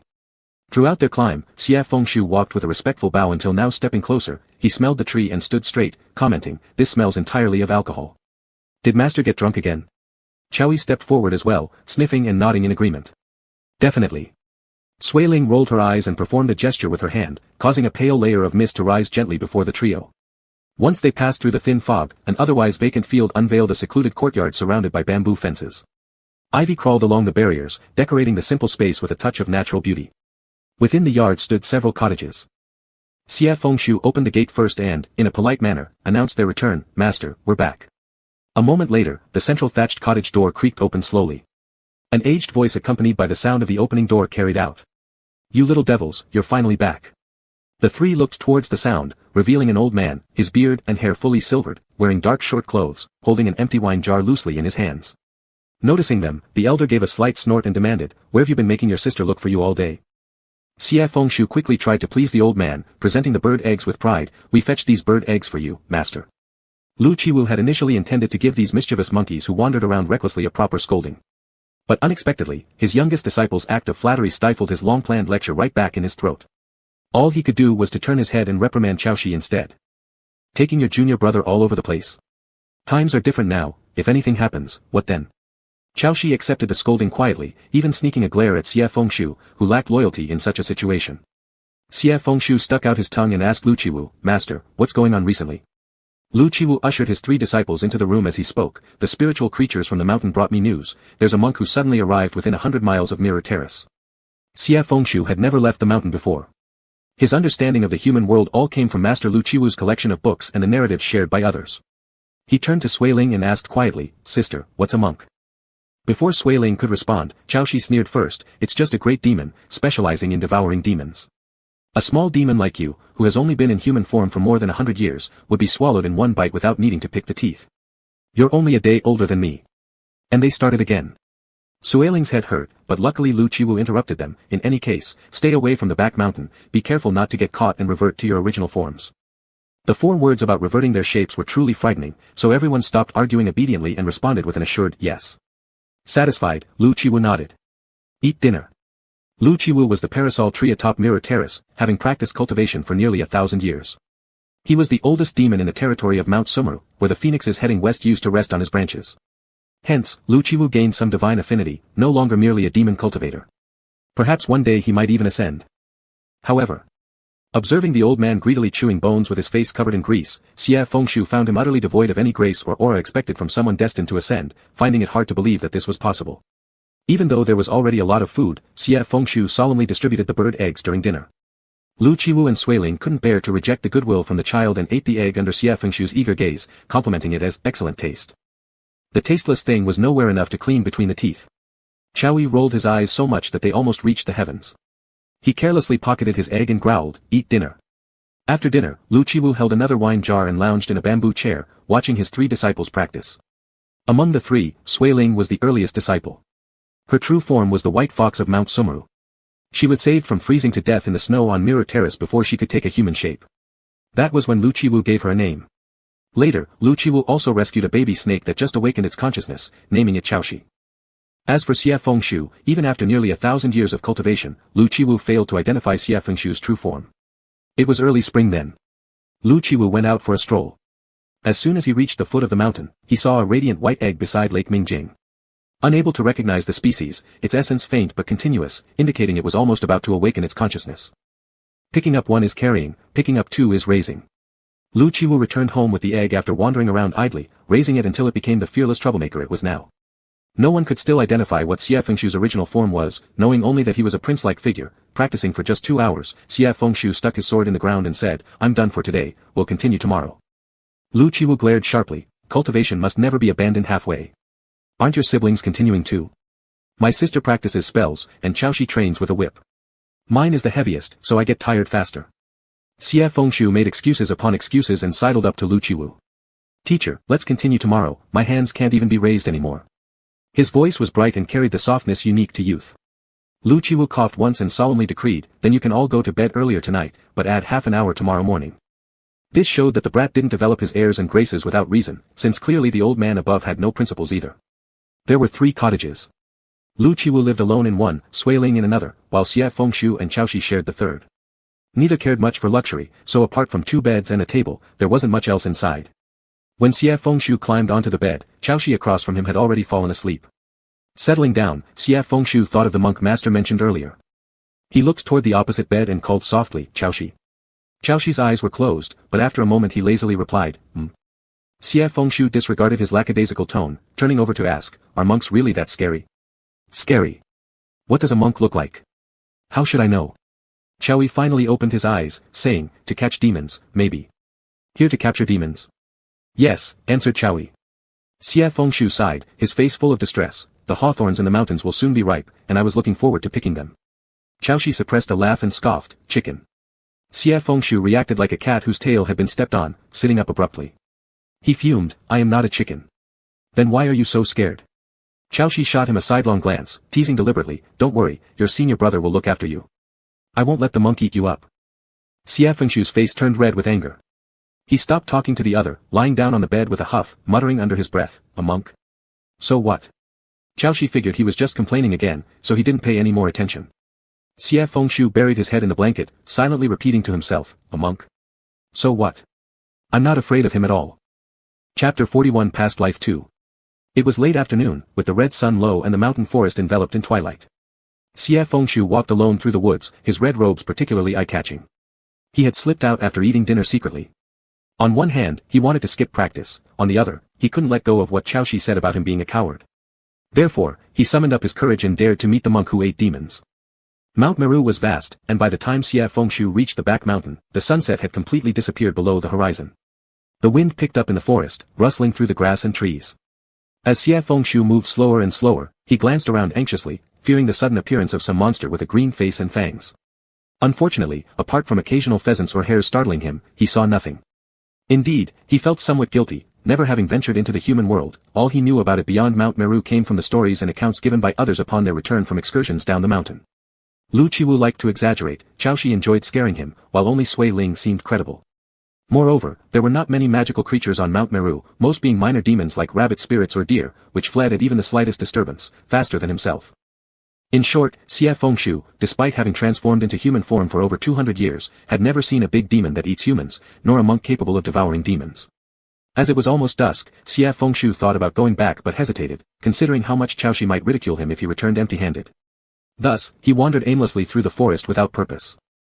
When he arrived at the heart of the forest, an ancient tree suddenly appeared before him. Unlike the lush and emerald phoenix tree where his master resided, although they were both towering giants, this tree was laden with blossoms white as snow, layered thickly enough to block out half the sky.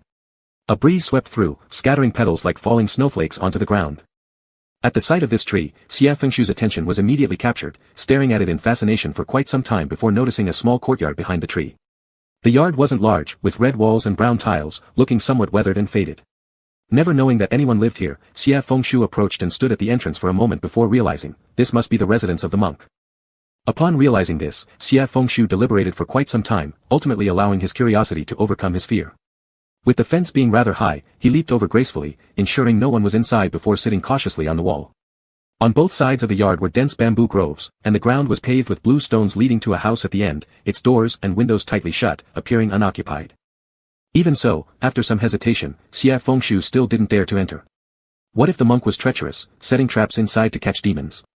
Thinking this, he retracted his eager foot and crouched on the wall for a long while, eventually deciding it was better to head back to the Mingjing terrace first. With his decision made, Xie Fengshu rose and leaped off the wall. However, before regaining his balance, he turned around and directly collided with someone. The simple white monk's robes filled his vision, accompanied by a faint aroma, resembling the ancient pine of these mountains but less astringent, cool and enduring. Raising his head, Xie Fengshu met a pair of calm eyes. Startled, Xie Fengshu found himself unable to utter a word. He felt that this person was truly, exceedingly handsome. Having seen very few people, he originally thought the most beautiful person in the world was his elder sister, yet this individual before him was even more appealing than her. Xie Fengshu stepped back, moving away from the other person, feeling slightly embarrassed about bumping into them, yet his gaze lingered on their face as he quietly asked, "Who are you?" Perhaps a commoner who had strayed into the forest, this had happened before. If so, he could escort the person out. Thus, Xie Fengshu wondered aloud, "What are you doing here?" Then, he noticed the slight furrow of the other's brow as they responded, "I live here." Their voice was deep and melodious, momentarily causing Xie Fengshu to become lost in thought before finally comprehending, this person lived here. This was the monk with the green face and fangs, the one who devoured demons that Master often spoke of. With a start, Xie Fengshu jumped back far but was stopped by the wall behind him. Wanting to grab his knife, he extended his hand only to find his waist empty. Only then did he remember that he had left his blade at home.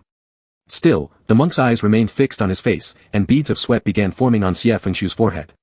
Yet he stubbornly refused to back down, lifting his head to declare fiercely, "I warn you, if you eat me, my master and siblings will never forgive you." Jiangchen. Though trying his best to appear fierce and terrifying, unfortunately, his face was too clean and innocent, his voice too clear and youthful. "If you know what's good for you and let me leave, I won't tell my master. You can stay here if you wish." This was a mountain king who claimed ownership over the mountain and its trees. Jiangchen remained silent for a moment, wanting to call out the name of the person in front of him but then remembered that time had turned, past ties were severed, let alone it had been tens of thousands of years since. The other party should have long stopped being called Long. Thus, he just looked at the other person and said, "I won't eat you." After thinking it over, he even added another sentence, "I don't eat demons." Upon hearing this, Xie Fengshu first looked at the other person with skepticism, wondering if they were lying. But the person in front appeared serene, not like someone trying to deceive. Xie Fengshu recalled Chaoshi telling him monks all had green faces and fangs, which was likely another prank to scare him.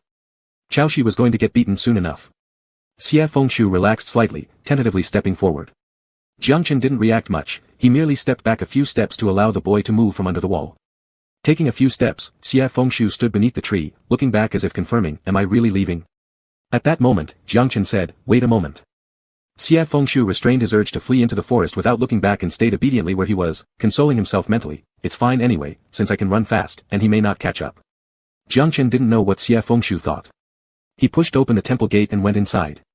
A while later, he returned to the door, holding an extra lantern. The lantern wasn't more than half an arm's length, four-square in shape, appearing delicate and plain. Candlelight shone through white paper, illuminating his features. He handed the lantern to Xie Fengshu. "The mountain is dark at night, keep this for lighting your way."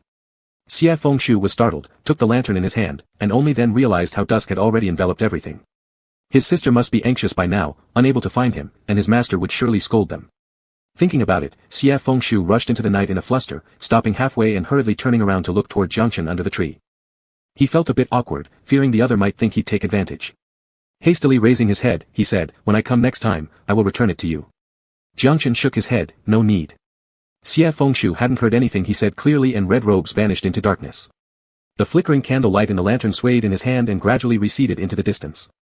Jiangchen gazed at his retreating figure until he completely disappeared among the woods.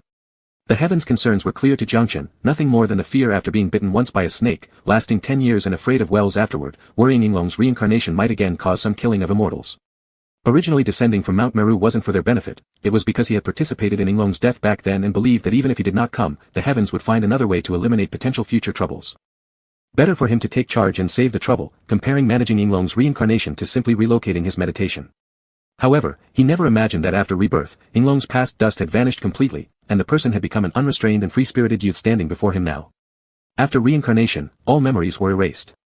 Past blood-soaked enmities and myriad suffering seemed truly dissipated entirely. When the last glimmer of light disappeared from the woods, Jiangchen withdrew his gaze. It was difficult to navigate the mountain paths, especially at night. Xie Fengshu tightened his pace gripping the lamp and had just walked halfway when he heard rustling sounds from the grass ahead. Xie Fengshu was familiar with these sounds and immediately turned his head to check. As expected, a moment later a green snake crawled out from the grass, glanced at Xie Fengshu, and slithered away. Alas! Xie Fengshu sighed, staying still.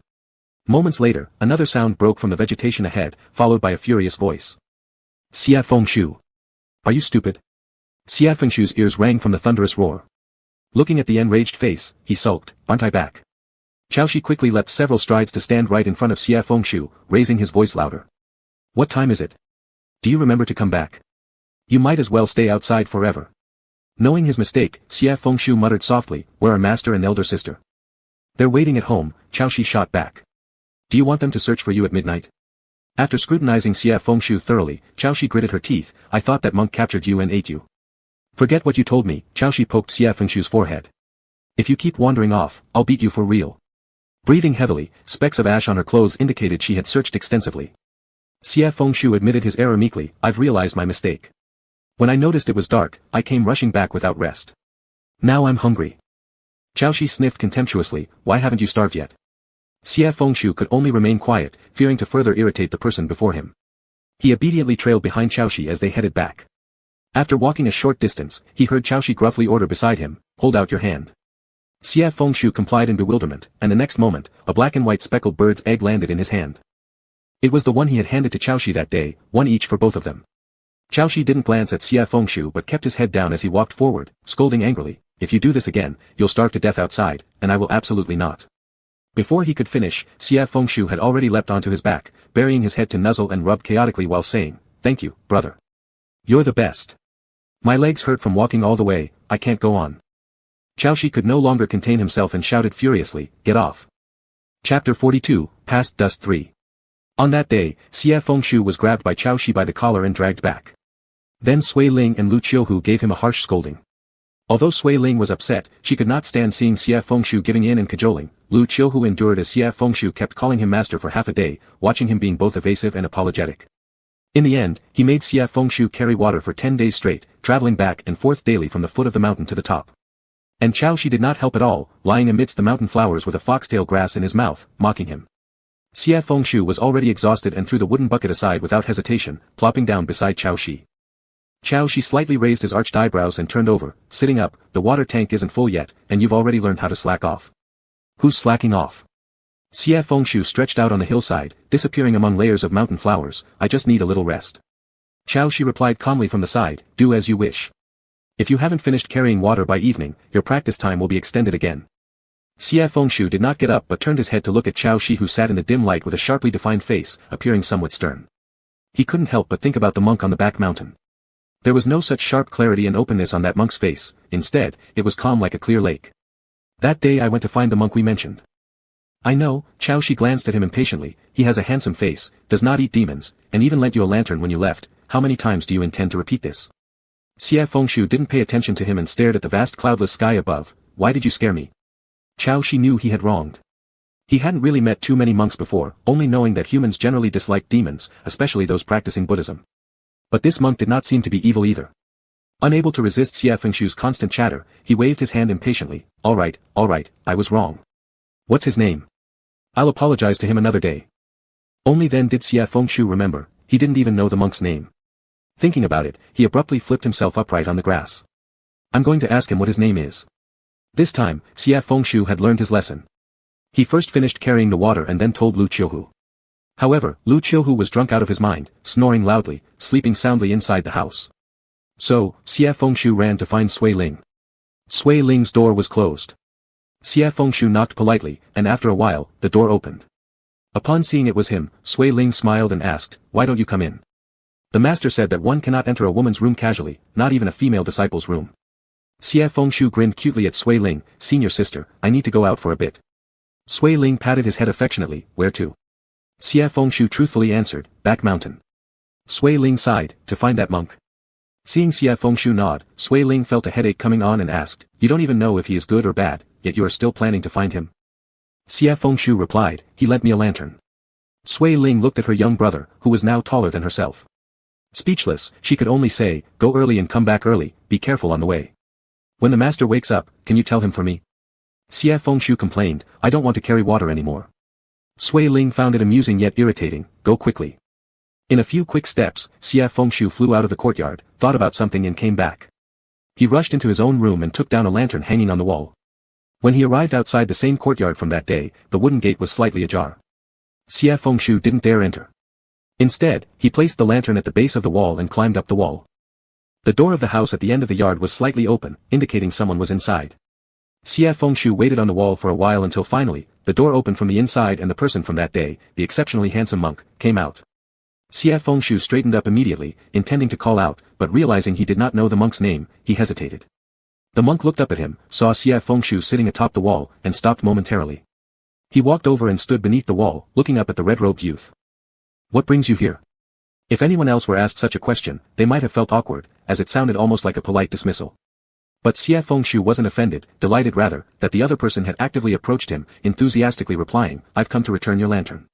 He jumped down from the wall, picked up the lantern from the ground, and moved toward the door since climbing over the wall would have been embarrassing now. By the time Xie Fengshu reached the doorway, Jiang Chen had already opened the door. They stood face to face on either side of the heavy wooden door, which Jiang Chen had only partially opened. His hand rested on the doorframe, keeping it half closed. Xie Fengshu handed the lantern over, "Thank you." After Jiang Chen took the lantern, Xie Fengshu did not leave. Looking up at the man inside the door, he asked, "What's your name?" Jiang Chen gazed back at him and countered, "And what's yours?" Under normal circumstances, this little junior brother, spoiled by the sect, might have answered unhappily with, "I'll ask you first," but his curiosity about this unfamiliar monk outweighed any reticence. Upon hearing the question, he immediately replied without hesitation, "Xie Fengshu, the name given to me by my master." Xie Fengshu had originally disliked this name. He thought it was awkward and hard to remember, and had even complained to Lu Qiuhu about it. Lu Qiuhu gave him a slap on the forehead and said irritably, "You know nothing. Life in this world is unpredictable, one must thank both for meetings and partings." At that moment, Xie Fengshu thought for a long time, then honestly responded, "I don't understand. If I already thanked the meeting, how can I possibly be at ease thanking the parting?" Lu Qiuhu was rendered speechless by Xie Fengshu's question, and in the end, he resorted to using his tried-and-true child-coddling method, saying mystically, "You'll understand when you grow up." Xie Fengshu found this method, which had been used on him since childhood, utterly disgraceful. However, he stopped complaining about changing his name. Jiang Chen looked at Xie Fengshu and finally answered his previous question, "Jiang Chen." "Jiang Chen." Xie Fengshu repeated it once, then asked, "Why are you here at Mount Meru?" Judging by his posture, it seemed he intended to just chat across the threshold like this. Jiang Chen didn't find him annoying, though he couldn't help but feel somewhat perplexed. Tens of thousands of years ago, he and the dragon had met at Meru, standing against each other as mortal enemies. Now they were exchanging names over a temple door, quite an unexpected twist of fate. After pondering for a moment, Jiang Chen replied, "To cultivate Zen." Xie Fengshu didn't understand but felt it sounded impressive, as if practicing Zen might be slightly more advanced than wielding a knife. Before they could say much more, the mountain wind suddenly picked up, blowing their sleeves into fluttering disarray. The crimson and frostwhite blended together midair. Xie Fengshu felt a chill from the wind and realized something was off about chatting while standing at the doorway. So, after a brief moment of thought, he asked Jiang Chen, "May I come in?" Not too long ago, Xie Fengshu feared being eaten by the monk, but now he willingly approached him with pure intentions shaped by the indulgent upbringing given by Lu Qiuhu, Sui Ling, and Chao Shi, full of sincerity and naivety. Jiang Chen regarded him silently for a moment before stepping aside to make way. The path from the temple gate to the Dharma hall wasn't particularly long, and the two walked side by side. The rustling bamboo forest added to the tranquil soundscape. Upon reaching the entrance of the Dharma hall, Jiang Chen pushed the door open and entered, with Xie Fengshu following closely behind. Inside the Dharma hall, the four walls were smooth and dust-free. Besides the entrance, massive wooden lampstands stood before the other three stone walls. Each stand held 5-tiered lamp platforms higher than a man, on which black Buddhist lamps were placed in an elegant simplicity. The light stretched endlessly, illuminating the room brilliantly. Xie Fengshu stared awestruck and, after a moment of silence, asked, "What kind of lamps are these?" Jiangchen replied, "Eternal lamps." In front of the Dharma hall was a low table with 2 meditation cushions. A brush, ink, and wet inkstone suggested that the writing session had only paused temporarily. Jiangchen did not linger and sat down to pick up the brush again. Xie Fengshu did not feel offended or ignored. Instead, he leaned closer, curious about what Jiangchen was writing. He had originally seated himself opposite Jiangchen, but reading upside down proved inconvenient, so he instinctively moved closer, sitting next to Jiangchen, continuing to gaze at the words on the rice paper. Now he was considerably close. His head almost brushed against Jiangchen's face, their red and white sleeves overlapping. Jiangchen caught the fresh scent of grass and wood emanating from Xie Fengshu, likely accumulated during his journey here. Xie Fengshu's proximity made it difficult for Jiangchen to write, so he stopped. However, Xie Fengshu remained oblivious, quietly sounding out the characters aloud from the page before him. Behold the Bodhisattva Avalokitesvara practicing profound prajnaparamita, seeing clearly the emptiness of the 5 aggregates, transcending all suffering. Shariputra, form does not differ from emptiness, nor does emptiness differ from form is emptiness, and emptiness is form. What exactly is this? Chapter 43, Past Dust 4. Jiangchen took a slight step back and then replied, "Scriptures." Xie Fengshu had never heard of them. He put down the paper filled with words in his hands and truthfully answered, "I can't read it." "You don't need to understand these things," Jiangchen said. He casually placed the items on the desk to one side. Xie Fengshu couldn't stay idle, he got up again to look at the lamp on the desk. Those 3 sunken wood desks were taller than him. The black lamps on top were placed closely together, their lights flickering between bright and dim. When Xie Fengshu moved, he created a bit of wind, causing the candle shadows on the wall to sway gently. Xie Fengshu lightly touched one of the lamps, then worried that Jiangchen might be angry, quickly pulled back, and turned to ask, "Why have you lit so many lamps?" Jiangchen felt that discussing the ever-burning lamps with Xie Fengshu was itself somewhat bizarre, but under the glow of the candlelight, Xie Fengshu's eyes shone like crystal beads. At this moment, the figure before him wasn't the ancient dragon that could overturn heaven and earth, but merely a little demon who had just taken shape less than 200 years ago. Thus, Jiangchen patiently explained, "These are not my lamps. There are many people in this world whose hearts are not calm, their minds full of delusions. Hence, they light a lamp, hoping to extricate themselves from suffering, hoping their desires will be fulfilled." He spoke somewhat profoundly, and Xie Fengshu understood only partially. After looking at the heavy array of lamps in front of him, he asked, "Is there a lamp for you in here?" "No, I have no requests." Jiangchen looked towards Xie Fengshu, "If you do, I can light one for you." Xie Fengshu's eyes lit up, feeling that this monk truly was a good person.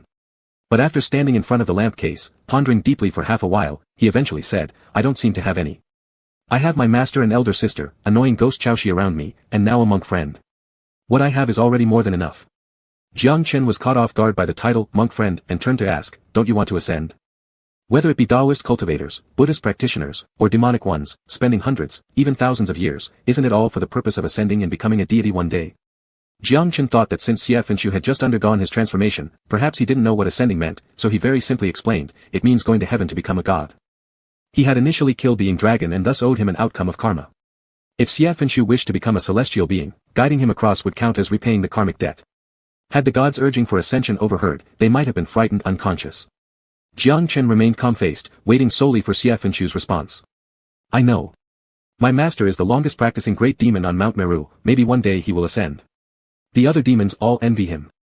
Xie Fengshu said this with some pride, then thought about Lu Qiwu holding onto the wine jar, unable to let go, and momentarily couldn't continue. He sat back down at the table, looking across at Jiangchen through the table, curiously asking, "Is becoming immortal fun?"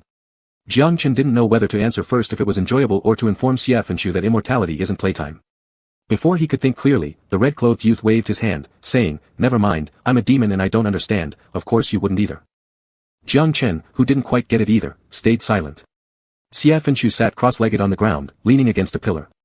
Leaning unsteadily, his head swayed back and forth. "I don't want to become immortal. Mount Meru is pretty good. Everything is here, we lack nothing. The hawthorn fruits on the back mountain are ripe. Do you eat hawthorn fruit? I'll bring you some next time." Jiangchen wasn't sure how the topic suddenly shifted from immortality to hawthorn fruit. He paused for a moment, asking, "It's almost dark. Shouldn't you be heading back?" Xie Fengshu glanced out the window and hurriedly stood up, brushing off the dust on his body. "Then I'll come find you again next time." Jiangchen wondered silently, what exactly does he come to find me for? But before he could voice his thoughts, Xie Fengshu had already pushed the door open and rushed away briskly. This time, he returned early. Passing through mountains and entering the forest, when he reached the bright mirror platform, it was just beginning to grow dark. Crossing the flowers blooming halfway up the mountain, Xie Fengxiu saw Lu Qiwu sitting in a hidden spot beneath a phoenix tree with her back turned to him, most of her silhouette hidden behind the trunk, doing something unknown. Xie Fengxiu slowed down, tiptoeing closer, then leaning forward behind Lu Qiwu to whisper in her ear, "Master, you're sneaking a drink again, aren't you?" Lu Qiwu, caught off guard by a voice, her soul nearly flew away. She dropped the wine jar in her hand, spilling much of its contents. Pained, she sucked in a breath and turned around, glaring furiously at Xie Fengxiu, "You brat. You scared the life out of me." Then she raised a hand and coughed heavily twice before muttering, "Does your teacher need to sneak drinks?" Xie Fengxiu rolled his eyes, "Sister allows you only one jar daily. You've already had one at noon." His voice was quite loud, so Lu Qiwu quickly pulled him down beside her. She carefully turned around to look all around first, then lowered her voice, saying, "Be quiet. Don't let sister hear." Xie Fengxiu cast an intensely scornful look at him, inwardly doubting whether Master Lu Qiwu was lying about soon ascending. Thinking of this, Xie Fengxiu asked, "Master, is being a deity pleasant?" Lu Qiwu took a sip of wine, closing her eyes in contentment as the white and grey strands of her beard fluttered in the mountain breeze high above. "It's good, achieve enlightenment, become immortal, and live forever. Then what if one day I die, but you're still here?" The next moment, Lu Qiwu slapped the back of Xie Fengxiu's head, "Spit spit spit, don't talk about dying, it's not auspicious. Everyone was a demon, how could they care about such things?" Xie Fengxiu felt somewhat aggrieved and endured to ask humbly, "Can deities eat snacks?" Lu Qiwu paused. "Melon seeds, chestnuts, hawthorn fruit? What's all this nonsense?" Lu Qiwu squinted at Xie Fengxiu suspiciously, "Are you thinking about eating snacks from down below?" Xie Fengxiu nodded earnestly, "When will senior sister or Chaoshi descend the mountain again?" Lu Qiwu looked down at her eager young disciple with amusement, drained the last sip from the jar, and said cheerfully, "The 7th day of the 7th lunar month is Chaoshi's birthday, and the 8th day is your birthday. Before your birthdays, you're allowed to go down the mountain once. You can buy whatever you want yourself." The 7th and 8th days were respectively when Chaoshi and Xie Fengxiu had assumed their human forms, so Lu Qiwu treated these days as their birthdays. Upon hearing this, Xie Fengxiu brightened up immediately and excitedly sat upright, asking with anticipation, "Really? When has your master ever lied?" Xie Fengxiu counted the days, there were more than 20 left. Content with his thoughts, he started planning in his mind what items to bring. Halfway through his thoughts, he suddenly asked, "Master, what do monks eat?" After saying this, he added somewhat unhappily, "You're not allowed to say, eat demons." Lu Qiwu touched her nose, "Monks eat vegetarian." Xie Fengxiu widened his eyes, "No meat?" "Not only no meat, but also no killing or seeing blood, those are taboos. Eating vegetables, fearing blood, fearing killing, wasn't that just like the rabbit spirit on the neighboring mountain?" At that time, Xie Fengxiu didn't know that except for the first taboo, the rest were essentially useless to Jiang Chen. In his mind, Jiang Chen instantly turned into a frail little flower, equating with the timid rabbit spirit across the hill. What would someone like that do if they got lost without food in Mount Meru? What would happen if they encountered a powerful demon with advanced magical abilities? A sense of responsibility welled up in Xie Fengxiu's heart, since he was the other's friend, of course he needed to protect them well. Jiang Chen didn't know that in Xie Fengxiu's mind, he had been likened to a rabbit. He only thought that Xie Fengxiu's recent appearances were too frequent. Every day, either in the afternoon or evening, Xie Fengxiu strolled over from the bright mirror platform, sometimes bringing a handful of hawthorns, sometimes some loquat fruits, filling his pockets until they bulged, scattering stuff along the way from the temple gate to the lecture hall, leaving the remainder to stuff into Jiang Chen's hands. Other times, Xie Fengxiu didn't do much. If Jiang Chen was copying scriptures, Xie Fengxiu would perch on the desk and watch, occasionally asking what Jiang Chen wrote meant. When Jiang Chen entered deep meditation, Zen meditation, Xie Fengxiu would obediently sit beside him waiting, jumping up the instant Jiang Chen opened his eyes to ask, "Are you done with your Zen meditation?" Being with Jiang Chen, he learned what Zen meditation was, what a Buddhist temple lecture hall was, and the rules of discipline. So he dared not disturb him, and could only stare wistfully from the side. Even so, with someone watching nearby, it was hard for Jiang Chen to focus his mind. One evening, Jiang Chen finally broke out of his Zen meditation midway, opened his eyes, and looked somewhat helplessly at Xie Fengxiu. "What's wrong?" Today's Xie Fengxiu was no longer quietly sitting, he kept circling around Jiang Chen, looking as if he had something to say. Seeing that Jiang Chen had opened his eyes, Xie Fengxiu appeared somewhat embarrassed and asked sitting in front of Jiang Chen, "Do you want to go down the mountain?" "Go down the mountain? On the 7th day of the 7th month, it's my birthday. My master has allowed me to go down the mountain before then. I wanted Chaoshi to go together, but he said he was too lazy." Xie Fengxiu pursed his lips, relifting his gaze towards Jiang Chen, "Will you come with me then?" Jiang Chen didn't answer right away, only asking, "Not going with your elder sister or master?" "They've both gone already." Xie Fengxiu tilted his head upward, gazing at Jiang Chen, "But you haven't yet." Since he was a friend, naturally he had to be invited along, otherwise, wouldn't the person feel lonely alone in the mountain?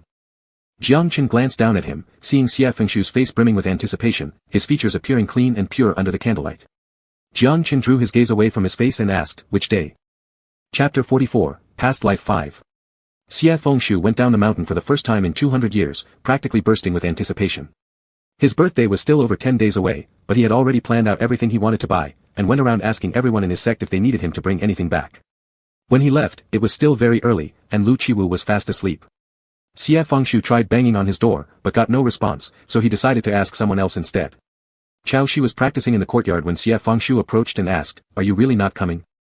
Chao Shi answered after putting away his whip, "No, it's too noisy down there." This person disliked crowded places and avoided contact with others, something that Xie Fengshu was already used to. He asked again, "Is there anything you want me to get for you?" "All I need is for you to take care of yourself." Chao Shi glanced at his waist, frowned, and said, "Take your sword with you." Despite Chao Shi's warnings, Xie Fengshu remained in high spirits. He cheerfully replied, "Got it." Before heading back to his room to retrieve his sword and then turning to Sui Ling's quarters, asking her if she needed anything. Makeup, silk fabrics, or maybe some snacks. Xie Fengshu leaned against the doorframe and rattled off a long list. "Sister, tell me what you'd like, and I'll bring it back for you." "I don't need anything," Sui Ling sighed. This little brother sometimes got on her nerves. She couldn't help but remind him, "It's your first trip to the human world, you absolutely mustn't use magic in front of people. Be cautious around strangers, and don't easily trust anyone. After buying what you need, come home early, don't stay too long." Xie Fengshu nodded casually, replying hastily, got it. Whether he actually listened was another question. "Don't worry, sister. I've got Jiang Chen accompanying me." Sui Ling's face grew even more worried at this news. A monk traveling with a demon? What kind of story was this? Xie Fengshu paid no mind and continued walking as he shouted loudly, "I'll tell master. I'm leaving first." Yesterday, when he visited Jiang Chen, he mentioned he'd be going down the mountain today. By the time he reached the temple gate, the other party was already waiting beneath the Wangu Chun tree. Jiang Chen was the one who told him about the name Wangu Chun. One day, Xie Fengshu, feeling bored, had stared at the tree for a while before commenting, "Why are there so many flowers on this tree all the time?" Jiang Chen also looked up at the heavily layered blossoms and replied, "This Wangu Chun tree is 700 years old, blooming every 50 years and shedding its flowers another 50 years later. Now it's in full bloom. Blooming for 50 years, fading for 50 years, that meant a full century." Xie Fengshu widened his eyes and regarded the ancient tree with renewed respect and admiration, asking curiously, "So how many flowers does it have?" Jiang Chen, being an ancient Buddha, had once explained the teachings to the 3,000 Buddhas in earlier times, making Buddhism seem incomprehensible yet nowhere near as hard to respond to as Xie Fengshu's endless questions. As monks were sworn to speak the truth, Jiang Chen could only remain silent for a long time under Xie Fengshu's curious gaze, eventually replying, "I don't know, nobody has counted them." Thankfully, Xie Fengshu's curiosity waned quickly after just a few minutes. Seeing Jiang Chen, Xie Fengshu flashed a relieved smile and hurried to his side in just a couple of steps. "Let's go down the mountain." Heading west from the eastern corner, they passed two perilous peaks and arrived at a small town. Though small, the town had everything within it. The streets bustled with activity, filled with restaurants, wine shops, tea houses, stores, and roadside vendors calling out their goods with loud, extended voices, adding to the liveliness. Xie Fengshu, seeing the human world for the first time, felt his eyes couldn't absorb enough, turning his head constantly for fear of missing anything, nearly colliding with passers-by as a result. Fortunately, Jiang Chen, standing by his side, immediately grabbed hold of his arm and pulled him closer. Xie Fengshu was engrossed watching a vendor blow sugar figurines, but upon suddenly being yanked, turned back and blushed slightly, realizing he wasn't paying attention. He obediently followed close to Jiang Chen's side. Jiang Chen didn't mind, simply asking, "What do you want to buy?" Xie Fengshu didn't answer immediately. He felt inside his sleeve and pulled out a piece of paper, unfolding it and reading it line by line. "A few barrels of wine for the master, a wooden hairpin for the sister, a birthday gift for Chao Shi, my fruit preserves, sunflower seeds, roasted chestnuts, osmanthus cakes." At the end of his long list, Xie Fengshu added, "And your ink and brush." Jiang Chen, after hearing Xie Fengshu's list, was somewhat surprised when his name came up, raising an eyebrow and asking, "For me? Do you not copy scriptures every day?" Xie Fengshu answered, "That requires a lot of ink and paper." Jiang Chen remained silent. Xie Fengshu didn't know much about Buddhist scripture, occasionally asking trivial questions, which quickly lost interest. Every time he saw Jiang Chen copying the scriptures, he always hung around idly or fell asleep right there on the desk until Jiang Chen woke him up when the sun set, sending him home. Even so, Xie Fengshu remembered to buy ink and brush for him, which caught Jiang Chen by surprise. "Let's start from the beginning," was all he said. They went from one end of the street to the other, visiting each shop along the way. Xie Fengshu found everything interesting, he would set down one thing only to pick up another. Jiang Chen did not rush him, just watching patiently by his side. Finally, after having visited every store on the street, both were laden with too many bags to carry. Though Xie Fengshu had been enjoying himself earlier, now his face fell as he looked at the heavily laden Jiang Chen. It's so heavy. I can't hold them anymore. Jiang Chen's hands were already full too. Buddhists are taught to encompass the world in their hearts and refrain from showing emotions outwardly, yet he could not help but sigh slightly. Let's find a place where there aren't people, he suggested. There were too many people on the main street, so they twisted and turned left and right before finally entering an empty alley.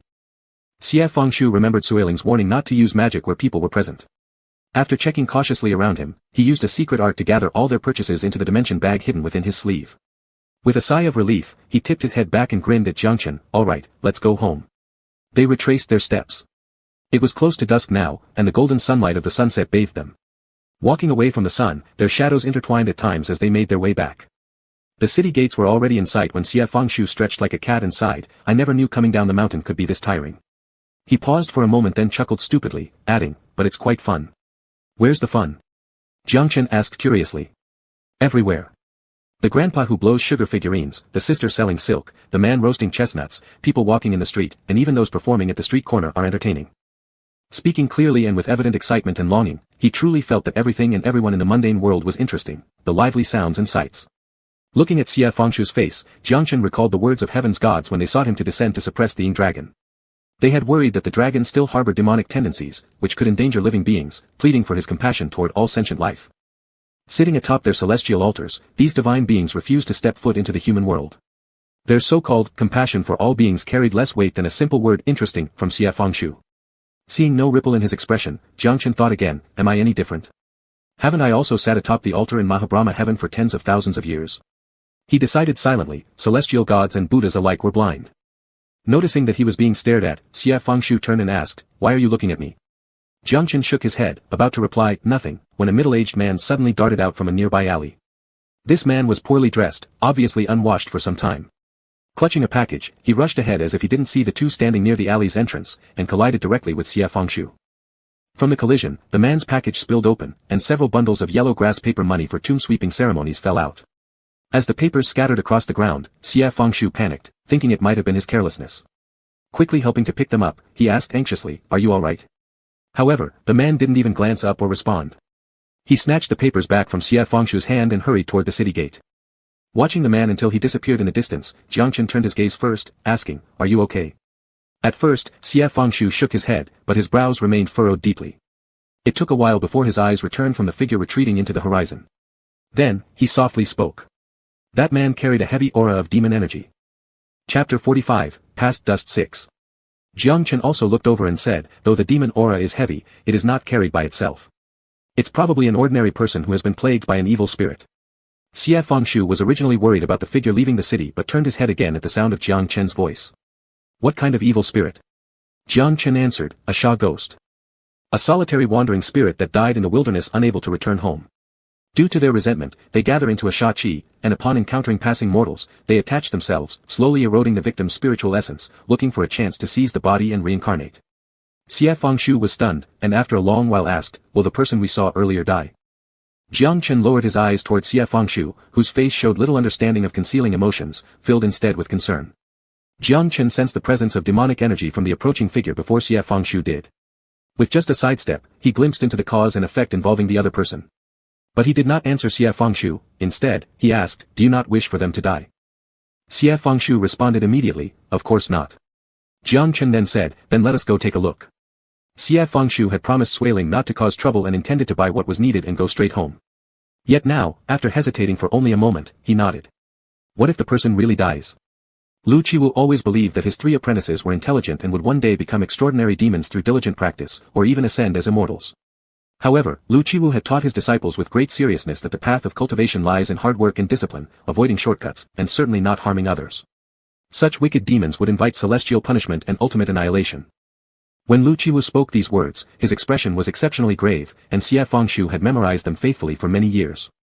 Xie Fengshu and Jiang Chen didn't waste time, reaching outside the city within moments. They quickly spotted the person's silhouette. The individual seemed panicked and hadn't noticed the 2 trailing closely behind him as he entered the mountain with a bundle of paper money.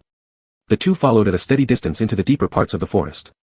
Deep in the dense woods, where little light pierced through, there lingered an ominous chill. The man moved forward carelessly several times, nearly tripping on branches and vines on the ground. Eventually, he came to a relatively open area of land and stopped.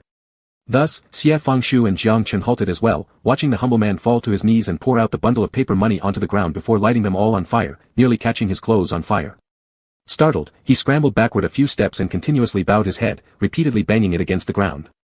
His blows were so forceful that blood soon trickled down his forehead, yet he didn't stop for even a second. He muttered incessantly, "Spare me, please. I truly have no choice, I will repay you next life as your ox or horse."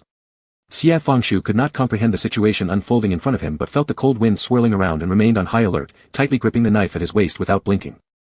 In that exact moment, something sudden happened.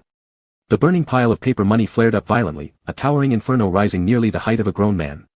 The flame turned an eerie bluish-green hue, rushing instantly towards the man. With cries of terror, the man stumbled backward in disarray but was far too slow to evade being consumed by the flames. Without hesitation, Xie Fengshu leapt forward and yanked the man back, narrowly escaping the scorching flames. Looking down, he found that the man had already fainted in fright. Just then, a pale hand emerged from the fiery blaze, seemingly impervious to the heat, lunging directly at Xie Fengshu's face. Xie Fengshu shoved the unconscious man swiftly behind him toward Jiang Chen and shouted loudly, "Take this person and hide somewhere safe." Upon finishing his sentence, Xie Fengshu drew his sword, striking forcefully toward the greenish ghostly flames. Despite his lazy demeanor most of the time, Xie Fengshu, as a personal disciple of Master Lu Chiwu the mighty demon, was more than competent against a single Sha ghost. The moment he grasped his long sword, he transformed completely. His single stroke split the flames apart, which quickly diminished, revealing the ghastly white figure lurking beneath. The Sha ghost's entire body was deathly pale, emaciated to the point of resembling nothing but a skeleton. With every slight movement, the sound of bones grinding against each other could be heard. Its eyes were grotesquely oversized, almost half its face, glaring hatefully at Xie Fengshu. Xie Fengshu stood fearlessly, declaring loudly, "Even though you are an evil spirit, you may not harm people at will. If you repent, I will spare your life." The Sha ghost emitted a chilling laugh, clearly dismissing the youth standing before him. His voice croaked out unnaturally, "Since you saved that man, I'll just take your body instead." With that, he lunged towards Xie Fengshu's neck with startling speed, intending to bite through the boy's throat. Instead of retreating, Xie Fengshu advanced with unyielding resolve, raising his blade to strike straight toward the Sha ghost. The slicing motion of his blade cut through the air, dragging along residual sparks from the lingering fire, cleaving toward the Sha ghost. The Sha ghost narrowly avoided the blow by shifting away, but Xie Fengshu immediately followed up with another swing. This time, the Sha ghost grabbed hold of the blade's edge with one skeletal hand and reached toward Xie Fengshu's throat with the other. Xie Fengshu's knife was instantly surrounded by a ghostly greenish-blue flame, and his instinctive attempt to pull it free met with no success. When he raised his eyes again, the entity was already right before him. Before the creature's hand could reach Xie Fengshu's neck, it was abruptly intercepted from the side. Jiang Chen had not fully gripped the wrist of the Sha ghost, nor seemed to have exerted any significant force. He merely tapped lightly on the Sha ghost's wrist, yet this was enough to immobilize it completely. Startled and fearful, the Sha ghost looked up at the monk in front of him. Seizing this opportunity, Xie Fengshu pulled his blade back and prepared for another strike but worried that Jiang Chen might get hurt by the momentum of the sword, yelling loudly, "Quick, move away." Jiang Chen then loosened his grip in accordance, allowing Xie Fengshu to land his blow unimpeded. Xie Fengshu's style was fierce and decisive, leaving no trace of hesitation or over-elaboration. Though it lacked the ancient power of overwhelming destruction, it carried an unrestrained vigor befitting a youth. Within dozens of strikes, the long sword tore through the Sha ghost's chest. The Sha ghost emitted a chilling, piteous scream, as dark and viscous blood streamed from the wound, exuding the putrid smell of a corpse. After struggling on the ground for a while, it finally lay still, transformed into a shriveled corpse. Xie Fengshu caught his breath slightly, turning back to Jiang Chen, and scolded, "Why did you suddenly charge out? What if you got hurt?" Jiang Chen remained silent for a moment but decided to change the subject. "You've saved someone." Xie Fengshu's eyes immediately lit up, feeling both embarrassed and proud. Jiang Chen gazed at him and began speaking unexpectedly. "The Sha ghost you just killed is named Li Qingsheng, and the man lying on the ground is Song Shi. 3 months ago, Song Shi entered the mountain to gather medicinal herbs. Seeing Li Qingsheng passing by, he murdered him out of greed for Li Qingsheng's wealth. Consequently, Li Qingsheng's corpse was left exposed in the wild, eventually becoming a Sha ghost." Looking at Xie Fengshu, he asked, "Do you still think the Sha ghost deserves death?" Xie Fengshu had not expected him to say these words and stared at him blankly as though dumbfounded. Jiang Chen continued, "Song Shi committed murder to obtain wealth because his mother, blind and bedridden, was critically ill at home. He had supported her diligently for decades, impoverishing himself completely in the process. Without Li Qingsheng's money, his mother would not have survived more than half a month. Xie Fengshu, should Song Shi have been rescued?" It seemed that Jiang Chen was asking Xie Fengshu, but perhaps he was questioning himself as well. Should the ancient Ing dragon who saved the world and fell into demonic corruption remain alive? After committing atrocities against deities and immortals, should it have been killed? In all realms, gods, Buddhas, and mortals alike considered Jiang Chen a Buddha, one capable of perceiving past and present lives and their cyclical consequences. However, seeing too many entangled acts of good and evil, witnessing karma-bound phenomena, his heart had become heavy as stone, focused only on cause and effect and neglecting universal compassion. The perplexity initially etched on Xie Fengshu's face now dissolved into confusion. He stared at Jiang Chen as though unsure of what the other had said or perhaps having understood but refused to believe. As if a child realizing his mistake, Xie Fengshu looked awkwardly at Jiang Chen, and slowly, the latter saw Xie Fengshu's eyes redden. Jiang Chen's stony heart softened unexpectedly. He thought, why bother him with my own confusions when he's merely a boy not yet grown in this lifetime? Thus, Jiang Chen softened his tone and continued, Li Qingsheng has fallen into demonic delusion. By slaying the Sha ghost today, you have broken its attachment, enabling it to reincarnate. If left unchecked, it would possess Song Shi's body to kill indiscriminately, endangering others, ultimately leading to extermination by exorcists without a chance for rebirth. As for Song Shi, you've saved him today. In 3 days' time, hunters will pass through this area, discovering Li Qingsheng's remains and reporting it to the authorities. Within half a month, the real culprit will be uncovered, and after the trial, Song Shi will be executed in the autumn. Jiang Chen looked at Xie Fengshu, likely due to a sense of apology, his voice carrying a rare gentleness. Life is fleeting, fate is divided, and whether we choose to intervene or not, it is insignificant in comparison to the vastness of the universe. Xie Fengshu listened attentively, remaining quiet for a while before sniffing lightly and whispering, I need to return to the Ming Mirror Terrace, my master must be waiting anxiously.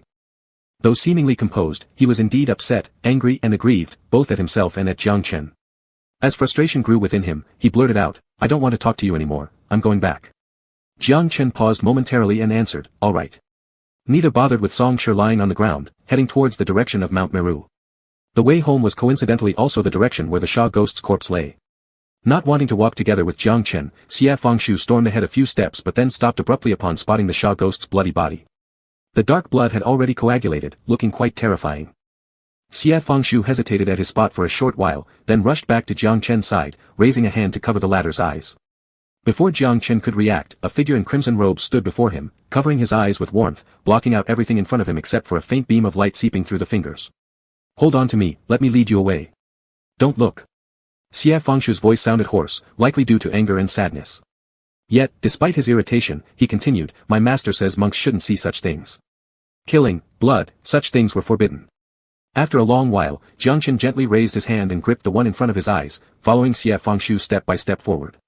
He could not see around him, nor could he discern Xie Fengshu's expression, but he could feel the endless warmth transmitted through his hand and hear Xie Fengshu's sudden voice breaking the profound silence. Even if I had known all this earlier, I still would have saved him just now. His tone remained low, yet revealed an obstinate determination. You say the consequences of one's actions are already fixed, that he killed someone and deserved to die. But if I had stood idly by when I saw him about to be killed by the Sha ghost, wouldn't that make me no better than him? And what if one day it wasn't just one person we had to save, but all living beings? Would we let all sentient beings perish because a few among them committed evil deeds? My master often says not to lose one's own principles, never to bow down to what one believes is right. Even if it costs my life or sends me to hell, I will not bow down. This is my path. Chapter 46, Past Dust 7. Upon returning to Mount Meru, Xie Fengshu surprisingly didn't go look for Jiang Chen anymore. He spent his days at the Bright Mirror Terrace. When he had nothing to do, he tormented the flowers and plants there, scattering the mountain flowers on the slope until they were disheveled, or went to catch birds and fish, coming back each night either drenched in water or caked in mud. Even Sui Ling couldn't help but grab his ear and scold him several times. After some time, even Lu Qiwu noticed something was off.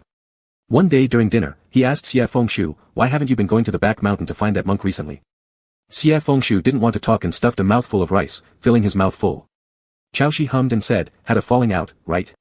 Xie Fengshu immediately turned his head and glared at Chaoshi, swallowing the food in his mouth as he said, not at all.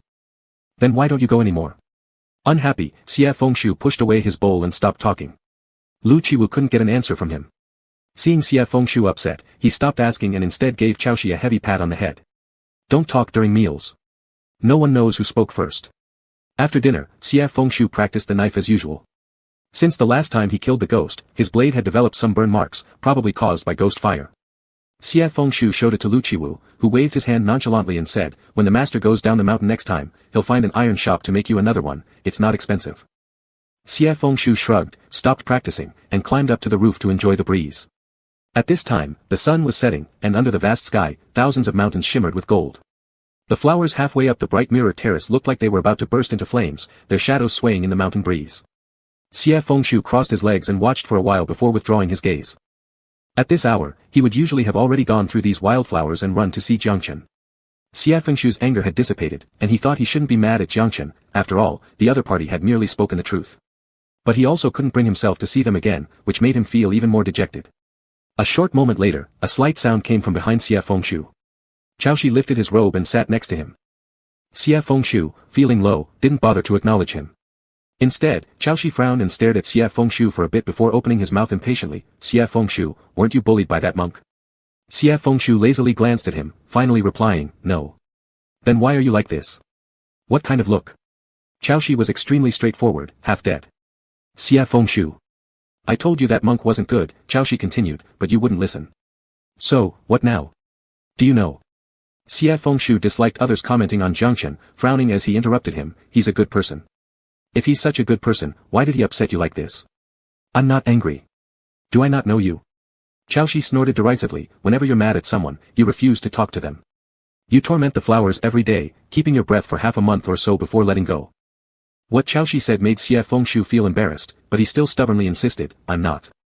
I'll wait until after my birthday to go see him. Whatever, Chaoshi replied, giving him a slap on the head. I don't care. Who needs you to care? Xie Fengshu shot back. Chaoshi clenched his teeth. Xie Fengshu. Haven't you been too long without a beating? Before Xie Fengshu could respond, Sui Ling heard below and her voice echoed from afar, Chaoshi. How dare you bully the younger disciple again? Soon enough, it was both Chaoshi's and Xie Fengshu's birthdays. Sui Ling prepared a splendid feast, while Lu Qiwu carefully unearthed a jar of wine from beneath his tree, where he buried it for quite some time. According to Lu Qiwu, this wine was from the year Phoenix landed at his fur, personally buried by him. It had nearly reached a millennium and was extraordinarily precious. Normally, Lu Qiwu treasured it like a gem, rarely allowing it to be opened. Curious, Xie Fengshu took a small sip and expressed disappointment, saying, it doesn't seem much different from ordinary wine. You don't know anything, Lu Qiwu quickly disagreed, covering the cherished jar of wine. Wine naturally becomes more fragrant with age. You're not yet old enough to appreciate it. You'll understand when you're older. Lu Qiwu sipped the wine, closed his eyes happily, looking pleased with himself. Back then, I buried 10 jars of wine. Now, only 3 remain. One is saved for when your elder sister gets married. Sui Ling rolled her eyes, ignoring her teacher. Only Xie Fengshu leaned forward and interjected, what does getting married mean? Idiot.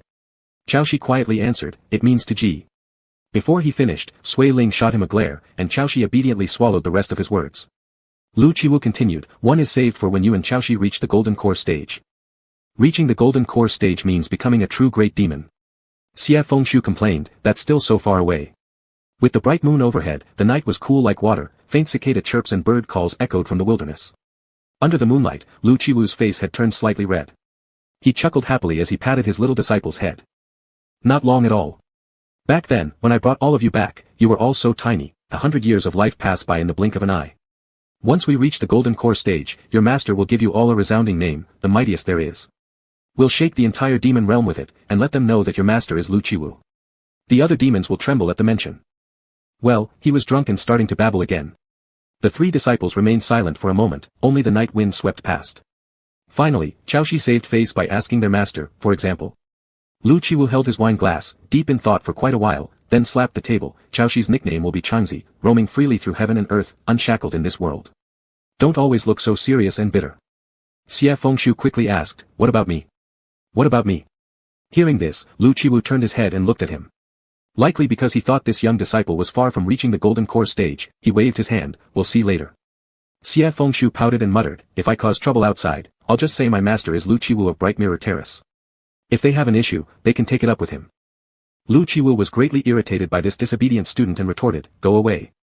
When that time comes, I'll just say I don't have this disciple. Chaoshi mocked Xie Fengshu, when that day comes, just say there's no disciple like you. Xie Fengshu felt he would be driven mad by this group. He thought inwardly, what kind of master-student relationship is this, without even a shred of same-door sentiment. The night was already deep, the moonlight fell on the earth, and also upon their hair and robes, clear and cold as frost. It didn't seem like the human world, but the sounds of argument revealed a vividness unique to life. In the end, Lu Qiwu went off to sleep drunkenly, and Sui Ling also returned to her room.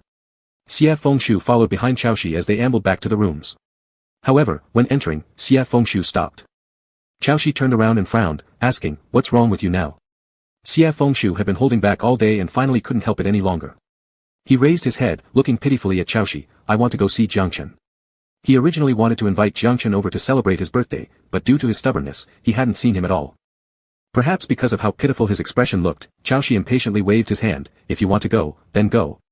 Xie Fengshu immediately turned and ran. Qiaoshi sighed. What kind of spell did that monk cast on you? Xie Fengshu didn't stop once on the way. His long hair, bundled high, was tousled wildly by the night wind, his red robes flying.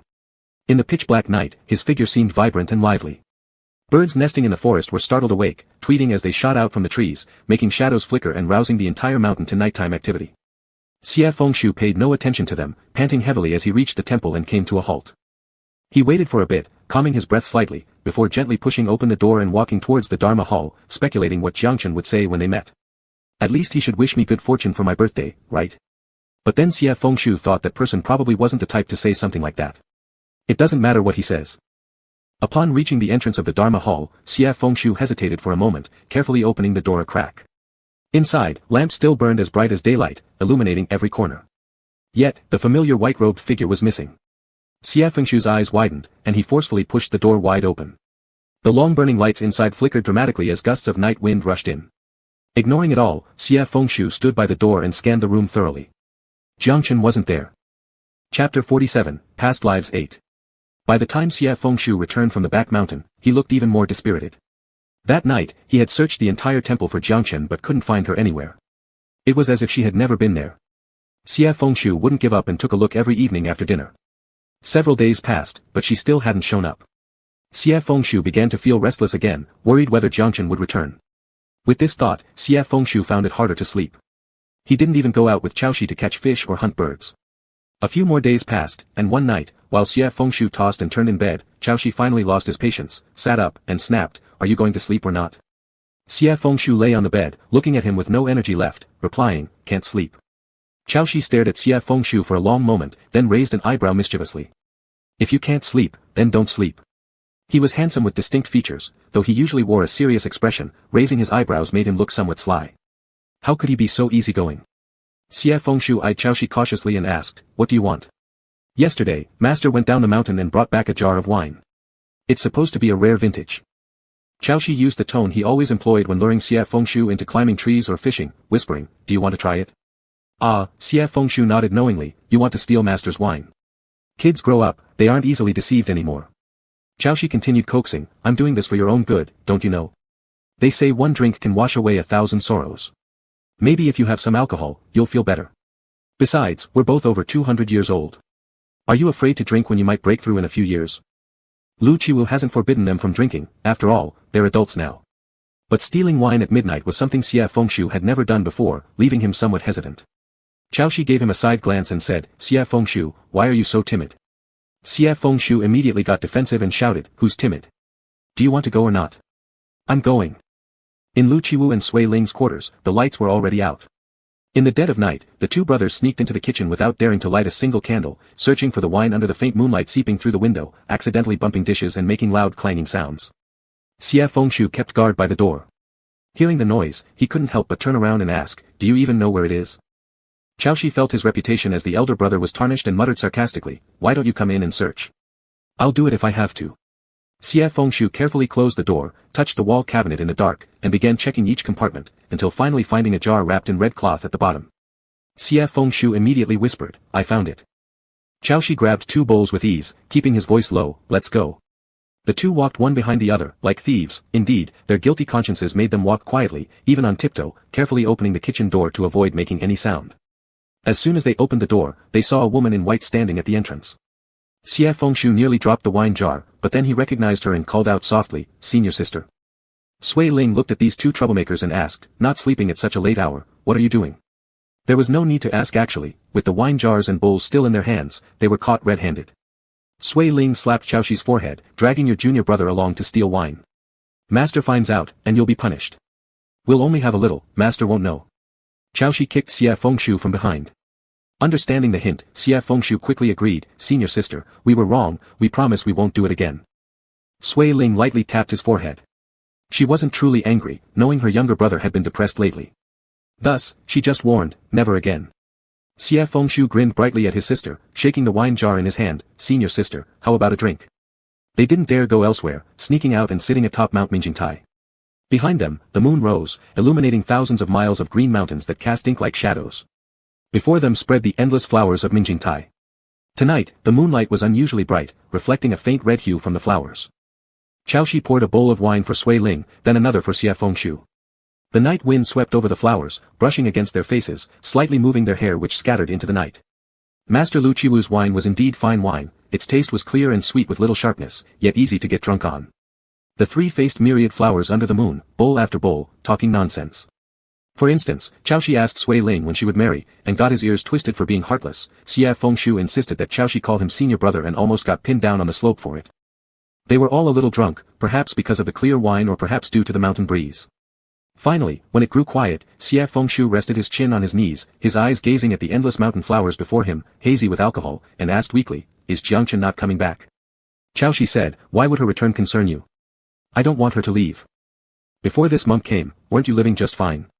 Xie Fengshu didn't find it a problem at all, responding naturally, "I didn't miss her then because she wasn't around. Now that she's here, I don't want her to go." Chaoshi held his wine, unable to drink any more, staring endlessly at Xie Fengshu. "The way you are sounds just like the young maiden in common people's operas who misses her beloved." Not having listened to any opera, Xie Fengshu asked, "What is a beloved?" Chaoshi had merely let the phrase slip drunkenly. After speaking, he realized the example wasn't quite appropriate. But since Xie Fengshu had asked, Chaoshi had to answer, "It's someone you like, someone you wish to see every day." "Oh," Xie Fengshu thought for a moment and said, "Then maybe Jiangchen is my beloved." Sui Ling beside him was almost overwhelmed. "Don't speak nonsense." Tangling back and forth, they finished the whole jar of wine, all feeling somewhat tipsy, Xie Fengshu especially. He had never drank so much before and could hardly stand steadily. Sui Ling brushed the dust off his clothes and said, "Go back to sleep quickly." But Xie Fengshu did not move. He stood for a while in the night wind and suddenly said, "Jiangchen might have returned, I want to check the back mountain." Chaoshi gave him a look, "Have you gone mad from drinking?" Yet Xie Fengshu insisted, "I want to take a look." After drinking, he became even more stubborn and staggered down the mountain by himself. Unfortunately, being quite drunk, he only took a few steps before tripping over a tree branch and rolling straight down through the field of mountain flowers.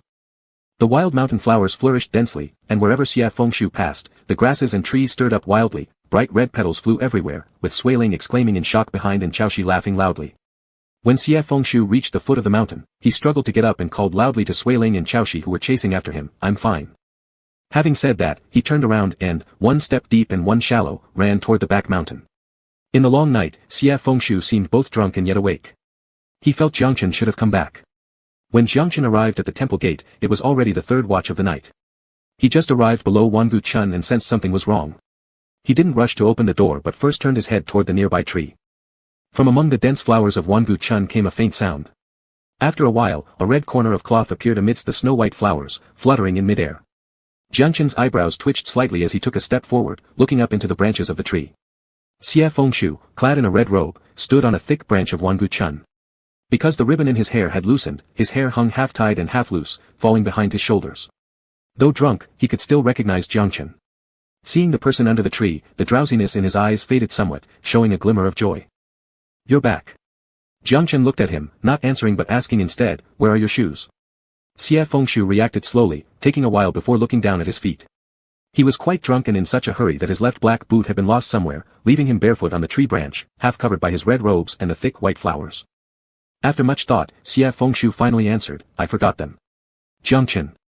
Xie Fengshu didn't seem to think it was a big deal.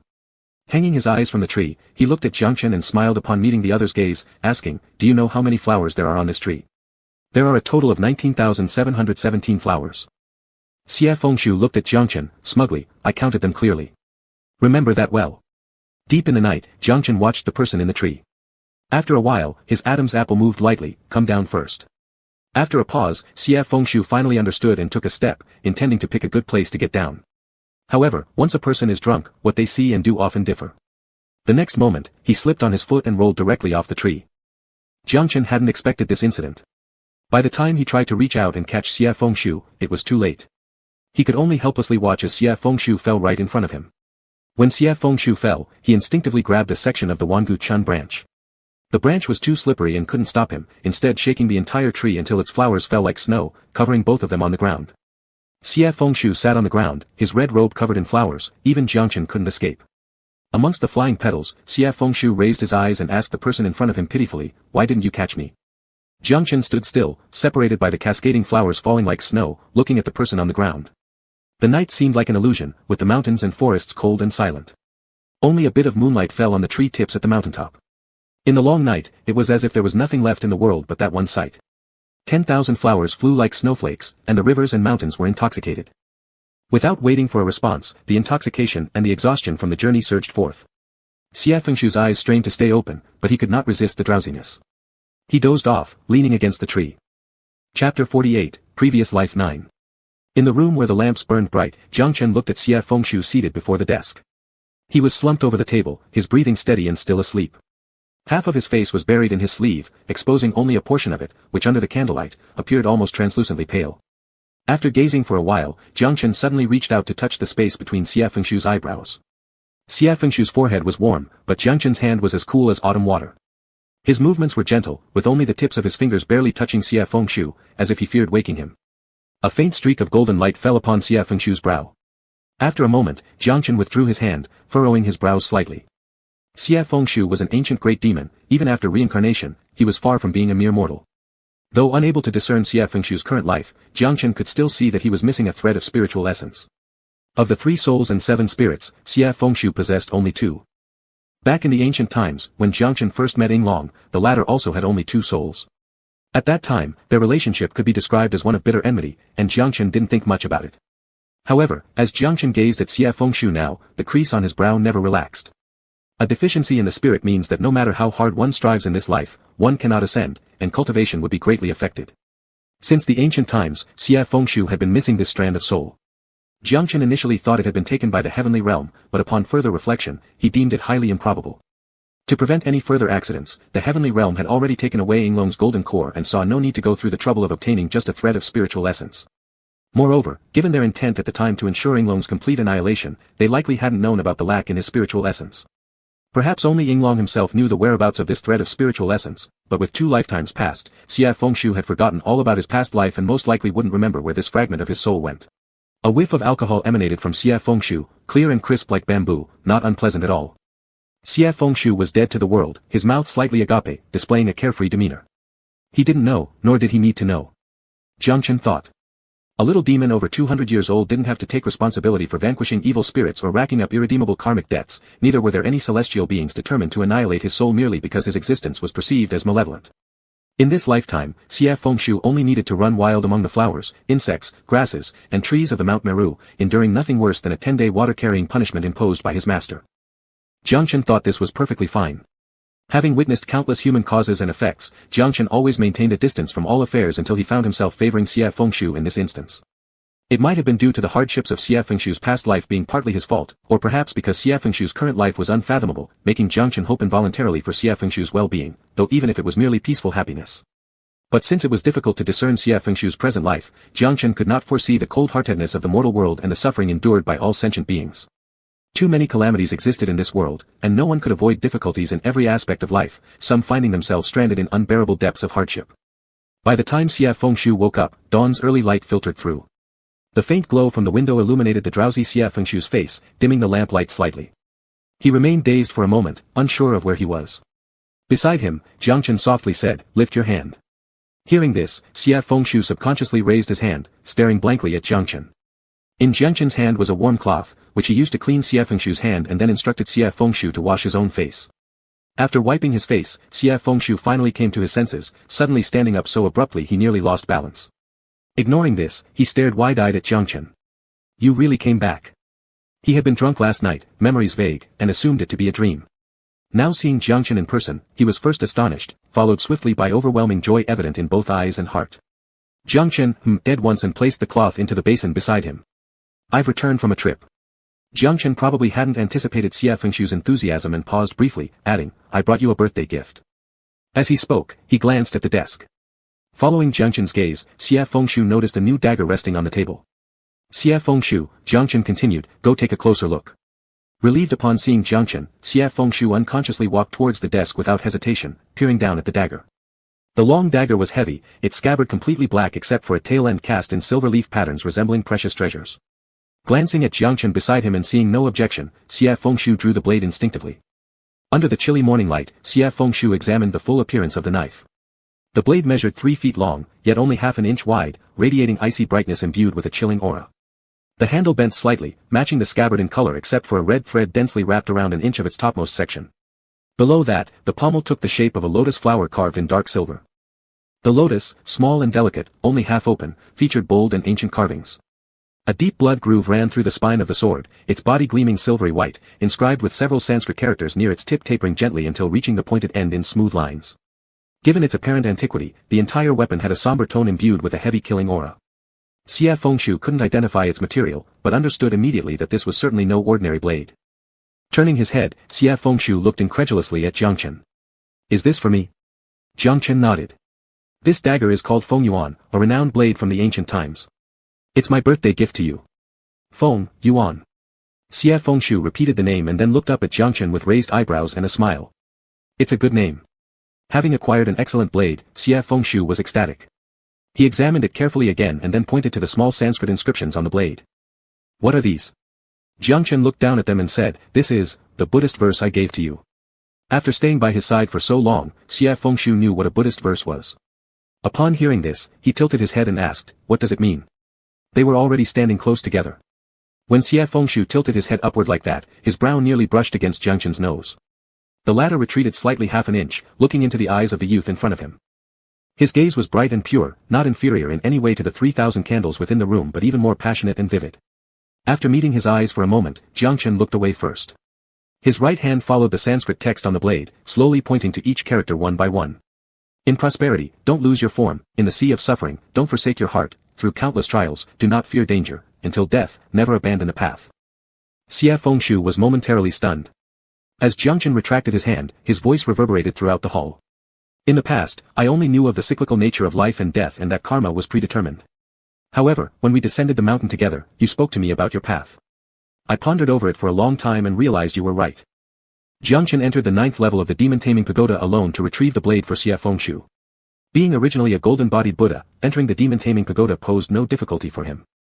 The immortals who sealed the blade in the 9th tower would likely never have anticipated that someone like him would one day come to retrieve the blade. Xia Fengshu's previous blade had been destroyed due to circumstances involving him, so Jiang Chen sought out another blade for his sake. "Whether it's fate or divine will, neither matters to you. You have your own path. From your previous life to this present one, no one can confine you." Turning his head, he looked at the person before him, his thoughts heavy like mist covering thousands of mountains, yet his voice remained as always clear and deep. "May you hold a long sword in your hands and harbor compassion in your heart. Whether ascending to the 9 heavens or descending to the depths of hell, may you still remember your own path and not lose your original intention." For a long while, Xia Fengshu failed to regain his composure. He understood some parts of the message but could also sense its profound significance. Retrieving the blade, Xia Fengshu thought for a long time before looking up at Jiang Chen and asking, "I often see you write about compassion in the scriptures you transcribe daily. Today, you're speaking to me about compassion. What exactly does it mean to be compassionate?" In Buddhism, granting happiness to all beings is known as kindness, and relieving the sufferings of all beings is known as compassion. But if explained in such terms, Xia Fengshu would definitely not understand. Jiang Chen thought for a moment and replied, "There are so many people in this world whom you like, and you wish them well, making them happy, that is what compassion is." Upon hearing this, Xia Fengshu gazed quietly at Jiang Chen, unable to suppress his laughter. Jiang Chen knew what he was laughing about, and he too let the corners of his lips curl up slightly, saying, "I am not very compassionate." He didn't enjoy mingling with worldly affairs, appeared cold and indifferent, although having descended to the human realm, he rarely interacted with the masses. Indeed, it did not seem like he was acting with compassion. Xia Fengshu quickly stopped laughing, though his eyes still sparkled. He looked at Jiang Chen and hastily shook his head, "That's not what I meant." Seeing that Jiang Chen wasn't angry, he relaxed and slowly continued, "At first, I thought you were cold and aloof and didn't like coming down the mountain, which seemed inconsistent with the compassion you talk about. But later I thought about how you lent me your lamp, conversed with me every day, didn't get annoyed by my incessant chatter, and even brought me a birthday present. You didn't appear uncompassionate at all." As Xia Fengshu spoke, he couldn't help but laugh again. Gazing at each other in the morning light, he asked, "Could it be that you're only compassionate towards me?" All around was silent.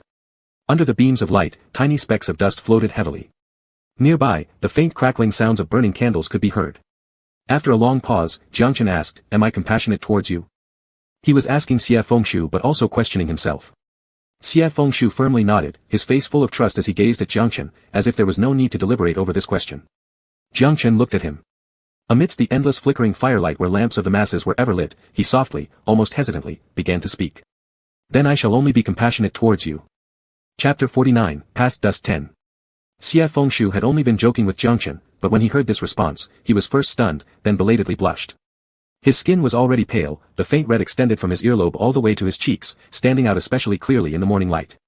However, he was rather pleased, and leaned forward to ask the person in front of him, really? Is it really? He moved closer towards Jiangchen. Helplessly, Jiangchen pressed on his shoulder to prevent him from getting too close, then replied, yes. Xie Fengshu was content, flashing a smile at the other. When he was happy, his eyes would crinkle up into crescents like the new moon rising. After watching for a while, Jiangchen shifted his gaze first, saying, you've stayed here all night, your master should be worried. I told them. Xie Fengshu obediently retreated a little bit, they know I always come looking for you. Jiangchen said, even so, it's time to go back. Xie Fengshu didn't want to leave. He hadn't seen Jiangchen in a long time, and had been worrying that he wouldn't return. Finally waiting for him, he wanted to stay together with the other person as much as possible. He spun around, sat down on the table, then dangled his left foot in front of Jiangchen, being willfully self-assured, I lost my shoe, can't walk back. Jiangchen seemed to have known he would say this, looked at him, turned around, and brought in a black long boot from the doorway, exactly the one Xie Fengshu had lost somewhere. Xie Fengshu stared blankly because sitting on the table, he was quite a bit shorter than Jiangchen, so he had to look up and incredulously asked, how did you find it? It fell in the forest behind the mountain. Jiangchen spoke calmly as he squatted in front of Xie Fengshu. Originally, Xie Fengshu was still dangling his left foot, but the next moment it was grasped by Jiangchen. The skin on Xie Fengshu's ankle was very thin, revealing a hint of pink. Grasped suddenly by Jiangchen, Xie Fengshu felt a little itchy, instinctively twitched once. Jiangchen said, don't move. His fingers were long, his joints distinct, looking somewhat lean, not exerting much strength. Yet, it seemed like Xie Fengshu couldn't actually move, stopped the action obediently, and looked down at Jiangchen slowly putting on his shoes and socks for him. Looking down at Jiangchen's actions, Xie Fengshu softly asked, did you go out last night to find it for me? Jiangchen lowered his eyes and tidied up his clothes for him, his tone flat, it wasn't far away. Once everything was properly arranged, Jiangchen straightened his body. Xie Fengshu also stood up from the table. Looking at the person before him, Jiangchen said, go back, or you'll be punished again. Xie Fengshu could only obediently walk out of the hall with Jiangchen and came to the front of the temple. The myriad eternal springs of last night were still scattered everywhere, rolling white everywhere with every passing breeze, resembling a light snowfall. Xie Fengshu took a few steps, then reluctantly turned back and asked, then I'll come find you tomorrow. Before the other person could respond, he hastily corrected himself as if fearing opposition, no, I'll come find you in the evening. Having changed his statement quickly, Xie Fengshu glanced at Jiangchen who surprisingly offered a slight smile. His smile was extremely subtle and fleeting, leaving only a warmth in his voice akin to the gentle morning wind of the mountain, all right. Xie Fengshu finally felt completely satisfied. Hugging the precious long knife he just received, he leisurely made his way back to Mingjing platform. As soon as he reached the courtyard gate, he heard Lu Qiwu scolding someone inside. Taking a look, Lu Qiwu was facing away from him. Suiling and Chaoshi stood obediently in the yard. How dare you steal your master's wine? And Suiling, elder sister follows their antics, where is the younger one? Suiling had already spotted Xie Fengshu, hurriedly gesturing silently for him to sneak off. Xie Fengshu winked at her, grinned mischievously as he peeked into the yard and responded, the younger one is right here. Caught off guard by Xie Fengshu joining the conversation from behind, Lu Qiwu glared sternly, responding, and you dared to return. Come stand over there with them. Obediently walking over, Xie Fengshu retorted, what's so scary about going home? Lu Qiwu didn't get the chance to become truly angry before Xie Fengshu edged closer to him and answered pitifully, besides, master is still here. I need to come back and check on master. As soon as these words were spoken, Chaoshi beside rolled his eyes. Lu Qiwu, neither knowing whether to be mad or not, finally humphed and said, who's your master? When you cultivate your golden core, I will expel you from my discipleship and restore peace to Mingjing platform. Despite saying this, his tone improved significantly compared to the beginning. Impatiently waving his hand, he commanded, all of you, go practice your skills. Don't hinder here. Upon hearing the word practice, Xie Fengshu grabbed the opportunity, proudly showing off his new knife as a treasure to his master, boasting, master, my new knife. Seeing the knife, Lu Qiwu momentarily forgot to be angry, taking it and examining it for a long time, speaking deeply, where did you get this knife? Xie Fengshu replied arrogantly with some pride, Jiakan gave it to me. This knife has been around for many years, it's a fine blade. Lu Qiwu handed the knife back to Xie Fengshu and furrowed his brows, asking, without any familial ties or kinship, why would he give you such a precious blade? Having lived for so long, Lu Qiwu could tell that this knife was extremely valuable. He worried that his young disciple might be naive enough to accept such a significant gift and get swindled. Xie Fengshu carefully took the knife back and said, it's his birthday present for me.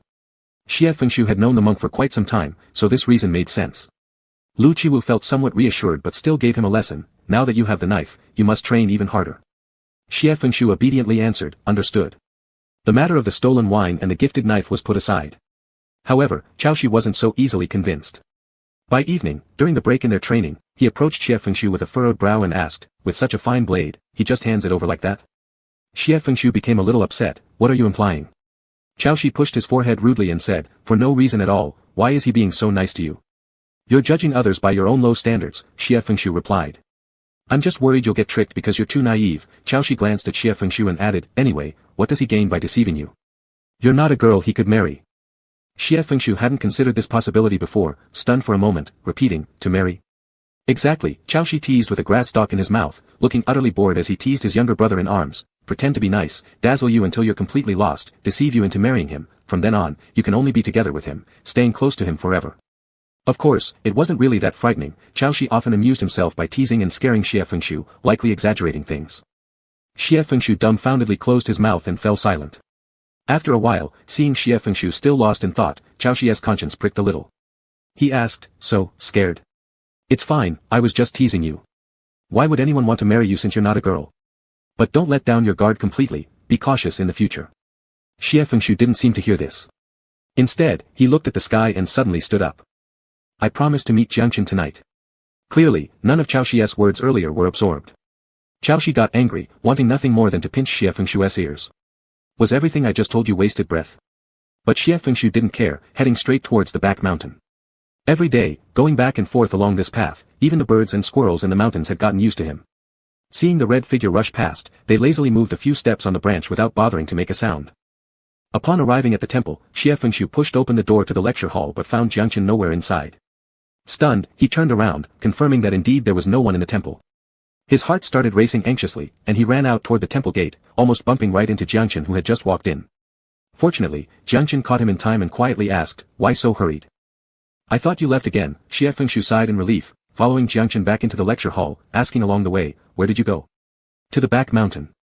Jiangchen paused briefly and explained further, I went last time to look for the knife, but I probably won't be leaving the mountain frequently anymore. Xie Fengshu fell silent for a moment, asking, but you're not from this Sumer mountain, will you return someday? As they reached the lecture hall, Jiangchen pushed open the door, turning around upon hearing the question, looking at Xie Fengshu. After hesitating for a moment, Jiangchen remained silent. He noticed Xie Fengshu's disappointment and wanted to comfort him but couldn't promise to stay. After all, Jiangchen was an ancient Buddha who was destined to return to the three heavens. Not receiving an answer, Xie Fengshu understood Jiangchen's meaning and said no more. That night, the weather was bad, and the forest lacked moonlight, only the lecture hall was lit with numerous lamps. Jiangchen continued to copy scriptures while Xie Fengshu sat silently beside him. Unlike before, he didn't point at the scriptures asking line by line what they meant, nor did he wander around idly, lacking energy altogether like frosted flowers. His unhappiness influenced Jiangchen as well. A restless mind isn't fit to chant Buddhist scriptures, and a disturbed spirit isn't suited for copying texts. Jiangchen stopped writing, setting down his brush, and asked softly, what's wrong? Xie Fengshu was still lost in thought, startled by Jiangchen's inquiry, raising his head slowly, huh? Jiangchen asked again, why so unhappy? Why was he unhappy? Because thinking about the day you might leave and never return makes him sad. Xie Fengshu thought this way but hesitated to say it aloud, it seemed too childish and irrational, something a growing youth shouldn't admit. Thinking about this, Xie Fengshu also recalled what Chaoshi had told him today. Trick you into marrying him, and for the rest of your life, you can only be with him, staying by his side, unable to go anywhere else. He looked up at Jiangchen, whose expression was gentle and focused, patiently waiting for Xie Fengshu's response. Among the 3,000 Buddha lamps, Xie Fengshu leaned in slightly. In the flickering candlelight, he looked across the table at Jiangchen and said softly, emphasizing each word, Jiangchen, how about we become a couple? Chapter 50, Bygone Days 11. When Xie Fengshu spoke these words, it seemed as though the lights in the room were startled, flickering suddenly. In the dimly fluctuating light, Jiangchen's eyebrows furrowed slightly. He looked at Xie Fengshu and after a long while finally said, what? Xie Fengshu thought he hadn't heard clearly, so leaned closer and repeated, I'm saying you and I. I heard you. Jiangchen abruptly cut him off. After another moment of silence, he began again, what I mean is, why did you suddenly? Jiangchen hesitated for a moment, in the end unwilling to echo Xie Fengshu's words, switching instead to ask, why talk about this? Xie Fengshu looked at him, his voice soft and low, I don't want you to leave. Buddhists advocate the four great emptinesses, but at that moment, Jiangchen's thoughts raced wildly. He didn't know how he felt at all. He stared at Xie Fengshu, who was dressed in deep red, his bright eyes like lakes on a reflective platform, gazing earnestly at Jiang Chen. His gaze was pure and sincere. After looking at him for a long time, Jiang Chen shook his head and said, "It won't work." Upon hearing this, Xie Fengshu immediately became anxious, raising his voice to ask, "Why not?" Jiang Chen calmly looked back at him and asked softly, "Do you know what it means to be husband and wife?" "I'm no longer a child," Xie Fengshu smiled at Jiang Chen. "If you love someone and wish to grow old together with them, never parting, you must become their spouse." He tilted his head upward, earnestly asking, "Don't you like me? Are you trying to separate from me?" Jiang Chen, who had debated the Dharma with the 3,000 Buddhas of the Mahabrahma heaven, was rendered speechless by Xie Fengshu's questions at that very moment. Xie Fengshu was different from the gods and deities. Unlike any immortal or demon Jiang Chen had ever met, even compared to Long from ancient times, there were differences. He wasn't possessed by demons, nor consumed by hatred. Instead, he harbored an innocence, passionate and genuine, eagerly awaiting Jiang Chen's response. Jiang Chen softened his tone considerably when he looked at him, but still insisted firmly, "No."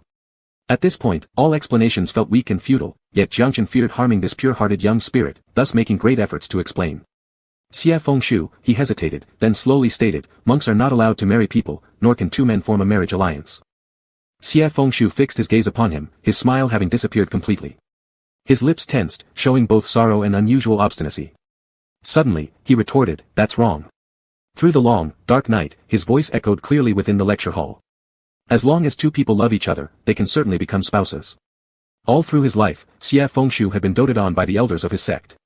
Whether Lu Qiwu or Sui Ling, they spoiled him immensely, and even Chaoshi, who took pleasure in teasing him daily, never truly denied any of Xie Fengshu's requests. This was the first time in Xie Fengshu's life that someone rejected him, leaving him genuinely heartbroken and even somewhat angry. His voice became sullen. "You don't really like me, do you? But you've been kind to me, I just can't believe it. You like me, yet you're afraid to admit it." As Xie Fengshu grew more agitated, he eventually leaned back, accidentally knocking over the scriptures on the table without care, concluding word by word with certainty, "Coward." From ancient times to now, this was the first time Jiang Chen was pointedly called a coward, and yet, he didn't refute it. Looking at Xie Fengshu, his tone remained calm. "Xie Fengshu, you've only been in human form for 200 years, not much more than a grown-up measured by Earth standards. At this age, you meet someone you don't dislike, have pleasant interactions with them, and think that this equates to love. You have a long time ahead of you. Should you one day ascend to divinity and live forever, your existence will seem endless.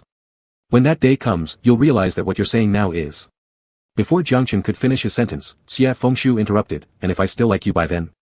Dissatisfied with having his feelings trivialized, Xie Fengshu responded resolutely and assertively, "Even if time stretches on, be it 300 years, 500 years, 700 years, even if I one day ascend to immortality, I will still like you. And suppose by that time, you come up with another excuse to brush me off." Outside the window, mountain winds brushed through the forest. Inside the lecture hall, only the candles burned quietly, occasionally producing small crackling sounds. Xie Fengshu's gaze was hotter than the flames. Jiang Chen's heart, cold and firm like stone, felt almost scorched. He wanted to touch Xie Fengshu's head, perhaps brush against his long lashes, but in the end, he did nothing, didn't move, merely stating, "Go back, Xie Fengshu." The next instant, Xie Fengshu's eyes turned red. He didn't cry, having just claimed he wasn't a child anymore. How could he cry in front of Jiang Chen? Nevertheless, he was utterly disheartened. Eyes brimming with sorrow, he stood up without saying a word of farewell to Jiang Chen, lifting his head proudly as he walked out. Xie Fengshu, with his eyes red, thought that he would no longer come looking for him. He was so detestable, he would never seek him out again from now on. He rushed away hurriedly, almost dashing outside without even closing the door of the lecture hall.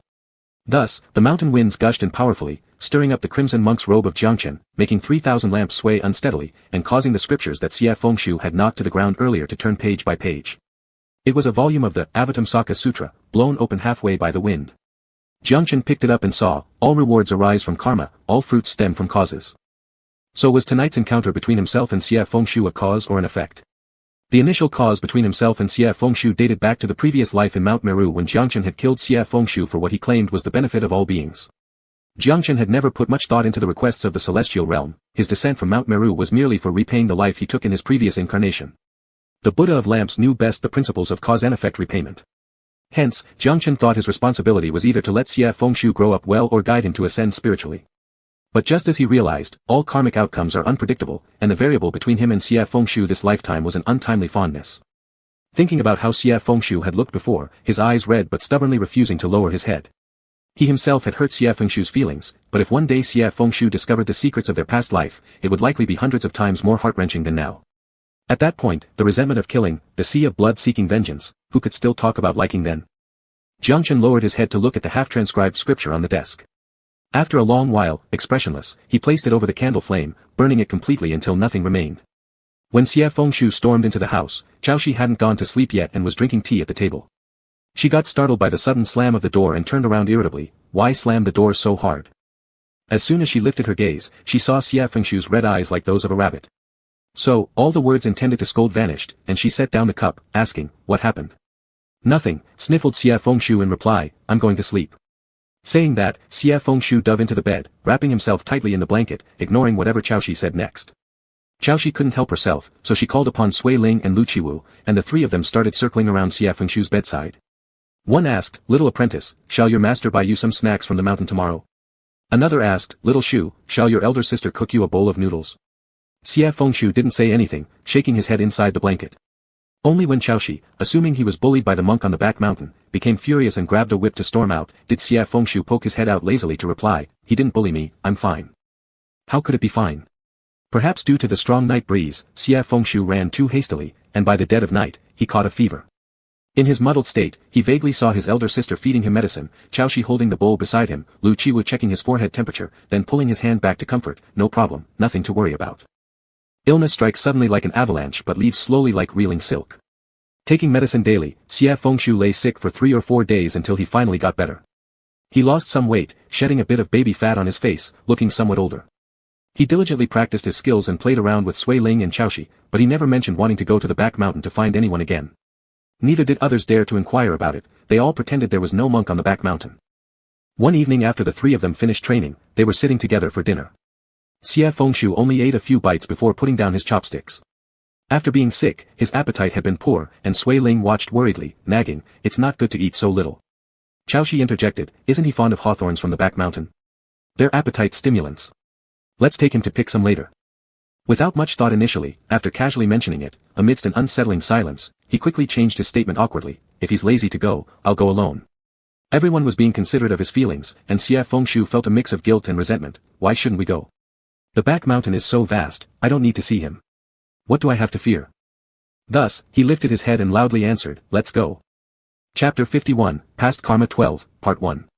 In fact, Sui Ling and the others were overly worried. The back of Mount Shumi was vast, and the Buddhist temple where Jiang Chen resided was very far from the hawthorn grove they were heading to. They wouldn't possibly meet by any calculation. After finishing their meal, the three set off towards the back mountain. On their way, filled with playful antics, they arrived at the hawthorn forest when the sun had not yet set. The hawthorns were just ripe, hanging in clusters on the trees. The dark red fruits were densely packed, looking very inviting. The three leapt nimbly onto different trees, picking the reddest and largest fruits. They picked them quickly and within a short time, already had a bag full. They spread out in all directions, picking and eating as they went.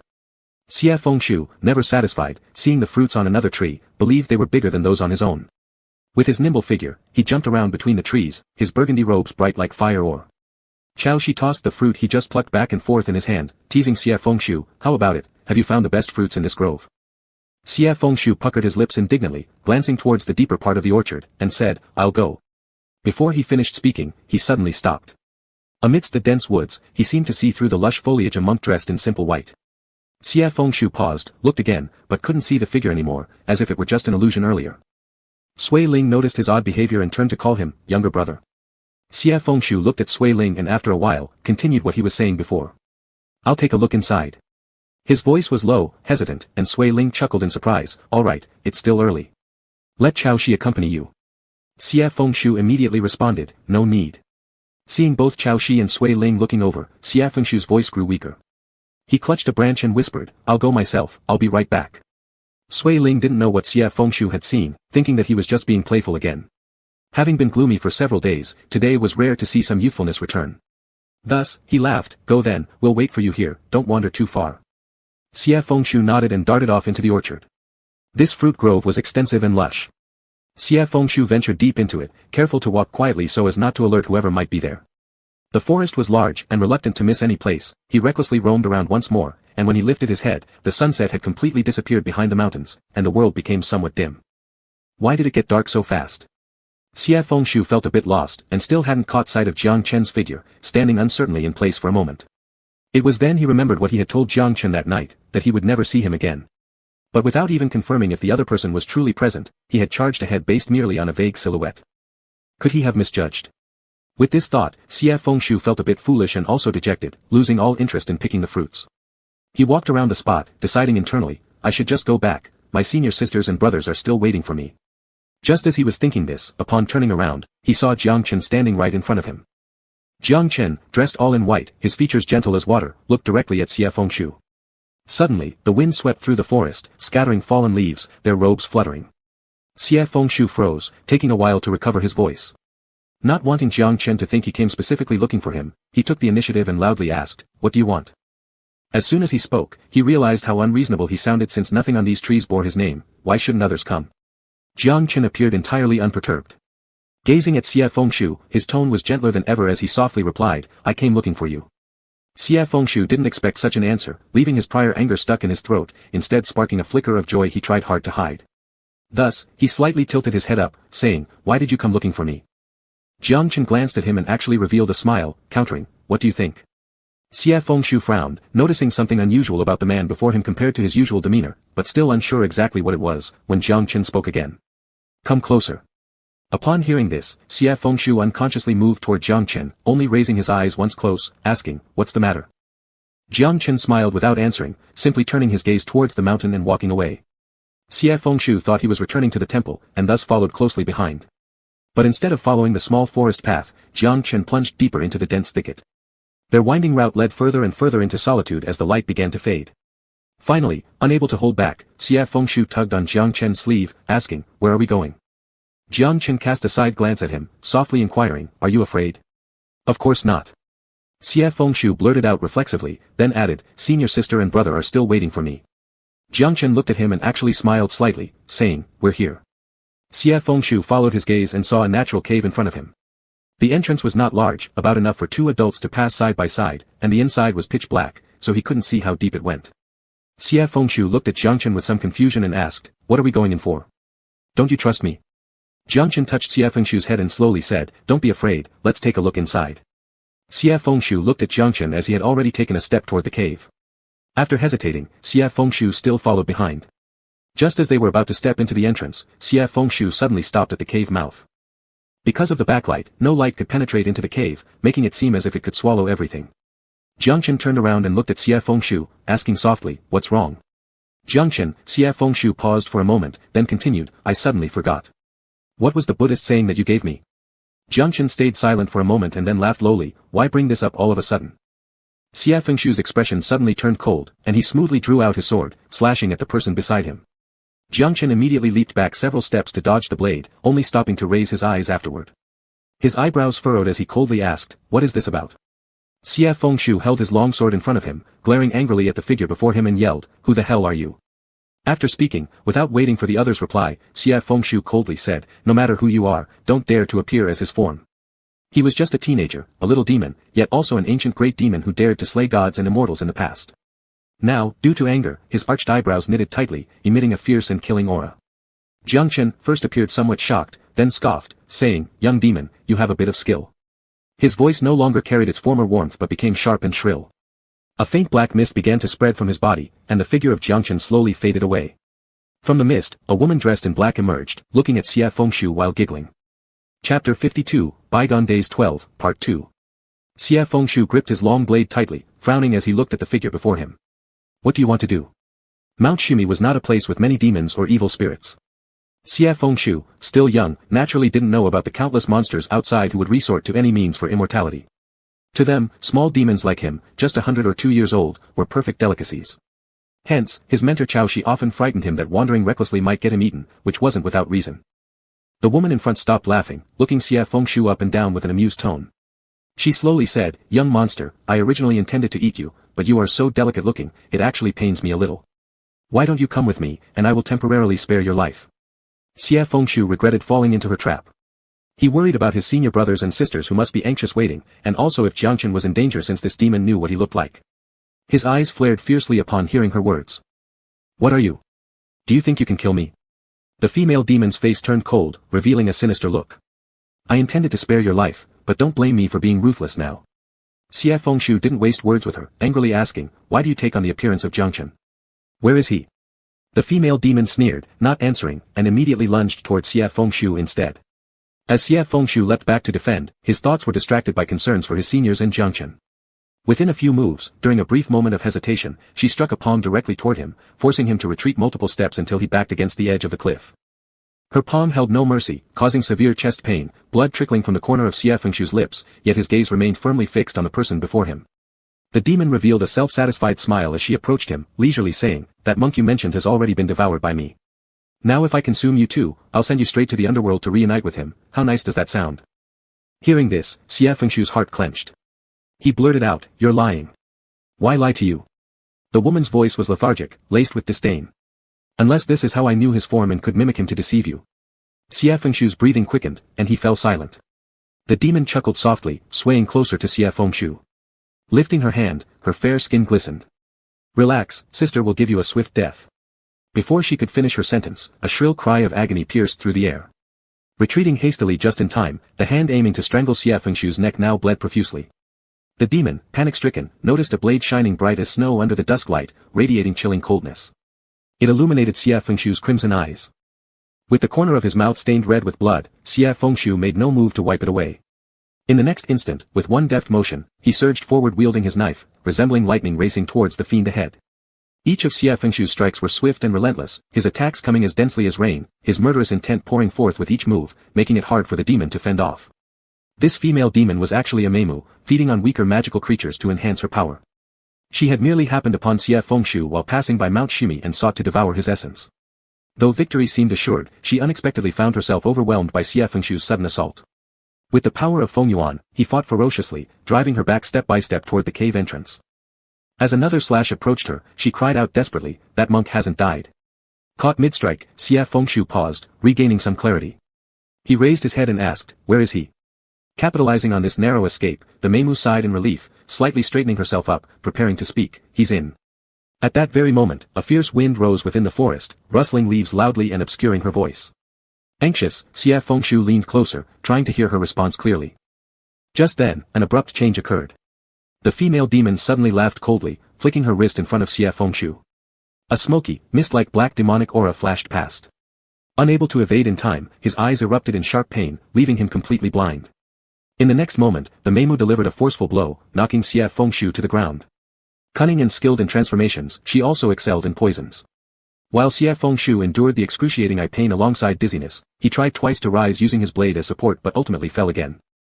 Upon seeing the unconscious youth before her, the Meimu breathed a sigh of relief. Rising shakily, she cursed venomously, "Little beast, you dared to harm me. Today, I will definitely peel your skin off." Her right hand transformed momentarily into a sharp bone claw, probing towards Xie Fengshu's chest intending to rip out his heart to feast upon. However, before it touched the young man's clothing, a hand suddenly emerged from behind her, gripping her wrist tightly. That hand was slender and bony, adorned with pristine white robes. The Meimu's heart leaped in alarm as she turned her head, only to be met by a cold gaze of steely resolve. In the next instant, she found herself choked by the newcomer, pinned against the edge of the cliff. Between the half-lit and shadowed expanse of heaven and earth, her assailant bore an icy countenance, wearing monkish robes that could not conceal the aura of killing intent emanating from him. Despite having cultivated for 400 or 500 years, the Meimu had detected no trace of his presence before now. Her trepidation grew, as the grip on her throat tightened. Jiangchen increased his pressure while slowly opening his mouth with a voice as cold as frost. "What poison?" The Meimu tried to break free but realized this person's cultivation was far too profound. Fear crept into her heart as she struggled to squeeze out words, "Just some demonic energy, it will be fine soon. Please spare my life, exalted one." Jiangchen gave no response, refusing to lessen his forceful hold. In terror, her voice faltered as she spoke disjointedly into his ear. "I failed to recognize your mightiness. Compassion is the virtue of a monk. Killing brings great karma. Please reconsider." For survival, her tongue betrayed her, yet Jiangchen's expression remained unmoved. He looked down upon the Meimu before him, and a streak of golden Buddha light suddenly pierced straight into her heart. As consciousness slipped away, the Meimu faintly heard his voice chillingly clear, "After tens of thousands of years of cultivation, I know nothing of compassion." Xie Fengshu did not sleep long. When he awakened again, night had settled over the world. Autumn had already set in, and the nights should have been cool. However, Xie Fengshu lay embraced in a warm bosom. In the darkness, his sight first fell upon a white monk's robe, and lifting his head, a vague silhouette came into view. His eyes still throbbed painfully, blurred further by the dimness.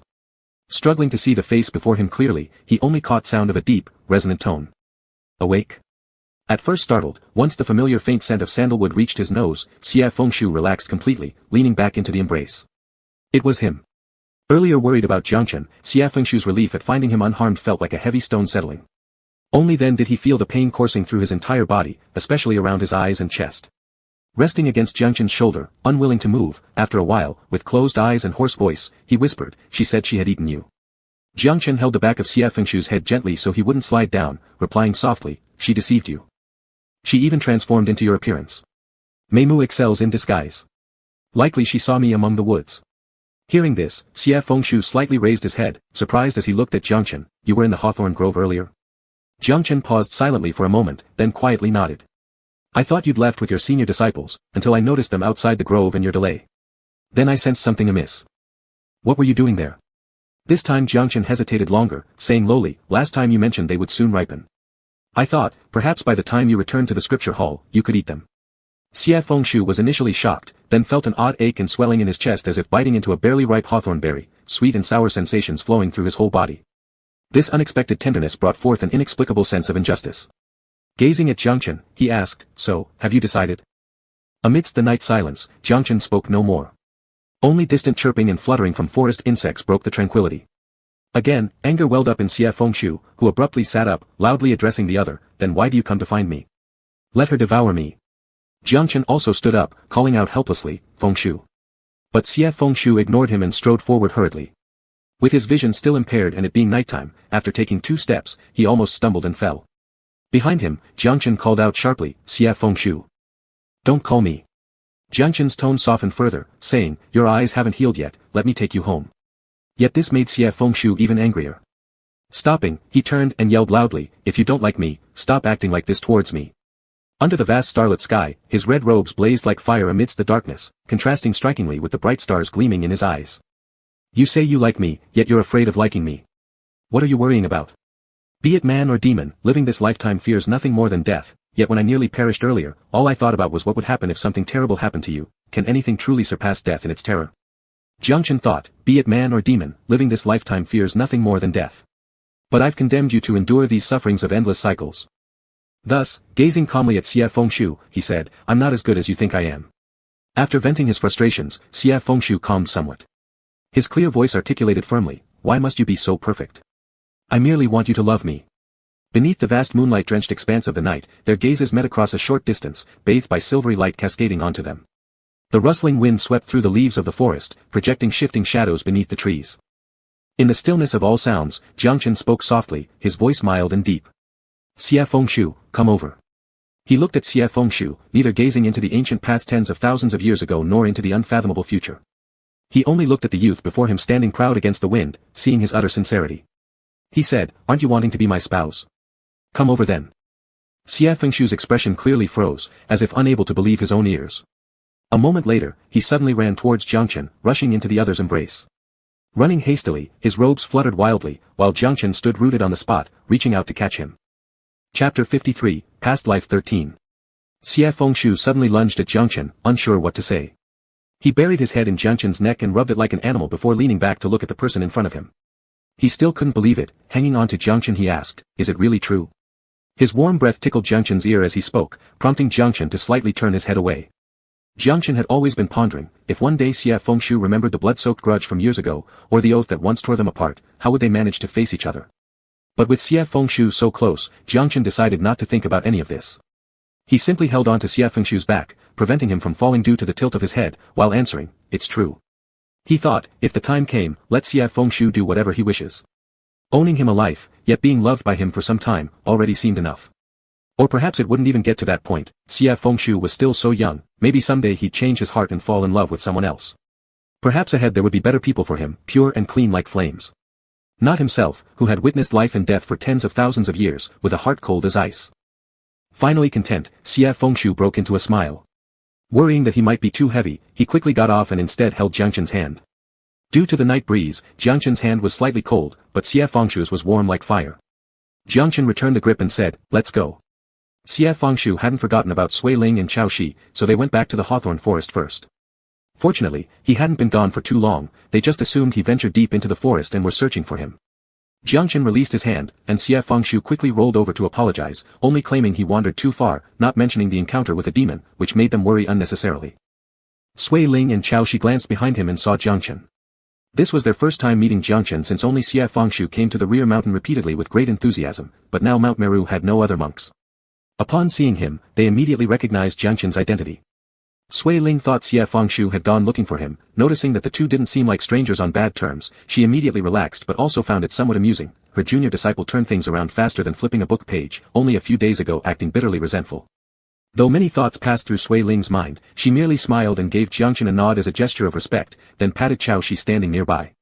Chao Shi rolled her eyes, gave Jiangchen a slight nod, then turned to scold Xie Fengshu.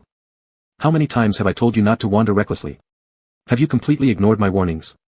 Despite getting scolded, Xie Fengshu's heart was full of joy and he responded cheerfully, I know. Chao Shi frowned, intending to reprimand him further, when Jiangchen suddenly spoke up. The sky has already darkened, we should return. Chao Shi swallowed her next words.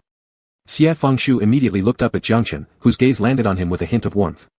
Realizing he shouldn't speak anymore, Xie Fengshu obediently stood behind Sui Ling. Sui Ling nodded, offering Jiangchen a polite smile, young Shu is naive and loves running wild, thank you for bringing him back. Afterward, she glanced at the two troublemakers behind her, hurry home. Chao Shi and Xie Fengshu followed behind obediently. As they passed by Jiangchen, Xie Fengshu deliberately slowed down, using the cover of night to reach out and pull at Jiangchen's sleeve. Jiangchen noticed his movement, lowering his eyes. Xie Fengshu whispered softly, can I find you tomorrow? Jiangchen quietly chuckled and answered, all right. Xie Fengshu's lips curved upward, reluctantly letting go of Jiangchen's sleeve. Perhaps waiting in the woods had gotten tiresome. On the way back, Chao Shi bluntly pointed at Xie Fengshu's forehead, you said you'd never see anyone from the rear mountain again, such weak willpower. Xie Fengshu couldn't remember saying anything like that, likely from the confusion during his illness recently, stubbornly denying, no one said that, I didn't say that. Che. Chao Shi replied mockingly, weak willpower. You don't understand. Xie Fengshu paused mid-sentence, reconsidering, forget it. He thought, telling Chao Shi about his relationship with Jiangchen right away might lead to unpredictable reactions from them, it was too sudden. Xie Fengshu had been cheerful all along, but now walking home without Jiangchen beside him, his state of mind finally calmed down a bit. A trace of melancholy crept in. Sister Sui cared for him deeply, she would likely agree, he wondered if brother Lu Chiwu would be angry. As for Chao Shi, undoubtedly, because he disliked people so much. Xie Fengshu walked while lost in thought, recalling Jiangchen again. Regardless of anything, he was determined to be his spouse, to follow the traditional wedding ceremonies he had read about in storybooks and heard in tales, 3 letters and 6 rites, bowing to heaven and earth, then spending eternal lives together with Jiangchen. Xie Fengshu was only 200 years old, a young demon who had just come of age and already easily talked about eternal lifetimes. He did not know that the following 100 years would bring nothing but loneliness and suffering, all in order to grind away his vain dreams. But for now, at least Xie Fengshu was still happy. The next day, after eating breakfast and practicing his skills, he informed Master Lu Chiwu before heading towards the rear mountain. When he arrived at the temple, seeing that the door was open, he stepped inside without hesitation. Jiangchen was observing the green bamboo in the courtyard, so Xie Fengshu stood beside him, looking up as well. It was the afternoon, the sunlight was bright and the bamboo grew lushly with bluebirds hopping between the leaves, occasionally chirping softly. Xie Fengshu asked, what are you looking at? Jiangchen shook his head and looked at Xie Fengshu, why have you come so early? Xie Fengshu, always shameless, stared at Jiangchen and answered candidly, I wanted to see you. Jiangchen didn't know how to respond, so he simply said, let me see your eyes. Xie Fengshu obediently tilted his head back while Jiangchen leaned closer, raising his hand to brush aside a lock of hair fallen on Xie Fengshu's forehead. He carefully examined his eyes. With someone close, Xie Fengshu subconsciously blinked a few times, prompting Jiangchen to lightly touch him, soothingly saying, don't move. Thus, Xie Fengshu really stayed still, opening his large, transparent black eyes wide, their reflections filled solely with Jiangchen's image. His eyes were still slightly red. Jiangchen lowered his hand and asked softly, does it still hurt? Last night, fearing Sui Ling and others might worry, Xie Fengshu slept right away. Now, he also shook his head and replied, it doesn't hurt anymore. Jiangchen didn't say anything more, asking him to wait under the eaves before leaving briefly. When he returned, he carried a wet cloth in his hand. He instructed Xie Fengshu to sit in front of the prayer hall, let's put this cloth over your eyes. Not knowing how to apply the cloth while sitting, Xie Fengshu thought for a moment and let Jiangchen sit beside him. Once settled, Xie Fengshu leaned back, resting against Jiangchen's legs, closing his eyes playfully and saying, lay it on. Jiangchen glanced down at him without comment, wrung out the cloth, folded it carefully, and then gently laid it over Xie Fengshu's eyes. The cloth had been soaked in forest spring water, which was rather cool. Unable to see, Xie Fengshu reached out to touch Jiangchen's hands. First touching his fingertips, then reaching his palm, Xie Fengshu held on to his hand, finally remaining still except for his chatter. I've thought about this all day, but I still haven't told my master or the others that I want to be with you as husband and wife. After a while, Xie Fengshu heard a soft from above. Afraid Jiangchen misunderstood, he quickly added, it's not because of anything else, I'm scared they'll be upset, dislike you due to worrying about me. To them, I'm still like a child. Hearing this, Jiangchen slightly smiled and chuckled silently. Xie Fengshu hadn't seen it, continuing his rambling. So please wait, I will practice hard, cultivate seriously, and when I achieve the golden pill, I'll become a powerful demon. At that time, I'll tell them that I want to marry you. Jiangchen. The word marry left him speechless for a long while before he managed a single The autumn afternoon sun was gentle, casting warm light upon the pair. Basking in the sun, Xie Fengshu smelled the sandalwood fragrance emanating from Jiangchen and gradually fell into drowsiness. The cloth had warmed by now, so Jiangchen removed it. Xie Fengshu naturally flipped over, burying his face entirely into Jiangchen's chest, releasing the hand he held and instead pulling at the monk's robe around Jiangchen's waist. Jiangchen allowed him to do as he pleased, waiting until Xie Fengshu quieted down before placing his hand on the latter's back and gently patting it. Breathing peacefully in his arms, Xie Fengshu drifted off to sleep. Jiangchen stared at him for a long time before lifting his eyes to look far away. In ancient times, after killing Yinglong, he handed over the golden pill to the celestial gods and never questioned them again afterward. Now, Xie Fengshu had reincarnated with no cultivation powers left, missing parts of his soul, meaning he wouldn't likely achieve the golden pill without an issue. At first, Jiangchen thought the golden pill had been sealed deep within the 9 levels of the demon-suppressing tower, but last time, when he entered the tower for the knife, there was only Fenyuan and nothing else. Xie Fengshu probably had fallen deeply asleep. His head tilted back, revealing a smooth and delicate face full of tranquility and peace. As Jiangchen held him in his arms, his gaze was emotionless as it rested on the horizon. Chapter 54, Past Lives 14. Xie Fengshu slept very soundly, from the afternoon straight through to twilight. Jiangchen let Xie Fengshu sleep on until after the sun had completely set and the wind began to rise in the forest, only then did he wake Xie Fengshu. When Xie Fengshu woke up, he was still a little groggy, with a few strands of hair scattered across his forehead. He blinked hard and looked at Jiangchen, who said, the wind has picked up. If you're still sleepy, go inside and rest. Xie Fengshu hummed in agreement, his voice still slightly hoarse from waking up. He stood up, roughly tied his fallen hair back, and followed Jiangchen into the prayer hall. On the desk in the hall, there were still brushes, ink, paper, an abacus, and a scripture spread out halfway. On the upper right corner of the table, there was a pile of ripe hawthorn berries that had rolled across the table, their bright red color adding a touch of vitality to the solemn prayer hall. Xie Fengshu smiled as soon as he saw them and sat down at the table to pick up the fruit. He carefully selected the largest and best one, but instead of eating it himself, he offered it to Jiangchen sitting behind the table. The hawthorn in his hand was so fresh and red, it made his hands look even more long and fair. Bathed in the light of the 3,000 candles illuminating the room, only his fingertips revealed a faint pinkish hue. Rather than handing the hawthorn over to Jiangchen, he placed it by his lips and cheerfully said, eat it. Jiangchen looked down at the hand for a while before finally lowering his head and taking a bite of the fruit held by Xie Fengshu. Satisfied, Xie Fengshu pulled his hand back, took another fruit for himself, and started chewing it slowly. This night seemed no different from every other night before. Jiangchen continued copying the scriptures, while Xie Fengshu sat at the table watching, occasionally yawning. After the person in front yawned several times unknowingly, Jiangchen finally stopped his pen and looked up. Are you tired? Xie Fengshu quickly straightened and shook his head. Looking at Jiangchen, he couldn't help but ask, when you weren't in Mount Meru, but elsewhere, did you also spend your days copying scriptures and meditating? Did anyone talk to you? Jiangchen thought about it and answered, even when I wasn't in Mount Meru, it was always like this. Everyone did the same. The rules of Buddhist law were strict, and the deities adhered to their own discipline one after another. He looked at Xie Fengshu and said, you're the first person who always likes watching me copy scriptures. I'm not interested in watching you copy scriptures, Xie Fengshu replied. I just want to watch you. Jiangchen was initially stunned, then his gaze suddenly softened, and he asked, do you feel bored? Of course, reading sentences that were incomprehensible would be boring. Xie Fengshu's ears turned slightly red, and he didn't say anything. Jiangchen briefly smiled. He moved the half-copied scripture aside and replaced it with a new sheet of unused paper. Xie Fengshu curiously leaned in and saw a lotus flower taking shape under Jiangchen's brushstrokes. The lotus blossom was half opened, with layers upon layers of petals, flanked casually by large lotus leaves. It came alive vividly. Xie Fengshu immediately became fascinated and asked, what kind of lotus is this? It's a 1,000-petal lotus. There used to be many where I lived before. After Jiangchen finished speaking, he lightly brushed his hand over the paper, and it seemed as though a breeze passed through, gently moving the lotus flowers and leaves depicted on the page. Xie Fengshu had never seen such a sight. He was both surprised and delighted, quickly moving from in front of the table to sit beside Jiangchen, watching the lotus on the painting closely. He nearly pressed against Jiang Chen, yet the latter did not move away. Instead, he simply lowered his head and watched the painting alongside him. The water ripples caused by the wind produced slight waves. The lotus swayed, dropping a few petals onto the water where they spun lightly. Jiang Chen asked, "Is there anything else you want to see?" Xia Fengshu stared at the painting for a moment and said, "Fish, maybe." Jiang Chen then added a few fish below the lotus leaves. Once his brush moved away, those 2 or 3 fish began swimming slowly, weaving through the flowers and lotus leaves. Occasionally, they nudged the floating lotus petals on the water's surface, looking content and carefree. Curious, Xia Fengshu reached out to touch one of the fish in the painting. The fish showed no fear and leisurely slipped through his fingers. Xia Fengshu was delighted and squinted his eyes happily as he looked up at Jiang Chen and said with a smile, "It feels cool." Jiang Chen asked, "Does it?" Thinking that he didn't believe him, Xia Fengshu pulled Jiang Chen's hand onto the painting, saying, "Try it yourself." Their hands overlapped on the painting, loosely intertwined. Fish darted around the gaps between their fingers, enjoying the playful game.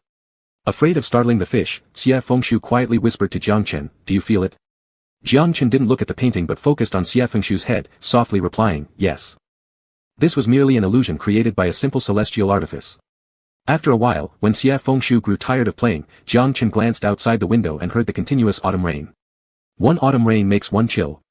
He touched the painting, causing the lotus, leaves, and swimming fish to revert to immobile objects again.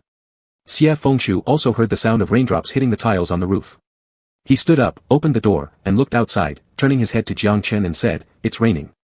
Jiang Chen also stood up, standing at the doorway shoulder to shoulder with Xia Fengshu, watching the continuous and fine raindrops outside the door. It was hazy like a mountain mist, making it impossible to see the distant forest clearly. Only the white Wangu Chun outside the temple barely revealed its shadow in the rain. Xia Fengshu reached out to catch the rainwater dripping from the eaves, somewhat insincerely saying, "Oh no, how am I supposed to go back?" As soon as he extended his hand, Jiang Chen pulled him back. It was cool outside the door, and Jiang Chen drew the person further back before saying, "Let me take you back." Xia Fengshu. Jiang Chen only thought that he was still worried, so he continued, "The mountain road is difficult to navigate during a night rain. It's not safe to be alone." A breath caught in Xia Fengshu's throat, making him feel neither up nor down. Wrinkling his brows as he looked at Jiang Chen, he said, "Why are you like this?" He began to feel upset again, his tone turning fierce. "When I came, I told my master that if it got too late, I wouldn't go back. My master agreed." He indeed had told Master Lu Qiwu that the mountain roads were treacherous at night. Xia Fengshu didn't want to leave Jiang Chen either. After pleading with Lu Qiwu for a long time, Lu Qiwu eventually became impatient and waved his hand, telling him to just scram and do whatever he wanted, whether he returned or not. Only now did Jiang Chen understand what Xia Fengshu meant. His lips curled slightly, revealing a hint of helpless amusement. "Why didn't you say it directly? I wanted to see if you would spontaneously invite me to stay." Xia Fengshu watched as Jiang Chen closed the door, then followed behind as they returned to the prayer hall. Still, he kept complaining non-stop. "You didn't even invite me to stay." Jiang Chen couldn't help but laugh, patiently explaining, "I feared your sect would worry if you didn't return, and besides." Jiang Chen paused briefly, "My place isn't very good, I was worried you might not be comfortable staying." The place Jiang Chen used for resting was a tiny room behind the prayer hall, extremely simple, only containing one bedroll. He rarely went there to rest and usually stayed in the prayer hall. "You worry about my sect being anxious, you worry about whether I can adapt, and when you send me home, you're concerned about my safety on the way." Xia Fengshu finished speaking and stared fixedly at Jiang Chen's back, saying, "It's like taking care of a child. Not at all like being married." By now, Jiang Chen had already reached the table inside the prayer hall. Hearing this, he turned around and looked at Xia Fengshu, his eyes holding a faint warmth. What would make it more like being married? Xia Fengshu fell silent. In a few quick steps, he arrived in front of Jiang Chen, his face inexplicably flushed bright red under the light of 1,000 lanterns, exceptionally noticeable. He pursed his lips, resolutely reaching out as if determined to die, grabbing onto Jiang Chen's collar while simultaneously raising his head and moving closer. Xia Fengshu moved too hastily, showing the awkwardness typical of a young boy.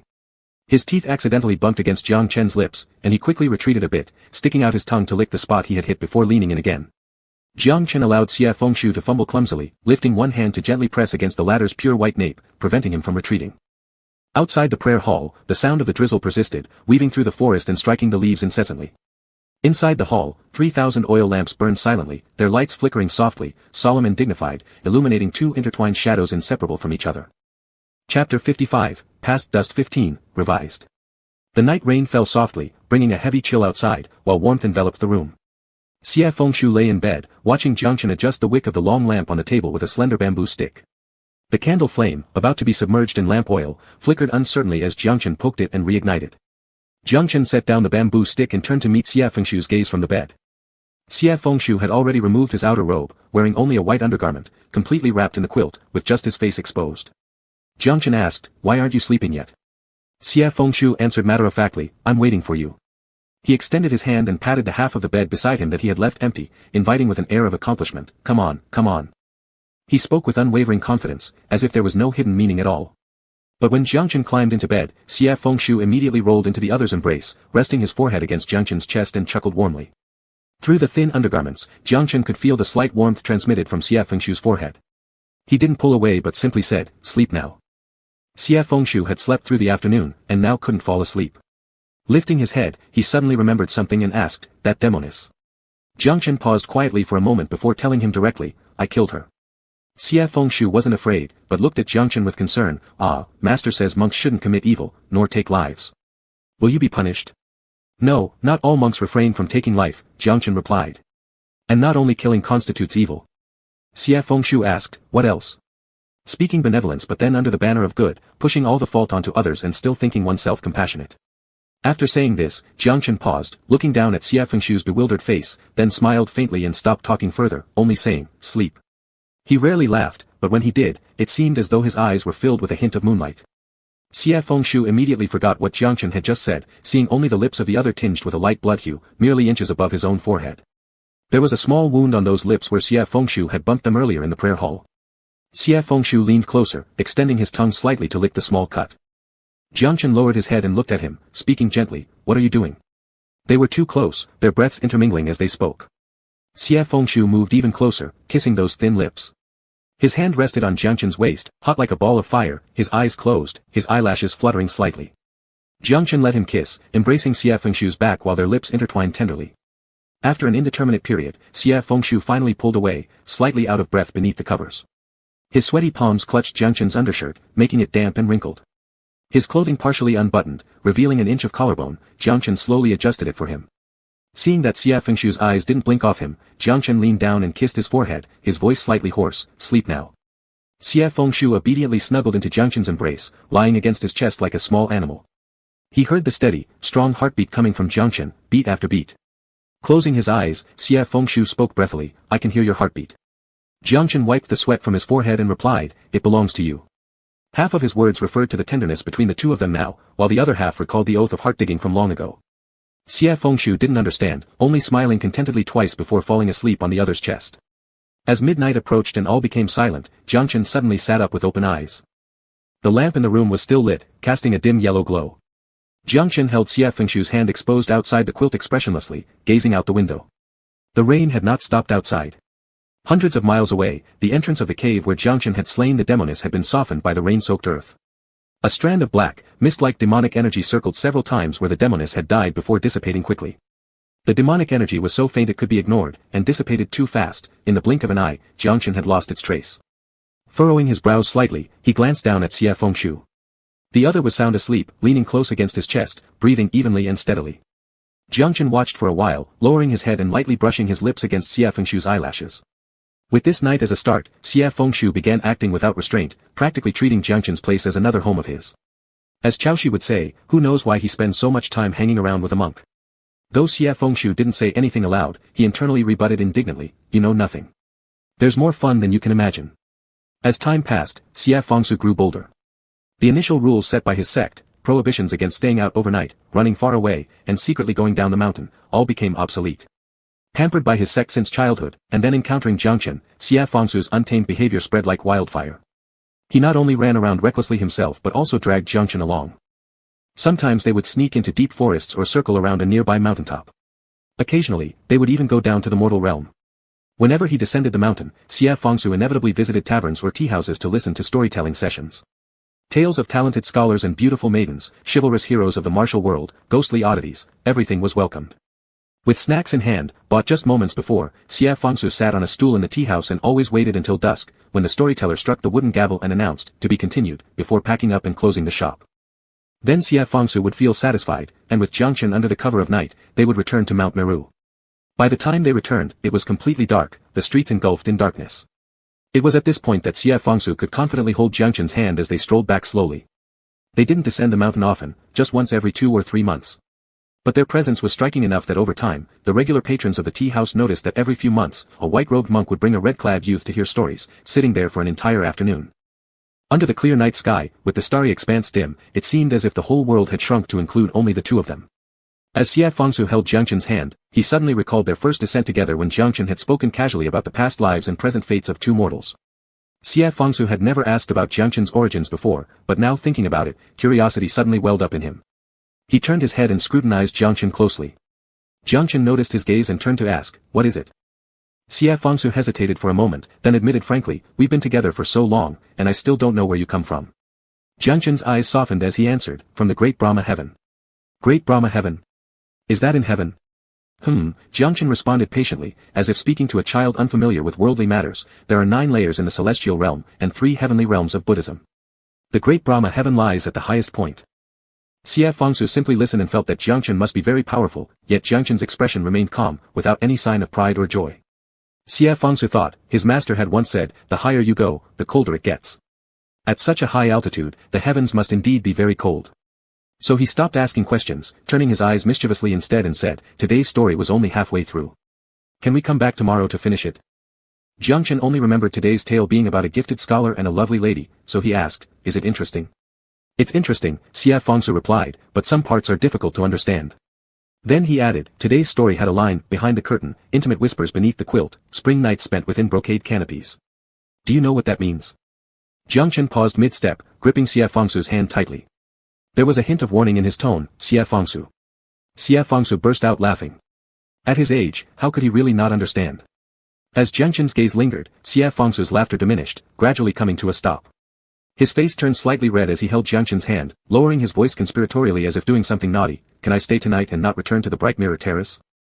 When Xie Fangsu cooed, his voice was sticky and soft, as though tasting a pine candy. Over the years, he had grown taller, like new bamboo shoots appearing in early spring at the temple, his eyes wet and luminous. Jiangchen did not respond but eventually did not let go of Xie Fangsu's hand either. Later on, many more years passed, and the old storyteller was replaced. The boy who collected coins in a small tray grew into a youth and took over the storyteller's position, so the two no longer went. It wasn't because the new storyteller wasn't good, it was just that after many years, their appearances hadn't changed, arousing suspicion among the locals. Of course, apart from these wild excursions, Xie Fangsu devoted much more time to cultivation. In the past, he sometimes slacked off during practice, but now he trained diligently, hoping to wake up one morning to find himself having achieved a significant breakthrough in cultivation. Although Lu Qiwu had repeatedly warned him that cultivation should not be rushed, Xie Fangsu was eager to reach the next level early.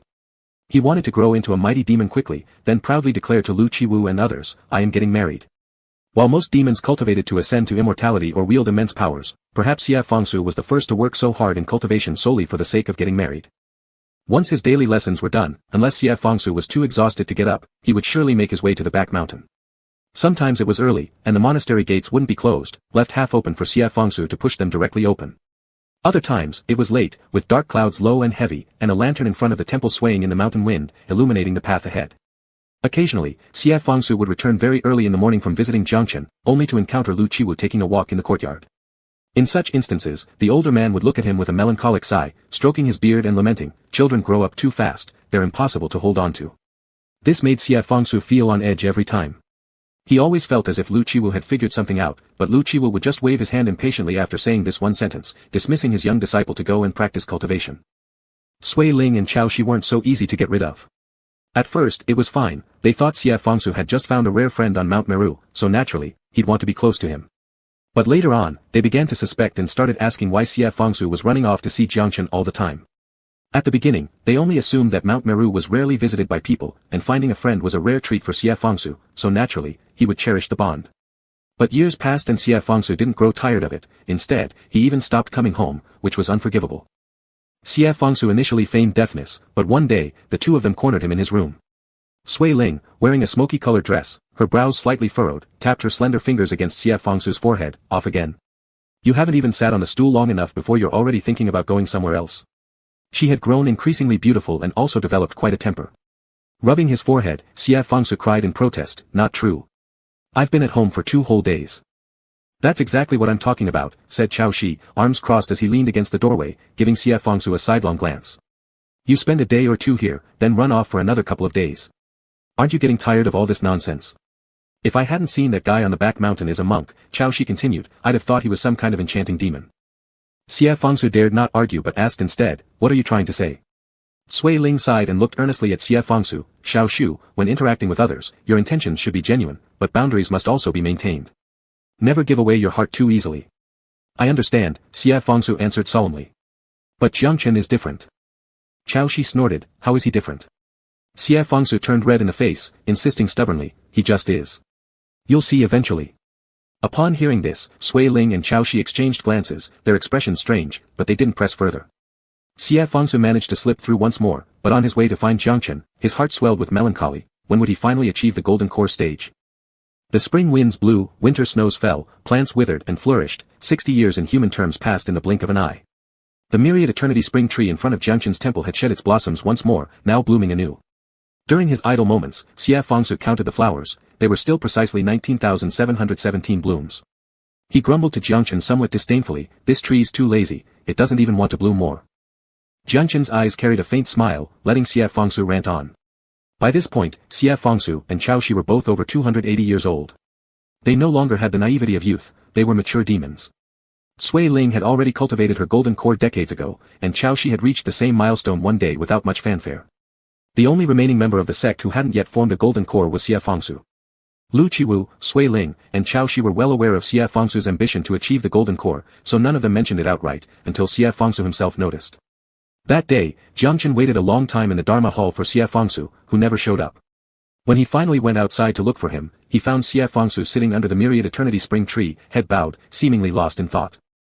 Hearing Jiangchen's footsteps, Xie Fangsu looked up, forcing a small smile upon seeing him, though it lacked real joy.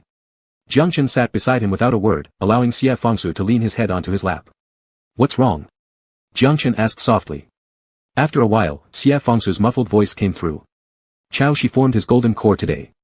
My senior sister formed hers 50 years ago, and master goes without mentioning. The day Chao Shi formed his core was older than my age. Now it's just me left.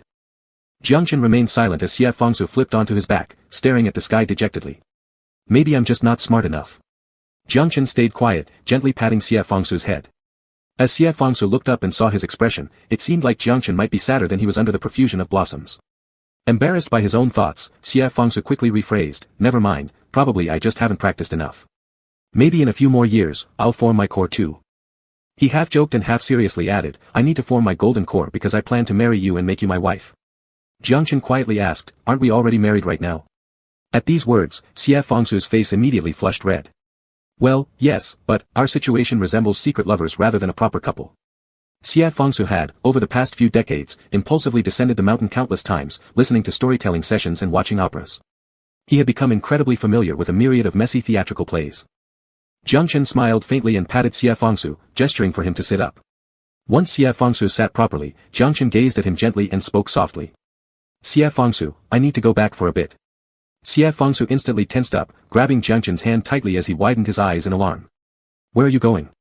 Jiangchen held his hand and replied, I told you before. I used to live in heaven. There are many people there waiting for me to return. His tone was calm as water, saying, this time when I go back, I will tell them that I am staying in Mount Meru and will never return to the heavenly realm again. Xie Fangsu's heart eased considerably, and he smiled at Jiangchen. He didn't know what kind of people Jiangchen referred to as others in the heavens. Worrying that Jiangchen might upset them, Xie Fangsu generously said, don't say it like that. Actually, you can visit them later if you want, or I can go with you someday. It sounded like going home to see relatives. Jiangchen gave a faint smile and said, the heavens is a cold and heartless place, don't go there. Xie Fangsu hesitated, is it not as good as Mount Meru? Jiangchen replied, not as good as you. Xie Fangsu inwardly beamed with pride, laughing smugly, then I won't go. He lifted his head, his expression serious, you should go then. I'll wait for you on Mount Meru, by the time you come back, I'll have achieved my golden core. Jiangchen looked at Xie Fangsu and slowly said, that will happen. By the time I come back, you will have your golden core. Xie Fangsu laughed heartily, even after stopping, his eyes were still bright as he gazed at Jiangchen and repeated once more, so come back quickly. Jiangchen remembered Xie Fangsu's appearance that night forever. Under the moonlit night, the lanterns in front of the temple illuminated a small corner of the world, lighting up Xie Fangsu's crimson robe like blood. The petals of the myriad eternity spring fell onto his shoulders and robes, but he didn't bother brushing them off, merely turning his head to look at him. All the naivety of youth had faded, yet his face still radiated youthful spirit, untouched by the world's grime. They did not yet know how the human realm would collapse, how life and death would sway amidst the cosmos, how tragic the scenes of heaven and earth would become. But Jiangchen always remembered Xie Fengsu at this moment, his eyes shining bright as the full moon, outshining millions of lamps that light the way across lifetimes. For 700 years thereafter, through boundless nothingness and endless suffering, he would carry this memory forward. Chapter 56, The Past 16, Revised. Above the ninefold heavens, a colossal plaque hung in front of the Lingxiao Hall. It was said to be made from 10,000-year-old white jade, indestructible, with 4 words inscribed on it, 9 heavens compassionate to dust. The calligraphy was powerful and majestic. This plaque had been hanging for so many years that no one knew who wrote it. It was rumored to symbolize that all immortals ranked in the 9 heavens shared joys and sorrows with the mortals below. Beneath the plaque, several celestial lords looked hesitantly at the ancient Buddha, Rendant. Jiangchen descended to the mortal realm to guard the Ing dragon for less than 100 years, and this time suddenly returned, not to the Dafa heaven but directly to the celestial realm. This naturally caused quite a stir, leading many celestial lords to speculate whether the Ing dragon had once again fallen into darkness and been killed by the Rendant Buddha. If that were the case, everyone would surely be overjoyed, truly a cause for celebration. One of the celestial lords stepped forward. "We do not know why Lord Rendant has come, what guidance do you offer?" Jiangchen's tone was calm. "I wish to ask a question." "What is it?" "Where is the Ing dragon's golden orb now?" As soon as these words were spoken, all the celestial lords became tense, and what was previously a peaceful area before the Lingxiao Hall quickly filled with whispered discussions. Could it be that the Ing dragon really caused trouble again? It shouldn't be. If so, we should have heard about it already. Who knows if it isn't because some earthbound immortals have become negligent recently? Could it be that the Ing dragon remembered and wants to reclaim his golden orb? Jiangchen frowned slightly, his expression cold as he interrupted their murmurs. "This has nothing to do with the Ing dragon, I intend to reclaim the golden orb on his behalf." After these words, everyone fell silent like ducks whose necks had been pinched.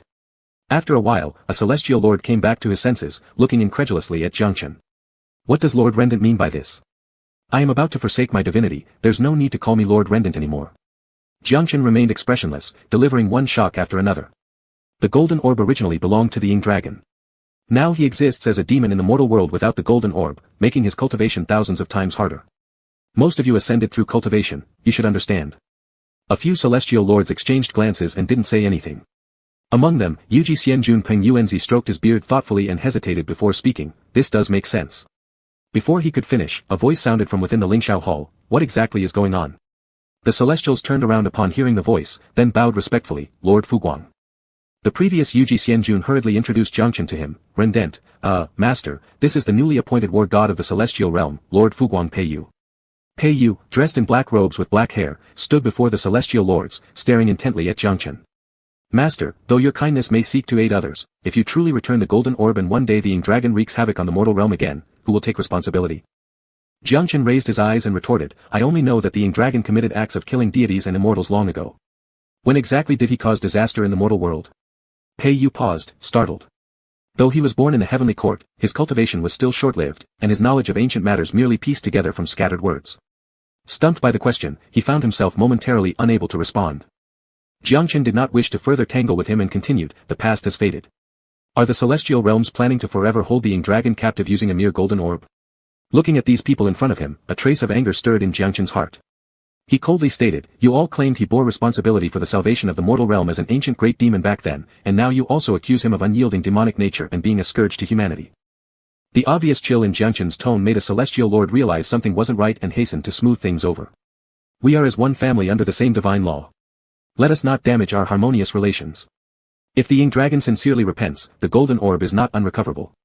However, given the magnitude of this matter, it requires the presence of all celestial lords for discussion, and ultimately, the Emperor of Heaven must decide." He droned on with formalities, mostly empty posturing. Peiyu cut him off impatiently and looked at Jiangchen. Though Master desires to help sentient beings across samsara, crossing both human and ghost realms, it is difficult to subdue the inner demons. If the Ing dragon falls again into demonic ways here on earth, how can the masses survive? How will the Master cope? Born in the 9th heaven as the son of the heavenly emperor, Peiyu practiced the way of eliminating demons, adhering strictly to the clear distinctions between gods, Buddhas, demons, and devils. Every word he spoke exuded arrogance. Looking at this war god before him, Jiangchen couldn't help but think of Xie Fengsu. Xie Fengsu could never have articulated such elegant discourse or talk about the salvation of all humanity. All he ever did was pester Jiangchen to visit towns, listen to stories, watch plays, and buy snacks, waiting for half an hour at sweet shops for the newest figurines to show off to everyone on Mount Sumru. Watching all these celestials now, Jiangchen wanted to ask them, "Have any of you been to the mortal realm?" But he refrained. Remembering Xie Fengshu made even the rising resentment inside him dissipate. Feeling uninterested, Jiangchen turned to Peiyu, his voice icy, showing no compromise. If he turns demonic, it's my responsibility to bear. The golden orb, along with the missing soul strand of Xie Fengshu, I will take both away. Upon hearing these words, the immortal lords exchanged glances, their faces showing fluctuating expressions of shock and doubt. Eventually, it was Yuji Xianjuan who spoke again. The matter concerning the golden elixir pellet still requires deliberation, but as for the missing strand of soul from the Ying dragon, what are you talking about? Jiangchen suddenly raised his eyes and looked sharply at the other party. Yuji Xianjuan, inwardly startled, bolstered his courage a little, and continued, in ancient times, to prevent the Ying dragon's rebirth, the celestial realm did indeed take away his golden elixir pellet and his long sword. He spread his hands with an air of helplessness, saying, but as far as the soul is concerned, no one has ever touched it. We thought that you, honored one, had shown mercy by allowing his 3 souls and 7 spirits to reincarnate. Jiangchen's brows furrowed slightly. If not even heaven had taken Xie Fengshu's soul strand, then where on earth could this remnant soul be? All the immortals were carefully observing Jiangchen's expressions. This ancient Buddha showed neither joy nor sorrow, yet evoked an inexplicable fear as if cultivating not compassion but wrathful karma. Pang Yuanzi, Yuji Xianjuan, was adept at smoothing things over and quickly came up with a suggestion. The Heavenly Emperor has gone to debate doctrines with Tai Xianjuan on Kunlun Mountain. He will return in 7 days. Why don't we discuss this matter then? Jiangchen calmly surveyed the group of immortal lords, and under his gaze, sweat started to bead on their foreheads. Fortunately, it seemed this esteemed one had remembered something and ultimately stated, in 7 days, I shall come to retrieve the golden elixir pellet. He had directly set the outcome, omitting the supposed discussion entirely, yet none of the immortal lords dared utter another word, merely nodding incessantly in agreement. Once this revered being left, only then did some of the immortals heave a sigh of relief, muttering softly, what on earth is going on? Still, we'll have to wait for the Heavenly Emperor. But this attitude of the lamp-bearer respected one. He sighed. It would probably be best to prepare the golden elixir pellet by then. Personally, I say just give it back.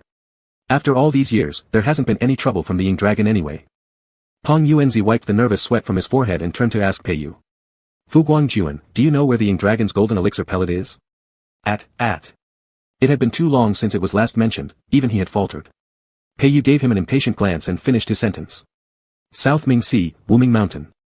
Once Jiangchen left, Xie Fengshu no longer visited the Dharma Hall daily, leaving him nothing to do but meditate. It was already March, and the flowers around the mirror platform bloomed exuberantly. He practiced martial arts among the mountains, and when he had leisure time, he would simply sit down, lazily chewing on a blade of grass while watching the countless flowers bloom, radiant like clouds of red.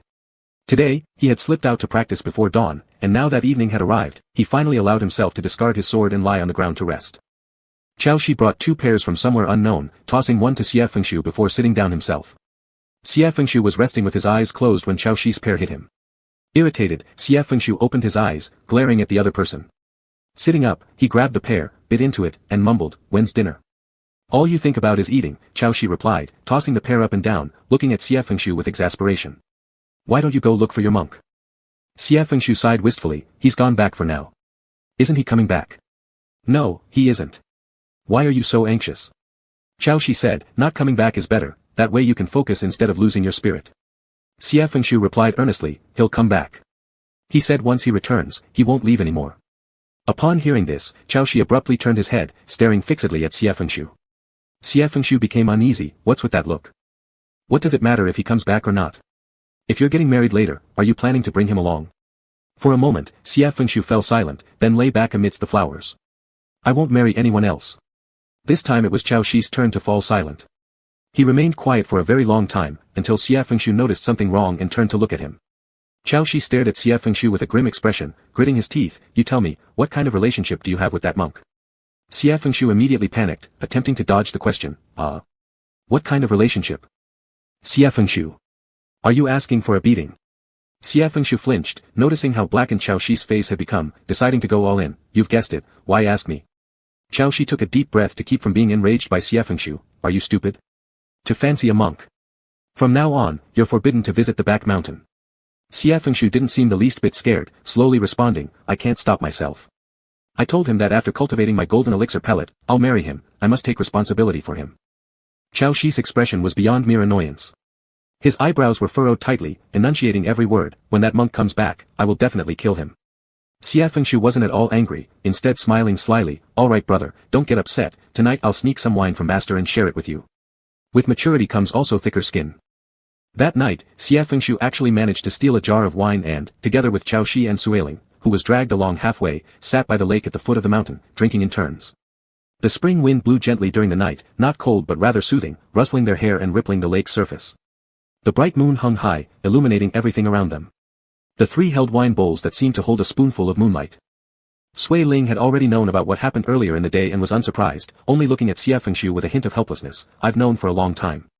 This shocked not only Chao Shi but even Xie Fengshu, who stammered, ah. When did you know? Sui Ling rarely teased his little junior disciple like this, you running there every day, unable to stay away even for a day, viewing flowers in summer and snow in winter together, even going down the mountain to listen to stories, only a wooden log couldn't see it. Chao Shi, who had just learned today, remained silent. Encountering someone you like is a good thing, Sui Ling said with a smile, propping his cheek on his hand, his eyes tinged with drunkenness. Take good care of it, all right? Xie Fengshu happily looked up and replied, understood. In contrast, Chao Shi didn't share the same upbeat mood as the other two. Xie Fengshu. He stared at his troublesome junior disciple seriously and said, before marriage, under no circumstances should you be, bullied by that monk, got it? Xie Fengshu. Do you understand or not? Understood. If Chao Shi really knew everything, he'd probably rush out and kill someone with a blade. Let it go then, there would always be more time ahead. They finished the wine until deep into the night. Xie Fengshu's face was flushed from the alcohol, and as he stood up grinning, he remarked, Master will scold us again tomorrow when they notice less wine. Chao Shi, still fuming, glanced sideways at him and retorted, it's your fault anyway for taking it. The three jested and argued as they made their way up the mountain road. Xie Fengshu walked at the front, playfully disturbing the flower bushes along the way. Finding it interesting, he focused intently on watching the flowers underfoot until inadvertently glancing up and noticing someone standing not far away. The figure wore dark green robes embroidered with golden loops on the cuffs. He appeared to be only about 30-some years old, with gentle features as he looked toward the trio ascending the mountain. They immediately sobered up. Xie Fengshu instinctively stepped back, shielding Sui Ling behind him and placing his hand on his sword while meeting the man's gaze cautiously, asking, who are you? The man did not answer but only continued staring at Xie Fengshu with a faint smile on his lips. Though his appearance was as smooth and warm as jade, his eyes were dark and deep like an unfathomable abyss. For some reason, Xie Fengshu felt uncomfortable under the scrutiny and slightly irritably repeated, who are you? The man finally took a step closer, as if trying to examine Xie Fengshu thoroughly, his voice blending seamlessly into the dark night. My name is Feng Ji. Chapter 57, Previous Dust 17, Revised. Feng Ji. Xie Fengshu's brows slightly furrowed, and he answered rather bluntly, where are you from? I don't know you. Sui Ling patted his back and whispered, don't be so rude. Feng Ji was not bothered at all. He only steadily looked at Xie Fengshu, his gaze deep like the sea, but his tone remained gentle. The youth is like the wind, unrestrained and free, excellent, truly excellent. He chuckled softly, his tone mild, as if it were just an offhand comment praising the years of youth, yet his face revealed no expression, like a perpetual ice block. Xie Fengshu felt somewhat uncomfortable, as though he had a natural resistance to the person before him. However, at this moment, the other party shifted his gaze to Sui Ling and Chao Shi behind him, eyeing them with interest. Young and unfamiliar with the mortal world, newly arrived at this sacred place, I became somewhat lost in the woods. Sorry for disturbing. His speech was polite and mild. Although the group harbored some doubts, they didn't show it on their faces. Chao Shi spoke up first, just follow the path to the west, and that will lead you down the mountain. This dismissal was not subtle, yet Feng Ji smiled and nodded gracefully, thank you. Then, incredibly, he really turned around without hesitation and walked toward the forest to the west. When his figure disappeared into the dense woods, Xie Fengshu finally lowered the hand on his sword, and Sui Ling saw how tense he had been, which made her chuckle, previously fearless, now seeing a passerby makes you nervous like this. Xie Feng also felt a bit embarrassed and pursed his lips, saying, I'm not sure myself. Sui Ling thought he was a bit confused from drinking alcohol and ruffled his head, go to sleep quickly. It was past the third watch of the night, and dark clouds covered the sky. The bright moonlight that was present moments ago was completely hidden. Wind arose unreasonably in the woods, and a shadow flitted quietly through the treetops, leaping down near Feng Ji and kneeling to the ground. Lang Jin was dressed in black robes, and only his eyes could be seen in the darkness of night. He knelt on the ground and bowed deeply, respectfully addressing Feng Ji. Master, everyone has arrived.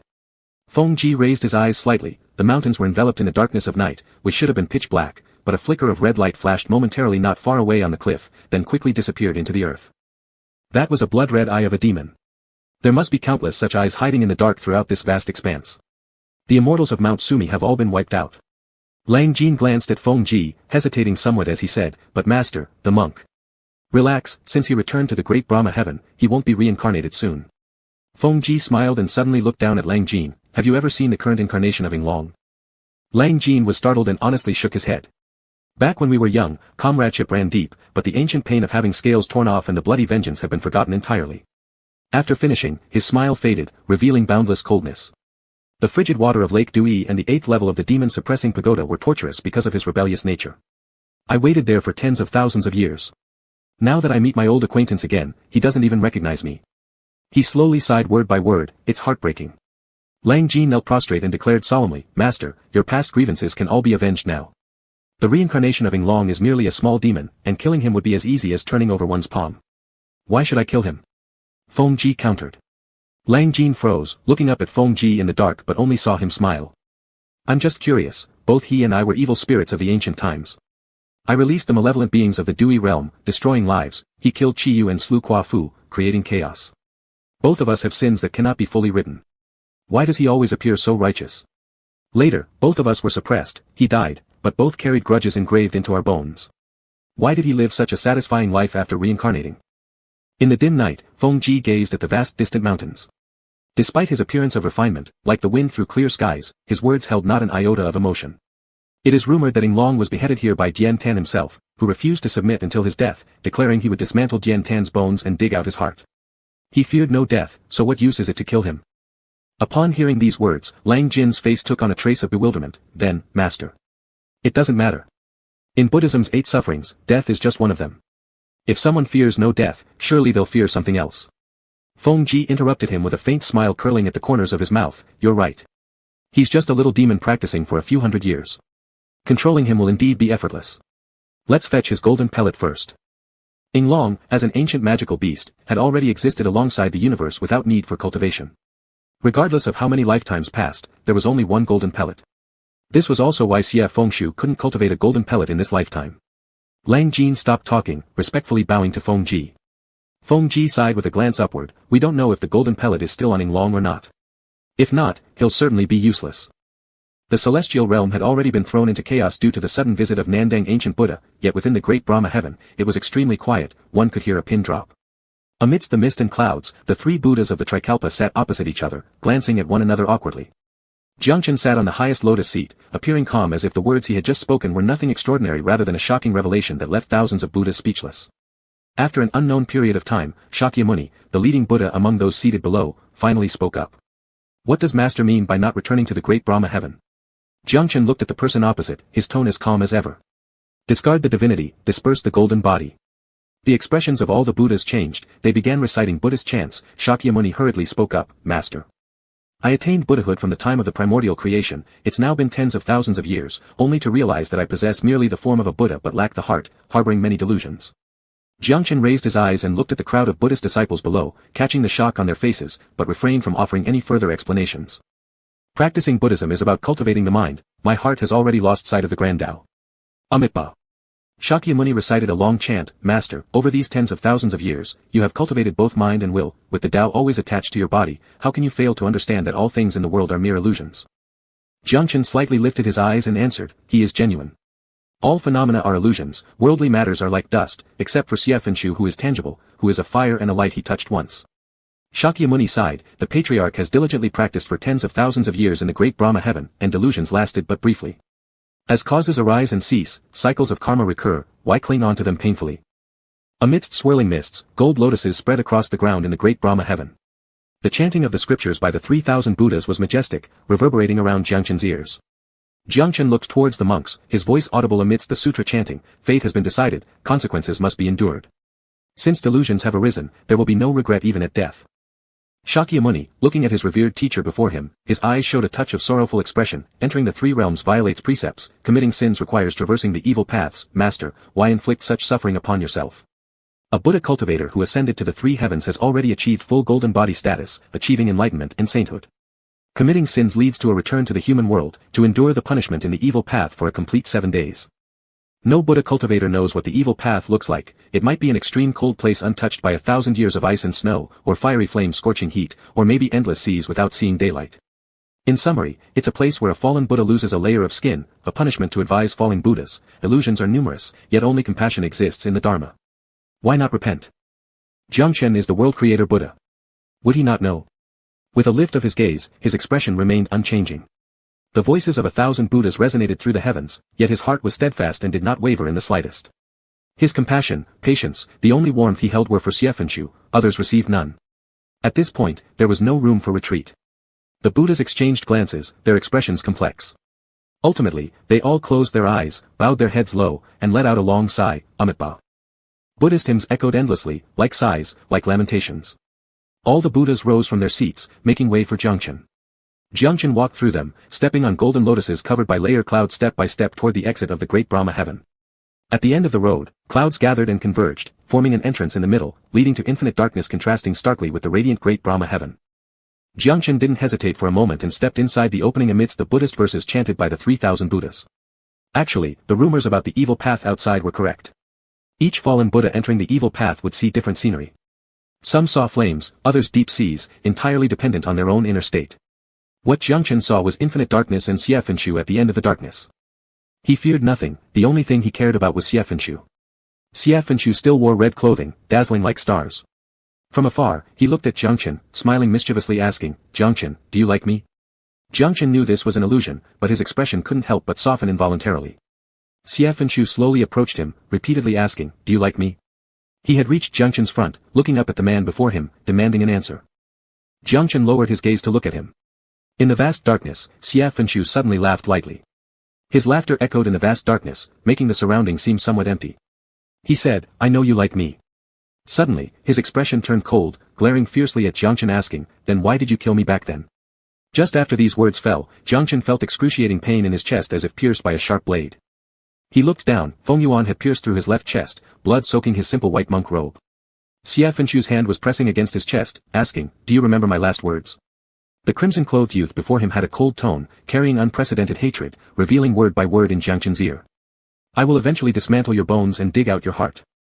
Chapter 58, Past Dust 18. Perhaps due to drinking last night, Xiefenshu did not sleep soundly and ended up having a nightmare. In the dream, snow covered Mount Shumi entirely, and he stood alone in the cold, his red robes especially striking. Everything around him was white, leaving him unsure where to go as he stood lost in thought amidst the heavy snowfall until suddenly he saw the red dust Dharma hall appear not far away. Xiefenshu sighed in relief, feeling like he'd found his way home, so he trudged through the deep snow towards it with uneven steps. Amidst the howling wind and swirling snow, he felt no cold, only that brightly lit Dharma hall in his eyes. When he reached the door, Xiefenshu exhaled in relief and pushed open the door. The bright lights of 3,000 Buddha lamps illuminated the hall. He stepped inside, looked around, but didn't see that familiar monk's robe, so he called out softly, "Jiangchen." The next instant, the flames of the 3,000 Buddha lamps flickered and went out all at once. In the darkness, thousands of chanting voices came from all sides, and someone angrily questioned, "Wretch! How dare you trespass on sacred Buddhist ground?" Startled, Xiefenshu hastily retreated a few steps, almost knocking over a lampstand, causing a jingling cacophony. The Dharma hall vanished instantly before his eyes, leaving behind only the vast, endless snowstorm. As the storm raged around him, Xiefenshu had yet to react when he suddenly felt an intense pain in the back of his neck. Ah! The pain was excruciating, as if someone had peeled off his skin and forcefully pulled out a bone, exposing the flesh and blood to the elements. Xiefenshu collapsed onto the snowy ground, panting heavily. Instinctively clenching his teeth, he reached out his hand and felt something hard and thin. He held it firmly in his hand and took it down. In the midst of the blizzard, he realized what he was holding. It was a silver-white dragon scale, emitting a faint, ghostly blue glow in his hand. Xiefenshu abruptly woke up. It was already noon, Chaoshi had gone somewhere, and he was the only one left in the room. Xiefenshu lay on the bed staring at the ceiling, soaked in sweat. He didn't know why he had such a dream, but the pain in the dream was too clear. He lay in bed for a while until his breathing steadied before getting up. After tidying himself up, he opened the door and almost bumped into Lu Qiwu who was standing outside. Xiefenshu quickly stopped, "Master, what are you doing here so early?" Lu Qiwu didn't hesitate to give his disciple a good knock on the head. "What time is it now?" "It's still early in the morning. Your elder brother and sister have already woken up." Realizing his fault, Xiefenshu remained silent. Lu Qiwu grunted disapprovingly and asked, "Where did you go last night?" "You found out so fast, master, you're really sharp." Xiefenshu tried to placate Lu Qiwu with a smile, "I was wrong. Can I make it up to you next time by bringing a jar of fine wine?" Lu Qiwu felt utterly drained, stroked his beard, and said, "Who asked about this? I'm asking if you've seen any strangers recently or noticed anything unusual." Xiefenshu remembered Feng Ji, the man from last night, and truthfully answered, "I met one, who got lost in the mountain. I pointed him the direction, he should have gone down already." Lu Qiwu frowned deeply, lines etched across his forehead as if pondering something deeply, then finally sighed longingly. I always feel that something about Mount Shumi has changed lately, though I can't pinpoint what. You shouldn't go down the mountain anymore. Better yet, don't even leave the mirror terrace. Especially you, your elder brother and sister have already cultivated their golden essence. If a big monster were to come, you'd probably not even be enough to fill its tooth gap. Sullenly agreeing, Xie Fengshu hesitated before asking again, Master, what do you think my true form is? Seeing Lu Qiwu looking at him, Xie Fengshu touched his nose, saying, Sister's original form is a white fox, Chaoshi is a black snake. But me? I don't even know what my original form is. Lu Qiwu looked quietly at his young disciple for a moment before replying with a weary tone, I'm not sure either. Years ago, I picked you up by the lakeside of the mirror terrace. You were a shiny white egg. I brought you back and nurtured you with the energies of heaven and earth, but there was no growth. If you hadn't already begun cultivating essence, I would have thought you dead. Xie Fengshu. It wasn't until a year when I drank myself senseless for 2 days and didn't check on you, that upon reopening my eyes, I saw you taken human form lying on the floor. And that puzzled me endlessly. Monsters typically start as their primal form, develop essence, and ultimately assume a human appearance. Xie Fengshu skipped a step. Glancing at Xie Fengshu, Lu Qiwu spoke gravely, For years on Mount Shumi, I've never seen such an egg. I assumed it harbored a divine beast, perhaps hoping for a phoenix or Kylan. Judging from the trouble you've caused me these years, it seems I misjudged. That thing might just be a turtle egg. Xie Fengshu, who had been listening earnestly. What kind of master is this? After reprimanding his young disciple to his satisfaction, Lu Qiwu floated away contentedly, tossing a parting remark as he left, make sure to fill the water tank today. That will be your punishment for stealing wine. Speechless, Xie Fengshu trudged off with a bucket to fetch water, feeling utterly wronged. The weather was bad that day, with a grey and heavy sky hanging over Mount Shumi, heralding an impending storm. Xie Fengshu carried the bucket back and forth from the mountaintop to the foot of the mountain, filling the water tank. On the last trip, he bent down by the lake to fill his bucket when he suddenly heard someone behind him say, "Dragon." Xie Fengshu instinctively turned around and saw Feng Ji from the previous night, along with another man dressed in black who glared at him unfriendly. Furrowing his brow, Xie Fengshu asked, "Are you talking to me?" "Maybe you're mistaken," Xie Fengshu retorted. Startled for a moment, Feng Ji then smiled knowingly, "Right, you don't go by that name anymore. What do you call yourself now?" Xie Fengshu originally wanted to reply, "What's it to you?" but decided that would be impolite. He hesitated and didn't answer, pretending not to hear. Feng Ji continued patiently, "How old are you?" "Nearly 300. Seeing that Xie Fengshu still wouldn't respond, Feng Ji smiled again and answered his own question, 300 years old. You should have reached the golden pellet stage by now. Perhaps later you'll even achieve enlightenment and ascend to heaven. Don't you think so?" After saying this, Feng Ji paused briefly and glanced at Xie Fengshu's waist. He hadn't paid attention last night due to the darkness, but now he noticed the sword tied at Xie Fengshu's waist. With a colder gaze, Feng Ji murmured sarcastically, "I see." Xie Fengshu hadn't noticed the change in Feng Ji's eyes. He'd finally had enough and threw the bucket down, furrowing his brow and asking, "Why do you talk so much?" At these words, Feng Ji's expression turned cold and he sighed. "They all say everything changes after reincarnation, yet why is your temper just as short-tempered in this lifetime?" Upon hearing this, Xie Fengshu looked up in surprise, examining the person in front of him. "Do you know me?" Feng Ji replied, "For many years, I've never forgotten." Seeing Xie Fengshu's skeptical look, Feng Ji added, "And I also know where you got that sword from. Wasn't it given to you by a monk?" Unavoidably, Xie Fengshu blurted out, "How do you know?" "Because that sword originally belonged to me." Feng Ji said gently, "He came to me, took the sword, and gave it to you." It had been more than 60 years since Jiang Chen took the sword, but Feng Ji remembered that day as if it were yesterday. The demon-subduing pagoda lay beneath thousands of acres of lake water, bound by multiple iron chains, with no light from the heavens. Yet, on one particular day, there appeared a Buddha-boned monk who came to retrieve the sword on the 9th level. Above the 9th level resided tens of thousands of demons and spirits, below it was the endless suffering realm. Despite that, the monk maintained an indifferent expression, breaking through layer after layer, all for the sake of retrieving Feng Yuan. Feng Ji gazed at the long sword on Xie Fengshu's waist as though he had uncovered something fascinating, muttering softly, "Truly unexpected." He had initially thought it was trouble caused by the dragon, unable to be tolerated by the celestial deities any longer. However, the reality was different. After pondering in silence for a while, Xie Fengshu eventually lifted his eyes and said, "Thank you. When Jiangchen returns, I will ask him." He had originally hoped that if the person before him really knew him, they might also know about his original form. But after reflecting, he concluded that this person's origins were unclear and shouldn't be fully trusted. Having grown older now, though he still possessed a youthful heart, his actions had become more cautious and thorough. Feng Ji, noticing the unyielding wariness still lingering in Xie Fengshu's eyes, realized that he wouldn't get anything further out of him. His lips curved slightly into a smile, but his voice was cold like frost and snow. "Of course I know you. This time I've come to Shumi specifically to find you. They all advised me that there are other great endeavors worth pursuing, but I believe that enduring shackles and millennia of helplessness has its own weight, doesn't it? The person in front of him still had a hint of a smile on his face, but Xie Fangsu detected a trace of danger. As he reached for Feng Yuan, Feng Ji's eyes flashed with greater mockery. However, I'm different from those gods and Buddhas. They speak of compassion, but in truth, they wish others' souls would dissipate forever without liberation. I, on the other hand, am willing to let you go freely. Raising his eyes to meet Xie Fangsu's, Feng Ji continued slowly, let's make a deal. Give me your golden pellet, and I'll spare your life. What do you say? Xie Fangsu couldn't understand what he meant, only knowing that the cultivation power of the person in front of him far surpassed his own. Without saying he hadn't yet cultivated a golden pellet, he cast a quick glance towards the mountaintop.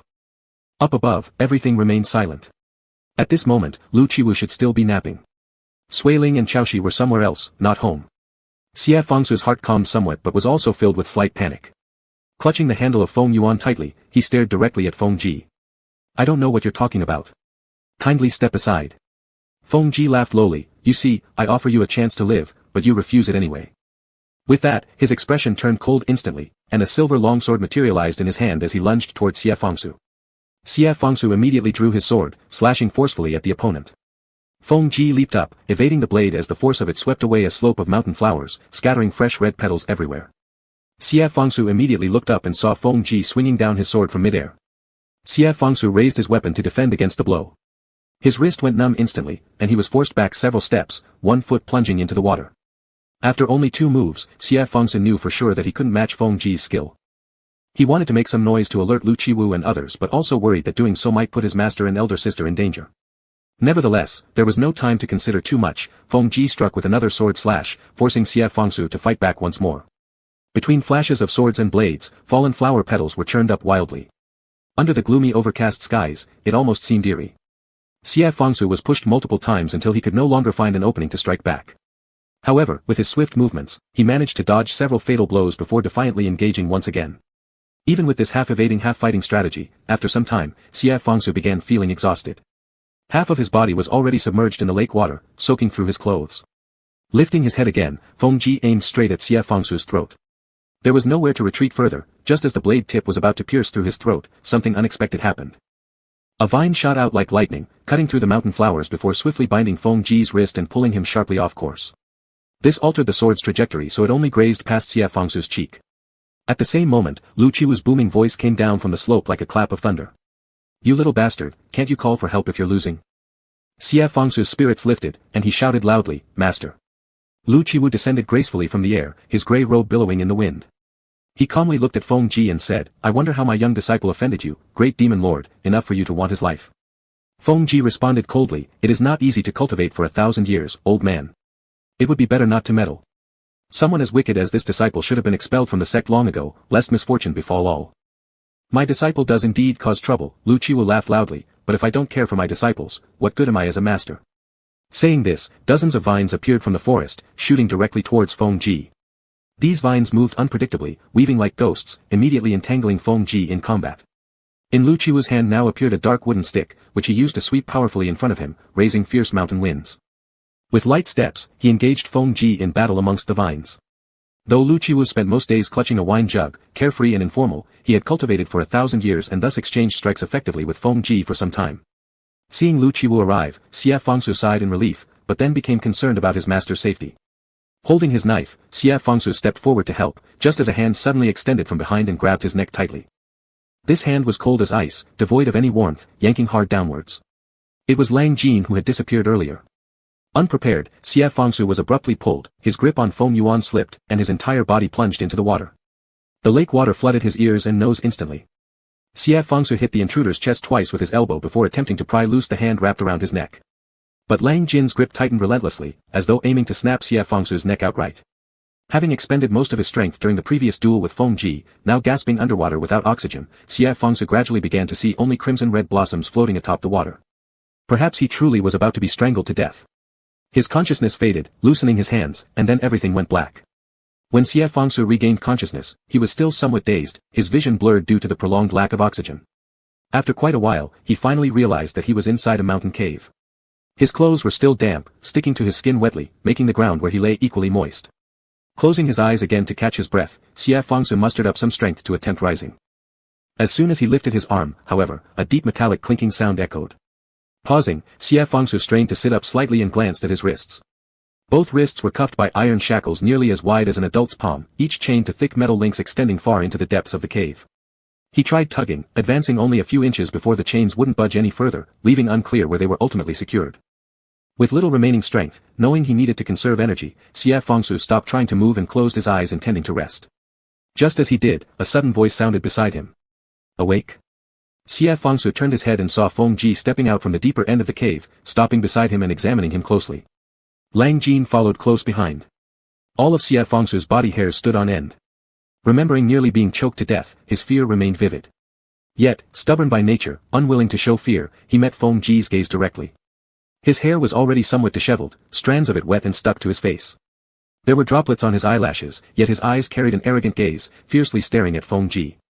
Feng Ji disliked Xie Fengsu's look, it reminded him too much of the events from ancient times. He let out a cold laugh and glanced at the iron chains on the ground. How does it feel, being unable to move even an inch?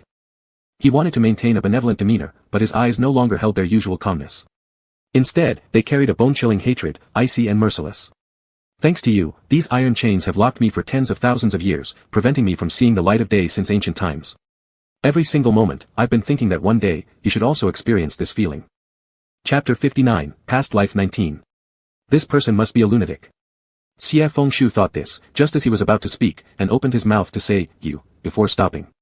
Because he had been choked too hard earlier, his voice was almost hoarse, and the sound that came out was breathy. He decided not to speak anymore, nor look at Feng Ji, and instead closed his eyes. How were his master and the others? Had Jiangchen returned? Knowing he couldn't defeat Feng Ji, how could he escape? Xie Fengshu's thoughts were racing when suddenly, he heard Feng Ji speak beside him, don't you want to know how your master is doing? Xie Fengshu immediately opened his eyes and glared at Feng Ji, pressing his lips into a straight line. Feng Ji laughed nonchalantly, don't worry, I won't kill them in front of you. That would be boring.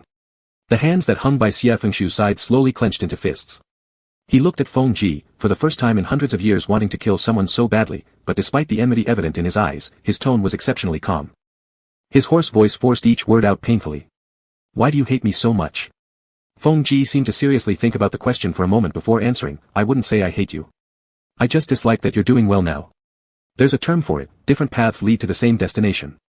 How amusing, they were both demons, yet why did Xie Fengshu possess that altruistic heart? It was laughable. I'm going to pull you down, let you wallow in the muck, see the ocean of blood. Changing his tone abruptly, he added, but since we're old acquaintances, I'm willing to offer you a way out. Give me your golden pill, Jin Dan, and I'll let you live. How about that? Xie Fengshu stared at him for a while, then suddenly chuckled, saying, I don't have a Jin Dan yet. Feng Ji first paused in surprise, then his expression turned cold. He asked sharply, what? Xie Fengshu finally understood Feng Ji's purpose and replied with a sense of relief, slowly answering, I haven't cultivated my Jin Dan yet. No sooner had these words left his mouth than Xie Fengshu was slammed heavily against the cave wall. The chains clanged as Xie Fengshu's back collided with the rocks, dazing him from head to toe. Feng Ji was already in front of him, one hand gripping his throat. Feng Ji's voice was icy, completely different from moments before, the golden pill of a divine dragon is born together with heaven and earth. What a laughable lie. Xie Fengshu coughed once, his chest hurt like it was on fire, yet he still stared at Feng Ji, neck straining upwards. Feng Ji's face was as frosty as ever, scoffing softly, not appreciating my kindness. Well then, looks like I'll have to take care of it myself. After speaking, Feng Ji slightly tightened his grip, forcing Xie Fengshu's head up, while using the other hand to lightly trace over his forehead. A streak of black demonic chi, like writhing worms, drilled into Xie Fengshu's third eye point. Once done, Feng Ji released his grip. Sitting on the ground, Xie Fengshu instinctively reached to touch his own brow but immediately collapsed afterward. He felt like there was a bug crawling inside him, gnawing on bones, drinking blood, eating flesh, tunneling downwards from his skull. The pain was unbearable, preventing him from sitting upright, making him tremble all over while lying on the ground. Even so, he refused to make a sound, clenching his lips tightly until the metallic taste of blood filled his mouth, realizing only then that he had bitten through his lip. Soon after, it wasn't just his lips. Slowly, his ears and eyes began to bleed, mixing with sweat and dribbling down his pale skin, falling into the dust. The demonic chi had invaded his internal organs, forcing out his first cry of agony. Ah! Overcome with excruciating pain, Xie Fengshu felt as if every bone in his body had shattered, mixing with blood and flesh. Sweat poured down his forehead as his mind buzzed with noise, like thousands of long needles pricking his entire body. Following the trail of demonic chi inch by inch, Feng Ji pressed along Xie Fengshu's bones and said coldly, how can you not have it? By now, Xie Fengshu could hear nothing, his vision swimming with crimson red. Everything he saw was tinged with blood, and even his breathing came in fits and starts. He didn't even know where it hurt anymore, the pain was too overwhelming. When Xie Fengshu was young and training, even minor injuries prompted rounds of comforting from his master and senior sister. Later on, though less coddled as an adult, he had never suffered even half of this kind of torment in nearly 300 years. In this state, he lost clarity of mind, his gaze scattered, and somehow formed a vague thought. Maybe he was going to die. Pain dulled any remaining fear in him. Feeling some release, all he sensed was coldness because he wouldn't stop bleeding. He started trembling faintly. Lost in confusion, he was still thinking, if I die, what will happen to my master and everyone else? This lunatic surely won't let them go. And Jiang Chen, if I die, what will happen to her? We haven't gotten married yet. With this thought, Xie Fengshu experienced a fleeting clarity akin to the final flicker of life. Covered in dirt and blood, his eyes blazing red, he repeated amidst the searing pain of being stripped of his bones and chewed by the demonic forces, I haven't married her yet. With this thought, Xie Fengshu felt that all the excruciating pain was no longer significant.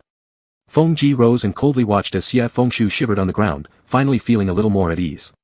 Once the stream of demonic qi had thoroughly explored every inch of Xie Fengshu's flesh and blood, it re-emerged from his brow and fell back into Feng Ji's hand. Xie Fengshu had already been pained almost to the point of unconsciousness, gasping for breath continuously while lying on the ground. Lang Jin glanced cautiously at Feng Ji's somewhat displeased expression and hesitantly asked, Master, is it not there? Perhaps it's with his master, or maybe the monk took it back to Mount Meru, or it could have been taken away by the heavens in ancient times. Feng Ji closed his eyes halfway, lost in some thoughts, then sneered, if it's the latter two cases, that Yinglong truly is a useless creature. And what about Mingjing Terrace? First find the golden pill, if there's none, take action. Feng Ji smiled, looking somewhat malevolently down at Xie Fengshu sprawled on the ground, just treat it as my first gift to Yinglong after being reborn after tens of thousands of years. Xie Fengshu could no longer hear what Feng Ji was saying. He was nearly passed out, only regaining consciousness when night had fallen. A female voice repeatedly echoed in his ears, filled with worry and even tinged with tears. Little Shu, wake up. Don't scare your senior sister. Xie Fengshu struggled to open his eyes. Blood still lingered in them, making everything appear blurry, but he could still see Sui Ling kneeling before him. Her smoke-white robes were stained with mud and blood, her neatly coiffed hair falling loosely, giving her an unkempt appearance. From the day of Xie Fengshu's birth until now, he had always considered his senior sister the most beautiful girl in the world. Over all these years, this was the first time Xie Fengshu had seen her like this. Seeing Xie Fengshu's eyes open, Sui Ling was both shocked and overjoyed, letting out a long sigh of relief before quickly helping him sit up, leaning against the cave wall. This simple act of sitting upright after getting up from the ground drained Xie Fengshu of all his strength. With no stars in the night sky, only a sliver of the waning moon hung lonely overhead, casting a pale light inside the mountain cave that illuminated his blood-smeared face. Most of the blood had already dried, looking somewhat terrifying. When Sui Ling saw it, she widened her eyes in shock, hastily pulling out her handkerchief. One hand cradling Xie Fengshu's cheek, the other holding the handkerchief to clean his bloodied face. In the moonlight, Xie Fengshu noticed Sui Ling's eyelashes blink gently, and a tear rolled down. The teardrop fell on Xie Fengshu's pale hand back, warm and moist. Xie Fengshu felt at a loss, hoarsely assuring her, it's fine, senior sister, I'm not in pain. How could there be no pain? His little junior brother was extremely delicate and had never endured any hardship. Having just brushed through the gates of death, how could he not feel pain? Sui Ling turned her face away, took a deep breath, and held back her tears, smiling consolingly at Xie Fengshu before tightly gripping his hand. One who survives great calamity will surely be blessed, little Shu will surely live a peaceful life, free of worries year after year. This was something Sui Ling always said to Xie Fengshu on each birthday. Xie Fengshu looked up and managed a weak smile toward Sui Ling, then anxiously opened his mouth to ask, Senior sister, did you encounter anyone on your way here? Do you mean Feng Ji? Sui Ling frowned deeply, lowering her voice to answer, he is at Mingjing Terrace, along with many other demon cultivators. Xie Fengshu immediately felt alarmed, what? He asked the master if he had seen your golden pill. The master is currently negotiating with him, taking advantage of the chaos for me to sneak out and find you.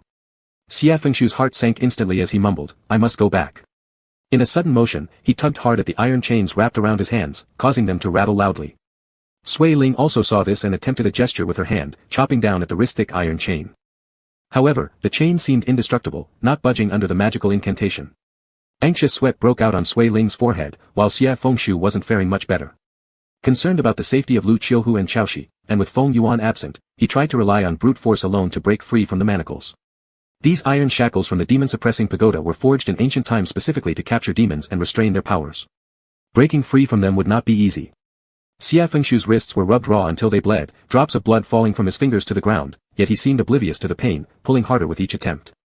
The stench of blood emanating from Xia Fengshu's body reached Sui Ling's nose, reddening her eyes again. Biting her lip, she prepared to cast another spell but stopped abruptly as Xia Fengshu suddenly grabbed her. Silence descended in the mountain cave, interrupted only by faint sounds coming from outside. A powerful surge of demonic chi grew stronger, approaching closer. Both of their faces changed dramatically. Amidst the silence, only the cries and derisive laughter of countless demons mixed with the sound of trampled vegetation could be heard, rapidly advancing towards them.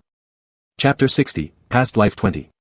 Feng Ji once nearly died at the hands of Ing Long, but after being imprisoned in the suppression tower for tens of thousands of years, he had long awakened.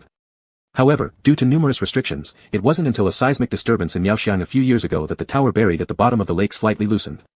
Moreover, by devouring countless demonic cultivators, he increased his cultivation and finally had the chance to see the light of day again. Now that the suppression tower has opened wide, Feng Ji has emerged with countless demons and monsters, with their first destination being Mount Sumeru.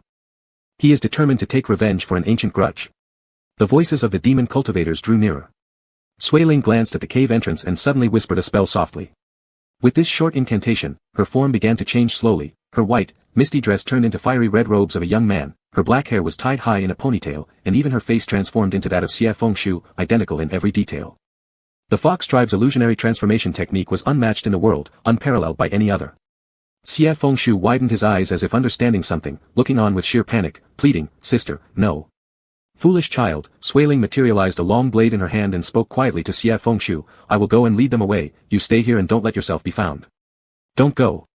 An overwhelming sense of unease enveloped Xia Fengshu. He looked at Sui Ling and suddenly said, "Sister, we might as well tell master. Give myself up to them." In the dark, his entire body was covered in bloodstains, except for his eyes, which emitted a faint bright glow, like two flickering lamps amidst crimson dust that seemed to be fading yet refused to extinguish entirely. "It's because of me anyway, if I surrender myself to this Feng Ji, perhaps he will leave all of you alone." "Nonsense." Xia Fengshu didn't yield and continued, "They say one day as a teacher means a lifetime as a father. I've always thought of you as my own sister. Chao Shi may have taken form an hour earlier than me, but despite not acknowledging him openly, I regard him as my brother." Suddenly, Xia Fengshu's eyes became red.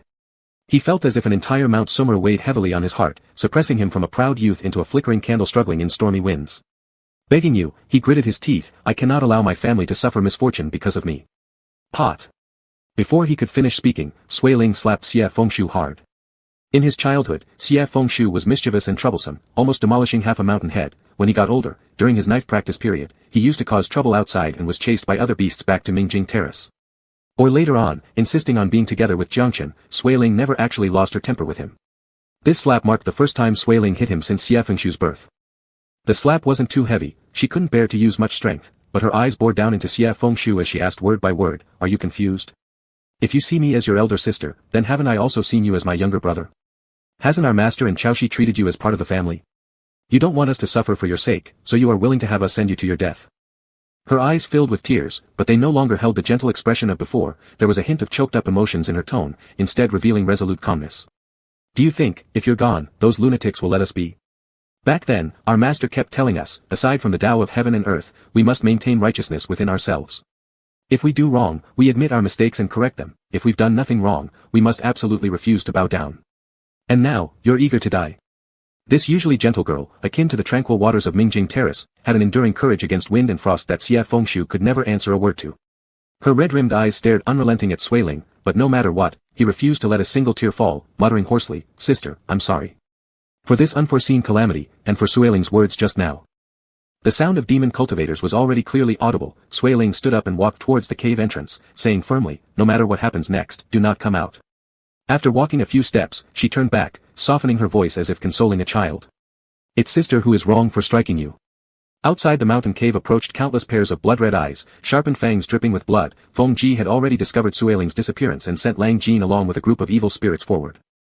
Even before getting close to the cave, Lang Jin saw the red-clad youth standing in front of the cave, who was startled for a moment before breaking out into a cold laugh. "Escaped already?" Sui Ling said nothing, suddenly drawing her sword and slashing through the two foremost evil presences. Lower-level malevolent entities lacked consciousness and were never afraid of death, especially these monsters that had been locked away in the tower for tens of thousands of years. Once one wave was killed, another would inevitably surge forward. Sui Ling mainly cultivated magical techniques rather than martial arts, so this battle was literally a fight to the death, aiming only to carve out a path to feign fleeing and lure these creatures away. Xie Fengshu could only hear the sounds of swords clashing outside and heart-wrenching screams of pain. His neck veins bulged from anxiety. Despite his whole body already being drained from the pain, somehow, he gathered the strength to support himself upright, taking step by painful step outward. The chain was only so long, and it quickly became taut, preventing any further movement. Yet Xie Fengshu seemed not to notice and continued toward the sounds of clashing blades. The iron shackles on his wrist cut through his flesh, leaving a mess of blood-soaked skin, revealing white bone beneath. Blood trickled down his arms, soaking the sleeves of Xie Fengshu's robes. But he acted as if he saw nothing, feeling no pain, stubbornly moving toward the cave entrance. His mind was empty, clouded like a dense white fog. Smelling the heavy metallic scent of blood, Xie Fengshu felt an overwhelming sense of helplessness for the first time, as if he had suddenly become utterly powerless, reduced to nothing more than a useless cripple. He wondered, what have I done to deserve such irredeemable calamity? Perhaps the mistake began when Jiangchen once suggested lighting a lamp to make a wish, but I did not light it. Is it then my destiny to kneel before this heaven and earth and beg merely for the peace of those around me? Yet, the master taught that cultivation must be free from evil intentions, so why are those beasts outside allowed to kill and take others' cores with impunity, simply because they've turned demonic? Xie Fengshu's eyes were already abnormally blood-red.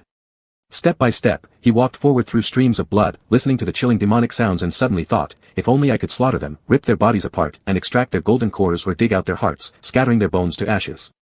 Unbeknownst to him, clouds had gathered in the sky, the crescent moon disappearing behind them, plunging the world into gloom. It looked as though a storm was approaching. Lang Jin cast a quick glance at the horizon.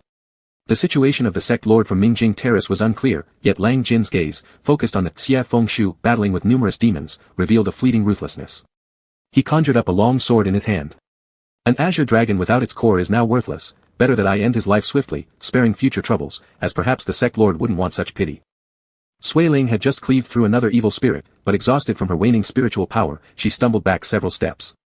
Suddenly, a ghost-like blade pierced through Sui Ling from behind, exiting violently through her chest.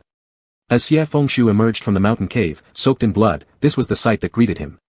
The sword penetrated from behind, piercing through the front, spraying deep crimson blood. Staggering, Sui Ling took 2 faltering steps before collapsing onto the ground. Her spiritual energy, like sparks of fireflies, faded away completely, her illusions crumbling, reverting her back to her original form. Her dress was drenched in red, all the color draining rapidly from her face, blood streaming ceaselessly from her lips, but there was no trace of fear. She lifted her gaze, looking towards Xie Fengshu, who stood rooted where he was. Too weak to speak, she offered one last faint smile to her younger brother, then lay motionless, even failing to close her eyes. This was his always gentle and kind elder sister, who every year on his birthday would say, "Little Shu will forever be safe and happy, free from worry." Her final words to him were, "Sister was wrong to strike you." And now, she died before his very eyes, vanishing as inconspicuously as specks of dust, her eyes unblinking.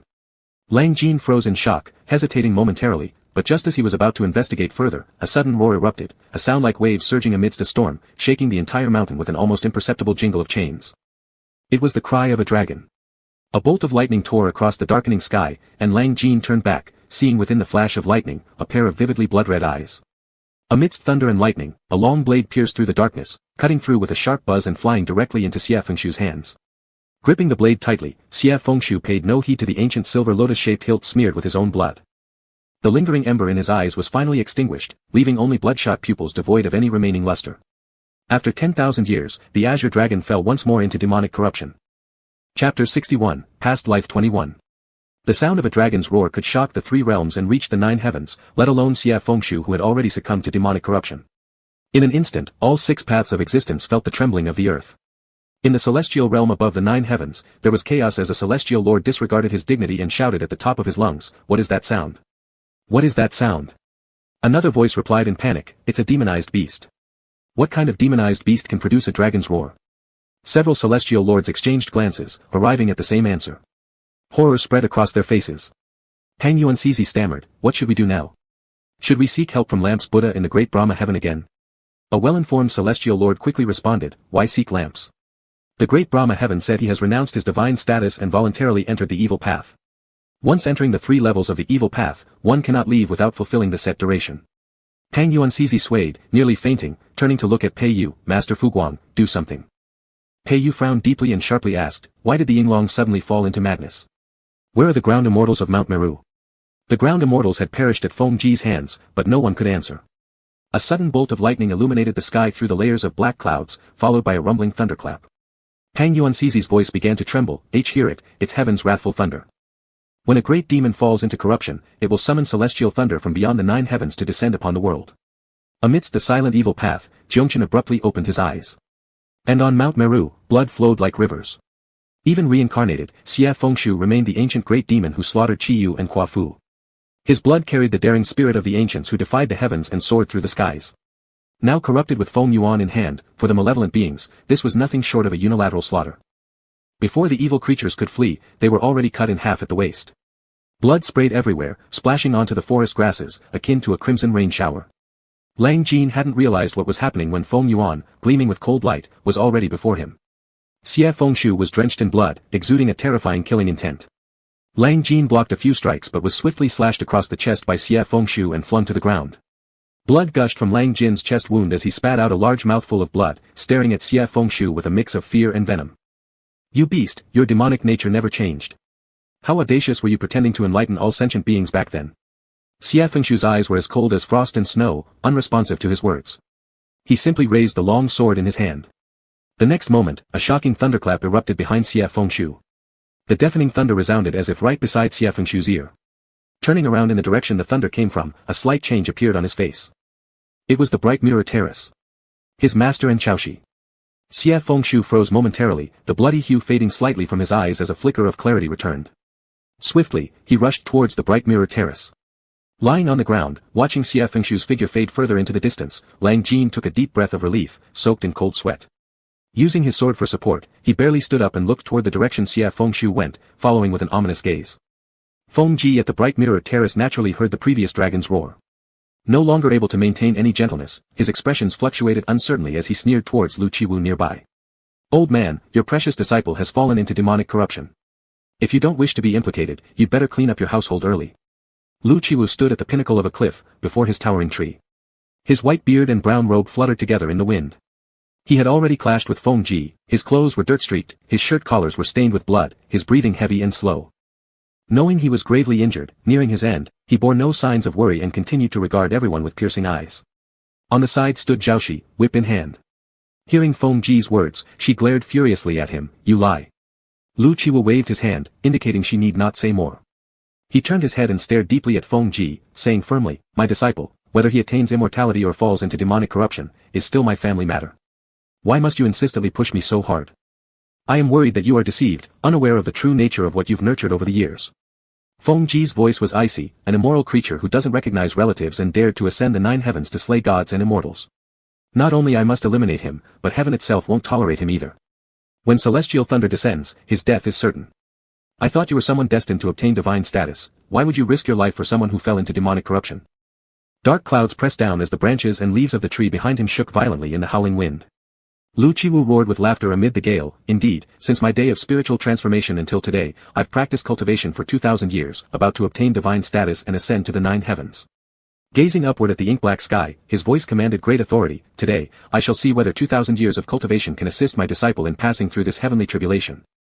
Amidst the howling winds, Feng Ji gave a snort of disdain, slowly drawing his sword. Why bother? In ancient times, Kuafu first separated heaven and earth, dividing the world's pure and turbid energies. The clear energy ascended to form the divine Buddha realm, while the murky energy sank into water, transforming into the dewy realm. From then on, gods, Buddhas, demons, and monsters became distinctly divided. Feng Ji spent years cultivating diligently in the dewy realm, stepping over countless demon cultivators' corpses to reach the pinnacle of power with the ultimate goal of unifying the 3 realms and trampling both mortals and immortals underfoot. However, there was an Yinglong who, despite being a great monster, believed he could save the world. In the end, he met his demise, losing both body and soul. In Feng Ji's mind, Yinglong should have fallen into hell like him, enduring endless torment before realizing how absurd his actions were. Yet, in his reincarnation, Xia Fengshu enjoyed hundreds of years of peace, finding true compassion from others, which helped him return from his ocean of suffering. What merit or virtue did he possess? As Feng Ji looked at Lu Qiwu and Chaoshi, his voice carried a tone of regretful sighs. "If this is the case, then we must not let you remain." No sooner had the words left his lips when a sudden wave of killing intent approached him. Feng Ji reacted swiftly, spinning around and retreating more than 10 paces before raising his gaze to look at the newcomer.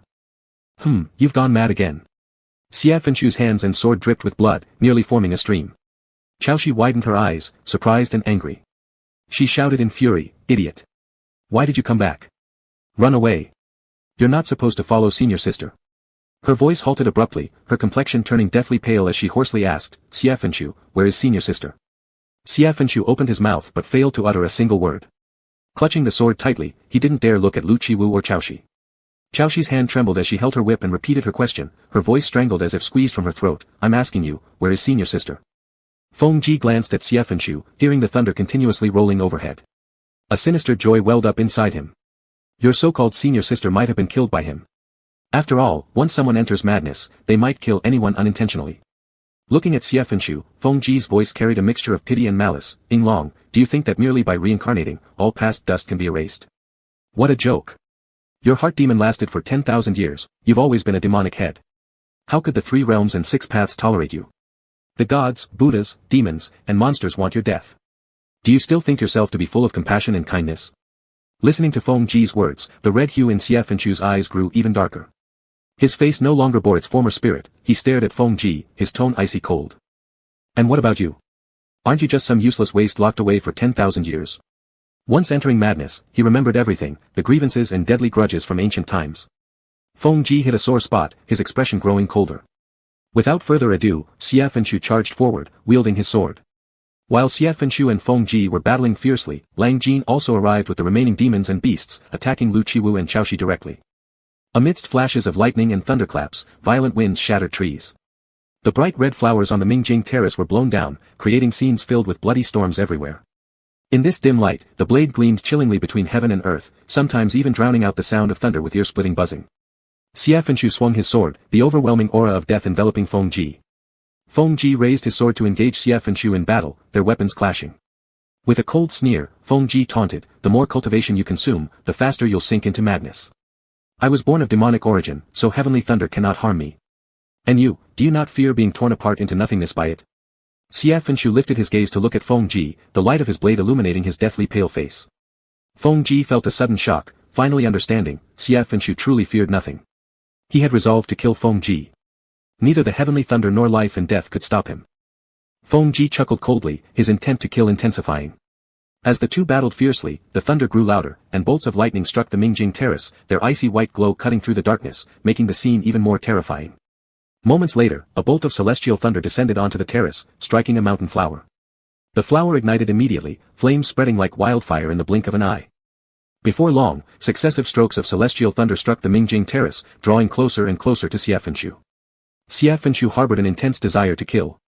Despite this, he refused to yield even an inch, every strike pushing toward Feng Ji relentlessly. As another bolt of thunder approached, it struck directly onto his right hand holding the sword. Xiaofenshu's hand was already severely injured, and this blow caused the skin to split open. However, he didn't flinch in the slightest, slicing his sword toward Feng Ji and opening a deep wound on Feng Ji's neck. In the next moment, Feng Ji slammed his palm into Xiaofenshu's chest, shaking his heart pulse so hard that he took several steps back, blood seeping from the corner of his lips. Feng Ji touched his neck, his hands drenched in dark red blood. His expression couldn't be worse. Good. Today, I'll see whether I kill you first, or the heavenly thunder obliterates your soul. Xiaofenshu showed no sign of emotion, lifting his sword again to charge forward. At this moment, dark clouds gathered again in the sky. Lu Qiwu furrowed his brows tightly and pushed Chaoxi away by dozens of paces with a palm, shouting loudly, "Get out of the way." Then he raised his hand, pointing at something while chanting a spell.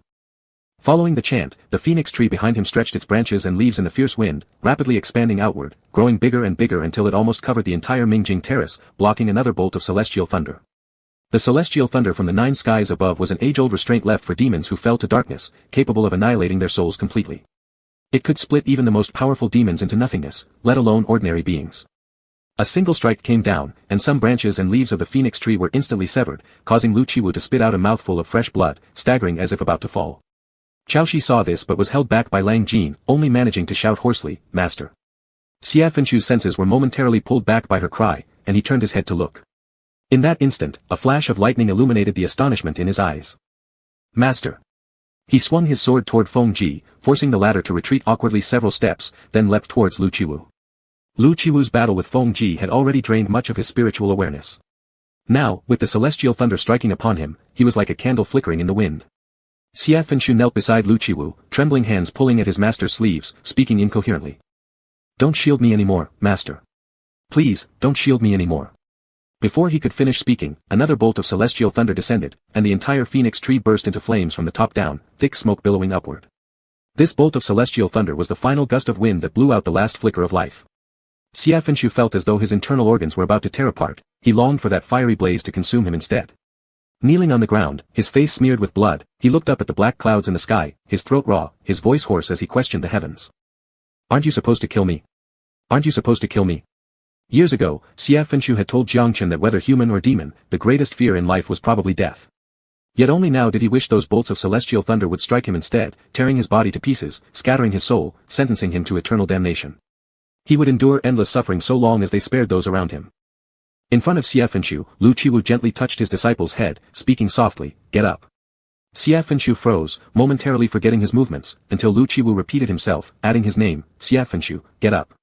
When Xiaofenshu finally stood, Lu Qiwu wobbled to the peak of the Mingjing terrace, looking down at his young disciple. His whole body was battered, his mouth streaming with blood, unable to stand steadily.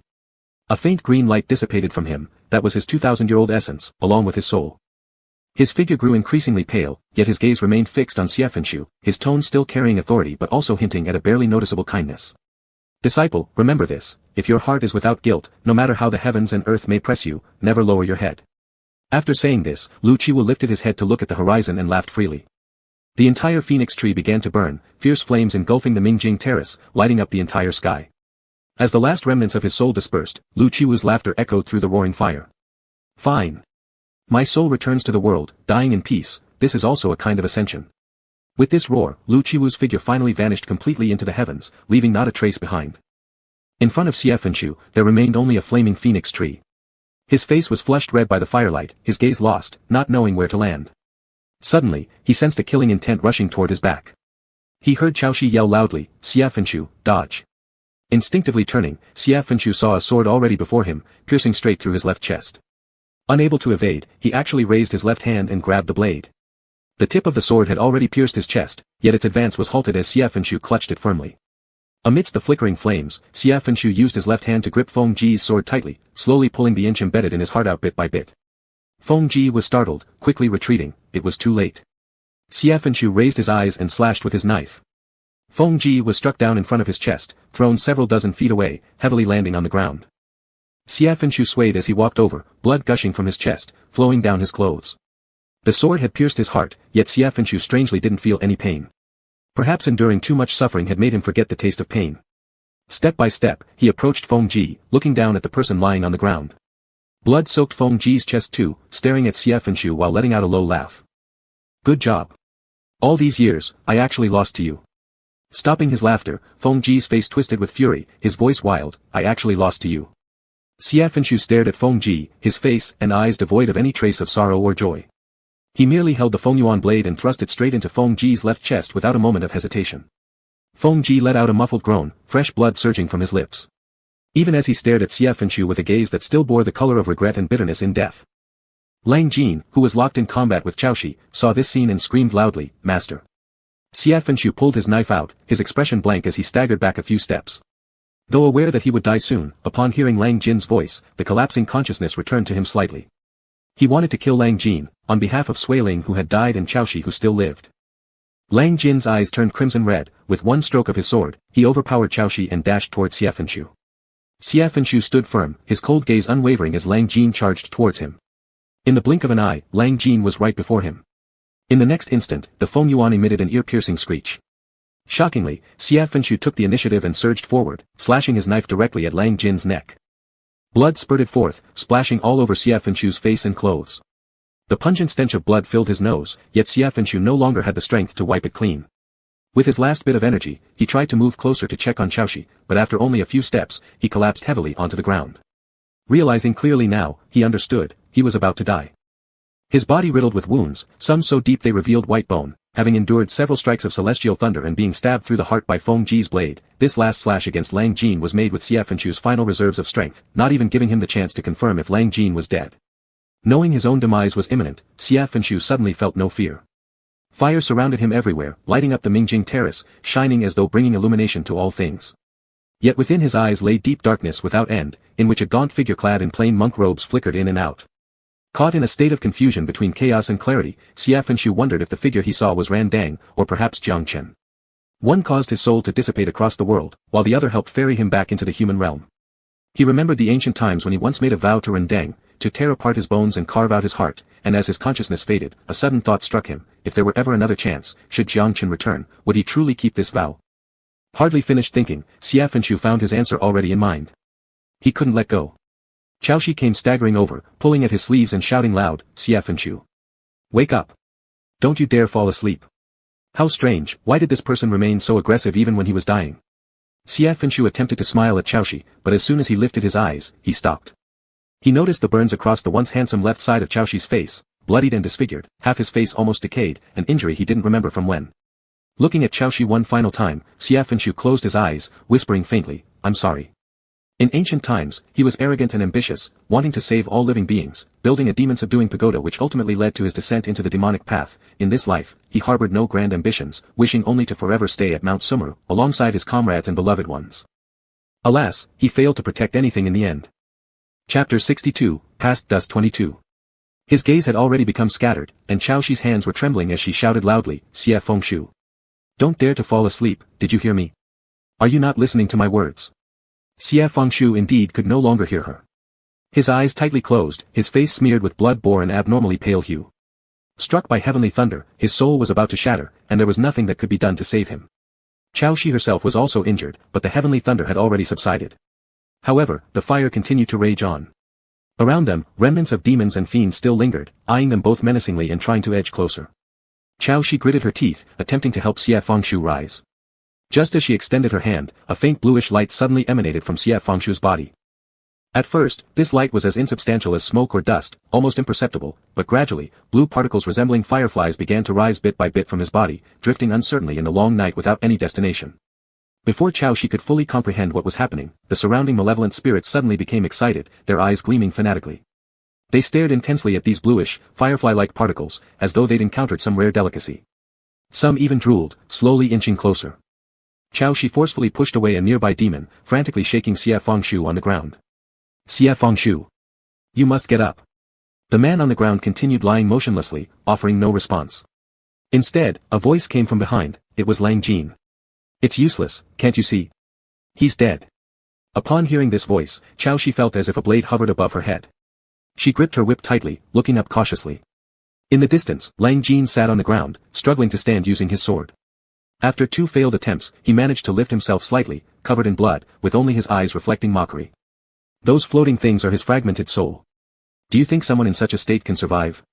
In his own condition, nearly at death's door, driven by hatred toward Xia Fengshu for killing his sect leader, he now finally found some satisfaction, but you could eat part of his soul. The essence of the Ing Dragon greatly aids cultivation. Blood surged within Chaoshi, and she seethed with an unquenchable desire to kill Lang Jin. Lang Jin naturally noticed her animosity and chuckled coldly as more lingering evil spirits drew near. If you won't eat it, let them have it. As soon as he finished speaking, several demons leaped forward, pouncing toward the ethereal fragments of azure light hovering in midair. Just then, suddenly, a black Vajra pestle appeared out of the sky, cleaving through the body of a demonic creature and pinning it firmly onto a distant tree trunk. The Vajra pestle emitted a golden glow, instantly incinerating the demon so thoroughly that not even ash remained. The remaining demons panicked and fled swiftly as multiple flying swords emerged from the heavens, cutting down the group of escaping demons. For a moment, Mingjing Terrace echoed with chilling wails and cries of anguish. A flicker of golden light pierced through the dark clouds above, revealing the 3-day Buddha descending alongside celestial beings from the ninefold heavens. Unexpected developments took place suddenly, startling Lang Jin, who tried to look toward the direction from where the Vajra pestle originated. The next instant, he found himself choked by a hand gripping his neck. The man before him looked pale-faced, paler even than the pristine white of his monk's robes. Stains of blood spotted his clothing, and even the hand clutching Lang Jin dripped with a heavy scent of gore.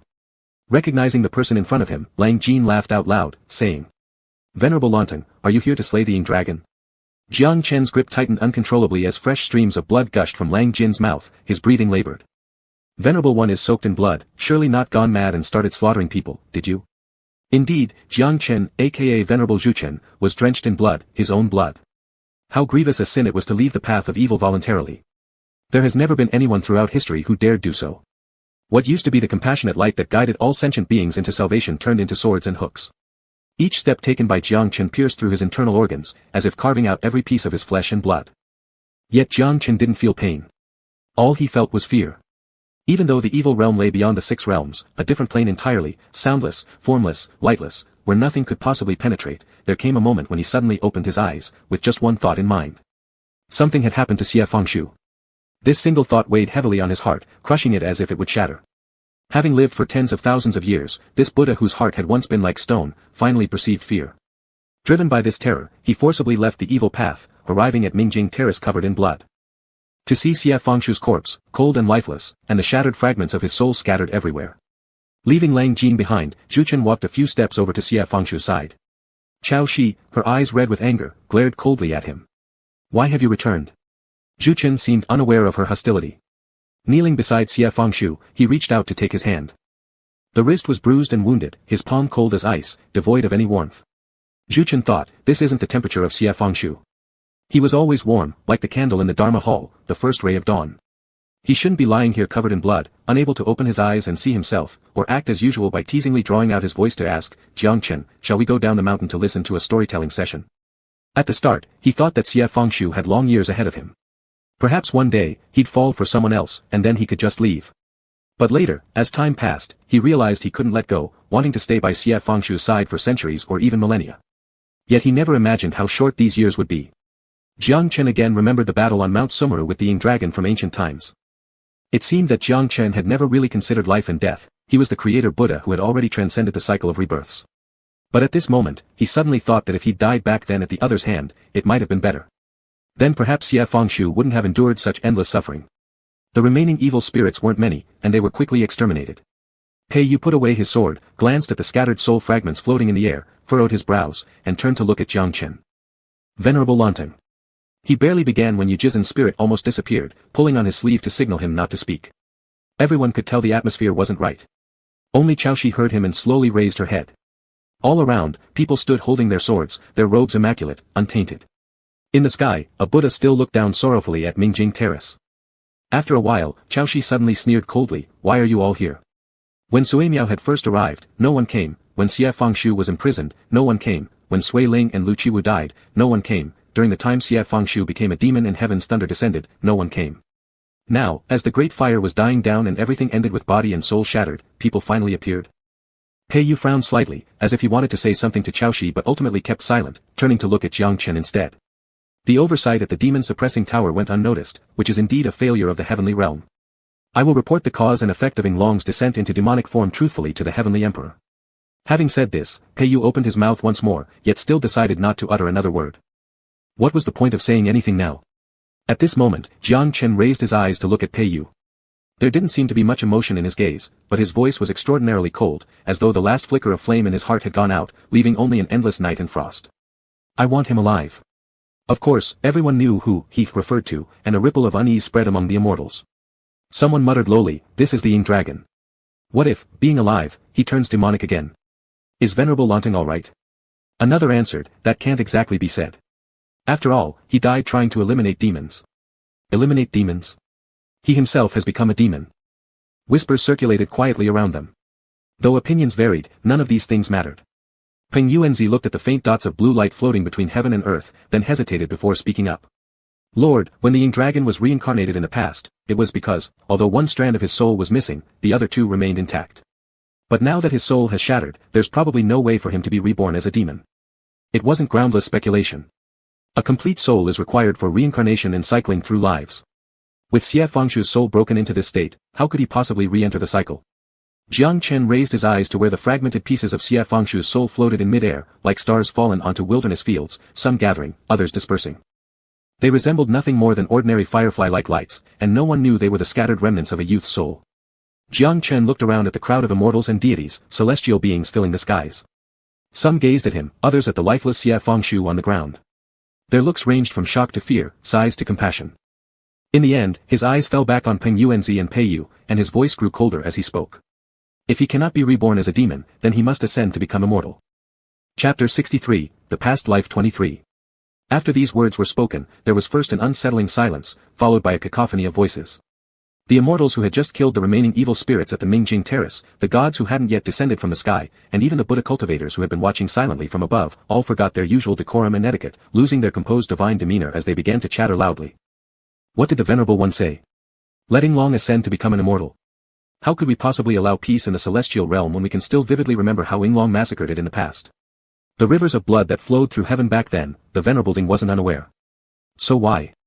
But back then, when Yinglong fell into darkness, the heavenly realm truly couldn't be absolved of blame. And this celestial gentleman, you cannot speak like that.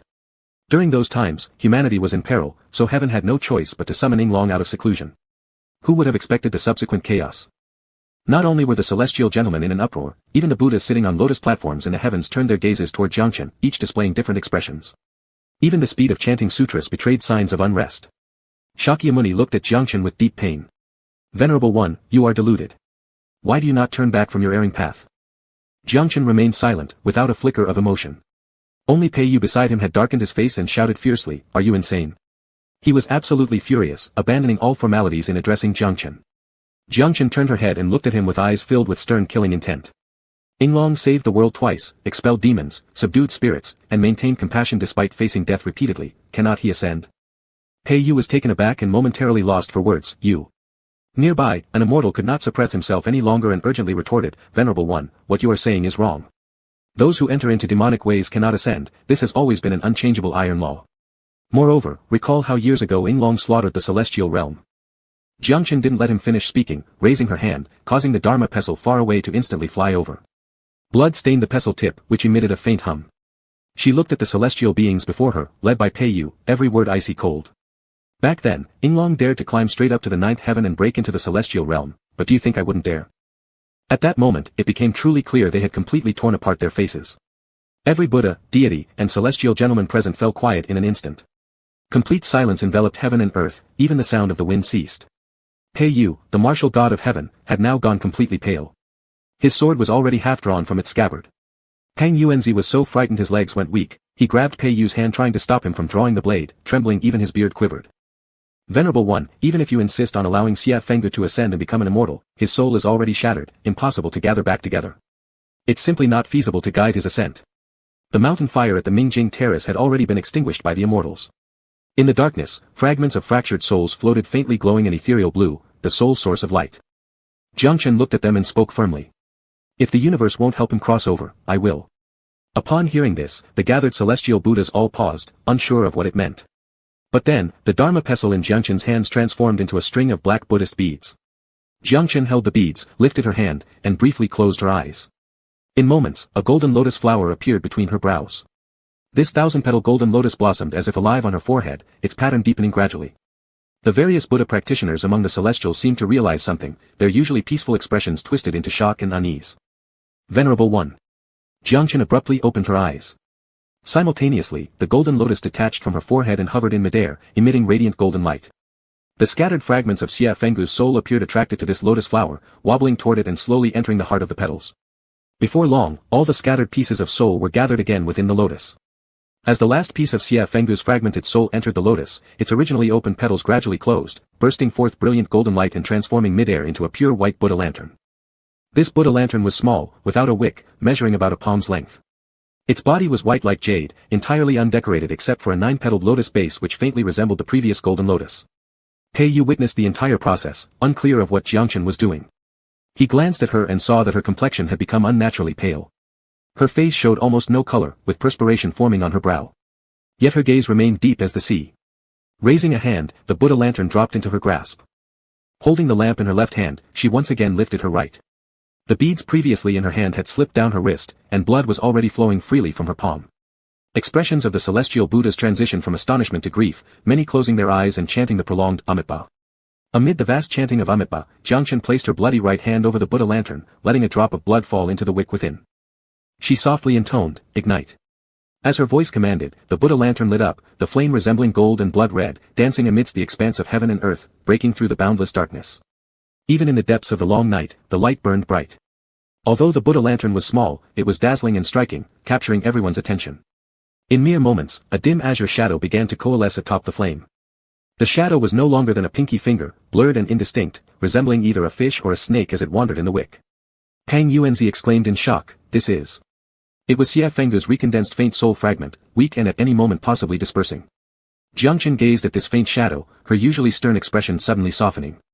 She held a lantern, its candlelight illuminating her features, the ice in her eyes seemed to have melted from this little flame, turning into moonlight.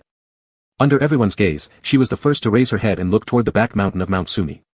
Following her lead, the others also looked in that direction, only to be momentarily stunned when they turned. In the dark night, countless blossoms came from the back mountain, so numerous they nearly covered the sky. In the blink of an eye, they arrived at the Mingjing terrace. Each flower had 5 petals, white as snow, shaped like lotuses. As everyone stood there in amazement, someone stuttered, calling out, "It's 10,000 eternity spring." Upon hearing these words, the 10,000 eternity springs suddenly burst into golden light, akin to igniting tens of thousands of lamps in the long night. The golden 10,000 eternity springs slowly fell before the Buddha lantern, one after another, unfolding step by step like a path made of gold lotuses stretching up to the 9th heaven, resembling a grand staircase. This illuminated the endless night as bright as day, scattering the dark clouds in the sky and opening a beam of heavenly light. 19,717 10,000 eternity springs ignited together, creating a celestial stairway for ascension.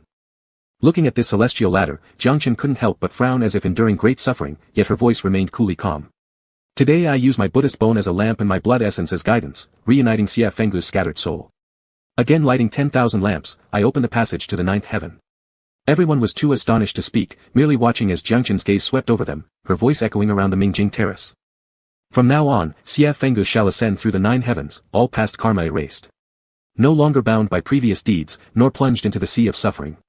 As if to confirm her words, the shadowy blue figure within the Buddha lantern swam briefly in the wick before finally emerging from the fire. It circled twice around the lamp in Jiangchen's hand and then climbed along more than 10,000 eternity springs upward toward the 9th heaven. Having just condensed into a faint soul, its mind was completely muddled, moving only by instinct, crossing through endless darkness, howling winds, vast lakes and seas, continuous fog, until it finally settled in a mountain where it transformed into a youth in white. Standing in the cliff, surrounded by infinite cloud seas, not seeing daylight, Xie Fenggu's face displayed confusion. He cautiously stepped forward, shattering a layer of mist below him. He paused, then turned back. Before him lay only a sea of whiteness, with neither way back nor road ahead. Xie Fenggu, who would become Ling Heng Immortal Lord, after a century nurturing his spirit, 2 centuries forming his shape, 3 centuries ascending, had broken free from his past life. The night Xie Fenggu ascended, almost all gods and Buddhas of the ninefold heaven witnessed the event, but afterward, no one mentioned it again. The heavenly realm was forced to accept a lord who had been twice corrupted in different lives, while Buddhism gained a venerable one who had fallen into demonhood to redeem it. Neither were things to brag about. Thus, this matter became a taboo, fading gradually in the minds of many celestial lords who even forgot the details of that night. Although the celestial Buddhas didn't talk about it, deep inside they still lamented. Lampbearer Venerable One, as one of the ancient primordial Buddhas, his fall was equivalent to a cataclysmic event for the celestial realm. Thus, upon returning to heaven after that night, every Buddha left a bit of their divine consciousness, which turned into 3,000 Buddha statuettes engraved on the temple walls. Every nightfall at the 3rd watch, one Buddha's spirit awakened, gazing at the monk clad in white within the hall, asking in varying tones of harshness, regret, or compassion, "Jiangchen, do you repent?" If he answered affirmatively or nodded slightly, the 3,000 Buddhas would immediately descend and guide the former lampbearer Venerable One back into the Pure Lands. At the beginning, Jiangchen would reply, "No regrets." Later, sometimes she simply stayed silent, spending too much time with Xie Fenggu had influenced her temperament somewhat. She removed all the perpetual lamps in the Dharma hall, leaving only a desk and the lotus lantern of Buddhist bone. The walls in the Dharma hall featured images of the 3,000 Buddhas, benevolent, furious, but she placed the lamp containing Xie Fenggu's soul right at the center, as her answer.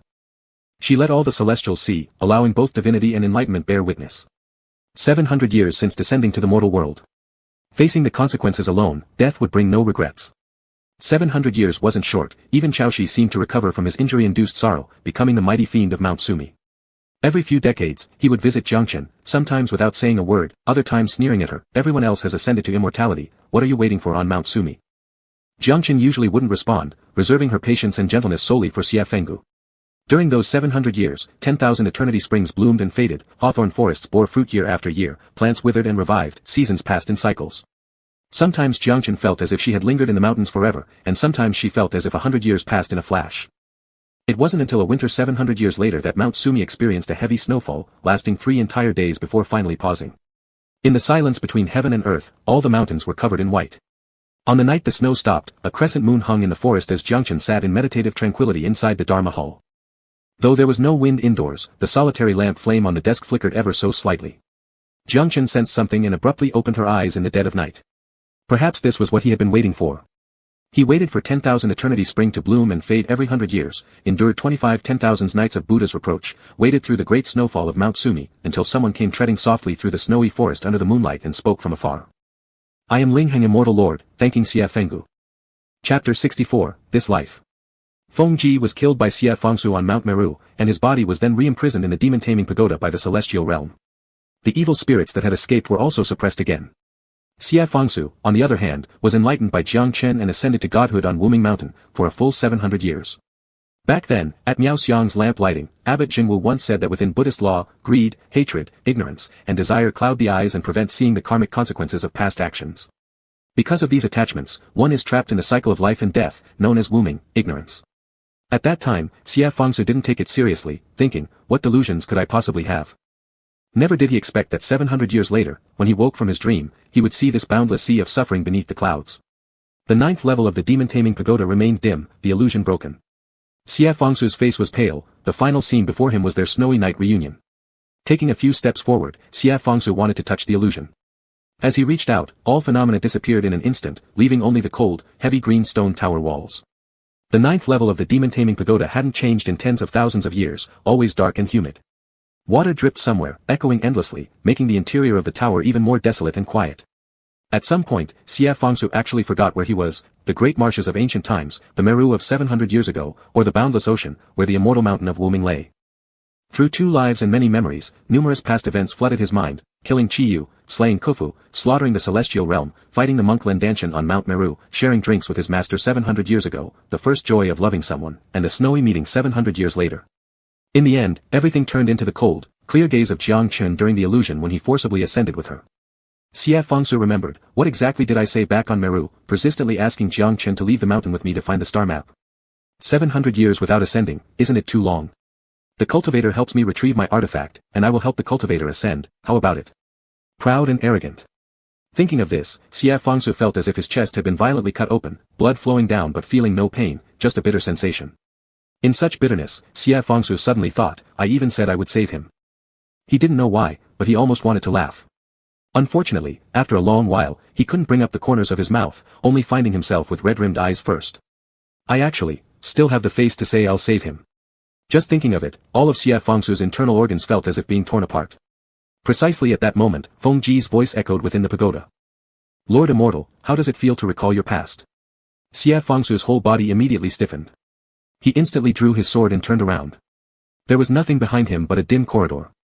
Gripping the hilt tightly, a tidal wave of murderous intent surged within him as he stared ahead and hoarsely ordered, show yourself. As if not hearing Xie Fangsu's command, Feng Ji continued, why be angry at me, Xie Fangsu? It was the celestial realm that took your golden pellet, and they were the ones who sent down divine lightning, burning bright mirror platform. If it weren't for Lendanshan using Buddha bone and blood to forcibly elevate you to immortality, you would have been annihilated by divine lightning already. After a brief pause, Feng Ji raised his tone with a hint of curiosity. By the way, I've heard that when Lord Immortal died in ancient times, you swore that in the next life, you would definitely pull Lendanshan's bones and dig out his heart to vent your grudge. He chuckled softly, his laughter echoing through the tower, creating reverberations. Congratulations, Lord Immortal, you've achieved your wish. Holding the sword, Xie Fangsu's hand trembled slightly. His expression remained emotionless as he tried to speak but suddenly felt a rush of warmth in his mouth. He eventually forced the blood back, his throat nearly rasping. Shut up. Suddenly changing his tone, Feng Ji went on, I know you want to kill me to avenge your master and senior sister. It was indeed reckless of me back then. Hence, this life, I specifically arranged for someone to bring the star map. He ceased provoking Xie Fangsu and adopted an unusually gentle tone. The star map records the fates of all living things in the mortal world, the changes of heaven and earth, and can reverse time and change the course of destiny. You've spent hundreds of years in heaven, surely you must know this. If we set Bright Mirror Platform back 700 years, your master and elder sister will come back to life, and Bright Mirror Platform will regain its vitality. Wu Chu serves as a prime example. Listening expressionlessly, Xie Fangsu remained silent. Sighing, Feng Ji lamented, unfortunately, after my rebirth, I was too weak. After devouring nearly half of the demon cultivators in this pagoda, the accumulated cultivation wasn't enough to send Wu Chu back more than 100 years ago. And now, you are merely a reassembled soul, equally incapable of turning the star map. Unable to resist, Xie Fangsu gave a cold laugh, what do you really want to say? Why don't you just spit it out? Feng Ji's voice instantly turned icy, your golden pellet lies within the South Abyss Sea, below Wuming Mountain. Xie Fangsu, the star map is currently in my possession. Give me your golden pellet, and I'll save your sect for you. What do you say? Thus, everything returned to square one. The demon-taming pagoda had already become unstable due to Xie Fangsu's death 700 years ago. 100 years prior, Lang Jin broke free from his bindings and escaped the pagoda, using the entire Qi clan as a ritual to bring Feng Ji back to life. After his rebirth, Feng Ji took a century to recover his strength and even devoured the demon cultivators within the tower to enhance his cultivation base. Yet his gains were minimal, leading him to focus on the star map. By spinning the star map, he could return 700 years, or even further to ancient times. He would then be the revered leader of the demon sect who made all 6 realms fear, even capable of reversing fate to rewrite the 3 realms. But rewriting life and death was no easy task. The Qi clan's century-long effort was already the limit. Without tens of thousands of years of cultivation, how could one move the star map? In this world, ancient gods and Buddhas were almost extinct. What else could have the required 10,000 years of cultivation to help him alter destiny? Only the golden pellet of Yinglong possessed such power. Feng Ji's voice remained calm, as if confident in his proposal. If you give me your golden pellet, I will revive your teacher and elder sister, save Bright Mirror Platform, and if you want revenge against the celestial realm and level it again, I can help you. Don't worry, I am much more trustworthy than them. Xie Fangsu listened silently for a long time before asking, where are you? 8 levels of the pagoda had collapsed, and he had fallen with Feng Ji into the 9th level. However, now he seemed to be alone. Each level of the demon-taming pagoda had many stone chambers and passageways, so perhaps Feng Ji was hiding somewhere, or he might have gone to another level. Regardless, the star map was certainly in his possession.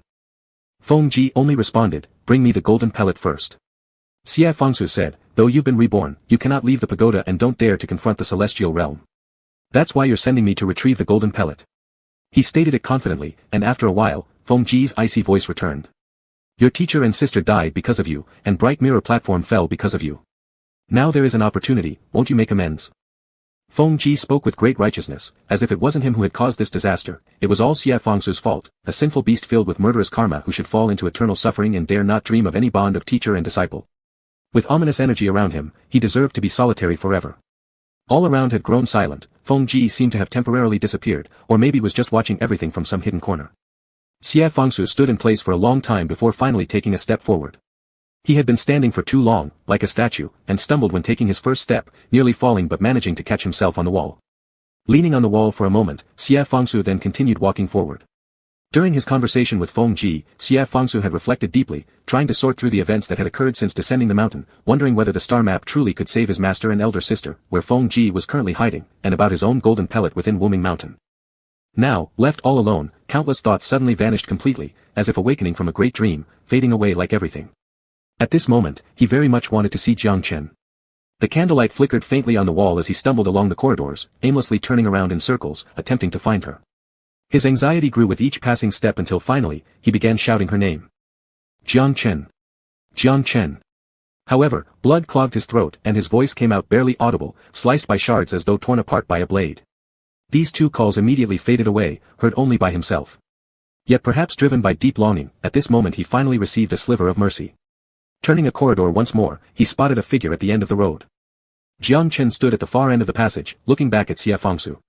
Xie Fangsu suddenly stopped. The demon-taming pagoda was dark, without sunlight, snowfall, or blossoms like snow, yet this glance lasted longer than any they had exchanged before. They were only separated by a moss-covered stone path, yet it felt like crossing endless mountains and rivers. Finally, it was Jiang Chen who spoke first. Looking at Xie Fangsu, she softly said, you remembered. Her voice was hoarse, little better than his. Upon entering the 9th level, heart demons emerged immediately.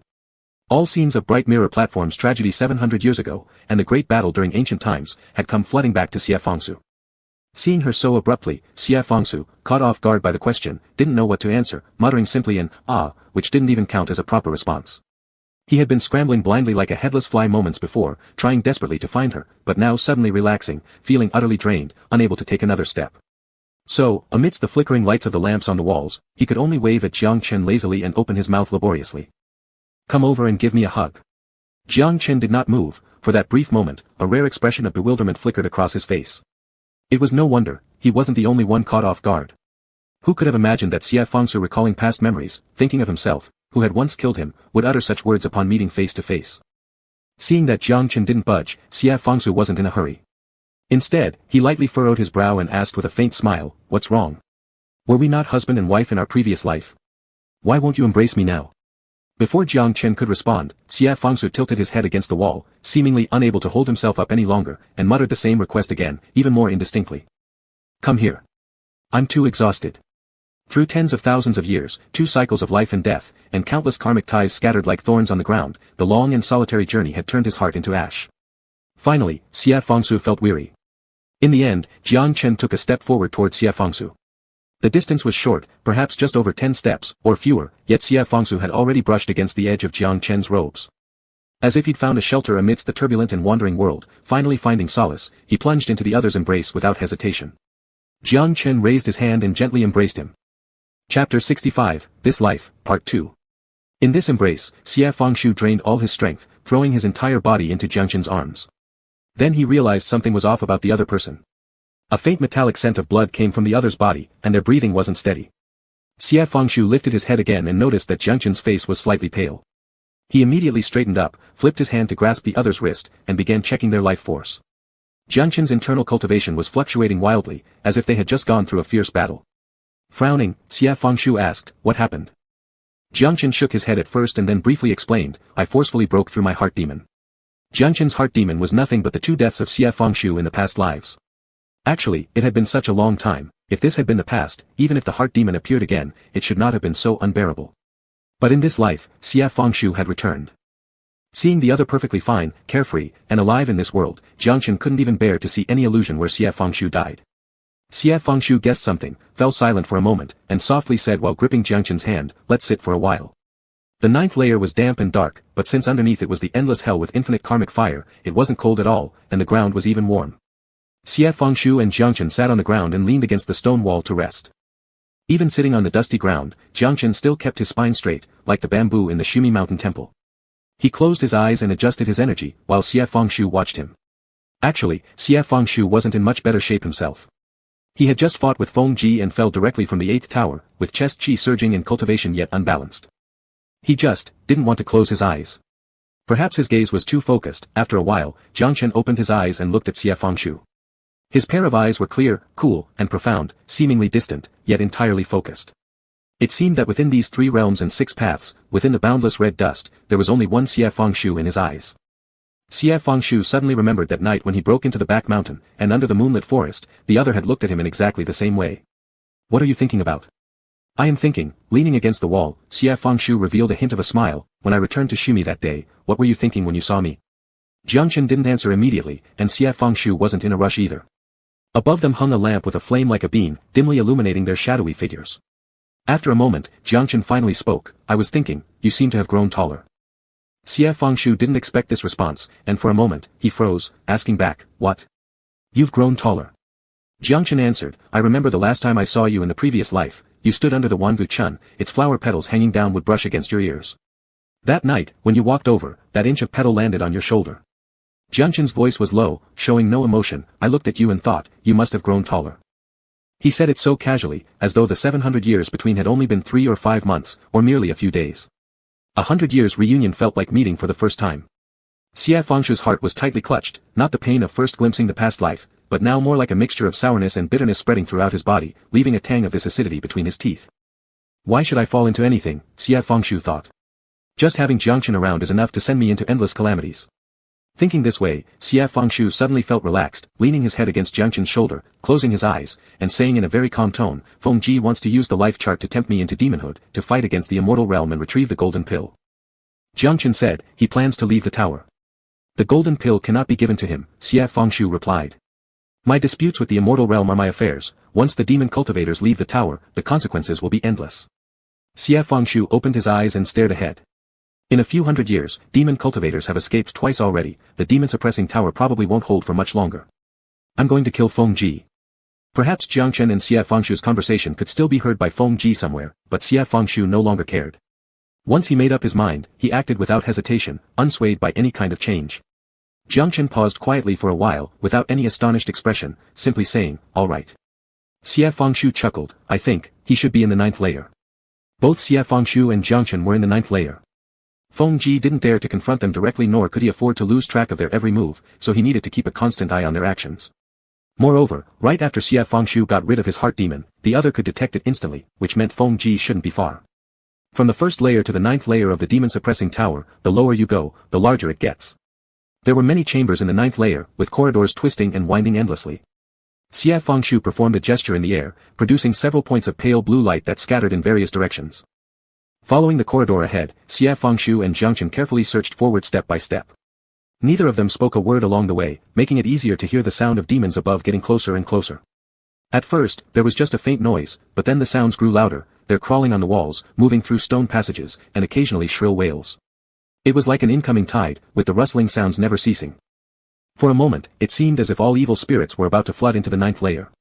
Under normal circumstances, they would not be so bold. Clearly, they had been driven to do this. Along their path, these creatures started to block their way more frequently, attempting to hinder Xie Fangsu and Jiangchen from finding Feng Ji. With a glance at each other, both understood, Feng Ji might be preparing for a desperate move. Dealing with these demon cultivators was something the two could handle easily, but the overwhelming numbers slowed them down. Fortunately, at this moment, the spiritual awareness Xie Fangsu had sent out started showing some activity.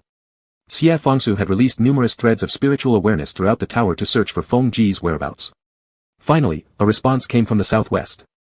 With Feng Yuan already unsheathed, Xie Fangsu slashed down a charging demon cultivator, raised his eyes slightly, pivoted his foot, and headed toward that direction with Jiangchen. There were many crisscrossing channels along the way, and from time to time, a fiendish creature would dart out. Eventually, Xie Fangsu and Jiangchen managed to reach the end of the road, which turned out to be a sealed stone chamber. By now, the corridor was already pitch black. Xie Fangsu reached out and pushed open the door to the stone chamber, stepping inside. The stone chamber was large and very empty. At its end stood a person. Behind them, the stone door slammed shut abruptly, cutting off all external sounds. Inside, there was only one lamp, its flickering candlelight illuminating three figures. Xie Fangsu held Feng Yuan in hand, its blade cold and sharp. He stared at the figure in front of him, his expression blank for a long while. Too much time had passed, so much that Jiangchen whispered his name in a low voice, but Xie Fangsu didn't seem to hear it. It was as though he hadn't expected it, or perhaps he had already foreseen it. Xie Fangsu's Adam's apple moved slightly, and eventually, a hint of sorrow appeared on his face. He paused after uttering just one syllable. His voice was too taut, as if it were about to snap, forcing him to pause before continuing. I've been thinking. Feng Ji cannot leave the tower. Lang Jin and the other demon cultivators, because of Jiangchen being on the mountain, dare not enter Shumi, let alone expose themselves to heaven after escaping the tower. So how would they dare attack a celestial master and steal a life chart? Who else in the Shumi mountain could first seize the life chart and then slay the mother-child ghost without Jiangchen noticing? Xie Fangsu took a deep breath and looked up at the person in front of him. His voice was hoarse, as if each word required immense effort to force out of his throat. What do you think, brother? Chapter 66, This Life 3. Chao Shi did not reply. His mask covered half of his face, exposing only a pair of dim eyes as he looked at Xie Fangsu. After a long pause, he said, I used to be brainless, saying whatever I said and you believed it. After 700 years, you've actually gotten smarter. His tone was unhurried, as if it were really just an offhand remark. However, Xie Fangsu looking at him felt instinctively that something wasn't right. Chao Shi was still clad in black robes, with a long whip hanging from his waist, appearing no different than usual. But Xie Fangsu noticed a faint layer of dark qi surrounding him, with his lips appearing somewhat pale. Unable to resist, Xie Fangsu took 2 steps forward and began, You. Stay there, Xie Fangsu, Chao Shi suddenly interjected. Don't come closer. Hearing this, Xie Fangsu instinctively stopped moving, furrowing his brow as he stared at Chao Shi. Jiang Chen suddenly spoke up from the side, Where's your golden pellet? This question was directed at Chao Shi. In an instant, Xie Fangsu's mind went nearly blank with disbelief as he lifted his head, while Chao Shi gazed at Xie Fangsu and suddenly chuckled lightly. When I saw you at the mirror platform earlier, I wanted to lash out at you so badly. Now you're a celestial, wearing robes adorned with crane feathers, standing on the ruins of the mirror platform, having forgotten everything. Xie Fangsu's Adam's apple moved slightly, his eyes becoming a little moist. He wanted to say sorry, but it felt like his throat was blocked, preventing any words from coming out. Yet, Chao Shi seemed to not need any response from him, continuing on his own, but later I thought about it, it's not your fault. 700 years is too long. If it weren't for them sending word through the maternal filial ghost, even I might have almost forgotten. 700 years ago, the mirror platform was destroyed, and Chao Shi had suffered serious injuries himself, though thankfully they weren't fatal. Fortunately, Jiang Chen helped him during a critical moment, allowing him nearly a century of recuperation before re-emerging to take charge of the mirror platform. Later, he assumed control over the entire Mount Sumuru. No demon remembered the heavenly thunder and great fire that occurred at the mirror platform. All they knew was of a mighty demon residing in Mount Sumuru called Zizi Jun who wore a mask, had a bad temper, and was difficult to approach. At this moment, beneath the mask, the irascible demeanor of Zizi Jun surprisingly softened. Unfortunately, no one could see it clearly, they could only hear his indifferent voice. I gave my golden pellet to him when I came here. It was for him to use when he emerged from the tower. Chao Shi mocked Jiang Chen, questioning why after knowing no one would return, it was still necessary to wait hundreds of years idly at the back mountain of Sumuru. However, hadn't he been similarly rooted at the ruins of the mirror platform without budging an inch? Land damaged by the heavenly thunder couldn't grow grass or plants, remaining forever scorched earth. In the midst of the lush greenery and sea waves of Mount Sumuru, it resembled an unremovable scar, permanently etched into Chao Shi's heart. After a long silence, Xie Fengsu said, without the golden pellet, if they attack you, how will you defend yourself? Feng Ji is a fiend capable of consuming the souls of those close to him for body possession. Are you stupid? Do you want to die? By the last sentence, his eyes turned red as he stared at Qiao Shi, almost shouting it out loud. Seeing this reaction from Xie Fengsu, Qiao Shi snorted first, getting bold, scolding your senior now, yet showing no hint of anger. Suddenly, he asked, do you remember the 3 jars of wine our master buried for us? One jar was opened when Qiao Shi achieved his Dan stage, another for Xie Fengsu's achievement, and the third was reserved for Suiling's wedding day. My jar was already drunk during my achievement ceremony years ago, and there are still 2 jars buried underground at the mirror platform, untouched by anyone. Stopping momentarily, Qiao Shi's tone finally changed, taut like a tightly strung string. Of course, I know that the death of master and senior sister were all directly linked to them. But until now, this is the only chance I have. Whether I live or die, it doesn't matter much anymore. Recalling drinking under the moonlight in the past, Lu Qiwu named him Zizi, wishing him to live freely and unrestrained in this world. But the blood-soaked grudge spanning 700 years weighed heavily upon him, making him unable to lift his head, ultimately betraying the meaning behind this name. The candle flickered, casting his entire figure into shadow where light couldn't reach, almost blending with the darkness entirely. Slowly, he said, Xie Fengsu, return to your celestial mountain. Back then, someone sacrificed themselves to ferry you through, not for you to meddle again in the debts of your previous life. After a long period of silence, Xie Fengsu slowly spoke word by word. When I built the demon-subduing tower, due to insufficient spiritual power, I used my own reverse scale, and a strand of my soul as a lock, suppressing evil demons. Memories from ancient times flooded Xie Fengsu's mind, and the pain of pulling the scale that year felt vividly real. On a Yinglong, there is only one reverse scale, pulling which feels akin to cutting bones. But despite enduring such excruciating pain, Xie Fengsu realized that after killing Qi Yu and Hua Fu, his spiritual power had greatly diminished, and a single reverse scale was unable to suppress demons at the level of disaster. Out of necessity, he could only extract a thread of his soul and incorporate it into the dragon scale, locking the entire demon-subduing tower, eventually calming the catastrophe. Subsequently, with his spiritual power waning and a thread of his soul missing, he eventually became unstable in nature and succumbed to the flames of internal chaos. As these words were spoken, the candlelight in the stone room flickered as if it had been swept by the wind, causing everyone's gaze, including Qiao Shi and Jiang Chen, to fall on Xie Fengsu. Unmindful of their gazes, Xie Fengsu continued, with my reverse scale and soul, even with just your golden pellet, he couldn't possibly leave the tower, so there must be another reason why he wants your golden pellet. Qiao Shi first froze for a moment, then found his voice after some time. So what, Xie Fengsu, you should go back now and don't.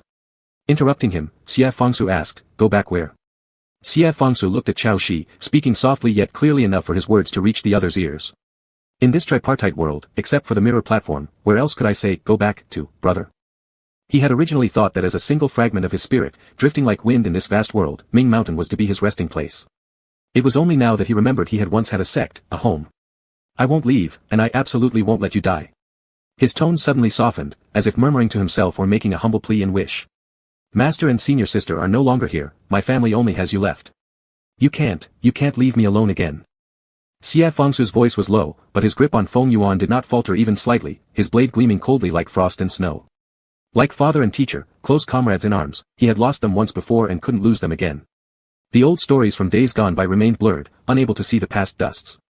Now, 3 lifetimes have passed, memories flooded in. In the dim light of the demon-suppressing tower, Xie Fengsu suddenly realized. Living alone in this world, really, is too bitter. Chapter 67, This Life 4. Xie Fengshu continued, do you know Feng Ji needs my golden pellet? Qiao Shi was momentarily stunned and stood frozen on the spot. Xie Fengshu immediately understood. Feng Ji had told Qiao Shi that all he needed was his golden pellet, and he could leave the tower to save their master and senior sister with the fate disc. In fact, this wasn't a particularly clever lie and carried great risk. Without the golden pellet, Qiao Shi's cultivation would drastically diminish, making him extremely vulnerable within the demon-suppressing tower. But it was like finding light in the long night. Once a glimmer of hope was found amidst despair, nothing else mattered. Xie Fengshu stared fixedly at Qiao Shi. After a while, he actually curved his lips into a smile, somewhat taunting and exasperatedly scolded, idiot. That was something Qiao Shi often used to berate Xie Fengshu in the previous life. Qiao Shi couldn't help but say, 700 years without beating you has made you bold, hasn't it? These few words seemed to take them back 700 years to the bright mirror platform, temporarily dissipating the deathly heavy atmosphere indoors. Just as Qiao Shi was about to speak again, Xie Fengshu directly cut him off, we'll talk later when we get out. After speaking, he turned to look at Jiang Chen. Hold out your hand, let me check your true essence one more time. Jiang Chen hesitated for a moment but actually extended his hand. Xie Fengshu lightly gripped his wrist. Qiao Shi sucked in a breath, as though he had toothache, thinking there was no need for 2 men to be so entangled, but yet it was awkward to mention it, so he could only turn away with an annoyed expression and avoid looking at them. Ignoring Chaoshi, Xie Fengshu concentrated fully on using his divine consciousness to feel the true essence inside Jiangchen. Though there were still some fluctuations, it was almost without issue now. With a sigh of relief in his heart, Xie Fengshu turned around again and asked Chaoshi, "Do you know where Feng Ji is?" Chaoshi reluctantly turned his head and answered, "I entered before both of you and gave him the golden pellet at the 9th level. Later, when you came in. To avoid you, I took several detours and entered several stone rooms, so I'm not sure anymore." The stone room was empty, everything visible at a glance, and even the sound of speech echoed. Outside, there were vague cries of demons and monsters and the sharp sounds of claws scratching over stone walls, as if all the demons and monsters were gathered outside the stone room, waiting for the three of them to come out.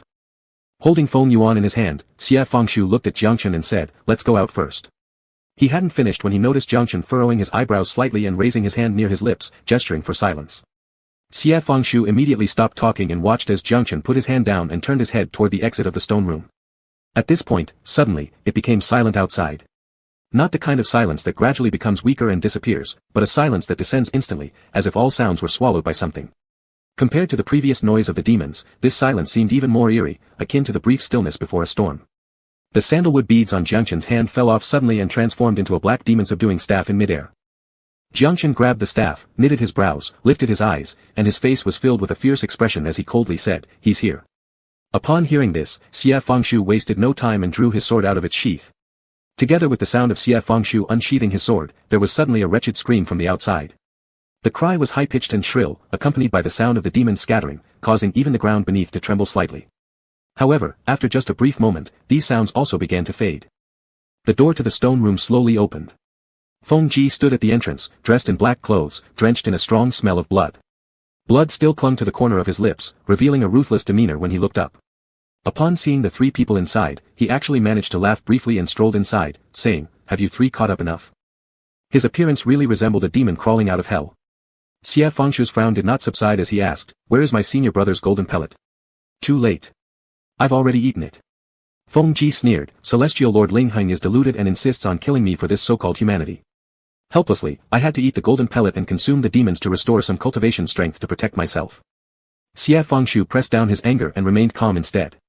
He knew that Feng Ji's repeated provocation was merely to drive him mad again, so he simply replied, "Even so, your cultivation isn't enough to leave the tower. Don't you know that?" Feng Ji's face was smeared with blood, appearing sinister and terrifying. Staring steadily at Xie Fengshu, he strangely laughed once, "Of course, I know. But, does Celestial Lord think my obsession is just leaving the tower? I have been trapped in this tower for tens of thousands of years, bound by iron chains, unable to see the light of day. 700 years ago, I luckily escaped, but thanks to the Celestial Lord, I ended up dead. There's absolutely no way I can live and escape the tower. But spending such a long time in this tower hasn't been entirely without gain." Feng Ji's smile faded. "Do you think the 9th level is the deepest part?" "You're wrong, Xie Fengshu. The things below, they want out far more than I do. Beneath the Miaoxiang Great Lake lies the 9-tier demon-subduing tower.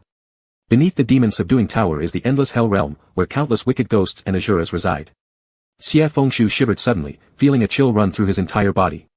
And just then, upon seeing their expressions, Feng Ji let out a loud laugh, as if fulfilling some long-held wish. In the midst of his laughter, a longsword materialized in his hand out of nowhere. Xie Fengshu was standing at the front and immediately leapt forward, raising his knife to strike in an attempt to stop him. However, he was almost knocked to the ground by the overwhelming true essence heading straight for him. Fortunately, Jiangchen managed to catch him from behind. When he raised his eyes again, Feng Ji's longsword emitted a blinding light, trembling violently as though it would shatter any moment under such immense cultivation energy. Ignoring this, Feng Ji swung his sword down towards the ground. In an instant, the entire demon-subduing tower shook violently, stones and dust falling continuously. Xie Fengshu watched as a crack formed on the ground, widening quickly until it became a massive fissure. Flames shot up from within, rising high into the air. Fiery molten lava surged forth like a rushing river, spilling out and instantly submerging the 9th-tier floor. Jiangchen quickly pulled Xie Fengshu aside and shouted, "Be careful." The demon-subduing staff in his hands emitted a streak of golden light, breaking through every layer's barrier within the tower. Large chunks of rock fell continuously as they dodged the debris, rapidly retreating upwards to find some safe place to stand. They didn't have much time because the lava devoured everything too quickly. The huge stones and iron chains falling into the lava produced only slight popping sounds before being swallowed completely without a trace. Along with the lava, countless wandering evil spirits also emerged, densely packed and terrifying. They emitted incessant, maniacal laughter, excited to the extreme. Ignoring Xie Fengshu and his companions, these entities rushed around wildly inside the demon-subduing tower, looking for ways to escape. More lava surged upward, bubbling and erupting with waves that splashed high into the air. The entire demon-subduing tower was now engulfed by lava from the bottom to the top, becoming increasingly unstable. Xie Fengshu gripped the ceiling abyss tightly in his hand, glancing over to Feng Ji, who had found footing on a piece of rock that hadn't yet collapsed nearby. Are you crazy? Feng Ji was coughing violently, pale-faced, almost unable to dodge as the lava nearly swept past his feet. He was already at the end of his strength. Upon hearing Xie Fengshu's words, he flashed a mocking grin. Esteemed lord, you've been anxious about my escape from the tower all this while, trying endlessly to kill me, but have you thought about the consequences if these tens of thousands of endless realm ghosts enter the world? With Chaoshi's gold pellet and the consumed demon's essence, I've used everything for opening this realm. You could have easily killed me, but understand this, the demon-subduing tower won't hold forever. Once the evil spirits are released, the entire mortal realm will be sacrificed alongside me. After finishing his words, Feng Ji stared at Xie Fengshu and gave a strange chuckle, asking, what? Do you want to save them? I do have a way. You should go retrieve your golden pellet beneath the Wu Ming mountain. With the golden pellet, you can regain your true form as the Ying dragon, clearing the chaos of demons like in ancient times. Perhaps there might still be hope for the mortal realm. As the sound of rocks being swallowed by the lava below continued, coupled with the cries of some demonic beings caught in the fire, Xie Fengshu took a deep breath. What exactly are you talking about? Feng Ji looked at Xie Fengshu, his eyes suddenly full of sympathy. He asked, do you think this demon-subduing tower is already enough torment?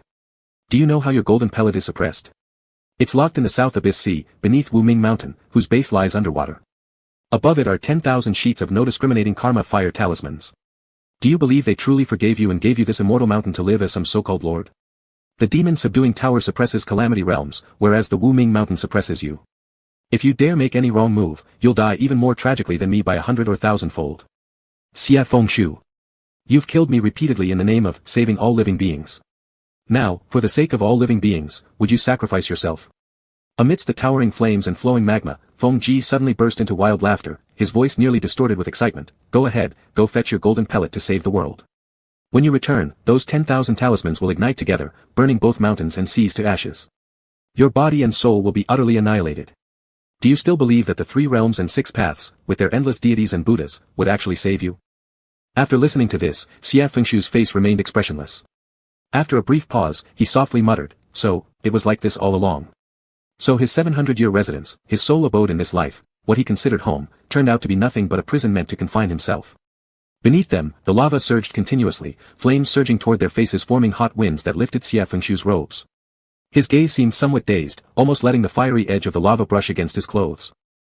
In a flash, someone beside him reached out and grabbed his hand, pulling him closer to avoid the scorching splash. As Xie Fengshu lifted his eyes, Jiangchen was quietly looking at him, his pair of eyes as cold and clear as snow, untouched by any dust. The Buddhist scriptures say, when one realizes all the laws, it's just like an illusion or a dream, probably something akin to this feeling. Xie Fengshu looked at him for a moment and suddenly curled the corner of his lips into a faint smile. He turned his head to look at Feng Ji and slowly spoke, seemingly indifferent, as if not taking Feng Ji's previous words seriously at all. Yet his voice was distinct and audible. I don't need their deliverance. I have my own Buddha who will come to save me. Chapter 68 This Life 5. Ha, Feng Ji scoffed with a mocking laugh, saying, through 3 lifetimes, you are still stupid beyond redemption. Do you want to kill me again for those hypocritical deities? Beneath them surged the fiery waves of molten magma. Hot winds whipped against their faces, causing Xie Fengshu's bound hair to flutter wildly. He stood with his blade, and after a moment, shook his head at Feng Ji. I've never done it for them. Xie Fengshu's tone was as cold and clear as a lake. He replied, in ancient times, I killed you for the welfare of all living beings. 700 years ago, I killed you out of blood-soaked vengeance. Today, I am killing you for the path in my own heart. Having gone through 3 lifetimes and succumbed to darkness twice, amidst countless sword and knife battles, Feng Ji thought Xie Fengshu only pretended to be compassionate and continued removing evil for the so-called well-being of humanity. The immortals and Buddhas believed Xie Fengshu was the real devil incarnate, staining the celestial palace red with the blood of gods he slew. Gossip spread widely, almost making Xie Fengshu doubt who he truly was. Only in Yaoxiang did Xie Fengshu gaze upon the eternal lamp and inquire about Jiangchen's true character, receiving the answer. When faced with matters, he does not seek approval from heaven or earth but only strives to remain unashamed before his own heart. Unyielding in 10,000 calamities, undeterred even in death, he remains steadfast. It was evident that Jiangchen understood him best. With differing paths, further words would prove futile. Xie Fengshu raised his eyes, his gaze sharp like the Fengyuan in his hand. Today, I kill you simply because I wish to. It has nothing to do with anyone else. Draw your sword. If he could not provoke Xie Fengshu into entering a demonic state, there would be little hope for obtaining the golden elixir. Knowing this result beforehand, Feng Ji was prepared for an all-or-nothing fight. With anger in his expression, he immediately advanced with his sword towards Xie Fengshu. The demon-suppressing tower trembled, countless shattered stones and beams rolled down. Xie Fengshu stepped over continuously falling debris and within a few steps had reached Feng Ji, swinging his blade toward the latter. Feng Ji managed to pull back just in time, narrowly avoiding the blow. However, Xie Fengshu wasted no time and attacked once more. His speed was incredible, having unleashed several slashes in the blink of an eye. His strikes were clean and decisive, his long blade tearing through the hot wind in crimson waves, targeting Feng Ji's vital points. Clashing swords and knives rang out with crisp sounds. Despite forcefully breaking through the confines, Feng Ji was nearing exhaustion. Within a mere dozen moves, he found himself pushed into a corner. Another slash from Xie Fengshu followed, which Feng Ji barely parried. His long sword was shaken loose, falling into the sea of fire below, instantly being devoured completely. Without turning around, Xie Fengshu merely tilted his head slightly, his brows and eyes revealing an intense killer intent. He reversed his grip on the Fenyuan and stabbed backward with perfect accuracy, hitting Feng Ji squarely in the left chest. Feng Ji immediately spat out a mouthful of blood, the demonic aura around him vanishing in an instant. With great effort, he slowly turned his head, his eyes as vividly red as if bleeding, speaking painstakingly word by word, "Even if I die, you won't escape." He didn't finish his sentence. Xie Fengshu's expression remained unchanged as he withdrew his blade. In the next moment, Feng Ji plummeted suddenly from midair, falling directly into the inferno beneath. At the same time, Chaoshi abruptly dived, chasing after Feng Ji's descending corpse. Below was a sea of flames. His black robes were flung wildly by the heat waves, nearly engulfed by the raging fire. Once Feng Ji died, his primordial energy leaked out. A batch of ferocious ghosts and residual spirits, sensing what they perceived as delicious offerings, howled and rose up from the sea of fire, rushing toward Feng Ji's corpse. Seeing Chaoshi plunging into the fire, Xie Fengshu's heart seemed to momentarily stop, shouting loudly, "Master!" Jianshan's expression was icy, swirling his demon-suppressing staff. A sudden golden light emanated from it, dispersing the horde of malevolent ghosts like tidal waves. Both of them leapt downward. As Feng Ji's body was about to fall into the flames, a black whip shot out like lightning. Chaoshi swung his whip, reaching for the corpse and retrieving something. It was the Star Array Destiny Disc. Xie Fengshu coiled the whip around the disc, hurling it upward before swiftly moving forward. As his entire person was about to fall into the magma, he extended his hand and caught the small object. In the next moment, Feng Ji's corpse plunged into the fire, instantly being swallowed by the molten lava without leaving even ashes behind. Fire splashes threatened to engulf Chaoshi's robe. Yet he seemed unaware, stumbling a few steps before regaining his balance. Xie Fengshu's heart settled down abruptly as he rushed over and supported him. Because of the urgency of his earlier movements and the need to evade the endless stream of evil ghosts, Chaoshi's mask had fallen off somewhere, revealing extensive scars on his left face caused by fierce fire burns, along with a pale complexion. He appeared to be struggling to stay upright, coughing faintly twice, his voice somewhat hoarse. Looking at Xie Fengshu, he asked, "If we turn the destiny disc, can our master and elder sister really come back?" Xie Fengshu was suddenly struck speechless, momentarily unsure how to respond. By the time he wanted to speak again, a bitter sorrow welled up in his heart, rendering him unable to open his mouth. Actually, even if Xie Fengshu didn't say anything, Chaoshi already knew. There was no answer to this question. Hadn't the Wuchu people of the Southwest Territory been resurrected? Indeed, they walked, moved, and smiled, appearing no different from any other mortal. Yet beneath their land, their white bones still lay buried. Like the rootless bamboo forest, they were merely lonely spirits. Yan Nan remained a lone wandering ghost who had been guarding the grave for 100 years. In this life, as grass and trees flourish in spring, we come like storms and go like fine dust. Changing fate and reversing time, what could be retrieved after all? Perhaps it was nothing more than a lingering attachment in one's heart. Chaoshi suddenly laughed softly, his body instantly relaxing. He casually handed the fate disc he held to Xie Fengshu and whispered, "Run quickly, Xie Fengshu." Having not consumed Feng Ji's corpse, the evil ghosts and residual souls in the tower immediately became restless. Mysterious grayish-black souls darted around within the tower. It was as if they heard sounds from somewhere far off, causing the magma beneath to churn even more violently. The entire demon-suppressing tower shook fiercely, nearly collapsing. Xie Fengshu gritted his teeth and said, "Let's go together." "Are you stupid?" Chaoshi furrowed his brow, looking impatient. "I've lost my golden core and recklessly used my true essence. My spiritual power has weakened significantly, I can't get out." After saying that, he looked at Xie Fengshu's red-rimmed eyes and somehow felt a twinge of guilt, realizing his tone had been harsh. There was an old saying, wasn't there? A dying person speaks gently. So he softened his voice somewhat and spoke in a much gentler tone, "I'm going to die here, little junior brother." Under their feet surged crimson fire waves, bright and glaring. For a moment it was as if they had returned to the Mingjing platform of old, seeing vast stretches of blood-red azaleas across the mountains. Mountain flowers burned like fire, the spring breeze like a youthful gust. Tch. Xie Fengshu gripped Chaoxi's wrist tightly, his eyes red with anger as he cursed, Jiangchen is still here, along with me. How could we not bring you out? Chaoxi struggled but suppressed rolling his eyes. Before he could reply, Xie Fengshu asked again, our master and elder sister suffered misfortune because of me back then. If you perish because of this, how could I have the face to see them after 100 years? At first glance, Xie Fengshu's tone seemed calm, but upon closer listening, his voice trembled slightly. Hearing this, Chaoxi was stunned for a moment and fell silent. The chaotic stones and broken logs were continuously knocked down by the ghosts. Jiangchen raised her eyes, the demon-suppressing staff soared into the sky, releasing 10,000 rays of Buddha's light that pierced through layer upon layer of the tower, creating a path for them. She glanced at Xie Fengshu and softly said, go. The three darted upward, flying toward the top of the tower amidst the chaos.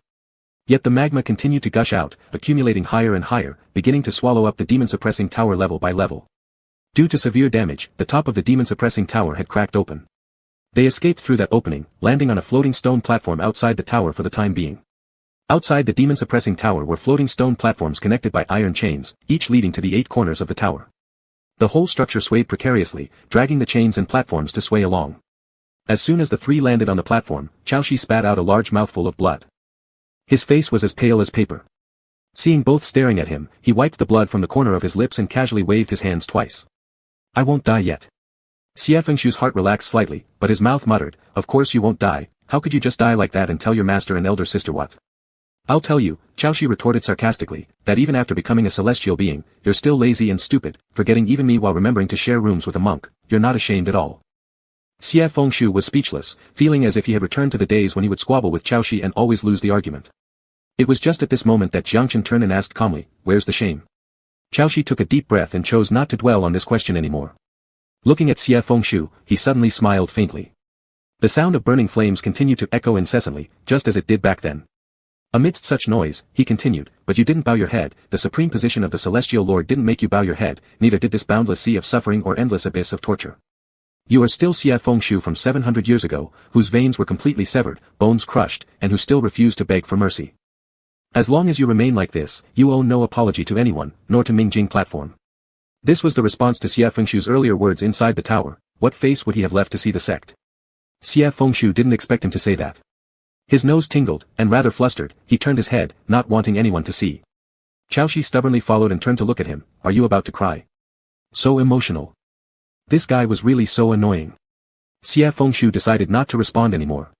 Just then, the demon-suppressing tower below them suddenly emitted a deafening roar, and the stone platform beneath their feet shook violently. The three steadied themselves immediately and turned to look. The demon-suppressing tower was already engulfed in flames, constantly collapsing, spewing molten lava everywhere. The iron chains on the 8 sides snapped one after another under the scorching heat, causing the entire realm of suffering to shake violently. A crack first appeared above their heads, water rapidly dripping down. Then, just like the crack at the boundary of eternal punishment, it instantly tore apart into a massive opening. Lake water rushed in torrentially, meeting the molten lava. A red and clear figure, one cold and one hot, met in the duetual realm. Countless fierce ghosts and wandering souls seemed to catch sight of the gateway to life, howling upward as they surged toward where the lake water was flooding back. Xie Fengshu leaped and swung his blade, cutting through the ghostly shadows at the front, while Jiangchen fought side by side with him. However, there were too many evil spirits, forming a vast grey-black river that covered the sky and swept upwards. Chaoxi shouted loudly, we can't hold them back, they are. He wanted to say, there are too many, but before he could finish, there came another massive sound from below. The entire demon-subduing tower finally collapsed entirely amidst the sea of flames, and above their heads, those black mists had already pierced through the lake water into the sky, letting out sharp, blood-curdling screams. With the collapse of the demon-subduing tower, 10,000 evil ghosts entered the mortal world. Xie Fengshu frowned deeply, looking up at the surging black mist above. After a long moment, he turned his head toward Jiangchen and spoke slowly. I need to return to Wuming to retrieve the elixir. Before Jiangchen could reply, Chaoxi on the side was already glaring furiously at Xie Fengshu, grinding his teeth as he cursed, are you crazy or what? Xie Fengshu gave him an exasperated glance and explained, with 10,000 evil ghosts loose, the mortal realm will soon be in unimaginable chaos. So what's it got to do with you? Chaoxi snapped. Indeed, the life and death of all things, the great calamities of humankind, what did these have to do with him? Why should he risk going mad, time after time, jeopardizing himself repeatedly? In terms of divinity, he was Lord Ling Heng, in terms of demonic status, he was the ancient Ing dragon. What did this human realm's prosperity and decline matter to him? There is an old saying, though aware of the greatness of the universe, I still cherish the young grass. For Xie Fengshu, perhaps it might instead be, though knowing the cruelty of the universe, I still cherish the young grass. After a brief pause, he suddenly smiled faintly and looked at Jiang Chen, whispering softly, years ago, when you gifted me this sword, you said, may you reach the heavens above or descend to the netherworld below without ever forgetting your path or losing your true self. He paused slightly before continuing, today, I can say that I haven't failed those words. Jiang Chen looked quietly at him, her brows and eyes softening in that moment, even revealing a hint of a gentle smile. Jiang Chen said, I will go with you. Infuriated, Chaoshi felt his heart churn with anger, nearly spitting out another mouthful of blood, so compassionate. Just hurry up and leave. Xie Fengshu glanced at him, you're too injured, it's not advisable for you to move further. Rest first at Miaoxiang. Then, half threatening and half worried, he reminded Chaoshi, take care of yourself. If I really get burned alive by those talismans, you'll be the only one left to burn paper offerings for me. Chaoshi roared furiously, burn paper offerings for you? You're dreaming if you think I would. Xie Fengshu chuckled lightly, and the three followed the direction of the flood waters to exit the Duetuo realm. Back in the open air, though it was daytime, a thick grey-black fog filled the skies, all remnants from the ghosts who had just emerged from the netherworld. Time was pressing, no more words needed, Xie Fengshu spoke softly, let's go.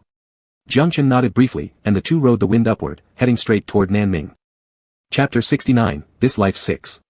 The group didn't know how long they had stayed inside the demon-subduing pagoda. When they emerged from the broken lake, it was just dawn. The east originally bore a rising red sun, but 10,000 evil ghosts surged out together, rushing into the clouds and obscuring the entire sky. What ordinary mortals in the secular world could see was nothing more than an immense black cloud blocking out the day.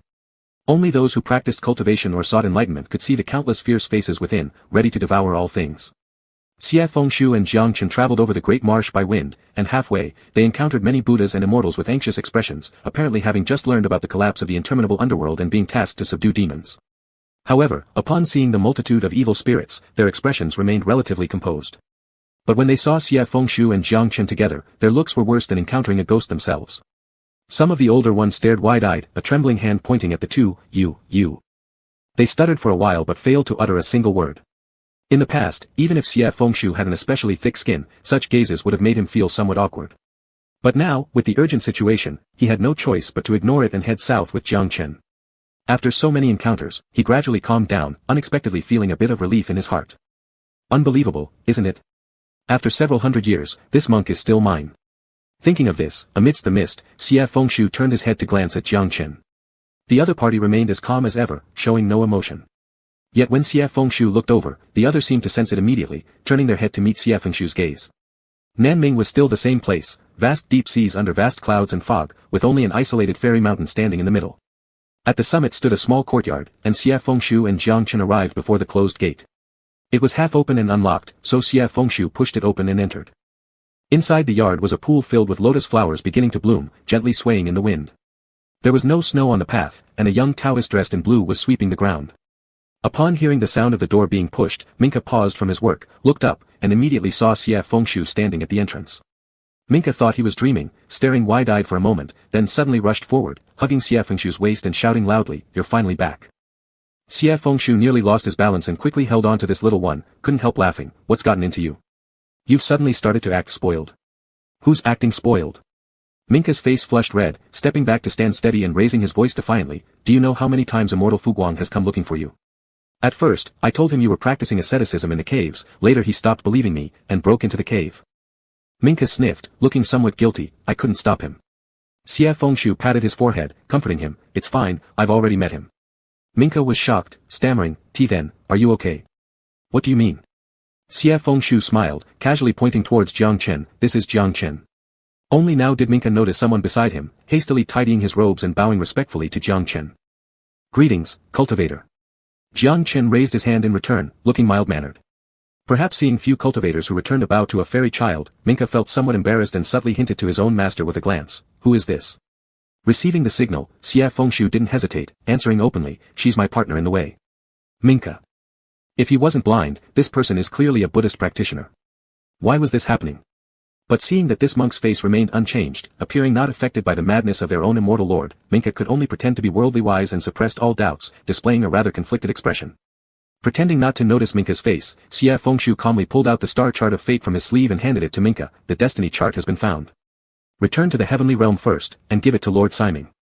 Minka hadn't expected that he could truly retrieve the chart. He momentarily became dumbfounded, numbly accepting it and obediently walking a couple steps forward before realizing something and turning around to ask, "Why aren't you coming?" Xie Fengshu smiled at him, eyes narrowing into crescents, straightforwardly replying, "After all, we sneaked away from the fairy mountain, what if I'm punished? You can go ahead and test the waters for me." Minka was so infuriated that he rolled his eyes without holding back, thinking to himself, how come this person went through a human realm journey and remains like this? Xie Fengshu retracted his smile, adding uneasily, "Nowadays, the mortal realm is in some turmoil. Just return to heaven, don't run around recklessly, understand?" His tone became serious, his expression more solemn. Although Minka usually liked to bicker with Xie Fengshu, he did know his limits. He carefully tucked the chart away and addressed Xie Fengshu, "Then, I'll leave." Xie Fengshu's smile didn't wane as he responded, "Go ahead." Minka glanced at Xie Fengshu, then at the nearby Jiang Chen, and finally decided to wait until he had returned the fate chart before coming back to properly ask his immortal lord just where this monk came from as a companion. When Minka transformed into a bluebird and disappeared into the heavens, Xie Fengshu withdrew his gaze. Beneath his feet lay his celestial palace, and below that, the stones of Mount Wuming. The sound of waves crashing against the rocks echoed with a muffled roar. Under those sea waves might lie tens of thousands of lit talismans. Above in the sky, black mists pressed down heavily, dark like nightfall, with fierce ghosts surging beneath the clouds, pressing towards humanity. Above the layers of clouds, thunder roared continuously, and lightning occasionally split open streaks of light, cutting through the darkness only to be instantly swallowed by an ink-like blackness again. Xie Fengshu turned to Jiang Chen and said, "My golden should be beneath the mountain." Jiang Chen looked at him as if wanting to say something. Xie Fengshu interrupted first, "If it's my golden, then I should be the one to retrieve it." His tone left no room for argument, causing Jiang Chen to pause and unable to utter another word. Xie Fengshu smiled faintly, leaping across the skies. Just as a bolt of thunder struck, without hesitation, he drew out his sword. Feng Yuan seemed to have received its master's boundless true essence, trembling constantly, emitting an icy cold light. At this very moment, not far away came a sudden angry shout, "Xie Fengshu!" It was Pei Yu, immortal Fu Guang. Pei Yu rushed over, his long sword already drawn, appearing as though returning midway while slaughtering the evil spirits. He had seen through Xie Fengshu's intentions and called out sternly as he ran on clouds, "Are you insane? Wanting to die?" Xie Fengshu paid no heed. All his cultivation had been poured into the blade, leaving no room for distraction. As Xie Fengshu was about to strike towards Mount Wuming, Pei Yu acted quickly in urgency, slicing through the mist with his sword straight towards Xie Fengshu, attempting to stop him. However, someone had intercepted his path before reaching Xie Fengshu. Jiang Chen's eyebrows were as frosty as ever, his white monk robes fluttering wildly in the wind, and the demon-subduing staff radiated overwhelming pressure. Pei Yu revealed an incredulous look, shouting loudly, "I'm trying to save him." "You've lost your golden body, do you think you can protect him again?" Jiang Chen responded coldly, "He has never needed anyone else to save him." Pei Yu paused momentarily. At this instant, Xie Fengshu lifted his eyes, revealing full murderous intent, drawing a single stroke across the front with his sword, striking directly at the peak. The blade's energy surged like a vast sea, issuing a clear buzzing sound in the space between heaven and earth akin to a crane's long cry. It carried all of Xie Fengshu's inner power pouring forth, manifesting as a mighty flow, pressing directly onto Mount Wuming. In an instant, the entire mountain trembled violently, countless boulders rolling down the peak crashing heavily into the sea. All the thousand-leaf lotuses in the courtyard fell, and subsequently, the central part of the mountain actually cracked open, creating a massive fissure resembling a narrow strip of heaven. The crack widened continuously as seawater rushed inward, raising enormous waves. Within the belly of the mountain, there was a flicker of golden light. Seeming to sense something, Xie Fengshu immediately caught sight of the faint glimmer. Diving down from amidst the clouds, he went to retrieve his golden. Simultaneously, the entire Mount Wuming suddenly erupted in roaring flames. No one saw exactly where the fire began. Within a brief moment, the whole mountain was surrounded by fierce flames. Here, Jiang Chen, facing off with Pei Yu, furrowed his brows, immediately withdrawing his stance without hesitation and following after Xie Fengshu into the mountain. Before Pei Yu could even react or speak, let alone block their descent, both figures plummeted from the clouds and were instantly swallowed up by the blazing inferno in the blink of an eye. Chapter 70, This Life 7. 100,000 talismans ignited at once, and the fierce flames spread across the entire mountain of unknowingness. The firelight shot up to the sky, turning the southern ocean red, making a rather horrifying sight. However, due to the sudden eruption, there were still some unburnt places deep inside the mountain, giving Xie Fengshu the chance to retrieve the golden pill. Xie Fengshu moved with incredible speed, not even having the time to make gestures to repel the fire as he descended from the cloud straight towards where the golden pill was located. The golden pill, only an inch in size, floated in midair. When Xie Fengshu grabbed it, there was a brief moment of confusion. From the ancient marshes, through the Mingjing Terrace 700 years ago, to today's mountain of unknowingness, it had spanned tens of thousands of years. Hence, upon reclaiming his golden pill again now, Xie Fengshu inexplicably felt somewhat unreal. There was no time for him to dwell on such thoughts. The golden pill sensed its familiar aura and twisted twice in Xie Fengshu's hand before disappearing instantly. As Xie Fengshu's hand became empty, a faint warmth emanated from his palm and spread throughout his body, feeling like all his muscles and bones were relaxing. In the blink of an eye, the flames grew fiercer, and the tongues of fire swept toward them. Xie Fengshu made gestures to evade the fire, retreating a couple of steps, noticing the flames retreated by a few inches, leaving some space. Relieved, Xie Fengshu was about to chant another incantation when suddenly he felt a burning sensation in his chest, as if set ablaze. The pain was so intense that he involuntarily cried out. Ah! If anyone else, they might think he was injured by the sea of fire around him. But actually, the fire tongues around Xie Fengshu were still some distance away. The scorching sensation arose from within his heart, as if attempting to burn his internal organs completely. Having been without his golden pill for tens of thousands of years, the reintegration would inevitably require a process of re-recognition, compounded by Xie Fengshu's incomplete soul. How could he endure the dragon qi in just a short instant? Amidst the flames, Xie Fengshu sweated cold beads from his forehead, lost balance, and nearly fell into the flames directly. At the same moment, the spell he'd recited earlier lost its effect, allowing the surrounding fires to surge back. Just then, someone grabbed Xie Fengshu. Jiangchen appeared from behind, grabbing Xie Fengshu's wrist and pulling him close. Upon raising their gaze, several thousand-petal lotus flowers slowly surfaced amid the flames. They were the ones Xie Fengshu had planted in the courtyard. Though Mount No Ignorance occasionally saw snowfall, it remained as a blessed land, warm all year round regardless of summer or winter. He left when the lotuses were still semi-opened, but now they had fully bloomed. As these lotus flowers and their leaves converged amidst the fire, they surrounded the two individuals. Gradually shedding their pristine white hue, they transformed into an extremely pale gold, rising and sinking gracefully. The lotus flowers and leaves created a picturesque scene. In this flow, the fire failed to penetrate momentarily, isolated on the outside. Thus, amidst the blazing inferno reaching the heavens, Xie Fengshu and Jiangchen found themselves sheltered within a small, safe area. Xie Fengshu weakly raised his eyes to look at the person beside him. Before the other could speak, he endured the pain and said first, "I'm fine." Jiangchen's expression didn't relax after hearing this statement. He gripped Xie Fengshu's hand tightly and said, "The golden pill needs to re-recognize its master. For a while, it may collide with the internal true essence." He paused halfway through this sentence, remaining silent for a while, then asked softly, "Does it hurt?" Since rashly entering the fiery sea, Xie Fengshu's pure white celestial robe already bore signs of being scorched by the flames, slightly disheveled and dirty. Combined with the lingering pain, Xie Fengshu looked rather disarrayed. But with the return of the golden pill, a sharp, solemn air returned to his features, reminiscent of his ancient period persona who treaded dust above the clouds. Yet under the scrutiny of Jiangchen's gaze, his countenance softened, transforming from frosty rigidity to clean, tranquil waters, radiating softness both internally and externally. Upon hearing this, Xie Fengshu considered it for a moment, gave a fleeting laugh, and replied, "It probably won't be more painful than the bone excavation you went through." Jiangchen was momentarily speechless but eventually gave a reluctant smile in return. Xie Fengshu's laughter was light and faded quickly without a trace. As he looked at Jiangchen, this man should have stood high atop 9 layers, stepping on the golden lotus overlooking humanity, yet now he too was struggling to advance step by step amid the inferno. Supposedly destined to become evil, yet ascending as an immortal, meant for enlightenment, yet trapped for a century. Xie Fengshu thought silently, "It seems I've ruined him." But if given another chance, would he stubbornly pursue him, forcibly dragging him down from the Buddhist altar, rolling himself in the mortal world? Without hesitation, Xie Fengshu inwardly answered, "Yes." Thinking thus, Xie Fengshu couldn't help but quietly chuckle amidst the raging fires that consumed mountains and swallowed seas, enduring the excruciating pain in his chest. Once false thoughts arise, even if faced with 9 deaths, one will not repent, it was worth it. This laughter triggered his internal organs, causing his body to waver. If not for Jiangchen's timely support, Xie Fengshu might have had trouble standing.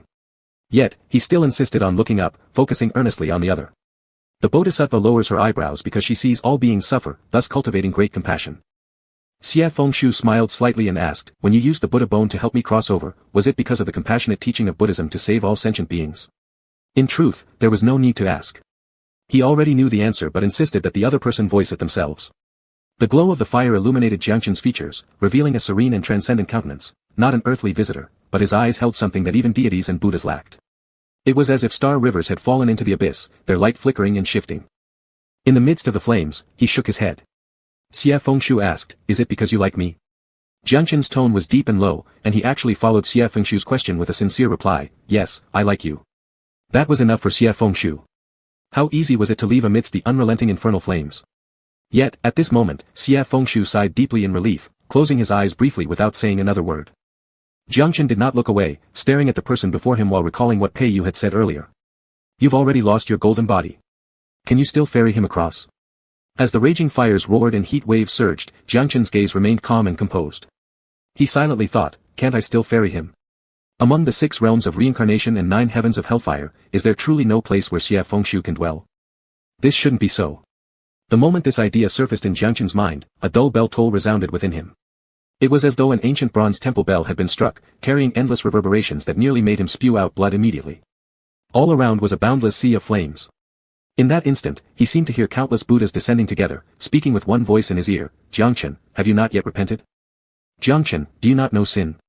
The voices of the 3,000 Buddhas interrogating him were majestic and vast, like a mountain pressing down on Jiangchen's head. His brows furrowed, his eyes reflecting winter snow. Once one succumbs to darkness, they become irredeemably evil. Once the mundane thoughts arise, the heart becomes tainted. Is this truly how it must be? The subjugation mace transformed back into prayer beads, held firmly by Jiangchen. Closing his eyes, he fingered the beads and coldly replied amidst the accusations, since I do not repent, nor recognize sin. The Bodhi tree originally has no tree, the bright mirror is also not a platform. Since all is void, where shall dust settle? If there is truly no sin, then after 700 years, 7,000 years, or 70,000 years, nothing will shake me from my conviction. With these words, the voices in his mind vanished instantly, leaving behind complete silence. Suddenly, extremely faint golden light appeared around Jiangchen. Xie Fengshu thought something unexpected had occurred and, ignoring his own pain, immediately gripped the other tightly. As the golden light became clearer, Xie Fengshu realized it was innumerable golden Sanskrit characters, tiny as beans, yet clearly defined, continuously flowing around Jiangchen. His monk robes billowed despite the absence of wind in the midst of fire and light. In a split second, Xie Fengshu abruptly understood certain things. At that precise moment, Jiangchen opened his eyes. They were profound like the ocean, faint traces of gold swirling within them. All the Sanskrit scriptures scattered in an instant, forcibly pushing the intense flames back several zhang. Piercing through the sea of flames, they soared up to the clouds like dispersed wisps of clouds or petals of lotuses falling gracefully over heaven and earth. The 3 realms, especially the Buddha heaven above, all witnessed this light breaking through the fire. Apart from the ancient Buddha, who could transform into a golden body and emit light shining across the heavens, dispelling confusion and obstructions. Lacking a single inch of Buddhist bone, having stayed among the mortals for 700 years, Jiangchen had somehow reconstructed his golden body amidst the fiery sea for the second time. At this moment, Xie Fengshu looked on in astonishment, but Jiangchen's expression didn't change. As the Buddha light dissipated, suddenly, between them emerged a plain white long-lasting lamp shaped like a lotus. The Buddha bone-shaped long-lasting lamp floated before them, swaying twice in mid-air before finally stopping just in front of Xie Fengshu. It quivered slightly as though completely unaffected by the encircling flames. The candlelight inside the lamp shone like a star, enduring without extinguishing, emitting a radiant brightness. Its glow surpassed the roaring flames around, transcending the crimson hue and emitting subtle golden light, almost melting the entire lantern. Xie Fengshu first thought it was merely due to the earlier excruciating pain making him hallucinate. But upon closer inspection, the white lampstand was indeed gradually fading, seemingly being consumed and dissolved. In the end, suspended in mid-air, only a 1,000-petaled golden lotus remained, half-opened, appearing misty like dust. At its center, where the lotus seed should have been, 2 fish-like blue objects were swimming continuously within the lotus. These were Xie Fengshu's souls. Startled, Xie Fengshu momentarily didn't react. The golden lotus containing his soul then ascended and merged into Xie Fengshu's forehead.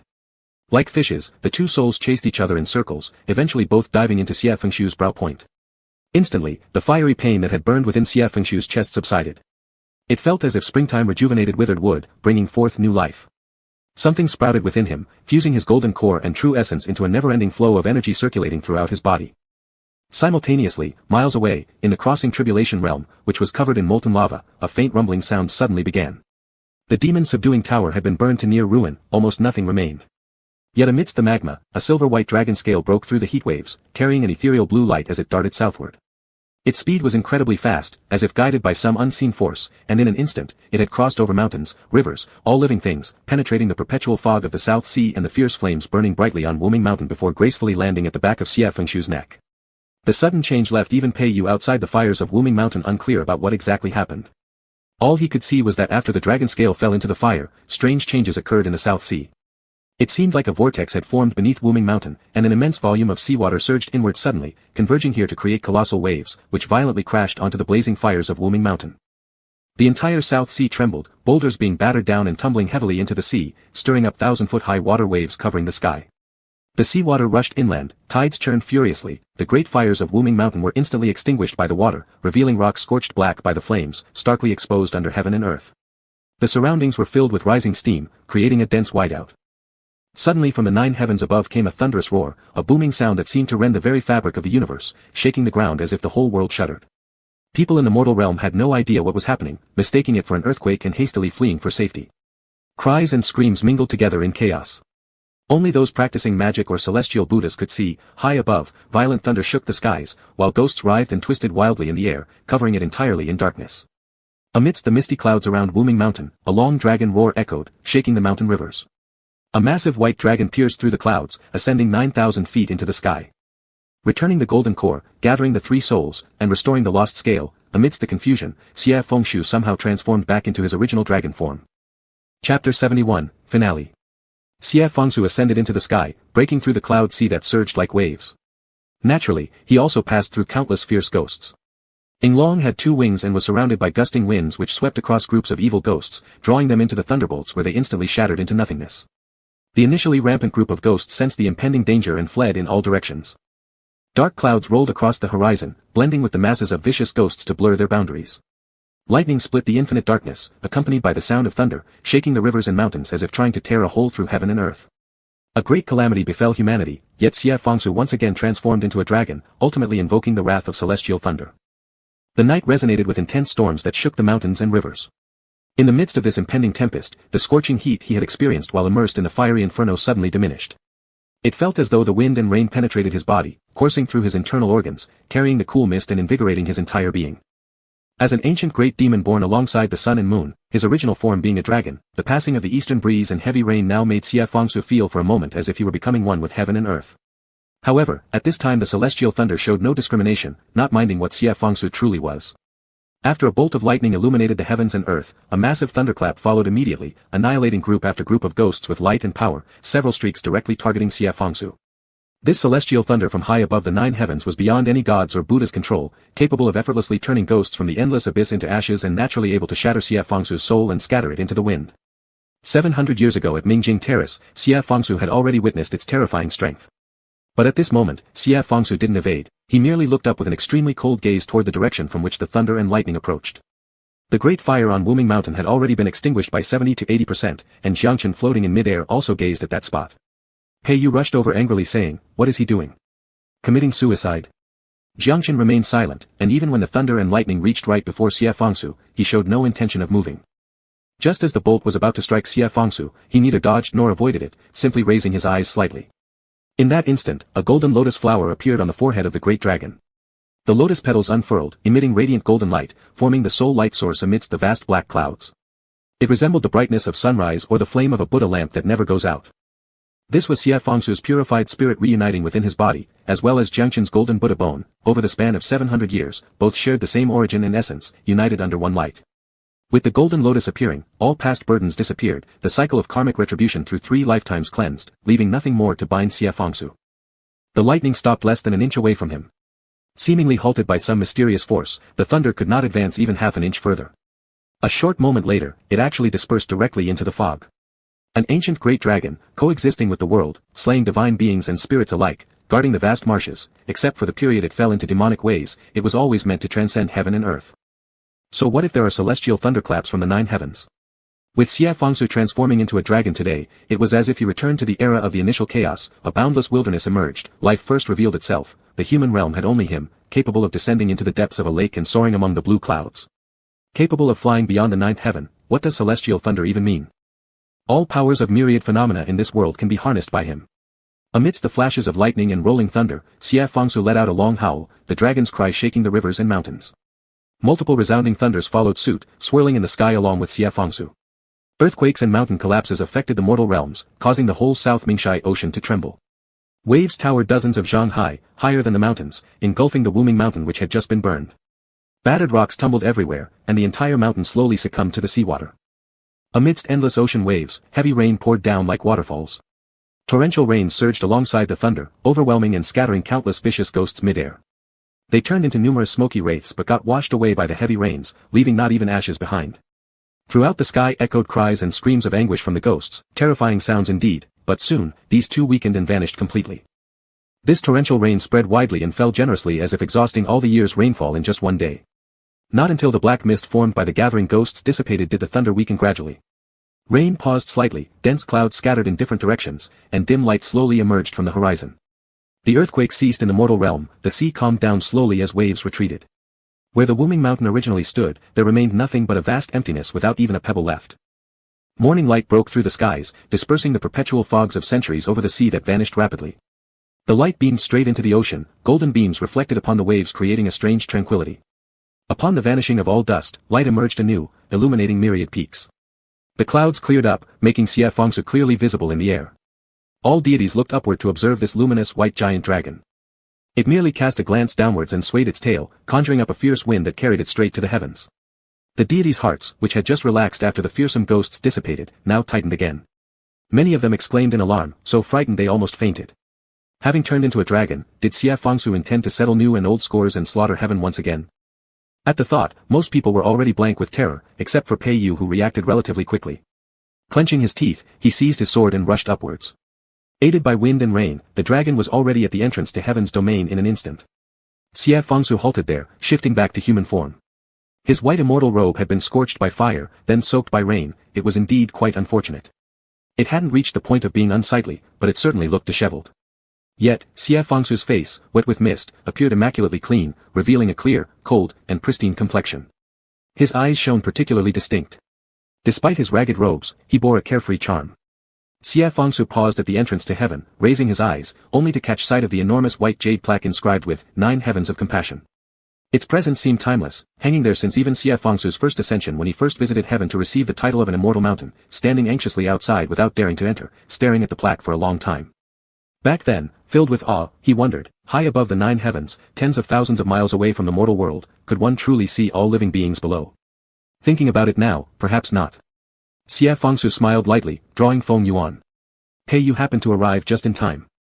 Seeing this, his eyes turned bloodshot red, his voice somewhat cracked. Xie Fangsu. Xie Fangsu turned back and gave him a look of utter indifference before drawing his saber high in the air. Pei Yu had no idea what Xie Fangsu was about to do, assuming the worst was coming again. Gritting his teeth, he held his sword and rushed forward, but was thrown down by the overwhelming force of the blade. There was simply no way he could stop Xie Fangsu. Without sparing another glance at Pei Yu, Xie Fangsu, wielding Feng Yuan, leaped into the air and slashed towards the plaque. The sound of the blade rang out like a prolonged crane cry, as a streak of light sliced through, and the plaque shattered instantly into dust. Amidst swirling dust, Xie Fangsu turned to leave. Passing by Pei Yu, he paused momentarily without turning around, speaking softly. You do not have the qualification to stand beneath these 4 words. Pei Yu was stunned, throat blocked, unable to utter a word. Xie Fangsu didn't bother with him further, taking step by step, walking out of heaven, vanishing into the misty rain. In the 3rd month of spring this year, several strange events occurred. One morning, the sky grew so dark and gloomy that it seemed a heavy rainstorm was approaching. Uncle Jiang, who had fished for decades, had initially planned to head out to sea that day. Seeing the ominous skies, he hesitated a bit and decided against going. It was fortunate that he didn't go, for looking back now, he would say a prayer of thanks to Buddha. He had barely returned home when an earthquake began, leaving everyone unsteady on their feet. The villagers hastily sought open areas for safety, only to be met by an unprecedented downpour, with massive waves seen in the distant ocean that soared even higher than humans. But perhaps good fortune followed calamity. Though some were injured in the village, none perished. Moreover, after the rain ceased and the clouds dispersed, the persistent fog over South Minghai Sea, which had lasted for ages, disappeared as well. This was so bizarre that initially, no one dared to venture out to sea. Not until 2 weeks passed, when the sea remained calm and peaceful, did a few bold laborers gather to fish together. Uncle Jiang was among them. Previously, there were always rumors of immortal mountains rising from the ocean where deities resided, absolute nonsense. After we sailed for a long while, the sea surface stayed empty, devoid of anything. It was exactly the Sea Festival, celebrating the birthday of sea god Yujiang, a festival all fishermen joyfully celebrated. With the oceanic fog dissipating, this year they could safely fish farther out without fear of losing direction, a great event indeed. This year's Sea Festival celebration thus became much grander than ever before. As twilight descended, the town was adorned with lanterns everywhere, bustling with people. A wine stall stood at the street corner, with a couple of tables set out casually. Zhang San sat with friends, vividly narrating his experience at sea to his companions. Engrossed in his story, he failed to notice his daughter pouting her lips, hopping off her chair, slipping out of the crowd. Her father was such a pest, telling her about immortals on the sea before, and now saying there were none. What a liar, disgusting. Being young, and with so many people during the festivities, she couldn't see where she was going. She just wove her way through the streams of people on the streets, turning left and right until she wandered into a narrow alley. Only when the number of people thinned did she realize that she didn't know where she was anymore. This was the rare town her father had brought her to, full of unfamiliar roads and too many people, far from being like her small fishing village. As soon as she realized this, a tinge of panic arose in her, and she looked up only to see an unfamiliar path. She quickly turned around, intending to run back the way she came. Afraid and in a hurry, she ran too fast and, within a few steps, collided with someone standing behind her. Above her head came a voice tinged with amusement. "Hey, little girl, don't you watch where you're going?" The girl took a few steps back, her face reddening, and looked up at the person before her. Though only 5 years old, she had been taught manners by her family and intended to apologize, but when she lifted her head, all words escaped her. Before her stood a man in red robes, his hair tied high. He didn't look very old, but there was a faint smile on his lips as he lowered his gaze toward her. In the dim night light, for just a moment, it seemed as though there was a golden floral pattern on his forehead when he tilted down. But when she squinted to look again, it disappeared. Yet this older brother truly was handsome, more so than even the celestial beings painted in stories. Thinking that, she gazed at him eagerly and asked innocently, "Brother, are you a god?" The man burst out laughing and bent closer to her, saying solemnly, "I am not." And without warning, he suddenly made a silly face at her, lowering his voice menacingly, "I'm a monster." What an annoying older brother. Her lower lip quivered, and her expression turned between wanting to cry or not. Then, beside them, another voice joined in. "Xia Fengsu." The voice was low and warm, carrying a note of helplessness. The girl turned her head and saw a monk dressed in plain white robes, calm eyes gazing at the earlier man who had bumped into her. He stood side by side, looking down at her. Xia Fengsu straightened himself, grinning mischievously as he said, "Children who wander off won't meet gods, they'll encounter monsters that eat kids instead. Understand?"